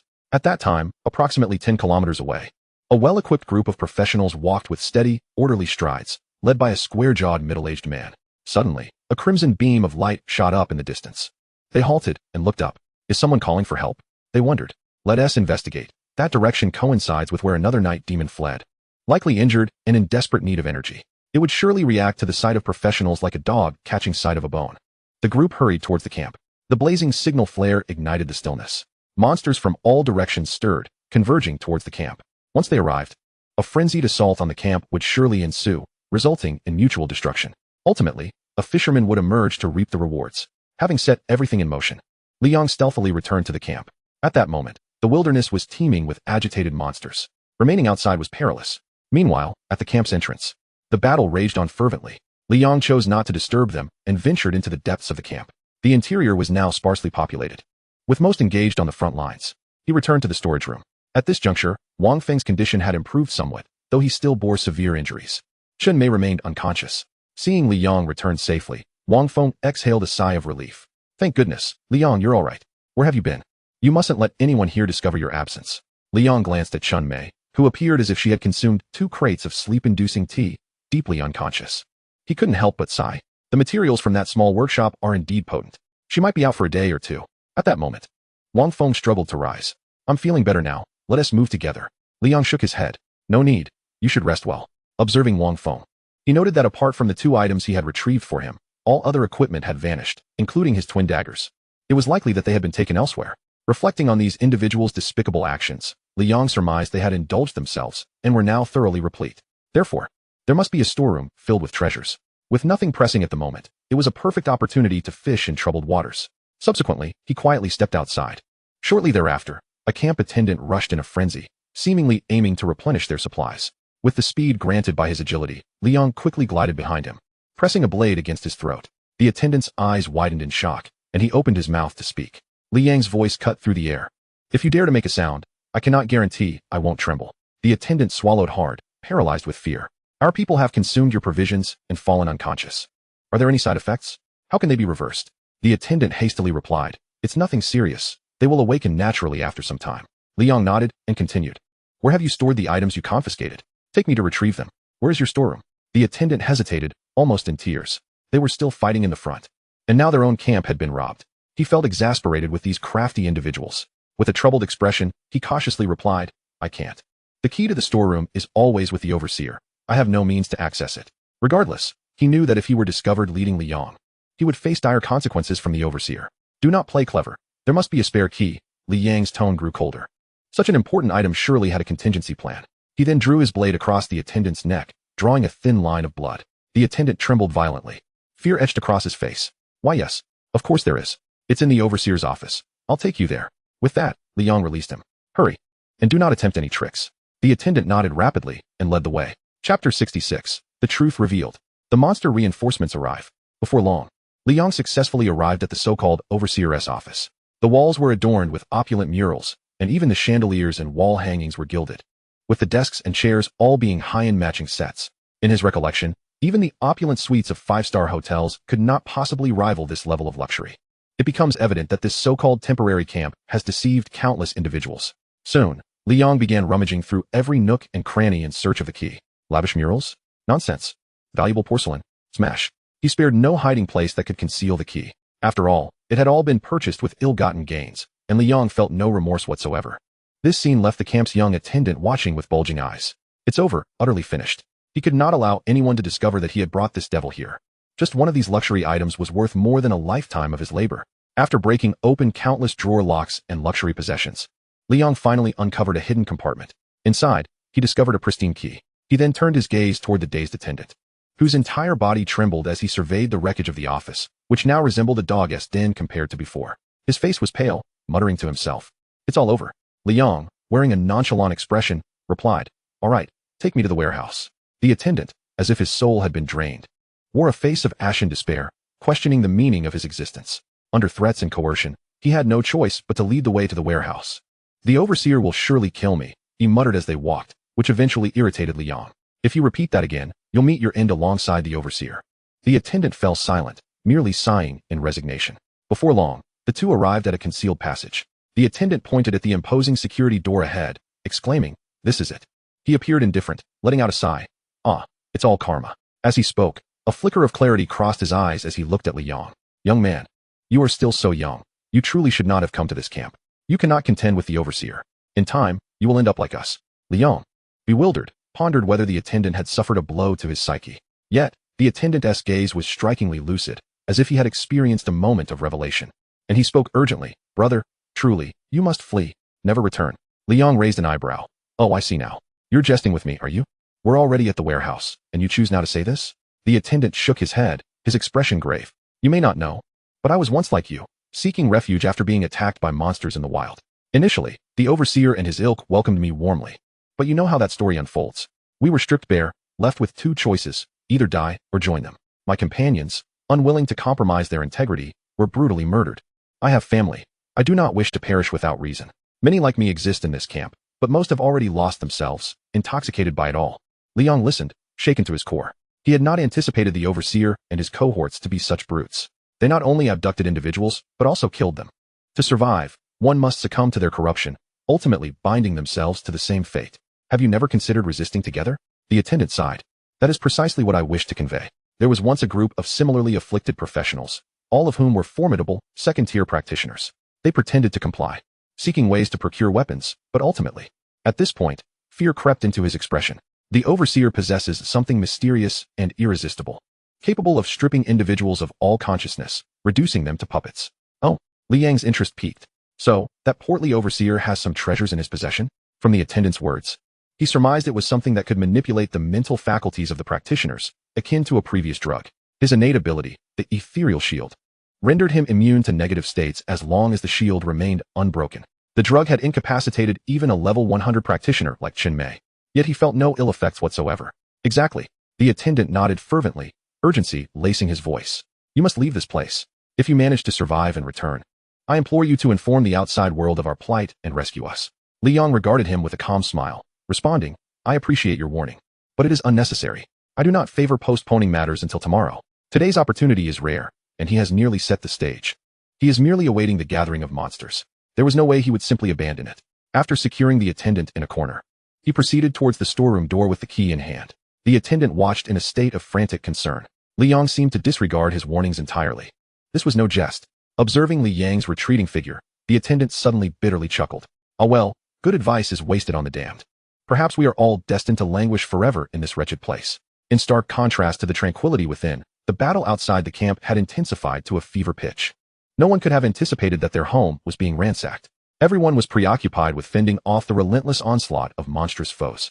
The majority of their firepower was focused on the terrifying night demon, inadvertently allowing lesser creatures to wreak havoc as they scrambled atop the walls. The overseer's gaze hardened.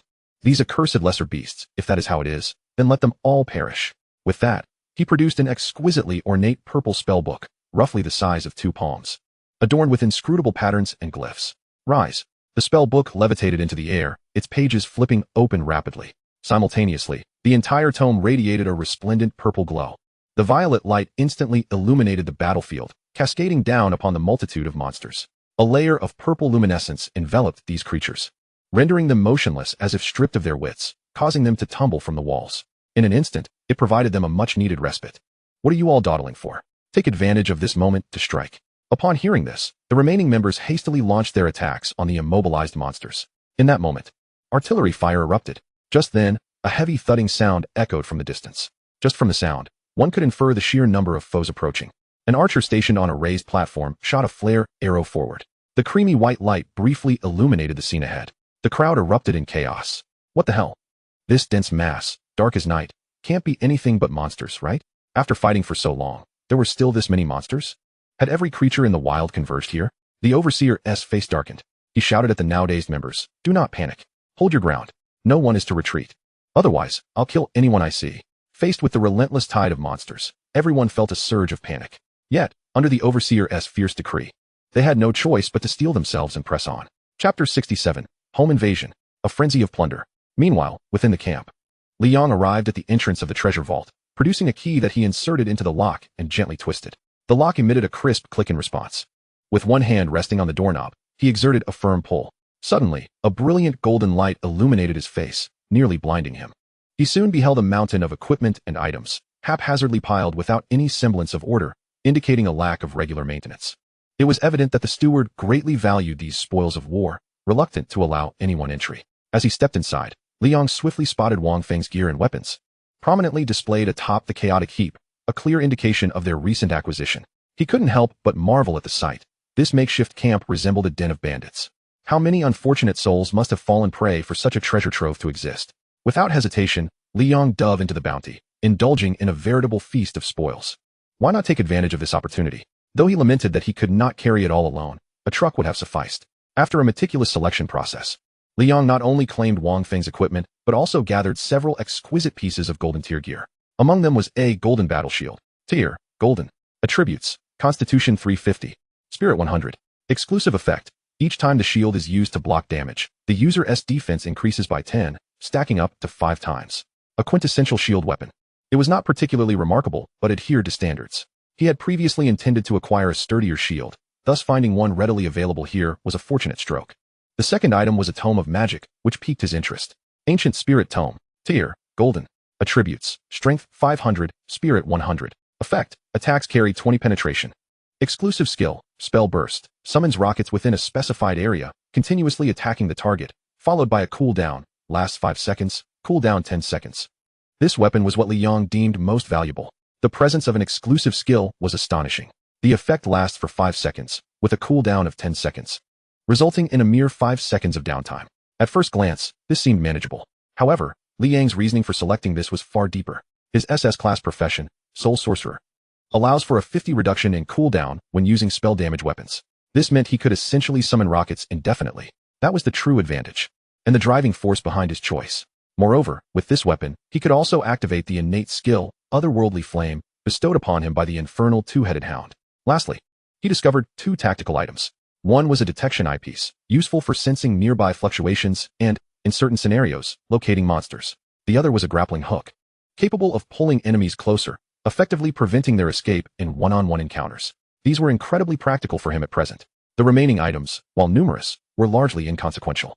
Li Yang had no time to waste. After securing his treasures, he retraced his steps. Soon, he found himself back in the woodshed. Upon arrival, Li Yang returned all of Wang Feng's equipment. Wang Feng looked astonished. How did you manage to retrieve these? After inspecting them, he confirmed that each piece was intact and unharmed. This was nothing short of miraculous.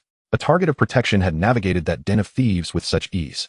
Li Yang casually remarked, I infiltrated their treasure vault and reclaimed them. Wang Feng's eyes widened, nearly choking on his own astonishment. What? Li Yang chuckled, just joking. I have my own clever strategies. Wang Feng rose to his feet.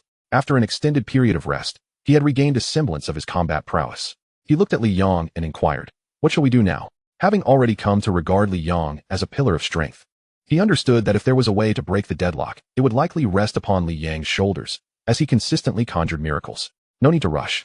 We shall wait for the right moment, Li Yang replied, not concealing anything from him. He briefly explained, the night demon that was pursuing us has found its way here, along with other monsters that are currently assaulting the camp. I took advantage of the chaos to slip out and deploy a signal flare. Noting the puzzled expression on Wang Feng's face, he continued, of course, the reinforcements I signaled for have a different significance. Wang Feng's astonishment grew. He had no idea Li Yang had orchestrated so much behind the scenes. He was even able to find time to recover his equipment. Though Li Yang spoke nonchalantly, the reality was that every step he took would have posed insurmountable challenges for anyone else. Such skill and decisiveness were hardly characteristic of a novice. In that moment, Wang Feng looked upon Li Yang with newfound respect. Li Yang spoke again. Chun Mei has yet to awaken. You should remain by her side and guard her. Leave the matters outside to me. At that moment, his greatest concern was Wang Feng inadvertently causing trouble through reckless actions. After reiterating his instructions, Li Yang departed. At the entrance of the camp, the monsters drawn by the tumult surged like a tide, scrambling over the walls and battering the doors. With these creatures relieving the pressure, the night demon's assault became even more relentless. The shadowy figures, akin to nightmares, instilled a chilling dread, making it impossible to fathom the chaos that would ensue should they breach the defenses. At that moment, Li Yang stealthily approached the edge of the battlefield, witnessing firsthand the formidable tools wielded by the steward. To be honest, this far exceeded his expectations. He had anticipated that, under the onslaught of monsters from all directions, this place would swiftly succumb. Yet, perhaps due to the steward's impressive tools, they managed to hold their ground. This situation could not persist. Like a specter, Li Yang crept closer, donning his invisibility cloak, undetected by any. He boldly approached the door, slipping behind the front line, and drew forth the newly acquired ancient spirit tome, summoning a barrage of rockets. With rapid mobility combined with the cloak's concealment, he easily maneuvered behind the enemies without raising suspicion.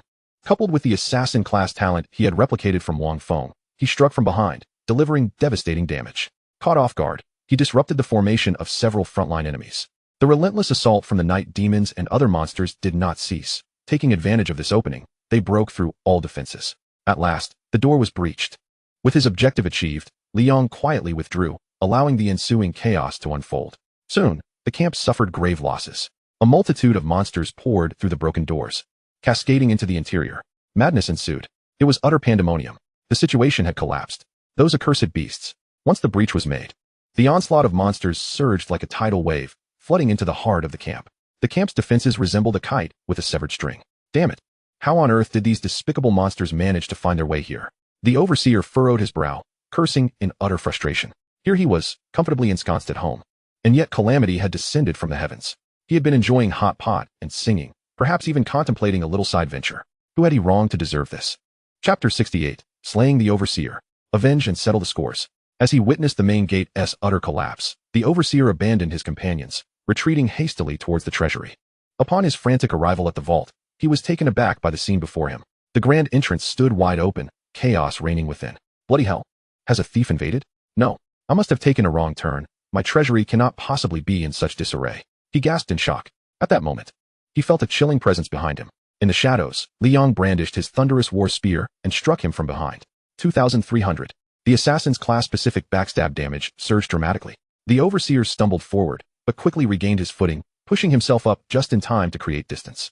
Oh, quick on the draw, are we? The overseer regarded Liang warily. Recognition dawned, and he gasped, it's you? I thought you were already poisoned. Well.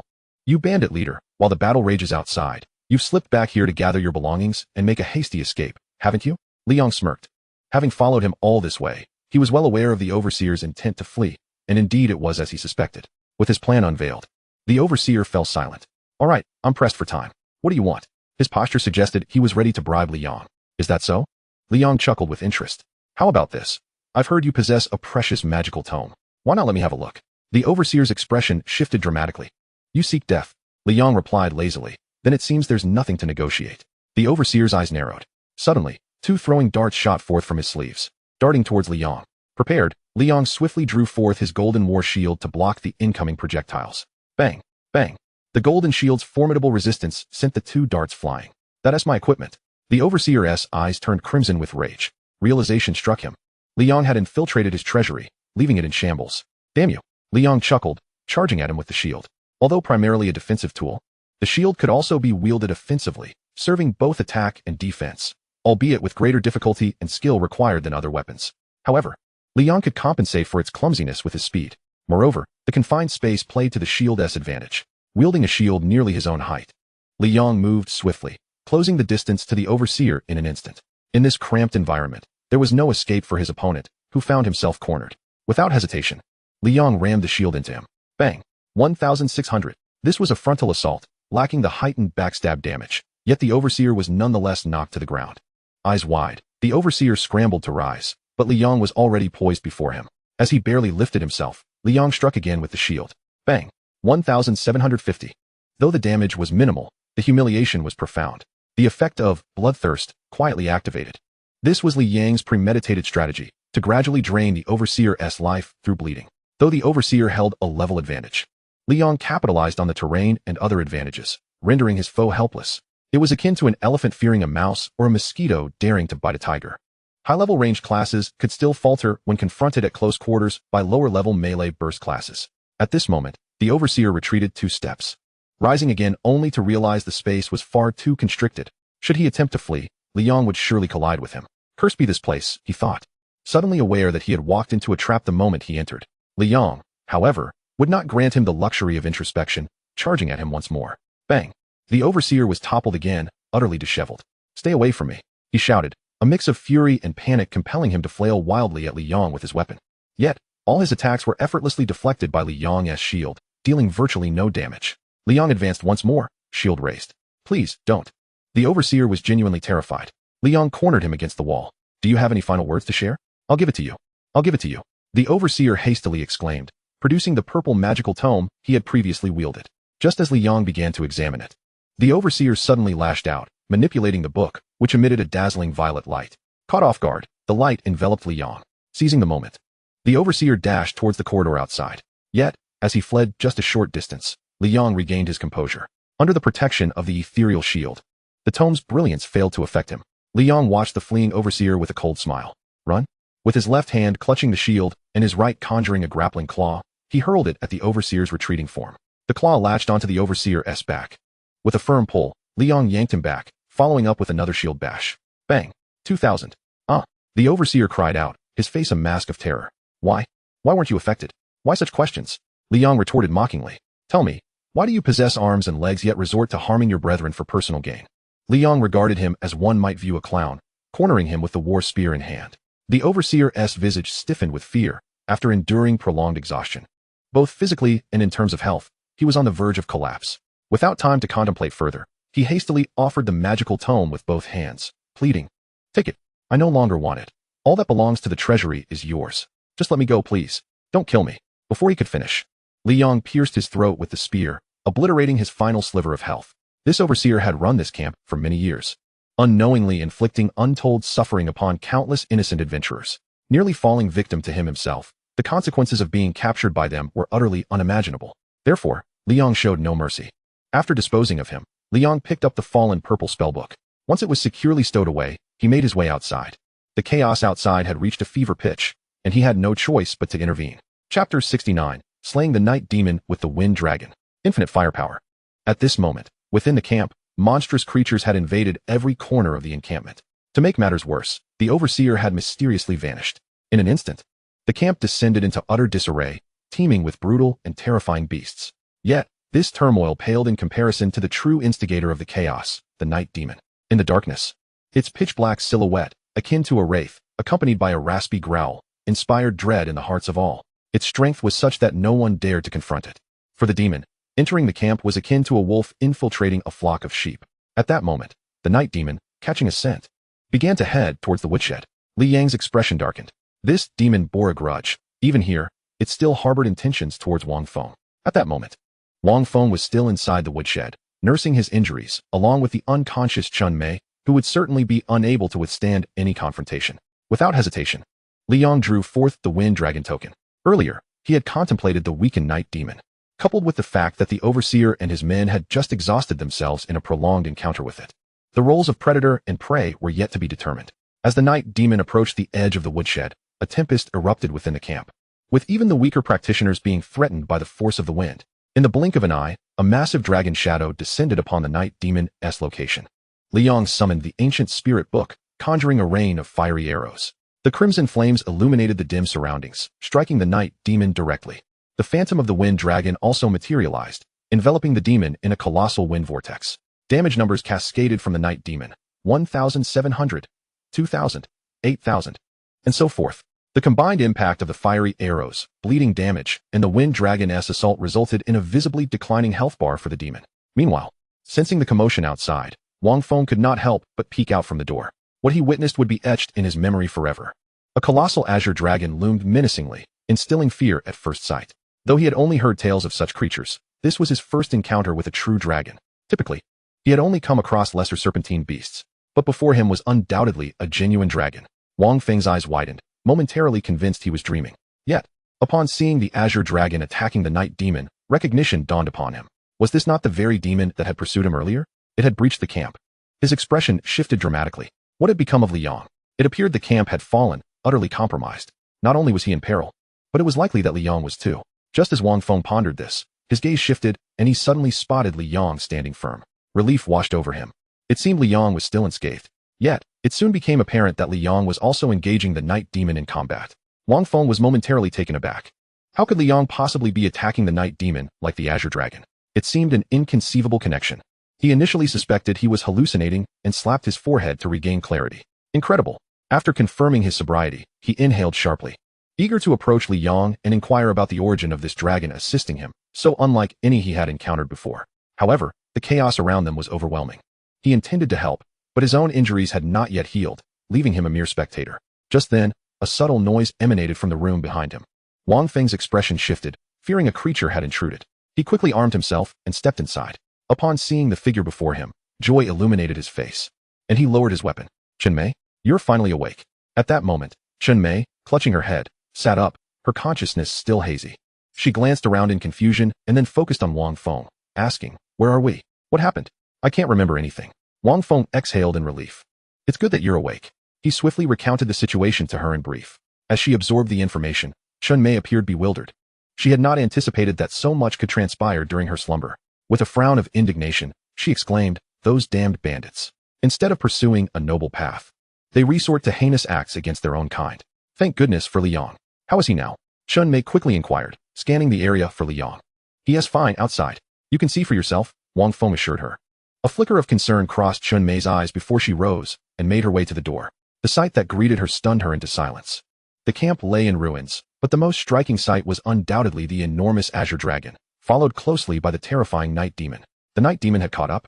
Her gaze darted around, frantically searching for Li Yang. At last, she spotted him in the distance, relentlessly assaulting the night demon with the undead book.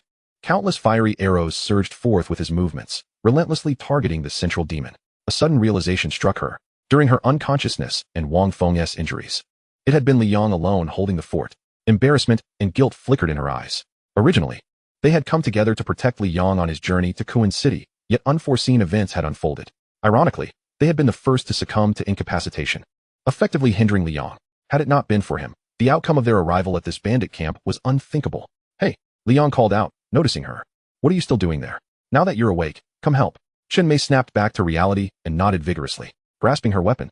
She quickly joined Li Yang's side. At that moment, a dark monstrosity, a crawler, charged towards Li Yong. She acted swiftly, aiming her weapon and pulling the trigger. Bang! A searing energy projectile erupted from her weapon, striking the creature squarely and sending it flying. She followed up with several more shots, successfully dispatching it. "Yes, just like that. Clear the surrounding lesser monsters," Li Yong instructed. He was not only commanding the wind dragon, but also attacking the night demon, leaving little attention for the surrounding minor creatures. With Chun Mei assisting him, the task became significantly easier. Chun Mei nodded eagerly, like a chick pecking at rice. She had unreserved faith in Li Yang's decisions. After all, from Wang Feng's words, she learned that if it weren't for Li Yong, they would have perished here long ago. The night demon had only about half of its health remaining. Under the ferocious onslaught from Li Yong and the wind dragon, it soon found itself on the brink of death. Li Yang's assault was relentless, with no pauses in between, as he continuously summoned arrows of fire. Chen Mei watched in astonishment. Was Li Yong a mage? This talent was beyond her comprehension. Unlimited firepower? It was truly terrifying. Before long, the night demon could no longer withstand the barrage and collapsed with a resounding crash. You have slain the night demon, and its soul has been automatically sacrificed for experience. Level up, 4145. You have obtained the golden grade equipment, Nightfall Mage Hat. You have obtained the Night Demon S-Arm, rare material. You have obtained the Night Demon S-Eye, rare material. You have obtained the Night Demon S-Bone, rare material. Indeed, the Night Demon was formidable. Slaying this single creature was equivalent to vanquishing dozens of ordinary monsters. In a sense, it was quite efficient. Chapter 70. Allies arrive, a false alarm. Had they succeeded? The Night Demon lay defeated, and joy illuminated the faces of Wang Feng and Chun Mei. However, before they could revel in their triumph, a sudden commotion erupted before the camp. An elite squad emerged, most of whom were above level 100. Their movements were precise and practiced as they swept through, annihilating all invading monsters in their path. Within 5 minutes, the vicinity was cleared of all threats. Who are these people? Li Yong furrowed his brow. Having witnessed the events surrounding this camp, he understood well that no adventurer could be trusted in the wild. Sometimes, humans could be far more terrifying than monsters. Wang Feng and Chun Mei were equally taken aback by the newcomers, who exuded formidable strength. Wang Feng remained vigilant. At such a moment, encountering monsters would be preferable. However, a group of powerful adventurers was far more troublesome. At that moment, a young woman approached. Clad in a fitted combat suit, she wielded a red-tasseled spear. Upon reaching the scene, she glanced at the night demoness carcass, her expression one of astonishment. "Wait, isn't this the night demon we were hunting? To think it ended up here. Hey, did you kill this night demon?" She scrutinized Li Yong and the others, a flicker of skepticism in her eyes. "Yes. But who are you?" Li Yong replied candidly, gripping his weapon. The young woman's pretty face clouded with displeasure. "How could you do this? This was our prey. We fought hard and drained its health only for you to claim the kill." Li Yong was momentarily taken aback, his brows knitting together. "Why can't we slay it? Does its body bear your name?" He found her words utterly nonsensical and even questioned if she was trying to stir trouble. Although he had to concede that without the night demon being injured, he would not have had the opportunity to defeat it. It was still absurd to expect them to stand idly by while the creature attacked. The girl glared at him. Just then, a middle-aged man with a square face approached.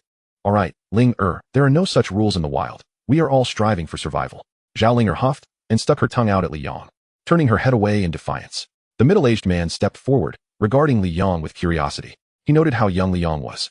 It was rare for someone so young to venture into the wilderness. However, after a brief observation, he shifted his gaze to Wang Feng and Chun Mei before speaking. "I am Zhou Jiangwo. Are you all from the camp?" Chun Mei shook her head. "No, we encountered an unexpected event while traveling and stopped here to rest." Zhou Jiangwo scratched his head, feeling like he had heard that name before, but couldn't he place it. Zhou Jiangwo continued. "Was the signal earlier sent by you?" "Signal?"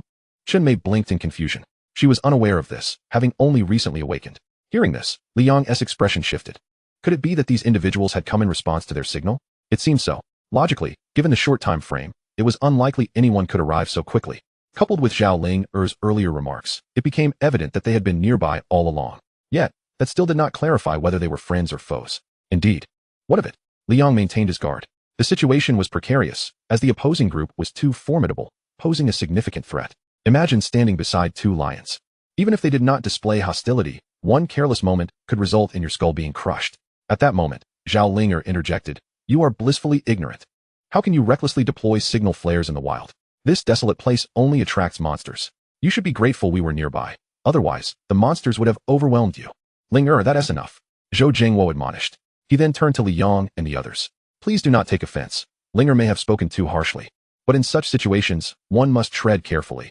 A single misstep can lead to irreparable consequences. Having said so much, Li Yong was too weary to argue. Suddenly, Wang Feng exclaimed, I remember now. Zhou Jingwo, the captain of the first guard team? Oh. Zhou Jingwo looked at Wang Feng, intrigued. You know me? Wang Feng's eyes widened. Of course. You're practically our leader. Chun Mei also realized, her face a picture of astonishment. You are from the first guard team. They hadn't expected to encounter allies here by such coincidence. So you are indeed our own. Which camp are you from? Zhou Jingwo laughed heartily. We are from the inner camp, logistics department. Oh, what a coincidence. So, are you heading back to Coin City? Zhou Jingwo inquired. Indeed. With the realization that they were allies, both parties relaxed considerably, and Wang Feng began chatting amicably with him. He quickly recounted the events that had transpired. Upon learning of the banditry disguised as a shelter, Zhou Jingwo and his companions were taken aback. A flicker of anger crossed Zhou Jingwo's face. Such actions were utterly intolerable. Preying on compatriots under false pretenses was inexcusable, both ethically and morally. At that moment, within the camp, the aftermath of the monster invasion left it in shambles. The remaining inhabitants had suffered significant losses, with only a handful left unscathed. Zhou Jingwo's face darkened as he waved his hand, addressing the others in his team. Go, capture all the remnants in the camp and gather them, he commanded. Yes. Soon after, several formidable professionals dispersed with solemn expressions. Unexpectedly, such a situation had arisen. Zhou Jingwo exhaled deeply. Most of his time was usually occupied with dealing with monsters. Forgetting that these nefarious professionals also posed a significant hidden threat, he then turned his gaze to Wang Feng and Chun Mei. You all. Bringing these individuals to justice today constitutes a commendable achievement. Upon your return, I shall report to the higher authorities and ensure you are duly rewarded. Upon hearing this, Wang Feng shook his head. In truth, we did not contribute much here. Any rewards should be bestowed solely upon Li Yong. If it weren't for him, we would have long since fallen prey to these individuals. Indeed, we have merely hindered progress, Chun Mei added with an embarrassed smile. Since arriving here, she had fallen into a deep slumber and had remained unconscious until now. The thought of receiving accolades for her lack of contribution made her feel quite uncomfortable. Oh, Zhou Jingwo remarked, directing his attention to the quietly observant Li Yong. He was unaware of what had transpired. Yet the words of Wang Feng and Chun Mei did not seem fabricated. This prompted him to take Li Yong more seriously. And who might this be? This is Li Yong, recommended by Commander Liu to undergo practical training for a period, Wang Feng introduced. Lucian? Zhou Jingwo's eyes widened in realization. So, he is a novice professional? He noted that Li Yong appeared to be of similar age to Ling Er. However, he did not seem as exaggerated as Wang Feng had described. Moreover, it was rather hasty for someone so young to venture to Kuan City for training. The environment here was harsh, with monsters averaging at least level 30. A newly awakened novice professional. Could he truly survive? He looked at Li Yong and inquired, young friend, what is your current level? Professional level? Li Yong pondered momentarily. I suppose around 40. At this revelation, Zhou Jingwo was momentarily taken aback. Wang Feng and Chun Mei were equally astonished. They had been oblivious to this fact. Li Yang's actions and strategies were so adept that they had instinctively overlooked the reality of him being a novice professional. Now, with his nonchalant admission, they were brought to a stark awareness. Zhou Jingwo could not help but ask, you are a professional from this year? At that level, you must have completed your first advancement? Li Yong nodded. Meanwhile, Zhao Ling Er, standing nearby, covered her mouth in astonishment. As a fellow novice professional, a level 40 meant he was indeed higher than her. It was astonishing to think that this year, a professional had already completed their first advancement. She had always believed her upbringing in the military set her apart from her peers, yet today, she felt overshadowed by this newcomer. A pang of discomfort surged within her. Was it possible he had someone guiding him? Zhou Jingwo was deeply shaken. He understood the significance of this achievement, which explained why Lu Xian held such high hopes for him. Regardless, he must be the first professional to complete their first advancement this year, at least to his knowledge. His curiosity began to intensify. Li Yong, could you recount what transpired before? Certainly, Li Yong replied nonchalantly, as it was not a secret. It's quite simple. Shortly after entering here, I sensed something was amiss with the camp. Their attitudes were contradictory. The overseer was overly enthusiastic when welcoming new arrivals. What could this imply? Perhaps it was merely their method of reception. You might think that, but I remained vigilant. Li Yong continued. Eventually, my suspicions were validated. When Chun Mei fell unconscious, I mimicked her state to blend in. At that moment, I grasped the true nature of this camp, and later seized the opportunity to rescue Chun Mei and rendezvous with Wang Feng. Hearing this, Chun Mei gasped in surprise. It turned out that Li Yong had been observant since their arrival, executing so much while she was incapacitated. Compared to him, she felt as though she had faltered from the very beginning, relying on Li Yong to reach this point. prompting her to blush. Zhou Jiangwo was incredulous. If that's the case, how did you manage to signal for help without being discovered? Li Yong candidly explained, while they were engaged in combat with the monsters. I stealthily exited the camp, signaled for help, and then returned. They would never suspect that the signal had come from someone within the camp, so naturally, they would not suspect me. Upon hearing this, Zhou Jiangwo was even more astonished, though Li Yong spoke of it lightly. It was evident how challenging it was to achieve such a feat. To enter and exit the camp unnoticed was something he himself might not have been able to accomplish. Humph, but is it truly effective? I've already stated that signaling for help is a self-destructive act that only invites trouble. Those unfamiliar with wilderness survival are ultimately out of their depth, Zhao Ling Air retorted, dissatisfied. Zhou Jiangwo nodded in agreement, acknowledging the validity of her point. If they had not fortuitously been nearby, such actions would have only attracted a monster onslaught without yielding any benefit. Nonetheless, Li Yang's accomplishment was commendable. Yet, Li Yang shook his head. No, I never anticipated reinforcements would arrive. In this desolate area, waiting for help would likely mean waiting until dawn. Zhao Ling Air was taken aback. Then why did you proceed in such a manner? Is that not contradictory? Li Yang replied calmly. My objective was to lure the monsters to attack the camp, thereby creating an opportunity for escape. Ah, I see. Zhou Jiangwo's understanding deepened, his emotions a complex mix. He was astonished that someone so young could possess such foresight. Not just him, but Wang Feng and Chun Mei also regarded Li Yang with newfound respect. Had Li Yang remained silent, it was likely no one would have realized the depth of his insights. It truly feels as though he has made this place his home. Just then, Wang Feng's expression shifted. Wait, what about that overseer? The mastermind behind our deception, who instigated all this. We cannot allow him to escape. There's no need for concern, Li Yang interjected, for he is already dead. Wang Feng was momentarily stunned. When did this happen? He felt increasingly bewildered, suddenly aware of how little he truly knew, despite being deeply entwined in the situation. At that time, when the camp was entirely overrun by monsters, that cowardly overseer attempted to flee at the first opportunity, and I caught him in the act. Li Yang paused momentarily. The rest was understood by those who needed to know, requiring no further explanation. Ah, you finally revealed your hand. Zhao Ling Air exclaimed triumphantly, slapping her chest. You just claimed to be at level 40. Though I have never seen the overseer, based on the other camp members, he is at least a second-tier professional. How could you have defeated him? Li Yang looked at her, speechless. Truly, she was all form and no substance. What benefit would I gain from deceiving you? Wang Feng and Chun Mei nodded in agreement. Although Zhao Ling Air did not comprehend, they recognized that Li Yang indeed possessed the capability to back his claims. Not long ago, that fearsome night demon was vanquished by Li Yang alone. The terrifying wind dragon, without a doubt, was summoned by him. Thus, engaging in a confrontation with the overseer posed no fear for him. Li Yang's assertions were indeed accurate. Now that the matter was clear, there was no need to delve deeper. Everyone harbors their own secrets. Zhou Jiangwo spoke up, his heart shaken. Is this truly a novice adventurer? At that moment, the remaining individuals in the camp were escorted back here. Li Yang recognized that these people were also pitiable souls. After all, they had followed the overseer in committing numerous evils and would ultimately be taken back to the city for judgment. Just then, these individuals unexpectedly performed a surprising act. The previously mentioned servant stepped forward, leading the others, and bowed deeply before Li Yang. A chorus of voices rang out in unison. Thank you, benefactor, for avenging us. Witnessing this scene, Wang Feng, Chun Mei, and Zhou Jiangwo were all rendered speechless. This display caught them entirely off guard. Li Yang waved his hand dismissively, saying, I am no benefactor. It would be wonderful if you could amend your ways. It was merely a trifling act on his part. These individuals had evidently suffered greatly under the overseer's oppression, and in this moment, they found a semblance of relief. After managing matters on this end, Zhou Jiangwo took the initiative to suggest, let us depart together. We also intend to return to Kuan City. It would be safer on the road. Naturally, Li Yang and the others accepted this with pleasure. Their vehicle had broken down on the way, and traveling at night was fraught with difficulties. So accompanying the larger group would be far more convenient. Li Yang was eager to leave this wretched place. Who could tell when another complication might arise? They had already faced a myriad of troubles before even reaching Kuan City. Along the way, Zhou Jiangwo was quite friendly, engaging Li Yang in conversation while introducing Zhao Ling, hoping the two could learn and progress together in the future. Li Yang was indifferent. For him, this visit was merely a matter of days before returning home. He had a purpose in coming here, to grow stronger and reclaim all that belonged to him.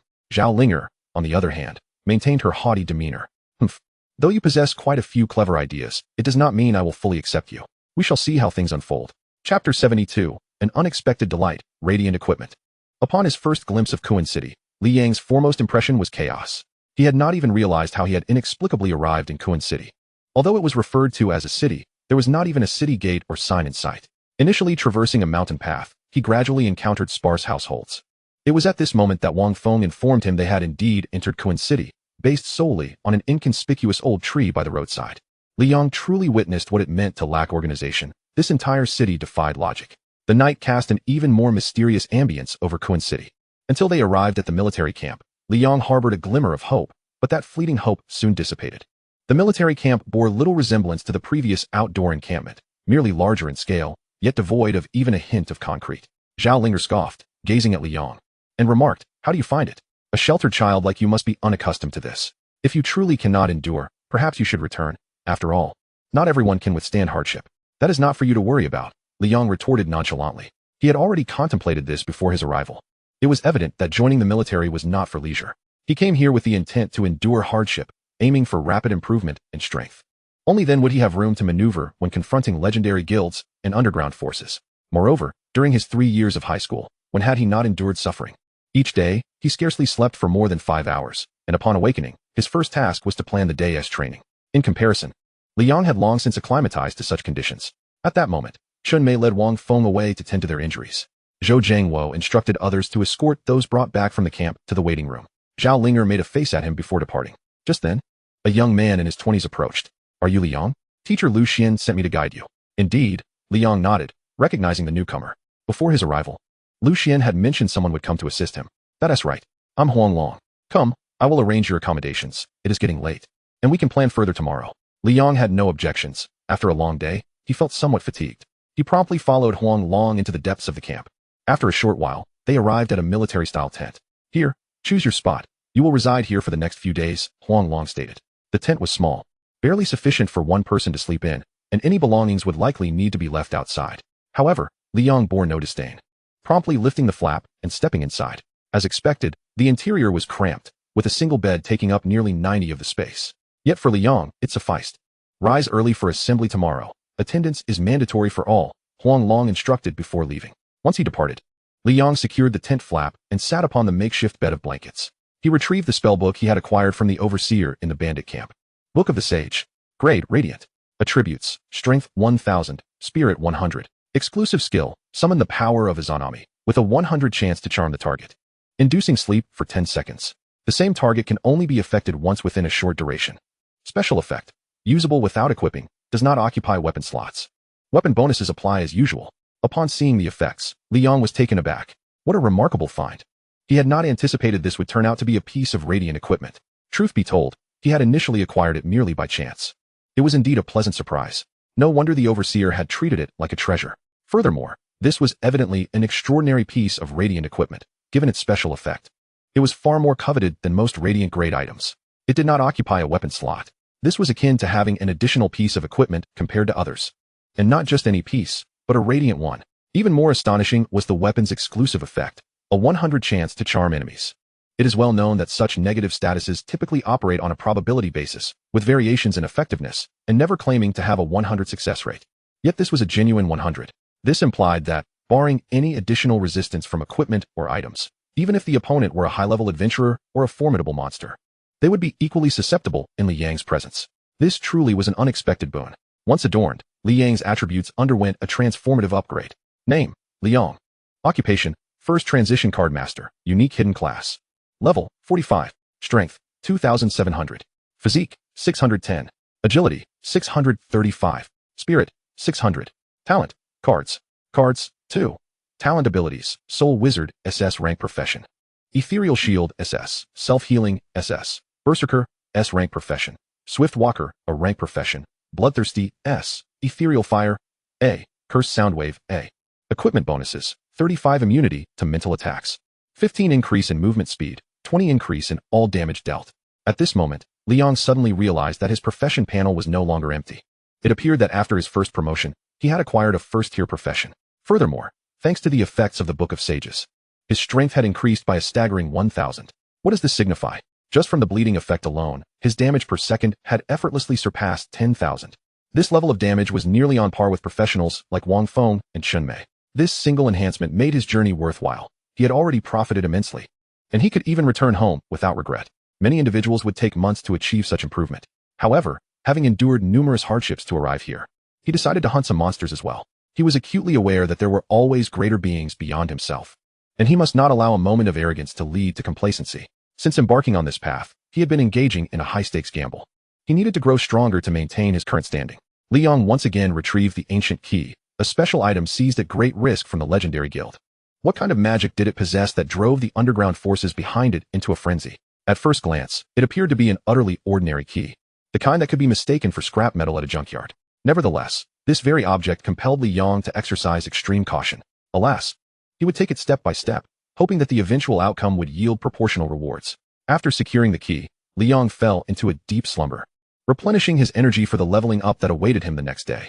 Chapter 73. Achieving first-class merit on the first day. The following day, the sky was dim, with the moon still hanging on the horizon. Li Yong rose early, unzipping the tent to step outside. At this moment, the military camp was already bustling with soldiers moving to and fro.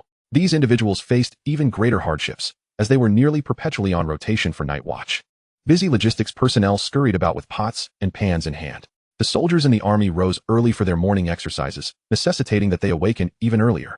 It was no wonder that Lu Xian had recommended him to this place. In such an environment, filled with role models, anyone who arrived would naturally adhere to a sense of discipline. Li Yong arrived at the designated gathering spot in the plaza, where he once again encountered several familiar faces, such as Huang Long and Zhao Linger. Most of the group had already assembled, awaiting the meeting to commence. Huang Long spotted him and waved. Li Yong approached, and along the way, others noticed his unfamiliar visage, many of whom greeted him warmly. Li Yong reciprocated each salutation. Oh, it seems that little Linger is no longer the youngest practitioner in our camp. No, this is merely temporary. She hails from the city and will not remain here for long. Is that so? Alas, it appears she is merely here to gain some experience. Otherwise, why would she leave the comforts of the city to endure such hardships here? Evidently, news of Li Yang's arrival had spread, and many were already accustomed to such occurrences. The old adage rings true: those who wish to leave cannot, while those who wish to enter arrive daily. Many young practitioners choose to spend some time in the military, ranging from a few days to several months. This serves to embellish their professional careers and, in the process, broaden their horizons. Huang Long shared this perspective, turning to Li Yong and saying, "Since Lu Xian sent you here for the next few days, you should follow the logistics team to learn about equipment maintenance and monster collection research. On the last day before you leave, I will take you out into the wild to hunt some monsters. How does that sound?" Upon hearing this, Li Yong frowned. This implied he was being deliberately assigned an easier task. However, he appreciated the sentiment. If he were merely to come here to do that, he might as well not have come at all. Before he could voice his thoughts, a delicate voice interjected. "No." Zhao Linger approached with her head held high. In the military camp, all were treated equally. Favoritism based on relationships was unacceptable. Observing this scene, the surrounding soldiers began to gossip. "It seems our newcomer has offended our little ancestor. This is getting interesting. I smell gossip brewing. Is there a hero who dares to share?" Huang Long glanced at Zhao Linger, a hint of embarrassment crossing his face.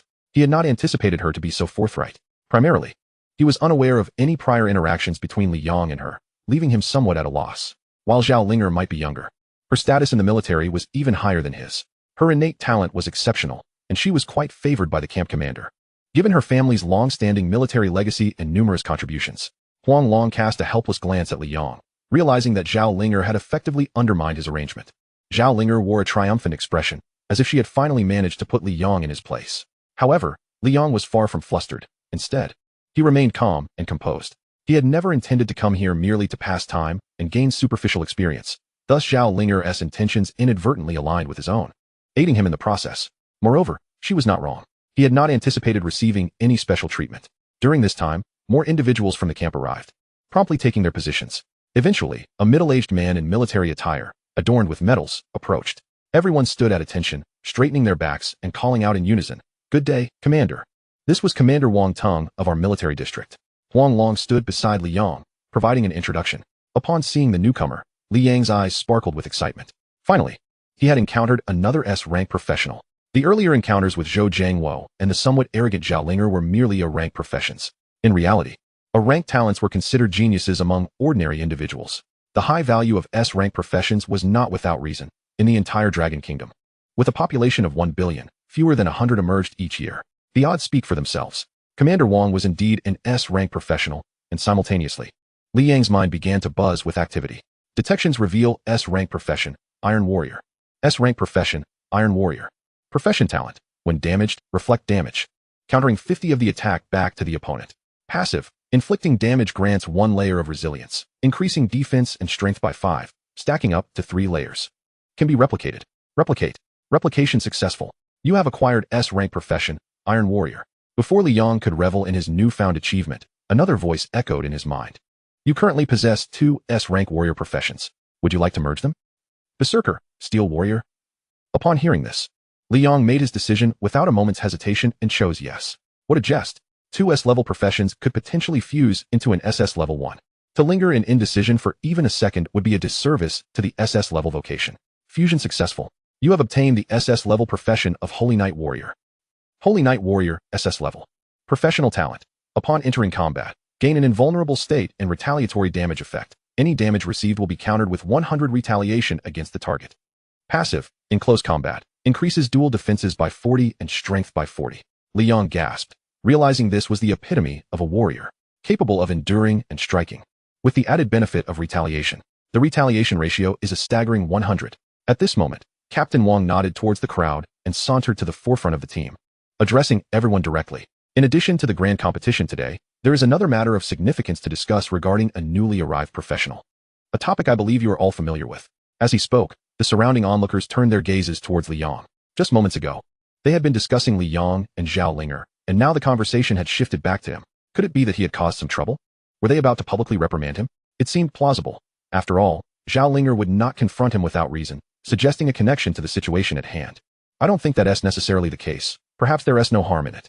At that moment, Captain Wang continued. Yesterday, we discovered a bandit den masquerading as a refuge for passers-by, which had caused countless injuries. The involved parties have been apprehended. Here, Captain Wang raised his voice slightly.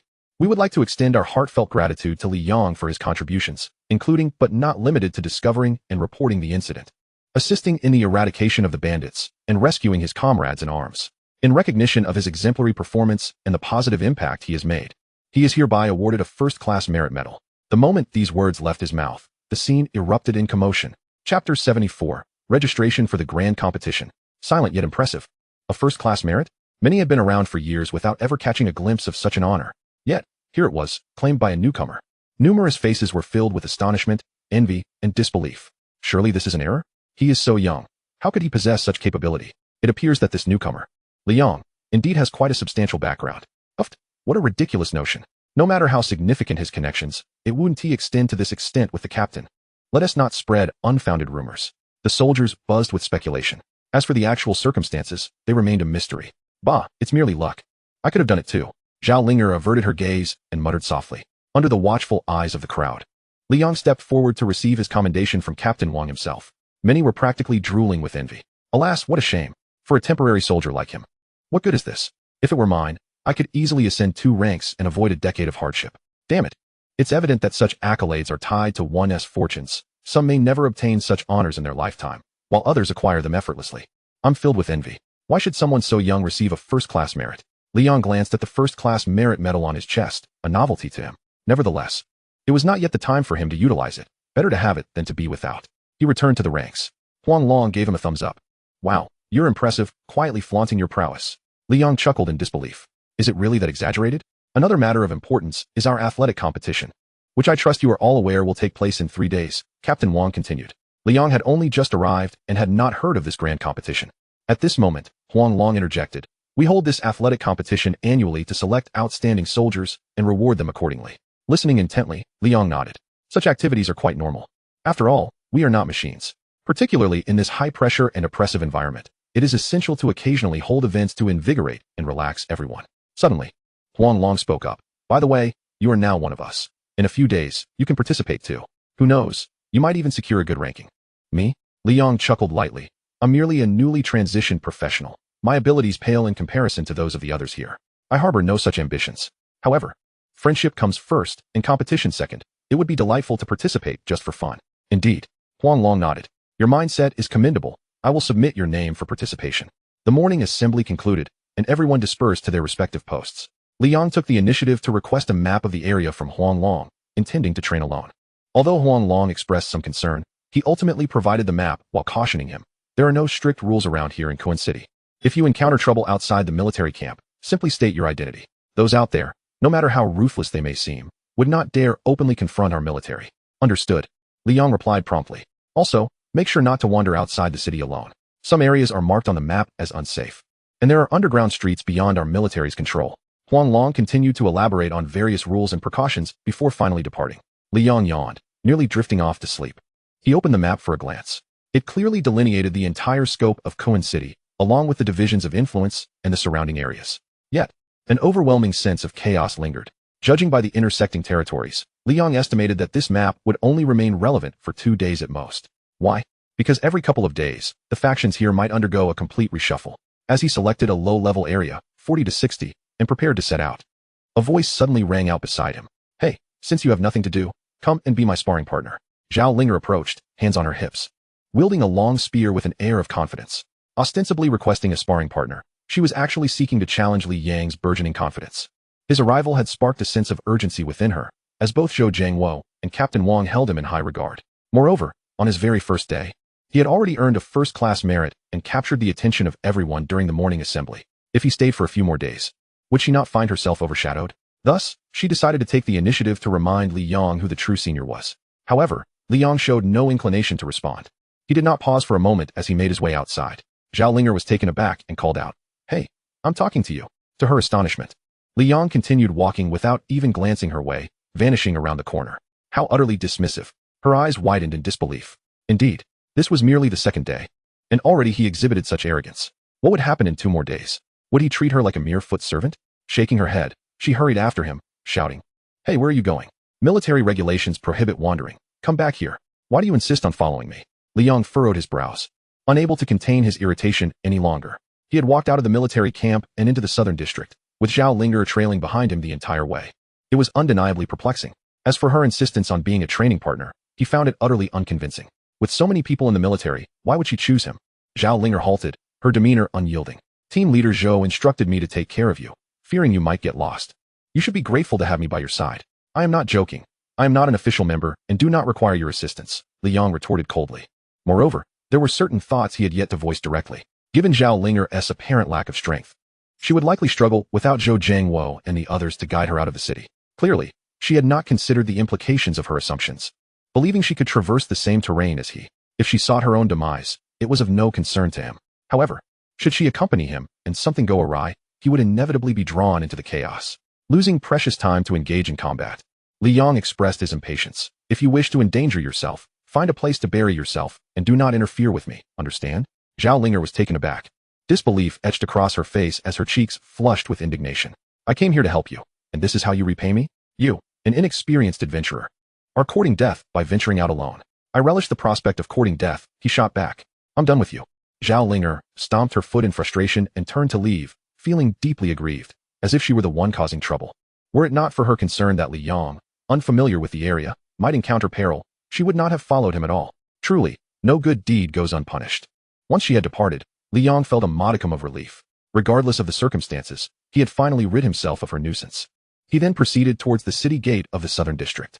Chapter 75, The Underground Cavern. A Perilous Crisis.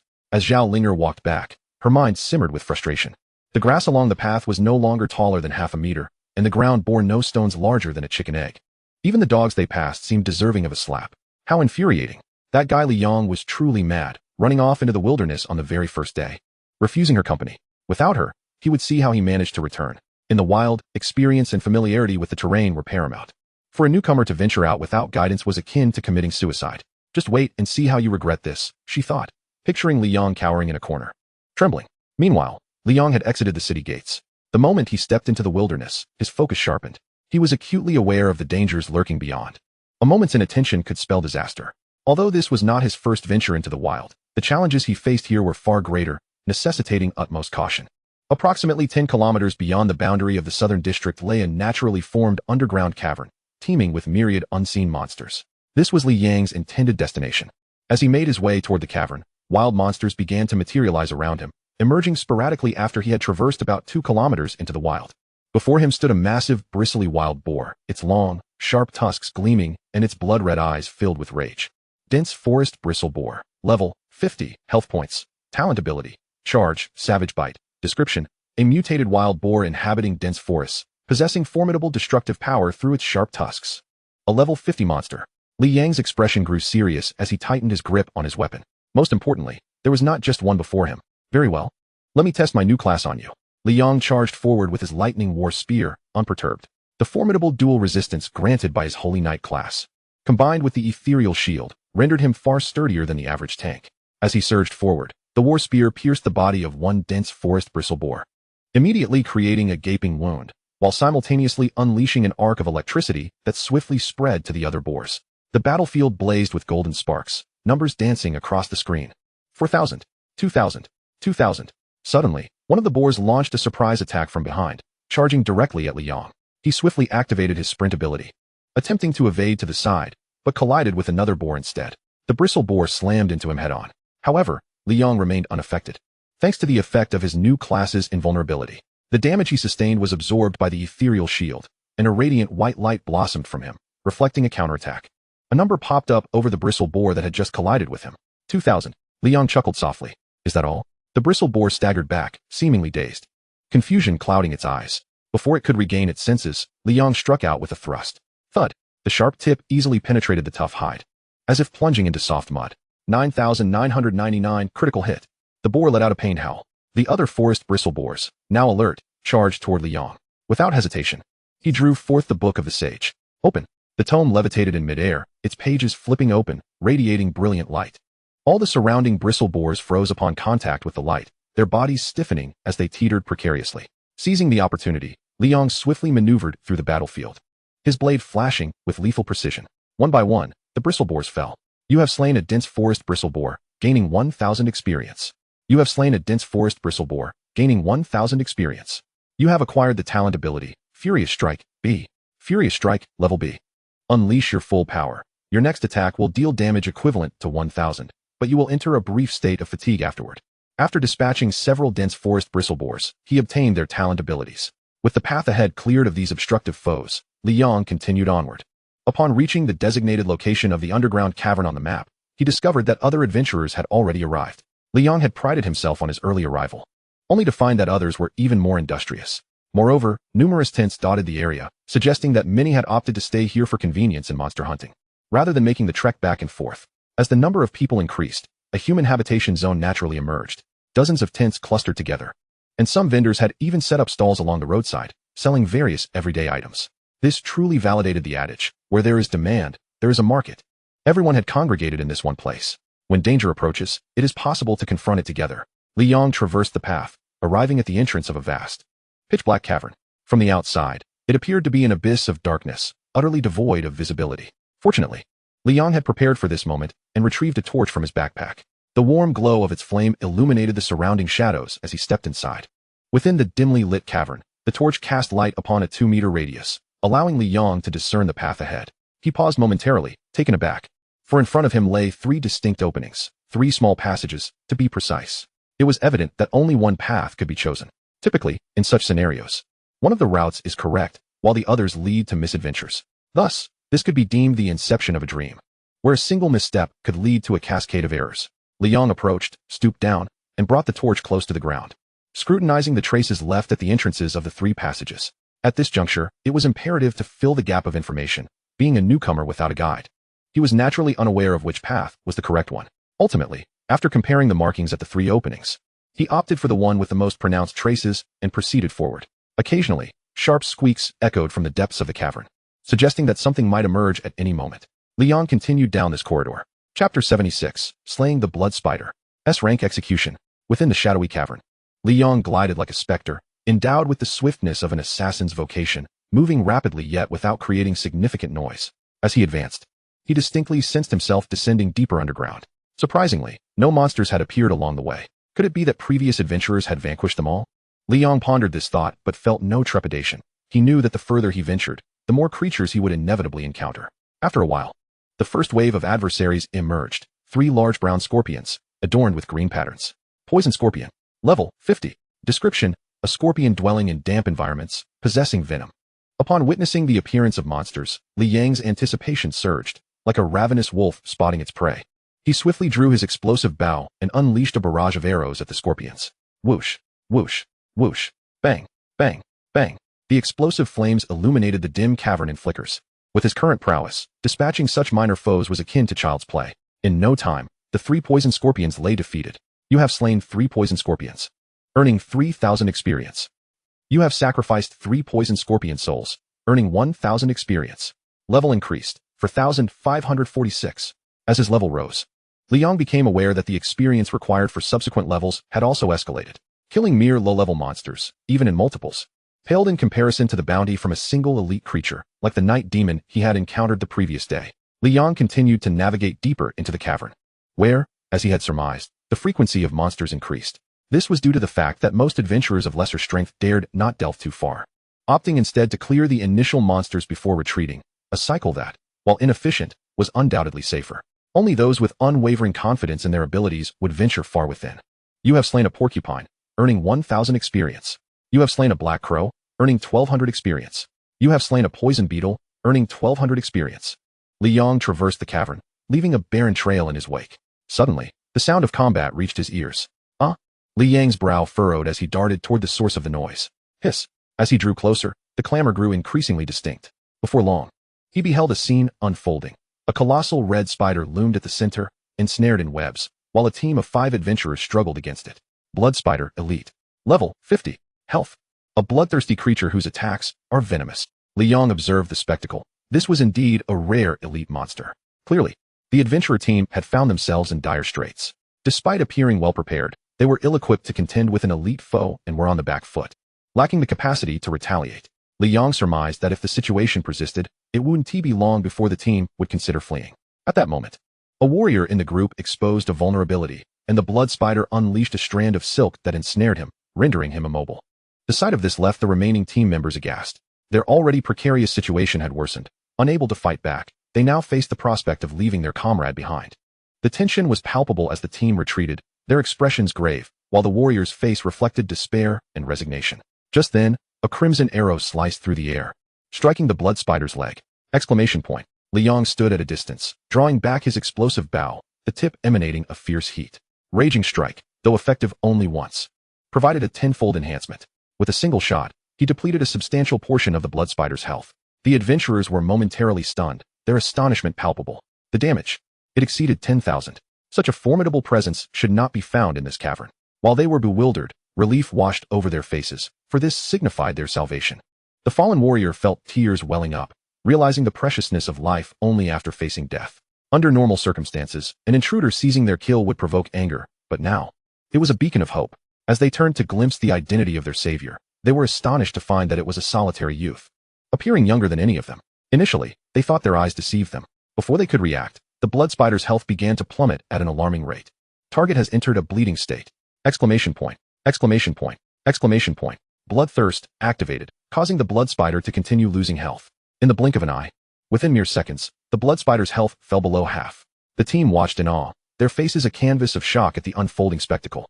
They battled here for half a day, utterly exhausted, nearly on the brink of collapse, yet their efforts paled in comparison to the damage inflicted by this enigmatic figure, who had only intervened for a few moments. Remarkable. This is utterly extraordinary. At that moment, Li Yong gradually approached and cast a glance at them. Shouldn't you be retreating to the sidelines? Once the few professionals regained their senses, they hurriedly nodded, with one of them lifting the warrior and heading towards a passage at the back. They dared not disregard the words of this formidable individual, fearing that a moment of displeasure might turn them into mere appetizers. In the chaotic realm of Kuan City, the only guideline for survival is to be astute and adaptable. As they watched these individuals depart, Li Yong brandished his lightning war spear, dashing swiftly towards the blood spider. He thrust repeatedly at the creature, deftly maneuvering. With the substantial bleeding damage compounding, it wasn't long before the audacious blood spider collapsed to the ground. You have slain the elite monster, blood spider. Soul sacrificed. Experience gained. Level up, 4,647. You have acquired the talent skill, Execute S. Execute. Instantly slay monsters with health below 10. Chapter 77. The Talent of Execution. The beast tide approaches. Li Yang's eyes sparkled with delight. He hadn't anticipated such a valuable reward from the blood spider. Execute. This ability is immensely practical, applicable from high-level bosses down to ordinary creatures. Furthermore, it scales with the strength of the foe. The mightier the monster, the more effective the skill. After all, it's a percentage-based damage, which could amount to hundreds or even tens of thousands. After regaining his composure and tidying up, Li Yong continued to venture forward. The process of leveling often ensnares one in its embrace, causing the passage of time to fade into oblivion. He toiled away in the dim underground caverns, completely unaware of the changing light above. While Li Yong was lost in his leveling pursuits, the day transitioned into dusk, within the military camp of Kuan City. As evening approached, the weary soldiers finally welcomed a moment of respite. They shared laughter and conversation over their prepared dinner. Huang Long sat at the table, an array of sumptuous food before him, yet he had yet to take a bite, his brow furrowed. Since their parting that morning, he had not seen Li Yong throughout the day. Where could he possibly be? It was already mealtime. Lost in thought, he suddenly caught sight of a familiar figure. Zhao Linger. At that moment, Zhao Linger was carrying a plate filled with food, humming a light tune as she walked by. Recalling their earlier encounter, Huang Long felt a stirring in his heart. It seemed that something had transpired between Zhao Linger and Li Yong. With this thought, he rose and approached her. Miss Zhao, please wait. Zhao Linger paused, turned, and upon seeing Huang Long, inquired with curiosity, what is it? Is there something you need? Huang Long exhaled deeply. Have you seen Li Yong today? I mean, do you know where he has gone? Zhao Linger hesitated, suddenly recalling something, her expression shifting. Hearing Huang Long's words brought the situation back to her mind. It appeared that Li Yong had yet to return to the camp. This was most likely a sign of trouble. Oh no, what is wrong? Huang Long's demeanor tightened as he questioned, sensing that something was amiss. Zhao Linger hesitantly revealed. It seems Li Yong went out alone to level up. Huang Long's expression darkened. Alone? This is bad. I should have known better. Even seasoned professionals shouldn't venture out alone. The risks are far too great. Moreover, Li Yong is still unfamiliar with the terrain. This could lead to calamity. With this realization, Huang Long quickly asked, where exactly? The southern region's wilderness. The southern region? Huang Long's eyes widened in alarm. This is dire. Quickly notify team leader Chun and the captain. I will gather the soldiers. Hurry. With that, he dashed out in a frenzy. Witnessing Huang Long's reaction, Zhao Linger stood rooted in place, frowning in confusion. Was it really necessary to react this way?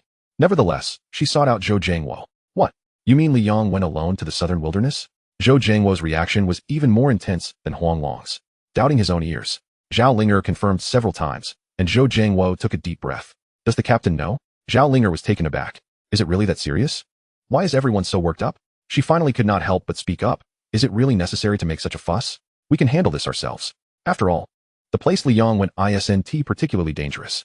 Zhou Jiangwo sighed heavily. Ah, you don't understand.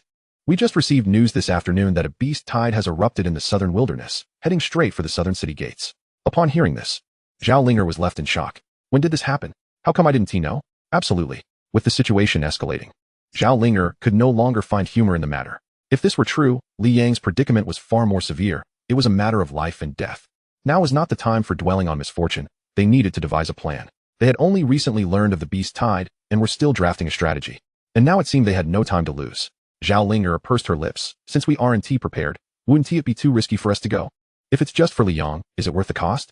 After all, he is not technically one of our military personnel. Zhou Jiangwo furrowed his brow. Just then, a voice broke in. Linger, have you forgotten our military's creed? We do not abandon any comrade, nor any fellow citizen. Wang Ting entered the room. Both Zhou Jiangwo and Zhao Linger stood and saluted. Wang Tung waved his hand dismissively. Linger, if I were trapped in the southern wilderness, do you think it would be right for you to lead a rescue? Zhao Linger nodded. Of course. You are our captain, a figure of great valor. We would sacrifice ourselves to ensure your safety. But Li Yong, Wang Tung interrupted her. If that is the case, then you understand. Our military upholds equality for all. If I deserve such aid, so does Li Yong. Likewise, if it were you, we would act to rescue you. Zhao Linger fell silent, her heart tumultuous with guilt. Taking a deep breath, she closed her eyes and gritted her teeth. I apologize. It was my oversight for not preventing Li Yong from leaving the city. I watched him depart without informing anyone in the camp, and now we find ourselves in this predicament. However, upon hearing her words, neither Wang Tung nor Zhou Jiangwo displayed significant change in their demeanor. Zhou Jiangwo smiled gently. There is no need to blame yourself. No one will hold you accountable. Wang Tung nodded. Now, let us urgently discuss a plan. Whoosh, whoosh, whoosh, boom, boom, boom. You have slain Giant Snail 2, experience 3,000. You have slain Shadow Wolf 2, experience 3,500. You have slain Explosive Crow, experience 1,500. At that very moment, in the underground caverns of the southern wilderness, Li Yong continued to traverse the depths of the cave, vanquishing the monsters that lurked within. His level had ascended to 48, and even he was oblivious to how far he had ventured. During his journey, he had encountered a few other adventurers, yet as he delved deeper, it became increasingly evident that human presence was dwindling. Suddenly, an overwhelming pang of hunger struck him. Momentarily taken aback, he soon realized it was a reminder that he had lingered far too long. Amused and exasperated, he surmised it must be quite late outside. Within the confines of the cave, he had lost track of time. After all, one cannot become a plump fellow without proper nourishment. Thus, he began his return journey, reflecting on the fact that he had yet to report back to the military camp and inform his comrades of his whereabouts. The return was swift, as the frequency of monster spawns had diminished, allowing for a relatively unobstructed path. Before long, he neared the cave's entrance, only to be greeted by a cacophony of chaos from the outside. Li Yong furrowed his brow. The commotion did not resemble a celebration of triumph. Quickening his pace towards the exit, the sounds grew louder. He discerned the shouts of adventurers, yet overshadowing their voices was a deep, thunderous rumble, akin to stones crashing to the ground, drowning out their cries. As he reached the entrance and cast his gaze outside, he was met with a scene of utter astonishment. Chapter 78. The Beast Tide Approaches. Terrifying giant stones. A relentless tide of monsters, akin to a mudslide, cascaded down from the distant heights. Outside the cave, the encampment of adventurers was in complete disarray. Panic-stricken, they scurried about, desperately attempting to return to the city. This sudden onslaught of monsters had taken them completely by surprise, and the sheer scale of the invasion was staggering. Li Yang's expression darkened, though the distance was not great. Returning to the city would still require a considerable amount of time. He feared that he would be engulfed by this monstrous tide before he could make it back. The adventurers were clearly in a state of utter panic, having lost their ability to think rationally. It was the first time Li Yong had witnessed such a horrifying spectacle. Composing himself, he approached the entrance, observing the frantic adventurers. Among them, he recognized several familiar faces, those he had encountered earlier while battling the blood spider. Raising his voice, he called out, "Everyone, remain calm. Come here and take shelter." In times like these, it was crucial for someone to step forward and guide others on what to do. With the disparity between their strength and that of the enemy being so vast, the best course of action was to unite their powers. Li Yang's words illuminated the darkness like a beacon. In an instant, a throng of adventurers rushed towards the cave's entrance, abandoning their fears. Within mere minutes, aside from a few disoriented souls who had lost their way, nearly all had sought refuge within the cave, approximately 20 individuals. Though the cave was now nearly at capacity, a tense silence enveloped them, the gravity of the situation weighing heavily on their hearts. The earlier scene on the hillside had been a collective nightmare. The monstrous numbers etched into their minds, leaving them breathless. A singular thought echoed in their minds. "This is it. We are doomed." Observing the faces filled with despair, Li Yong stepped forward and declared, "Do you wish to perish or to survive? If you desire death, you may step outside now. But if you wish to fight for your lives, then cast aside that mournful countenance." His words reverberated through the cave, reaching each ear. Some, upon hearing this, steeled their resolve, inhaling deeply. "I have yet to undergo my second transition. I cannot fall here. I have saved a significant sum, nearly enough to purchase new equipment. I have scrimped and saved for this moment. I possess an A-class talent. My future is boundless. I cannot fall here." Before long, determination flickered in the eyes of some, gripping their weapons with a fierce resolve, ready to face death head-on. A final stand was preferable to awaiting their demise. "Excellent. Everyone, arm yourselves and guard the entrance. Let not a single monster pass. We must hold out until rescue arrives," Li Yong bellowed. At that moment, the ground trembled ominously. This heralded the approach of the monsters. Roars and guttural sounds echoed from the cave's entrance. Soon, a horde of crawling black creatures emerged, scuttling towards them with alarming speed. Li Yong, quick on the draw, produced the ancient spirit tome and unleashed his skills. A barrage of fire arrows rained down upon the cave's entrance, piercing the advancing beasts. The benefits of unlimited firepower became evident. The exclusive skill of the ancient spirit tome, combined with the cooldown reduction effect from Soul Sorcerer, enabled an endless stream of energy. Li Yong stood at the forefront, preventing the crawling monsters from breaching the cave. However, relying solely on himself to withstand the onslaught of countless foes was an unrealistic expectation. "Don't just stand there, cast your skills." He had summoned them not to idle but to unite against the encroaching threat. Seeing Li Yang's fervor reignited hope in many. Their spirits lifted. "Brothers, arm yourselves. Let us show these monsters what we are made of." The song of humanity is a song of courage. In a matter of moments, a multitude of diverse skills were unleashed towards the entrance. Li Yong had chosen this position wisely. It was here that they could effectively repel the waves of monsters through the narrow opening. Otherwise, if thousands of monsters surged forth outside, who could withstand such a tide? With their collective efforts, they successfully thwarted the initial wave of the monstrous onslaught.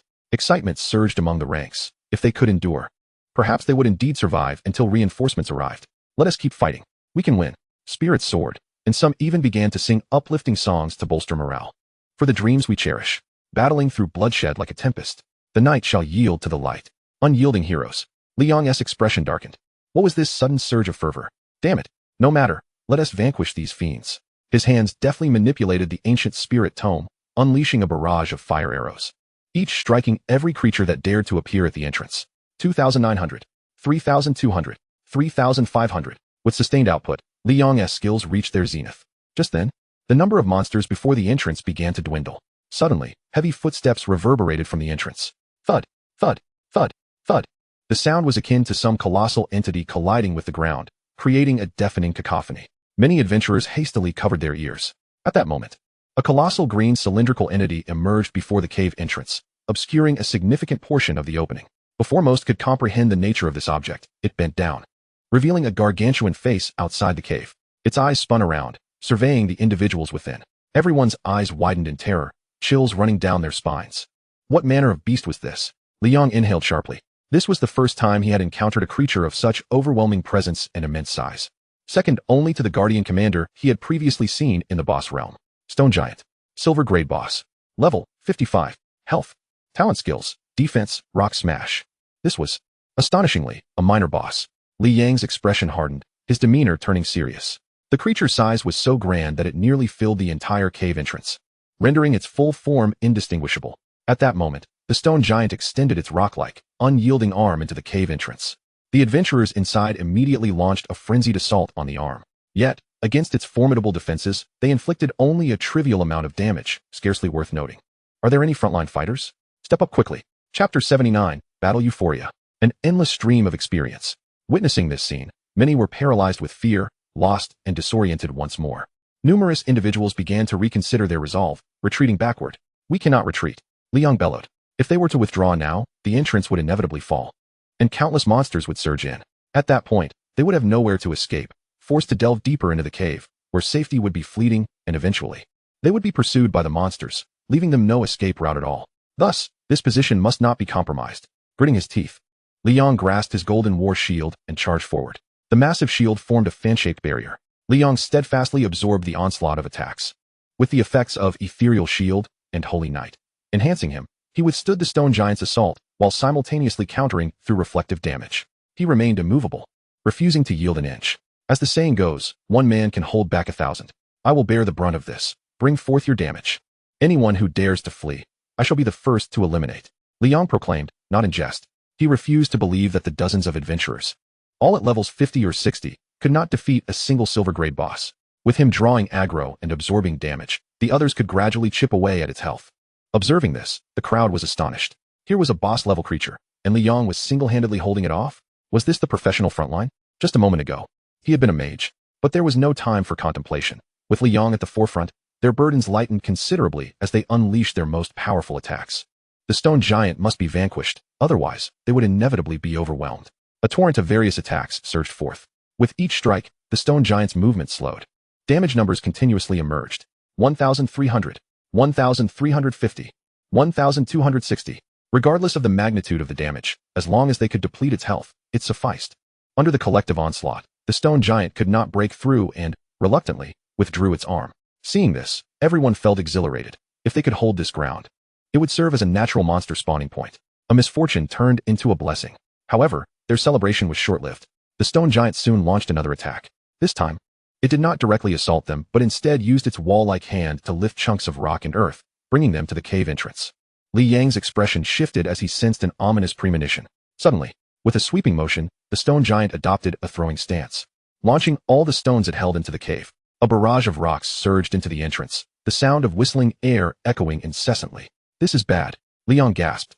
These stones were shooting into the cave from all angles, and he could not possibly block them all alone. Soon, aside from the area immediately in front of him, the remaining stones flew in from all directions. Many adventurers were caught off guard and struck directly. My arm is broken. It hurts so much. Healer. Is there a healer? Quickly heal me. No way. This is too absurd. We can't fight back at all. Run outside. Find a place to hide. Some were rolling on the ground in agony. Inside the cave, chaos erupted, their formation completely shattered. Witnessing this, Liang had no choice but to lower his shield and retreat. The stone giant was even more cunning than he had anticipated, since he could not block everything. The best defense was a good offense. Everyone, stand up. Listen closely. We cannot fall here. Follow me, and let us eradicate these monsters.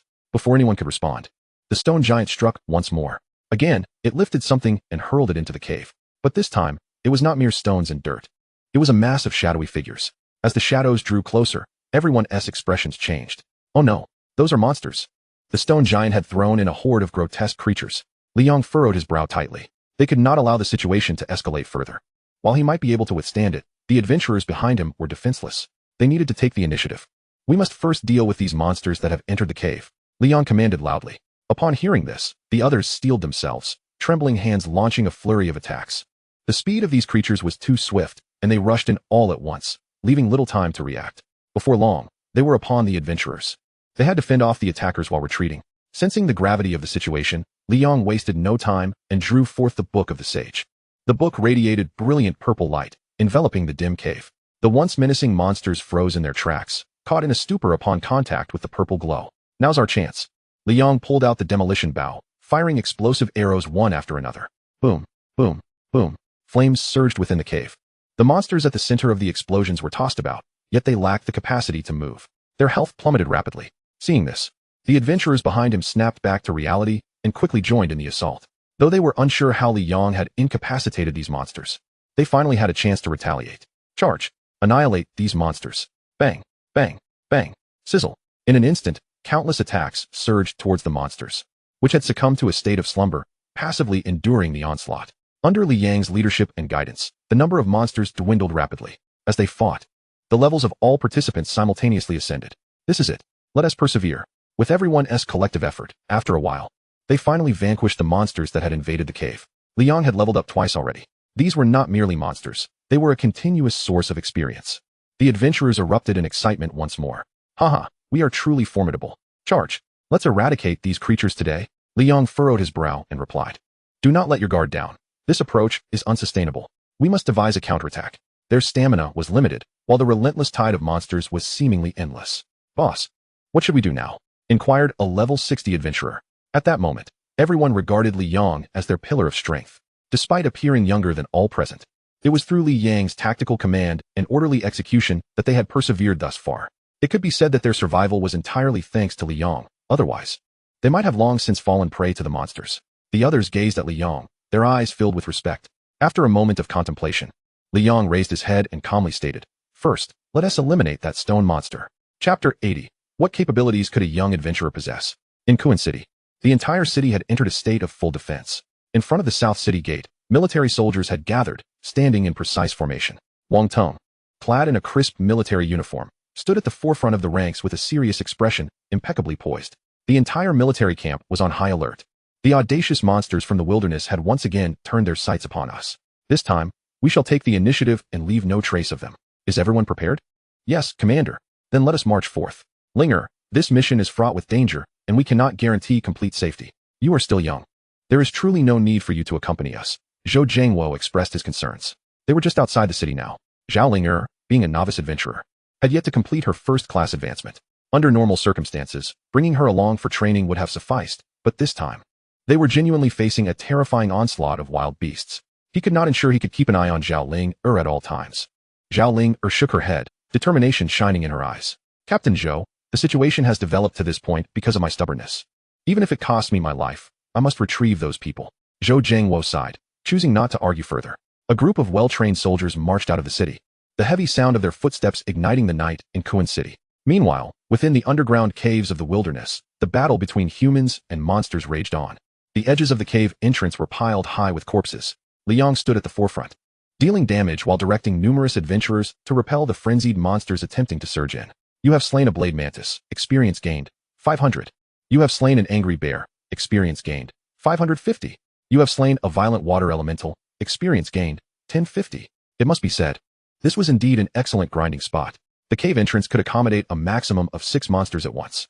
Their dozens of adventurers merely needed to stand a safe distance away and continuously unleash their skills. Moreover, with Liang possessing the execution talent, he was essentially the one claiming all the monster kills, thus reaping the most experience for himself. While it was exhilarating, Liang was acutely aware that their continued survival was largely due to the absence of particularly formidable monsters. Should elite creatures of level hundreds appear, they would be utterly unable to confront them head-on. Additionally, the looming stone monster outside remained a constant threat. Although it had not reappeared since earlier, it continued to hurl smaller creatures into the fray, clearly unwilling to relent. It aimed to trap them inside, gradually exhausting their resources before harvesting them at last. This was akin to a slow demise. No, Liang inhaled deeply. Given the current circumstances, he had to prepare for the worst. The night had fallen, and the beast tide had come too suddenly. It would likely take a day or two for reinforcements to arrive. While he could manage, if the stone monster persisted in its sporadic assaults, the other adventurers might not endure until morning. It seemed he had no choice but to take a gamble. With a resolute gaze, he turned to the other adventurers and declared, Everyone, I must step away for a few minutes. While I am gone, hold the cave entrance. What? No. Boss, don't leave us. Yes, how can we hold without you? They understood that Li Yong had been their safety net, providing them with the courage to battle these monsters. The moment they heard Li Yong was leaving, a wave of anxiety washed over them. Without him, how could they possibly hold their ground? We must manage somehow, Li Yong replied coldly. He was informing them, not seeking their opinions. Guard well, do not falter. It should not be a problem. Where are you going? Do you intend to flee alone? At that moment, a man clad in peculiar attire approached, questioning him. He donned an eccentric black outfit that exuded an unsettling aura. Li Yang's gaze turned icy as he regarded the intruder. It was shocking to encounter such foolishness. Before he could respond, the other adventurers intervened, rallying to Li Yang's defense. Shut up, you fool. Can't you speak? You look like a disgrace and can't even articulate. If you don't wish to live, don't drag us down with you. Indeed. One could see that in this vast forest, all sorts of creatures existed, and today was a testament to that. Boss, don't listen to this fool barking. We all trust you. If anyone can lead us into the dawn, it can only be you. Hearing so many voices rebuke him only deepened their faith in Li Yong. The man in peculiar attire glared. You fools, being sold and still counting money for others. He is clearly trying to stall us here while he escapes alone. Are we safe here thanks to him alone? Wake up. What can a newcomer like him possibly do? Can't you see how young he is? And you dare entrust everything to a mere child? I warn you, do not slander. Otherwise, I'll stop fighting monsters and deal with you first. Someone shouted angrily. Slander? We all know what this city is like. Is there really anyone good here? Ask yourselves, who has clean hands? With a huff, he turned away, retreating to the back, but remaining close enough to watch. Seeing him act this way, many were incensed. Had it not been for the pressure of the monsters at the cave entrance, they would have relished the opportunity to confront him physically. The audacity. Even at such a critical juncture, some are still engaged in conspiracy theories. To entertain a hypothetical scenario, even if Li Yong were to abandon them and make his departure, it would pose no issue whatsoever. For Li Yong bears no obligation to lead the team. They voluntarily chose to follow his command. A few professionals turned to Li Yong and said, Brother, pay no heed to that fool's nonsense. Go ahead. We shall do our utmost to hold the line here. Indeed, we all place our faith in you. Without you, we might have already become the prey of those monsters. Li Yong nodded, refraining from further comment. What he wished to convey had already been articulated by others, which certainly simplified matters. How others perceived the situation held no bearing on him. As long as it did not affect him directly, they were all ensnared in this predicament by mere coincidence, leading to their acquaintance. After today, even should they cross paths on the street, they might not recognize one another. Li Yong turned his gaze toward the cave entrance. Outside, hordes of monsters amassed, clamoring to invade, as if intent on tearing them to shreds. The sheer number was overwhelming, stretching beyond the horizon.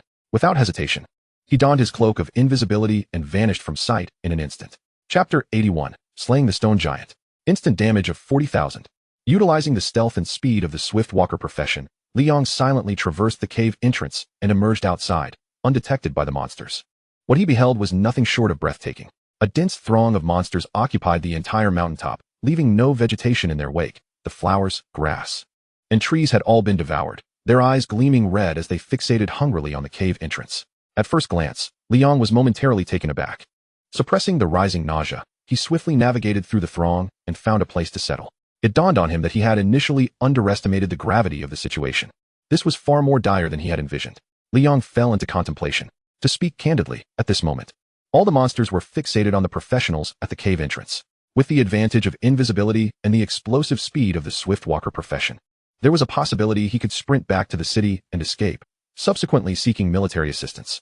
However, in a sense, this would mean exploiting those who placed their trust in him for his own escape, validating the earlier words of that peculiar man. After much deliberation, Li Yong ultimately dismissed this option. For the moment he departed, it would not be long before the cave entrance succumbed, and those professionals would meet their demise at the hands of the monsters. At that point, the monsters would undoubtedly shift their focus toward Kun City, possibly pursuing him as well. Such a scenario would yield no benefits. He would find himself in a precarious position, having failed to achieve any objective and potentially exacerbating the situation. Thus, he resolved to adhere to the original plan, opting for a more prudent approach. First, he would deal with the stone giant. Li Yang's gaze fell upon the stone giant not far from the cave entrance, taking in its full form. Its size was colossal. Standing at a staggering 20 meters, its body was forged entirely of hardened stone. Fortunately, its massive stature prevented it from entering the cave. Li Yong stealthily approached from behind. To achieve a swift resolution and maximize damage output, he needed to rely on the assassin profession's backstab damage multiplier to strike from behind. Arriving at his position, Li Yong first produced the Wind Dragon token, preparing to summon the Wind Dragon. He knew that once he launched his attack, he would undoubtedly draw the attention of the surrounding monsters and face their onslaught. Although he was formidable, he could not withstand the assault of so many monsters. Having the wind dragon as his ally would provide substantial assurance. A stream of azure gas billowed forth from the token, coalescing in the sky into the silhouette of a blue dragon. As Li Yang's attributes increased, the wind dragon's power grew significantly, transforming from an ephemeral wisp into a veritable dragon, vibrant and lifelike. At the moment the wind dragon materialized, all the monsters paused in astonishment. As they pondered whether this sudden formidable creature was edible, Li Yang seized the opportunity, swiftly maneuvering around to the rear of the stone giant and thrusting his lightning war spear with force. A massive damage number erupted from the stone giant. Its health visibly diminished.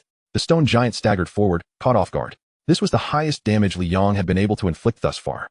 The 1000 damage bonus from Raging Strike, combined with the assassin profession's 50 backstab increase and various equipment enhancements, resulted in a staggering 4000 damage per second. Alas, Raging Strike could only be activated once. Before long, the stone giant regained its senses, turning to deliver a powerful blow with its massive stone arm.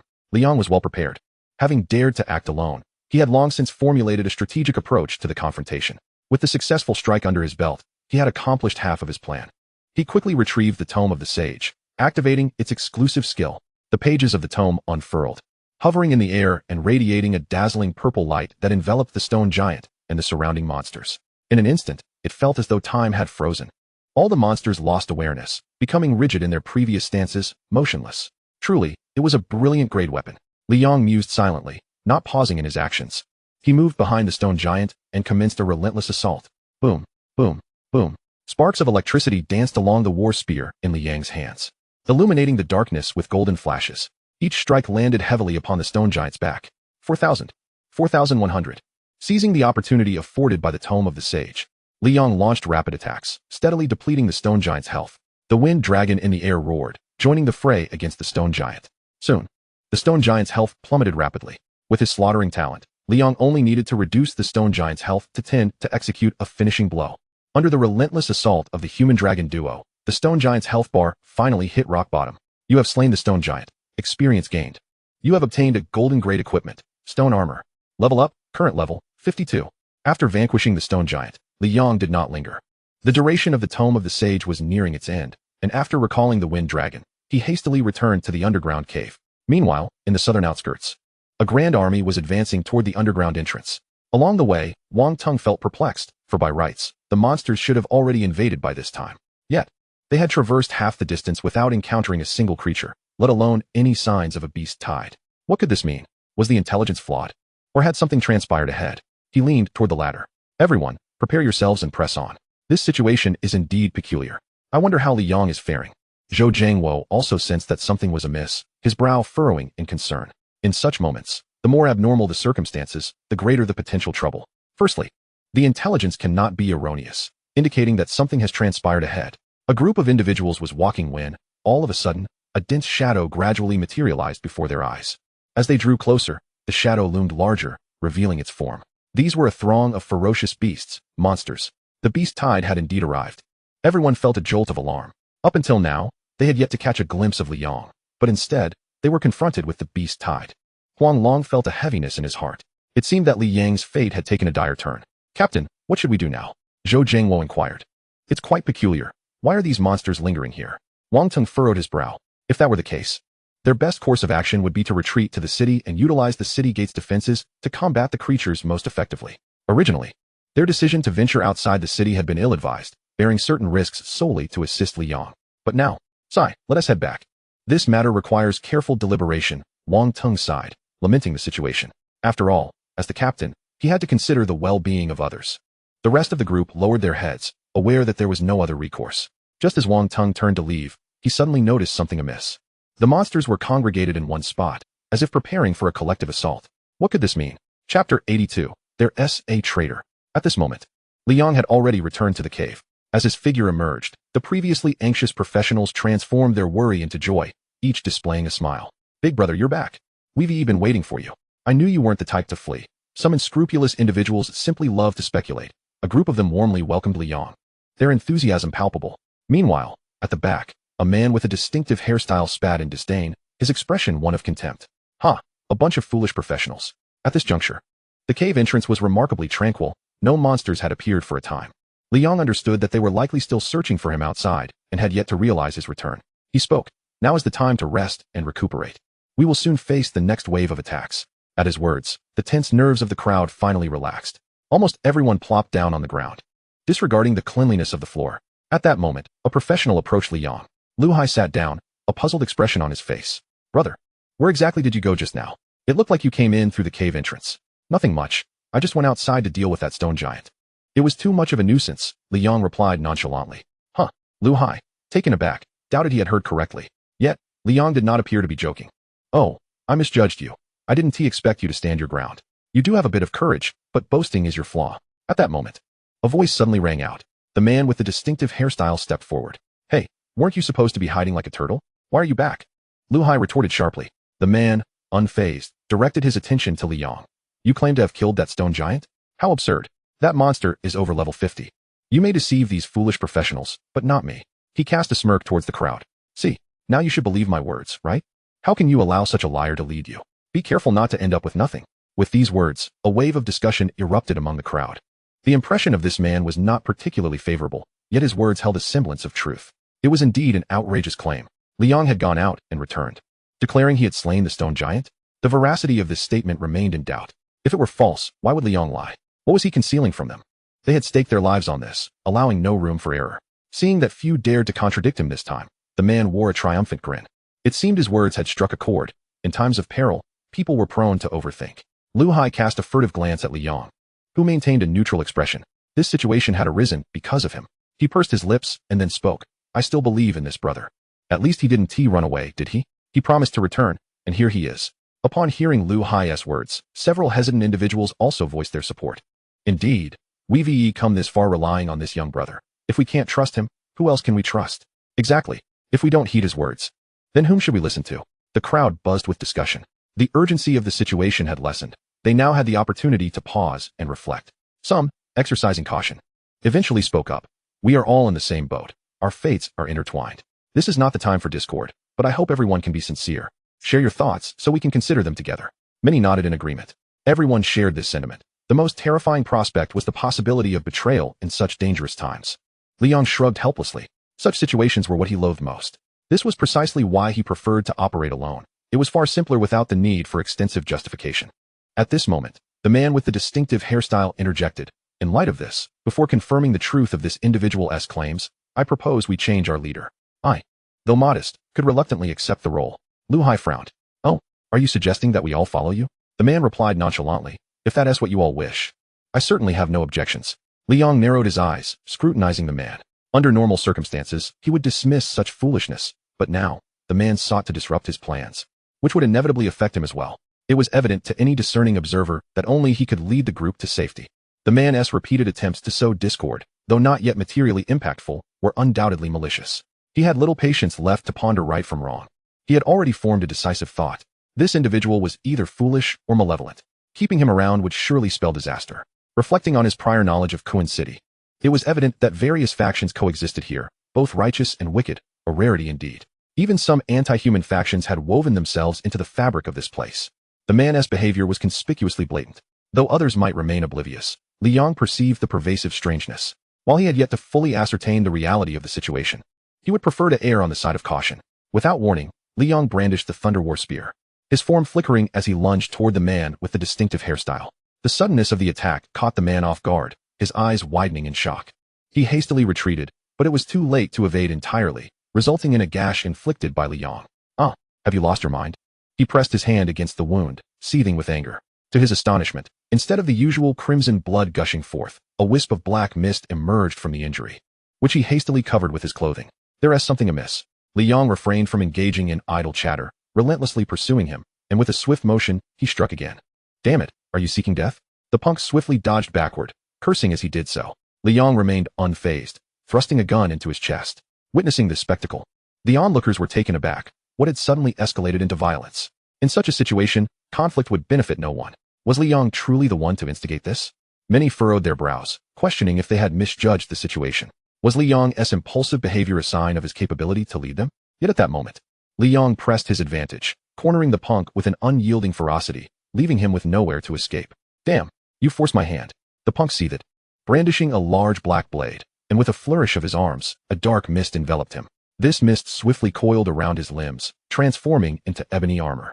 When he raised his gaze once more, dark patterns had emerged across his skin, reminiscent of a malevolent creature from the abyss. "You're courting death, kid." His voice grew hoarse and heavy, invoking an unsettling discomfort. What? The sight of him rendered all the professionals speechless. My heavens, what in the world is this? Is this attire representative of the abyss? Have they infiltrated our midst? Chapter 83. United we stand against the minions of the abyss. Expressions of disbelief flooded the faces of the crowd. They were entirely unaware. As a notoriously infamous anti-human organization, both the righteous and the nefarious regarded those from the abyss as pariahs. Wherever they appeared, misfortune was sure to follow. A wave of dread washed over the onlookers as they realized how close they had come to being manipulated by the enemy. How did Liang uncover this? Damn it. I knew he wasn't to be trusted. This is terrifying. We didn't sense a thing. This guy undoubtedly harbors ill intentions. Just waiting for the opportune moment to stab us in the back. Even in Kuan City, the followers of the abyss were universally reviled. Liang found himself deep in thought. The last encounter with the abyss had occurred during the school's trial camp. These individuals seemed to hold a grudge against professionals and sought to cause trouble at the first opportunity. If this punk is indeed one of the abyss, everything falls into place. Logically, in this scenario, anyone with a semblance of sanity would refrain from turning against their own while spewing divisive rhetoric. They are either foolish or malevolent. It appears my suspicions were not unfounded. Humph. A bunch of lowly, contemptible professionals. The punk's raspy, furious voice rang out. In that case, let you all perish beneath my abyssal might. As his words fell, a formidable black aura erupted from him, enveloping the entire chamber like a shroud of mist. The potent essence of the abyss swirled around them, flinging some professionals backward. What power? Is that a 2-star level? Someone gasped. The strength of the abyss was categorized by levels, and 2 stars corresponded to a second transformation human professional. This implied that only a human powerhouse of at least level 100 could contend with it. Among those present, the highest level was just over 60, otherwise, they wouldn't be here in this underground cavern. Liang narrowed his eyes. While his damage output was high, he was still far from the level 100 second transformation professionals, making this a difficult foe. This is bad. Not only must we face this terrifying denizen of the abyss, but we must also remain vigilant against the monsters lurking outside. Everyone felt a sense of despair. Is it truly possible to be this unlucky? Swiftly, the punk turned his gaze toward Liang. Kid, I must commend your keen perception. But alas, you didn't foresee this, did you? Fixating on me was your gravest error. Now, I shall offer your blood as a sacrifice to the abyss. He raised his hand, and a terrifying force from the abyss surged forth, hurtling toward Liang. Liang's figure flickered as he quickly attempted to retreat. But the aura seemed to possess a tracking ability, following him relentlessly. Brother, I'll assist you, Lu Hai shouted, waving his hands. A wall of earthy yellow materialized before Liang. Upon contact with the abyssal aura, it shattered instantly. It actually held up. Liang was slightly taken aback. This was equivalent to an attack from a second transformation professional. When he glanced at Lu Hai, he saw him spitting blood, clutching his chest in agony. Transfer shield. Grants an ally a shield. Upon breaking, the damage taken is transferred 1-to-1 to the caster, not exceeding 90 of their health. After assessing Lu Hai's condition, Liang understood. The latter had absorbed the blow on his behalf, leaving him severely weakened. Seeing his attack neutralized, the punk's fury ignited. He conjured a black energy sphere imbued with abyssal power and hurled it at Liang. Come, let us see how long you can evade. As expected, this attack retained its tracking capability, following Liang wherever he fled. There was no escaping it. He could only face it head-on. Liang's gaze sharpened as the black sphere drew nearer. He produced his explosive bow, bracing himself to endure the impending strike and confront the punk directly. Just then, a heavy footfall approached. A stocky man, shield raised, charged forward. Liang gasped, desperately attempting to intervene, but it was too late. The man collided with the black sphere, instantly being sent flying, crashing against the wall, blood streaming from his head as he crumpled to the ground. Has he lost his mind? That was equivalent to a level 100 attack. Even a low-level professional, let alone a tank, couldn't withstand such damage. Not only him, even the punk was momentarily stunned. Although he intended to eliminate Liang first, he would subsequently eradicate all the others. But do these human professionals truly fear death? At that moment, several professionals launched their attacks against him. We must hold him back. We cannot let him succeed. Protect the boss. To harm our leader, you must first step over my corpse. You will all perish. The punk roared, unleashing the abyssal power indiscriminately. Witnessing this, Liang's expression darkened. He hesitated no longer. In an instant, a finely crafted tome appeared in his hands. The Book of Sages, effective against both monsters and humans, though its efficacy against the abyss remained uncertain. There was no time for further contemplation. He had to use it. Soon, a violet halo illuminated the punk. His original movements faltered, albeit only slightly. Liang breathed a sigh of relief. Though the impact appeared minimal, the punk did not succumb to silence like other monsters and continued to move. Li Yang's figure flickered as he quickly circled behind him. This time, success was imperative. Failure was not an option. He understood this rare opportunity had been won with the lives of his fellow professionals. Li Yang bellowed fiercely, gripping the blitz spear tightly, and thrust it violently into the back of the malevolent creature. With a sickening sound, black blood erupted from the creature's back, and it spat forth crimson ichor. Its eyes wide with disbelief. No, what manner of injury is this? How could this be possible? Li Yang uttered no further words, relentlessly wielding his weapon. Seizing the opportunity to strike while the foe faltered, he understood that even a mere few seconds in combat could alter the course of the battle. Thrust, thrust, thrust. 4,000. Target has entered a bleeding state. Exclamation point. The effect of bloodthirst activated, coupled with Li Yang's unyielding onslaught.